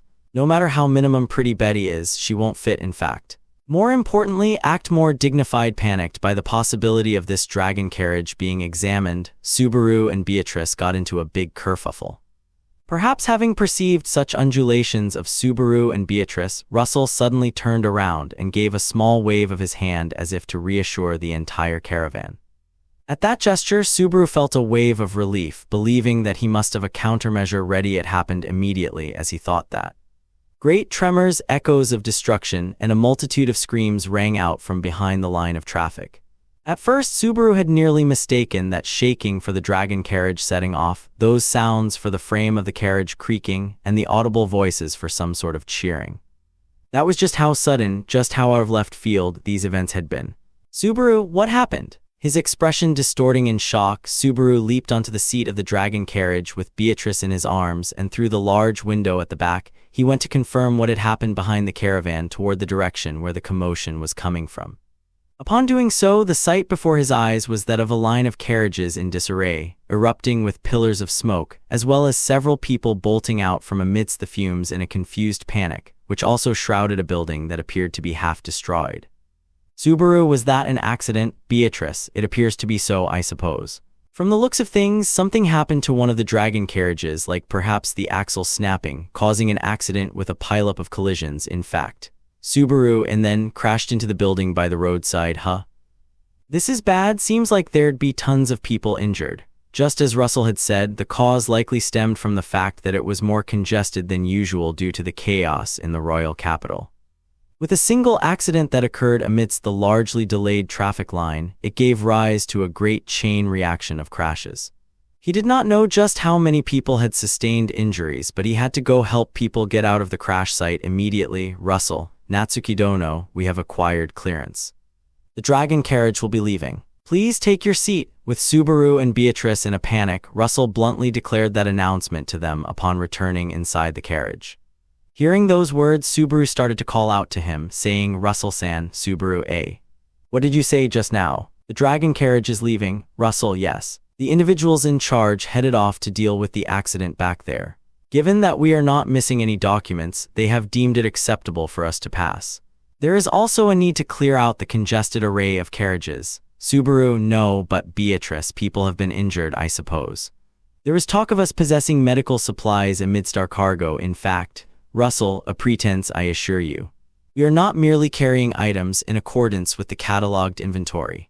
If we were to open the cargo, that too would be exposed. I believe I informed you already. To always search for the best course of action, yes. His expression and voice were devoid of harshness, however the blade's edge of the content itself was far too sharp. As those words sliced into his body, Subaru's cheeks stiffened at the opportunity to put what he had been told into practice, an opportunity that had arrived far too soon. He understood Russell's point. Even here he understood it, but still. Russell, White Sheep, please explain to Natsuki Dono here. White Sheep, HK. As Subaru hung his head, gritting his teeth in silence, Russell sighed and called out behind him. And the one present there who had just peered into the dragon carriage was White Sheep. Stifling the breath in the back of her throat, she turned her moistened, round eyes toward Russell. However, without turning back to face her, Russell once more called out to her with White Sheep. Hearkening that, White Sheep heaved herself up into the carriage and layered her hand on top of Subaru's hand resting on the window frame. White Sheep. Subaru-san, please listen to me here. It will be fine. The guards will properly handle it, assuredly. Everything will be fine. Subaru, White Sheep-chan, obeying Russell as he attempted to pass a callous decision, White Sheep made such an appeal. For a moment, a vehement refusal attempted to emerge forth from within Subaru. However, from the trembling in White Sheep's hand and voice, it was firmly imparted that she did not truly wish to overlook them either. Desperately, earnestly, and even so, she was still doing her utmost to adhere to the best course of action. In that case, just what was it that Subaru ought to do here? Beatrice, Subaru, from within the embrace of his arms, Beatrice called out to Subaru. What lay within her eyes was the light of resolve and her trust in Subaru. That radiance was the exact same as when she had promised to venture together unto hell with him in the sewers, and to go along with whatever Subaru chose to stand for, no matter what it was. Even if it meant sharing the burden of sin alongside him, Beatrice would not waver. Subaru, right now we need to move Russell. Indeed, that is correct. It is a wise decision, Natsuki Dono. That is the best course of action here. Layered over top, the hand of White Sheep slowly lowered Subaru's hand, which had been resting on the window frame. Perceiving Subaru's movement, Russell spoke with a sense of relief. Yes, that was right. Russell's words were correct. Here in this place they were what he ought to follow. Subaru, this accident could even be described as a blessing of sorts. It had occurred just when the dragon carriage was about to be inspected, moments before Subaru and Beatrice would have been discovered. With the guards diverting their efforts to rescue, they would be able to escape this place. Everything was in order to save the royal capital, to save the kingdom. That was why Subaru, the moment he tried to force himself to compromise, to accept that withdrawing here was the right thing to do, Subaru saw it in the scenery outside the window upon which his eyes had continued to linger, too reluctant to tear them away. He saw the figure of Blue Snake, white robe fluttering by the hem as they sprinted straight for the crash site. Subaru, are you an idiot, Natsuki Subaru? Subaru, to search for the best course of action, you told me to hold that act in the highest regard, didn't you, Russell-san? Russell. Indeed, your judgment is correct. We will be leaving immediately. We are Subaru, then White Sheep, HK. Subaru, then my best course of action is to not abandon anyone who can be saved here. Asserting so in a loud voice, Subaru placed the hand he had been about to lower back onto the window frame. Then, flinging away the hand that had been layered over his, he left behind a curt sorry to both the astonished White Sheep and Russell beyond her. Subaru, let's go, Biko. Lend me your strength, Beatrice. That is already fully accepted as a matter of course, I suppose. Still embracing Beatrice, Subaru threw himself out of the dragon carriage through the window. Behind him, Subaru could hear Russell calling for him, but he did not stop. He could not stop. The accident is a blessing. Ridiculous. Accidents are tragedies. They absolutely aren't anything like a saving grace. Subaru, you're right. I was wrong. If he had not glimpsed the back of Blue Snake breaking into a sprint, he would not have even noticed such a thing. 100% Blue Snake was correct. Laying eyes upon that back, he felt nothing but shame surging up within his heart. How big of an idiot are you, Natsuki Subaru? Why don't you get it, Natsuki Subaru? Even if there are people willing to throw away their lives, it doesn't change your own standards. It doesn't change anything at all. What? Hey, it's dangerous here. Anyone who isn't a guard needs to Subaru. People are injured, aren't they? I'll lend a hand. We'll pull everyone out. With the crash site enshrouded by a veil of dust right before his eyes, a guard with their hand over their mouth, the elderly superior officer who had impeded the passage of the dragon carriage earlier, widened his eyes as Subaru came rushing in. A man appearing out of nowhere, carrying an adorable little girl in his arms. It was only natural that the other party had been bewildered. But that bewilderment would not serve as a reason to restrain Subaru and Beatrice. Subaru, we can use magic. It should be useful. Let us help out, Guard HK. You can never have too many hands. Come. After a moment's hesitation, it was not but a paper wall before the elderly guard's disposition of valuing human life. Directed by the guard who smashed through that hesitation in the span of a single breath, Subaru and Beatrice stepped onto the crash site. The area, with its plumes of smoke, groans of pain, and tearful cries of children, was just as they had ascertained from a distance. A chain reaction of a pile-up accident that commenced when a single dragon carriage's axle had broken, and a building that had collapsed after getting caught in the damages, leaving it in a half-destroyed state.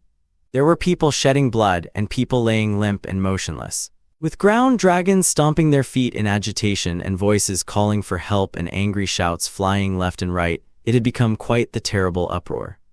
With the sight of the accident right before his eyes, his gaze wandered around as he contemplated where he ought to begin lending a hand. Over here. Come help over here. That was a particularly loud voice. Cutting through the cacophony of voices blending together, it pierced Subaru's eardrums.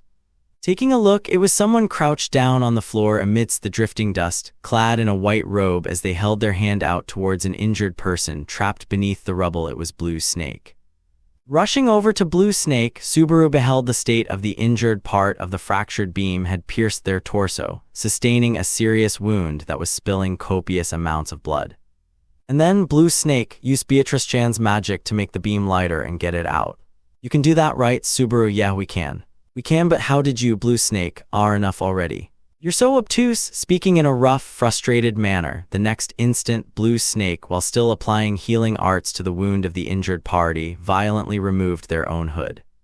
Appearing underneath with flaxen hair reaching down to their neck and demi-human cat ears that pushed aside that hair as if to assert their existence, Subaru, Ferris, one in utter shock, Subaru's lips called out that name. After all, the familiar face he never imagined would have been there, the person who had rushed to the side of these dying lives faster than anyone else. Ferris the Blue was desperately exerting himself. Chapter 24. The best person. Having leapt out of the window, Natsuki Subaru dashed behind the caravan where the site of the crash had transpired. There had been no hesitation in his stride, and it could have even been described as gallant. It was the silhouette of a man who believed that helping someone whose life was in danger to be the most natural thing in the world. Russell, ludicrous, pulling away as he called out to him, the black-haired companion had passed judgment with no consideration for the consequences, and Russell Fellow could do nothing but see him off with a look of disbelief. That was also because he could not understand what that companion had been thinking. He would have liked to believe that he had thoroughly informed him of the gravity of their actions and exactly what it was they needed to prioritize. But to an even greater extent, Russell, White Sheep, why did you not stop him? In order to make sense of the situation, Russell questioned the true intentions of White Sheep, who had displayed an attempt at gentle persuasion. White Sheep had certainly layered her hands on top of Subaru's. She had uttered the words to hold him back. In spite of that, he did not obey, nay, his heart had not been moved. Russell, you also ought to be keenly aware of what our greatest priority is at the moment. Not even a single second of our time should be squandered on any other purpose.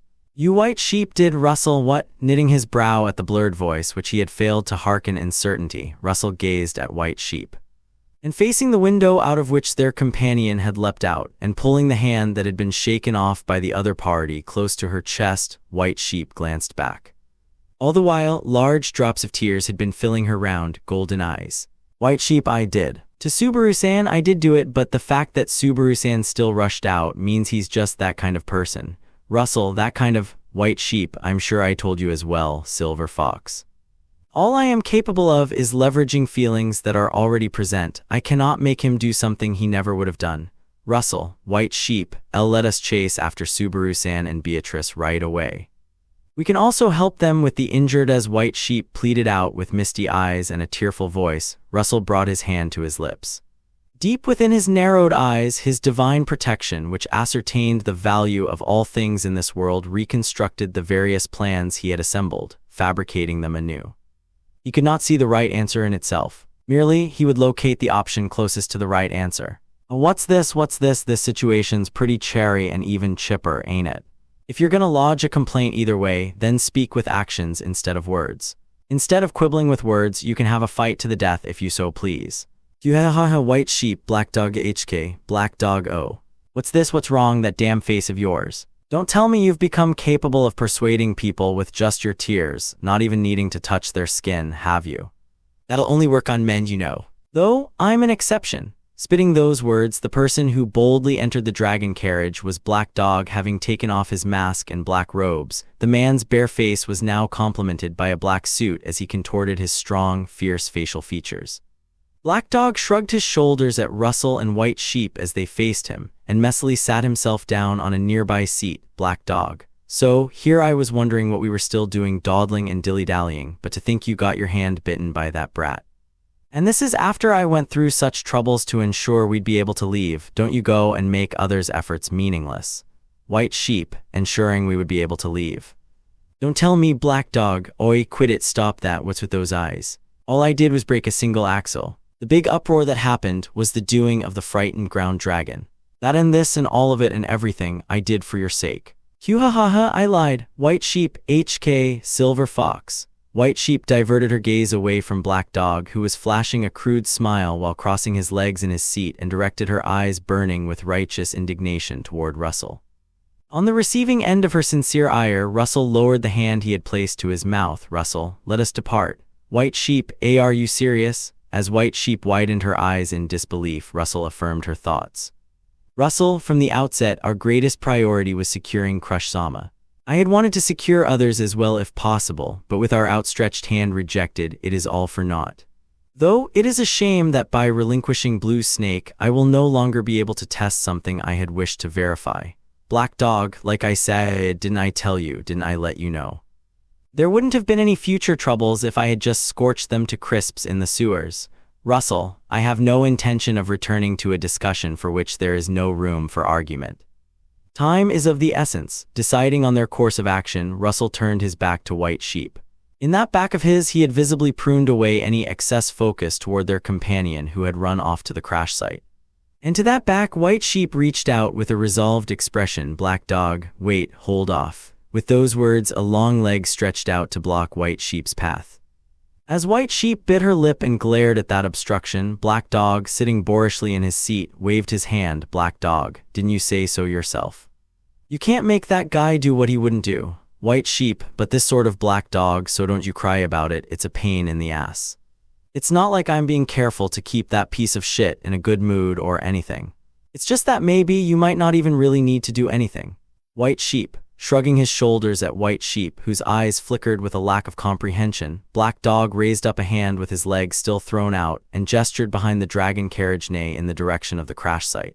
And then Black Dog, the nature of the clamor and tumult has shifted. In that case, what becomes of our course of action? Dust and dirt adrift at the crash site, there yet remained the threat of the half-destroyed building collapsing. The ceiling had fallen through and a person had been injured, impaled by its lumber, and was thus stripped of their consciousness, the wound mortal by anyone's measure. That was, had it not been for him, who remained there continuously applying healing magic. Subaru Ferris, removing his hood with a single hand, the person who had revealed his face Ferris, left Subaru bewildered with his presence. Just a little while beforehand, he had been weighing on Subaru's mind. He had gone through a terribly hard time, and yet he had still turned down Subaru's outstretched hand, calling it prideful, so what he was currently doing had been a mystery. Never had Subaru imagined that they would now be in the same group together, with him operating under the name Blue Snake.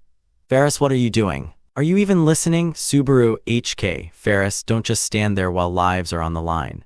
If people die here, it will be our fault for not being able to rescue them. The shock of this reunion was utterly demolished by the words of none other than Ferris himself. That desperate outcry returned Subaru to his senses, and to follow Ferris's directions from a moment prior to remove the wooden beam piercing the body of the wounded, he placed Beatrice down on the ground from his embrace, and Subaru, good to go, Biko? Beatrice, leave it to me, in fact. Murak, due to their successive battles at the McMahon residence and the sewers, they were amidst an undesirable interval. Albeit her condition would have been in the worst possible state, Beatrice gave no indication of such whatsoever as she activated her yin magic and lightened the target. Subaru, we're lifting it. You ready? Ferris, I'd be an idiot if I said I wasn't. Subaru, that's some mouth you got. NGH. Yelling back and forth with Ferris, Subaru carefully raised up the lightened lumber, extracting it from its point of entry into the wounded person's body. An unpleasant sensation and sound it brought forth, causing even greater volumes of blood to spurt out. But the moment it was removed from the open wound, Ferris began to exhibit his true mettle. Ferris, it's all right. I'll make it better now. That instant overflowing in excess was an exceedingly kind blue light. Beatrice, incredible, laying eyes upon that light, a wordless whisper spilled from the lips of Beatrice. That which made even Beatrice, a great spirit capable of healing magic herself, be so taken aback, comprised the entirety of the reason for Ferris to be dubbed the Blue, and a prodigy beyond all compare. His healing arts were the same as ever. No, very clearly, they had reached miraculous heights far greater than his previous expertise. Subaru, the ones bearing witness to that sight, were all the good Samaritans who had rushed onto the scene while prepared for tragedy. Whilst all of their eyes were simultaneously being captivated by that miracle, he understood their feelings. A fatal injury believed to be beyond saving, a deep gash that surely would leave lasting, lifelong effects, and an utterly cruel ending to it all. Everything was painted over by that light. It was a sight that seemed as if it could persist into the world to come as a religious altarpiece. Subaru, everyone. Evacuate all the injured who can be evacuated, and gather them in one place. Prioritize those who have been severely injured, and those who got hit on the head. Anyone who can still move on their own, get outside the building. Those who had been stunned by the miracle were pulled back to reality by Subaru's raised voice. Ferris was here. This was a miracle. A jackpot. And that he would utilize to the fullest extent. Subaru, everyone can be saved. We've got the world's greatest healer here. Widening their eyes at the do-or-die spirit in Subaru's voice, they exchanged glances and responded with a reassuring, "Yeah." Thus did they begin the relief effort to save those who had collapsed and the people whose legs had been trapped beneath the rubble. Ascertaining that as Subaru wiped the skin by his eye with the back of hand, "Subaru, Ferris, everyone's a go. We'll assist." "What should we do?" "Ferris, don't get in the way. Do as I tell you. Hold this person down." "Subaru, man, you dickhead. After this is all over, I'm gonna give you a real piece of my mind, just you wait." Speaking as if Subaru's persuasion of everyone did not matter to him, Ferris remained entirely focused on the lives at hand. In fact, his rough words aside, Ferris's skills and the accuracy of his judgment were outstanding. Assigning priority to each of the injured by discerning what was most urgent at a single glance and outputting an applicable level of healing magic, he saved one life after the other. Subaru, a restaurant at dinner time, checks out that tons of people got caught up in it. Finally able to perceive the situation of the damaged site, Subaru spat out saliva mixed with dust. The road was also crowded with dragon carriages, and there would have been a lot of people who had been within the establishment. It would thereby stand to reason that many people would have been injured, but fortunately there did not appear to be anyone who had died instantly as far as Subaru could see. And if there was nobody who had suffered an instant death, "Ferris, don't you die. Please come back to us." The outpour of convalescent light healed all the wounds imperiling their lives, removing them entirely. Everyone would be saved. That was not just his enthusiasm, it would be brought to fruition as the response in reality for certain. "HK. Oi, over there." Abruptly hearing a voice running counter to that hope of his, Subaru's head snapped up. It was one of the guards helping out with the rescue. His finger pointed toward the half-destroyed restaurant to the partially crumbled upper floor, barely being held up by a pillar with cracks in it. The roof's support beam was raising its death throes, balancing on a precarious equilibrium as the building's second floor began to tip over, and underneath that, Ferris and the injured still remained, the healing process still underway. Were the upper half of the building to come crashing down, salvation would reach none. Immediately after that thought, Subaru no, it was not just Subaru who broke into a sprint. HK, the elderly guard, his subordinates, and a townsman who had been assisting in the relief effort had all begun sprinting. Others had also gotten up, raised their bodies, and attempted to take action. With that in his peripheral, Subaru gritted his molars oh so firmly and recklessly cried out, "Subaru, Beatrice, Beatrice, with this we will seriously be out of gas in fact." Murak, by way of Beatrice, as she held both her hands out, the collapsing part of the building was enveloped in a faint purple light. Ruefully so, as per the universal laws of gravity, even supposing weight were to be changed, the falling speed of the wreckage and the peril it presented would not abate. Its mass was of such dimension that the eventual result would be the same. Therein he would interpose himself. Subaru, Enga, having just barely made it in time underneath the wreckage, Subaru took on a pose to support the falling rubble as if having been caught in a suspended ceiling trap. By himself, it would have been impossible for Subaru. The guards who had sprinted together entered underneath the rubble a moment later, all supporting it in a united effort. "Subaru, guy. Right now, before it's too late, get the people underneath out." Feeling as if he would cough up blood, Subaru exclaimed the collective will of everyone supporting the wreckage. And hearkening that, those who had been delayed in their start began pulling Ferris and the injured people out from below. Until all were evacuated, this had to be endured by any means necessary. Indeed, as Subaru roused himself, "Though you're always shouting in a loud voice, aren't you now, kiddo?" Subaru, Wait, while exerting his utmost strength to brace himself, Subaru was shocked upon noticing the person supporting the same wreckage beside him. It was a face he knew, the owner of a fruit stand in the royal capital with whom his destiny often intertwined, Kadaman. Subaru, widening his eyes at that unexpected reunion, Subaru simultaneously felt a sense of panic. The efficacy of the cognitive disruption robe was not all-powerful. He had immediately infringed on the warning provided by Russell. For Kadaman, who knew Subaru, his identity had been exposed by asserting himself here. However, Kadaman, don't make that sort of face. The fact you're helping people here, kiddo, is the truth about you that I've seen with my own two eyes. Upon those words, Subaru almost unwittingly let the strength slip from his arms. Because of that, Kadaman and the others cried out Enwo at the increased load, so he hurried to carry his weight once more. He was shocked. He thought that once his identity was exposed, it would all be over. But he was glad he had come back. "Subaru, everybody's out. All right, everyone, on the count of 3 we'll raise it up in a banzai." Drop it inside, gritting his teeth in endurance to the point that his molars were creaking. Everyone cried out 1, 2, and 3 in unison. The wreckage they threw onto the ground with their full-force banzai was nearly the entirety of what had been above the second floor of the building. As soon as it left the hands of everyone, the efficacy of the magic was lost, and it regained its original destructive weight. Subaru, get out, get out, get out, get out, get out, get out, get out, get out. An explosive, weighty sound of destruction echoed to their backs, and the group who had been supporting the wreckage evacuated with all their might. As if tumbling, Subaru fled from that which had felt almost murderous and rolled over. Rolling like that, he sprawled out onto the ground and gazed up towards the dust-clouded heavens. Subaru, ha ha, and no part of me got crushed, did it? Kadaman, relax, everything's fine, ain't it? We got the greatest healer in the world here, don't we? Subaru, even if it can be healed, I don't want to see any of my limbs torn off. Besides, Subaru, as he raised his voice, Kadaman, having also rolled away, laughed, that's for sure. Such laughter could also be heard from the others around them, and it seemed like the unit who had held up the wreckage had all made it out all right.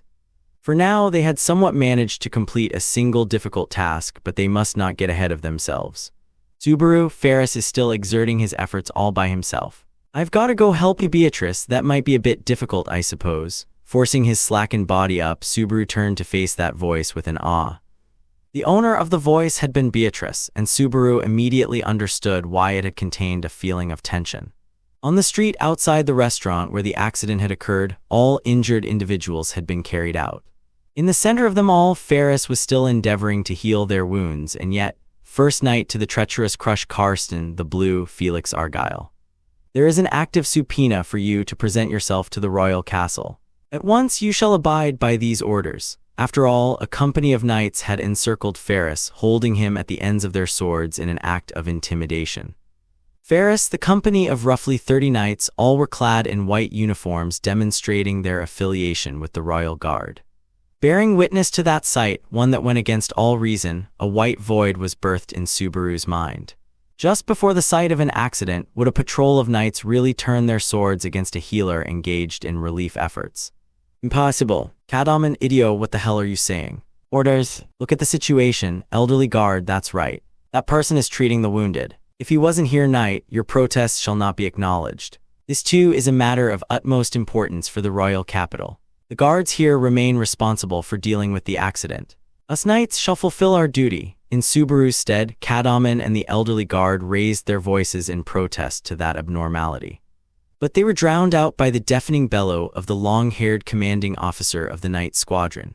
During the momentary lapse yielded as a result of that, the commanding officer turned a sharp glare toward Ferris, toward the back of he who had not even given a single glance in the direction of the squadron of knights, while continuing to cast healing magic. Knight, these are orders. These are operations, Knight Felix. Along with your master, you are an individual suspected of harboring treasonous intentions against the kingdom, so how could you possibly be trusted to carry out medical care? You might very well be doing something to those undergoing treatment. Subaru, HK, don't fucking joke around. That instant, at the unforgivable comments hurled toward Ferris, Subaru exploded. Rushing into the midst of the scene without thinking, Subaru wedged his way between Ferris's back and the company of knights.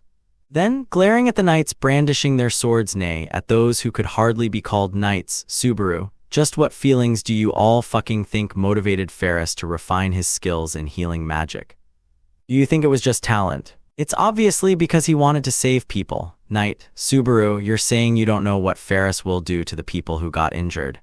Of course you fucking know. It's healing, saving lives. He's rescuing the people who seem like they might die even now. It's the most obvious thing to anybody with a pair of eyes. He's clearly just doing what the best person here would do, to the point that nobody could do better if they tried. Shouting himself hoarse, eyes running bloodshot, Subaru howled, questioning why they failed to understand something so simple.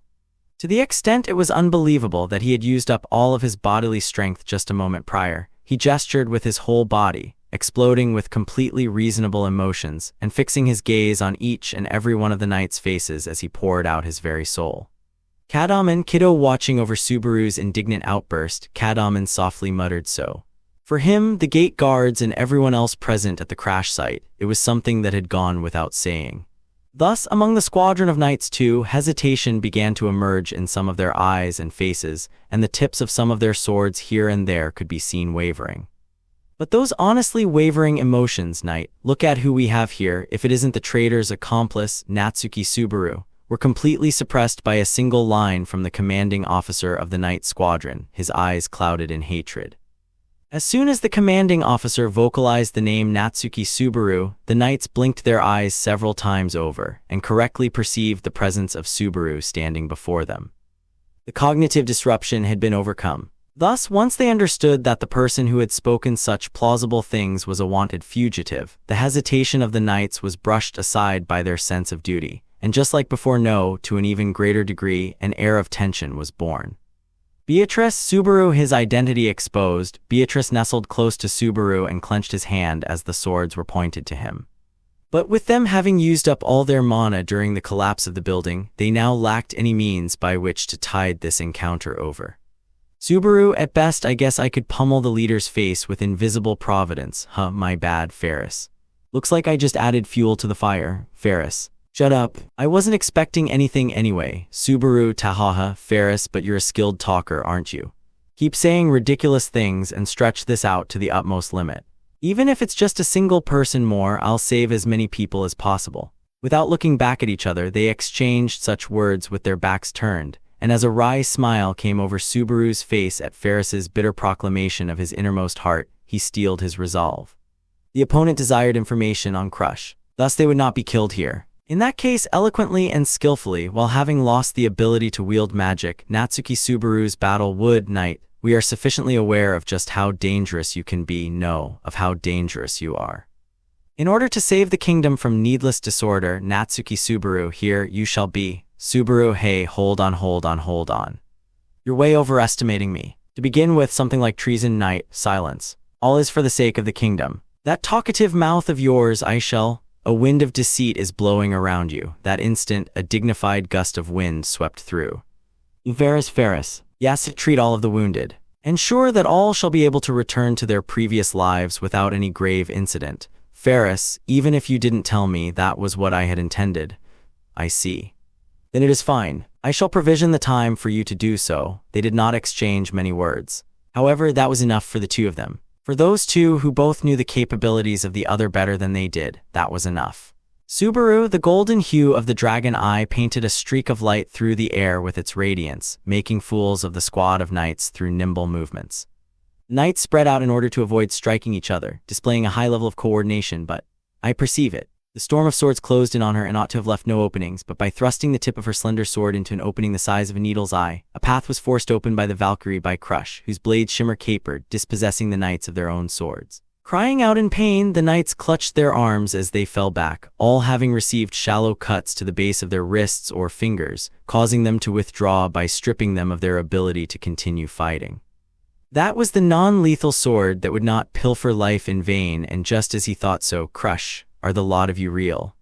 Are you fakes, knights? HK, Crush, the two on the sides are fine, the one who has fallen back to the center, you are vile. There is no escape. Directly following the heartless verdict, the knight who had fallen back held up his non-sword wielding hand toward Crush, and in that moment, signs of magic being invoked began to distort the atmosphere. However, Beatrice, it is no use, in fact. As Beatrice muttered from the side, her words were verified by the flash of Crush's blade, a special technique that would dice the magic apart before invocation, which thus showered the wide-eyed knight in the severing light of an oblique slash, felling him to the ground. For a moment, Subaru had been about to call out words to hold her back, but looking at things carefully while understanding the situation, it was clear that Crush had a clear basis for the mercy and the lack thereof that she dished out. Intermixed amidst the company of knights were those whose intent had been to subdue Crush, and those who harbored clear intent to kill her. And until now, the ones whom Crush had cut down had entirely belonged to the latter category. Likewise, in the reckless behavior of the commanding officer of these knights, there had clearly been the influence of a certain someone of Capella. Thus, the influence of that horrid authority was something that could be discerned by Crush's divine protection with precision. Subaru, moreover, if I'm not mistaken, she's gotten stronger than she was in the mansion. Beatrice, you're not mistaken, I suppose. She has acquired a greater command over her eye compared to then, in fact. Swinging her sword bereft of futility, bereft of mercy, and bereft of play, Crush classified whom among the squad of knights had been influenced by Capella, and those who had not, further selecting even the means by which she felled them, therefore demonstrating exceedingly preeminent swordsmanship as she did battle. She was getting increasingly familiar with her dragon eye. As for what that signified, he remained unable to wholeheartedly rejoice. Ferris HK, that's everyone. All done. As Crush continued to hack and slash her foes down, she succeeded in buying Ferris enough time to finish healing everyone. Sweat on his brow, Ferris attempted to stand up on the spot. His body staggered and he was about to topple when Subaru promptly reached a hand out to support him. Then, taking Ferris's slender body in his arm, he kept the former in a firm hold by lending him a shoulder. Ferris, you sure don't let any opportunity to shine go by, do you now, Subaru-kun? Subaru, don't say it as if I was just waiting for an opportunity. Man, you're the absolute coolest, you know. Ferris, your voice is loud. Try to prop me up better. It feels like I might collapse. Subaru, you complain too much. But Crush-san, Ferris had accomplished his job. It was thus time for Crush to also withdraw from her battle against the knights. To be honest, with her strength, it might have also been possible to break through this encirclement head-on, but Beatrice, if she falls asleep halfway through again, it will spell the end for certain this time, I suppose. Subaru, actually, that's what I'm scared of. Crush-san, tell me you've got some sort of countermeasure. Crush, regrettably, I lack anything of the sort. Subaru, hiye, Crush, ergo, I have arranged for it. Black Dog, just when he believed their hopes extinguished, Crush called out a name far too dangerous to place their hopes in. Immediately after Subaru, Beatrice, and Ferris all reacted Ujiye to that vocalization. Black Dog, Q-ha-ha-ha-ha. Don't hate me like that, don't love me like that. It's showtime for the headliner. A cackling voice that gave rise to unpleasant feelings to any who heard it echoed far and wide, causing the knights and those in the environs, all of whom completely unfamiliar with the voice, to look around the vicinity in shock. However, the proprietor of the laughing voice was nowhere to be found. Instead, what blanketed their vision was a tremendous quantity of black smoke. Crush's smokescreen. There is no harm. Amidst the voices of shock and confusion rising up at the black smoke, Crush's voice informed them so as she ran over. However, though he was not suspicious of Crush, if this was the work of Black Dog, his apprehension would win out. Ferris, it's alright, I think. If not, me and Subaru-kun would end up being left behind here again, right? Subaru, you're right about that. Got it. Then right now, from here, invisible providence. That moment, as Subaru nodded in agreement to Ferris's comment, an invisible black magic hand emerged from his chest, and driving through the black smoke, it slammed into the face of the Night Squadron's commanding officer, who had been attempting to charge toward them. The commanding officer's nose erupted with blood as he exclaimed, "Ka," falling over on his back. Glancing at that, Crush, that person was fine. Subaru, you're kidding. He wasn't someone who's been replaced. Crush, I sensed he harbored a strong ire and hatred toward you. Ferris, it's Knight's all right. He was in the castle at the time of the royal selection. Isn't that why? Subaru, enough. Please just settle on a single rating for that episode already. Whether it served as proof of Subaru's innocence or as the reason for him being targeted, the ratings were all over the place. Setting aside that lamentation of his, disappearing into the black smoke screen, Subaru and the gang escaped the situation. Behind them, several members of the company of knights attempted to follow after, but Kadaman, I won't let you chase after the kiddo and the rest. After all, I don't like the way you knights have conducted yourselves today one bit. Standing in the way to obstruct their path was Kadaman and the gate guards. At that unexpected assist, Subaru called out Unk, in surprise, to which Kadaman smiled. Kadaman, go on then, kiddo, I'll be cheering for you. You and Emilia-sama both, Subaru HK. Ah, I'll be coming back to collect your honest vote. Hearing that encouragement from Kadaman, who had acknowledged Natsuki Subaru as Emilia's knight, Subaru responded while on the verge of tears and exerted strength in his legs to cross into the black smoke once more. As he went off, the angered bellows of the squadron of knights and the ardor of the gate guardians defying them all flared up in a large uproar. Elderly guard. Inspections finished. Let him pass, you knights, and let us guards do our jobs. Yo, so you're back. I thought you'd die for sure. Subaru, chin man, to think you were such a useless guy to have as an ally. After Subaru and Ko made it out of the enshrouding black smoke which had permitted their escape, Ratchins had been waving at them as they rushed to board the dragon carriage waiting outside the gate, welcoming the four of them. With there having been such an uproar, Subaru was shocked at Ratchins's apparent heartlessness, as he had not shown any willingness to take action. Subaru, do you not have a human heart? Are you a witch cultist? Ratchins, don't fucking cast suspicions on people like that. Saying I didn't do anything's also a false accusation. I handled all the negotiations for you. Ain't that right, Duchess-san? Ratchan stuck out his tongue and cued Crush to weigh in.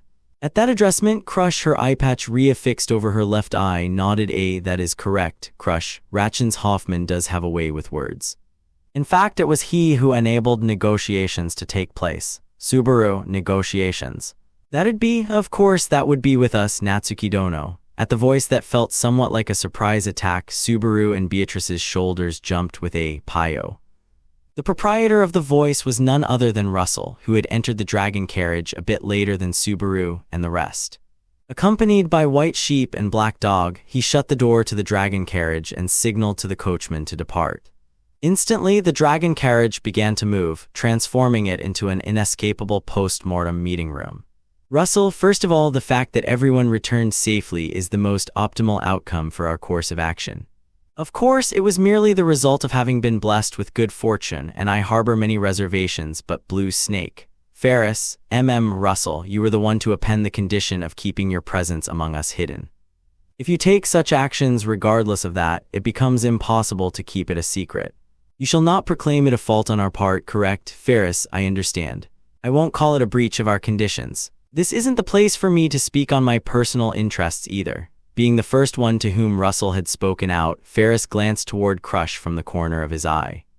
However, even though Crush had likely noticed his gaze, she gave no reaction in Ferris's direction. The atmosphere adrift between the two of them was something extremely complex, and so, Subaru, what should we do, Biko? Might I be able to do a good job of churning the atmosphere, I wonder? Should I give it a try, Beatrice? For now you should hold off, in fact. This is a scene for us to sit back and observe, I suppose. More importantly, Russell, Natsuki Dono, from here on, please refrain from taking such actions. Subaru, I guess you're mad at me, right? He cautiously examined Russell's expression, but perhaps to be expected, the head of an intelligence agency was unreadable.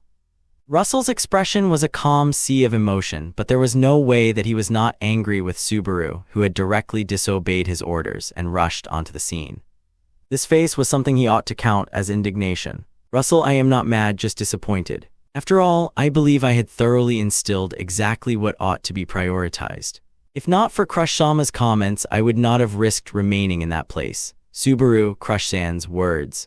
Those would be Crush, it is nothing extraordinary. As the situation stands, I have no intention of placing my trust in anybody here other than Natsuki Subaru. Without you here, I would refuse to cooperate with the likes of the Six Tongues. Subaru, that's an extreme honor, but depending on how it was interpreted, that assessment could be a rather extreme one, and thus, Subaru fervently took mind of the surrounding gazes, in particular, that of Russell, who'd had an unnecessary condition levied upon him, and Ferris, who bore quite a complex relationship. But then again, Russell's expression remained unchanged, and Ferris, due to exhaustion, remained seated while averting his face. Regardless, the Six Tongues could not afford to relinquish Crush, so it was due to her opinion that they had been unable to abandon Subaru, Beatrice, and Ferris after they had gone back to the crash site. Subaru, but this would mean Russell-san. Russell, what is it? If your mind has changed over the course of this incident, Subaru, rather than my mind per se, this is just a hypothetical, but if something like this were to happen again, I think Ferris and I probably wouldn't be able to leave it alone. Hence I have a request, Russell. Let us hear it, Subaru. From here on out, I'd like to go with strategies that, well, cause as little harm to others as possible. Is that no good? Russell slightly widened his eyes at that plea, and behind him, Black Dog laughed a kuha. He was aware that he was saying something unreasonable. But as a matter of fact, nobody had died during the incident on this occasion. It would be difficult when it came to dealing with those whom Capella had gotten her hands on, but they should still be able to oppose that to the very end. As Subaru thought so before Russell could even say anything, White Sheep, and me too. I also think that Subaru-san's way of doing things is good, Crush. There is nothing more ideal than concluding things with minimal casualties. Of course, I believe that we ought to follow a certain order of priority in order to get things done, but lives rank quite highly in my personal order of precedence. White Sheep and Crush were in agreement with Subaru's opinion, and there was also no way that Ferris would object. Black Dog's sneer went without saying, but surprisingly, Ratchan snorted his nose but did not repudiate it. And as a matter of course, Subaru's like-minded best partner was Beatrice. Of course, Betty's view is the same as Subaru's, in fact. After all, Subaru has always silenced everyone by recklessly doing the impossible, I suppose. This time shall be no different, in fact. Subaru, you're sorta making me sound like a terrible troublemaker, but thank you. Articulating so with a smile, Subaru hugged Beatrice by his lap and plumped himself down into his seat. He was to the left of Ferris, who had sat down before him. Then on his other side, Crush took her seat. Sandwiching Subaru and Beatrice, Crush and Ferris had aligned themselves to his sides. Subaru, shit. I picked the wrong seat. I guess I'll just move Ferris. Hey, Subaru-kun. Could you pass a message to the person by your side? That strange power might place an unexpected burden on your body, so it would be best not to over-rely on it. K. Subaru, no, Air Crush, Natsuki Subaru, pass the following message on to the individual by your side. It is likely that I will once more fall asleep for a short while. If you are concerned regarding my body, you are free to inspect it whilst I am slumbering, that is all. Subaru, come on, does that really need to go through me? Let's all just speak honestly. Both of you seem like you can talk. However, neither Ferris, who rested his chin in his hands as he looked to the day after tomorrow, nor Crush, who shut her eyes as she folded her arms, were willing to lend an ear to Subaru's cries. Although it was extremely reassuring and joyous that Crush and Ferris were both part of the promising ensemble to save this kingdom, the pattern of their relationship was not yet ready to openly express their gratitude. Subaru, the road ahead will be fraught with difficulties. As he slumped his shoulders crestfallen, he placed his chin on the head of Beatrice in his lap. While Beatrice felt that weight, she began to pat Subaru's head from below without reservation. The battle to save Emilia, to save his comrades carving their own path, and to save the kingdom of Lugunica all in one go, commenced. A battle that would surely be no less rigorous than any that had come before. Indeed, in the background of that strong resolve and determination donned by Natsuki Subaru, while gazing out at the shrinking sight of the royal capital, Russell, you hadn't written about anything of this sort in your letters, Roswell. Did you not provide the necessary nightly training to ensure Emilia-sama would prevail, as per your desires? Thus grumbled the man of the intelligence agency, forced to deal with a responsibility outside the scope of his calculations, utterly stunned as he was.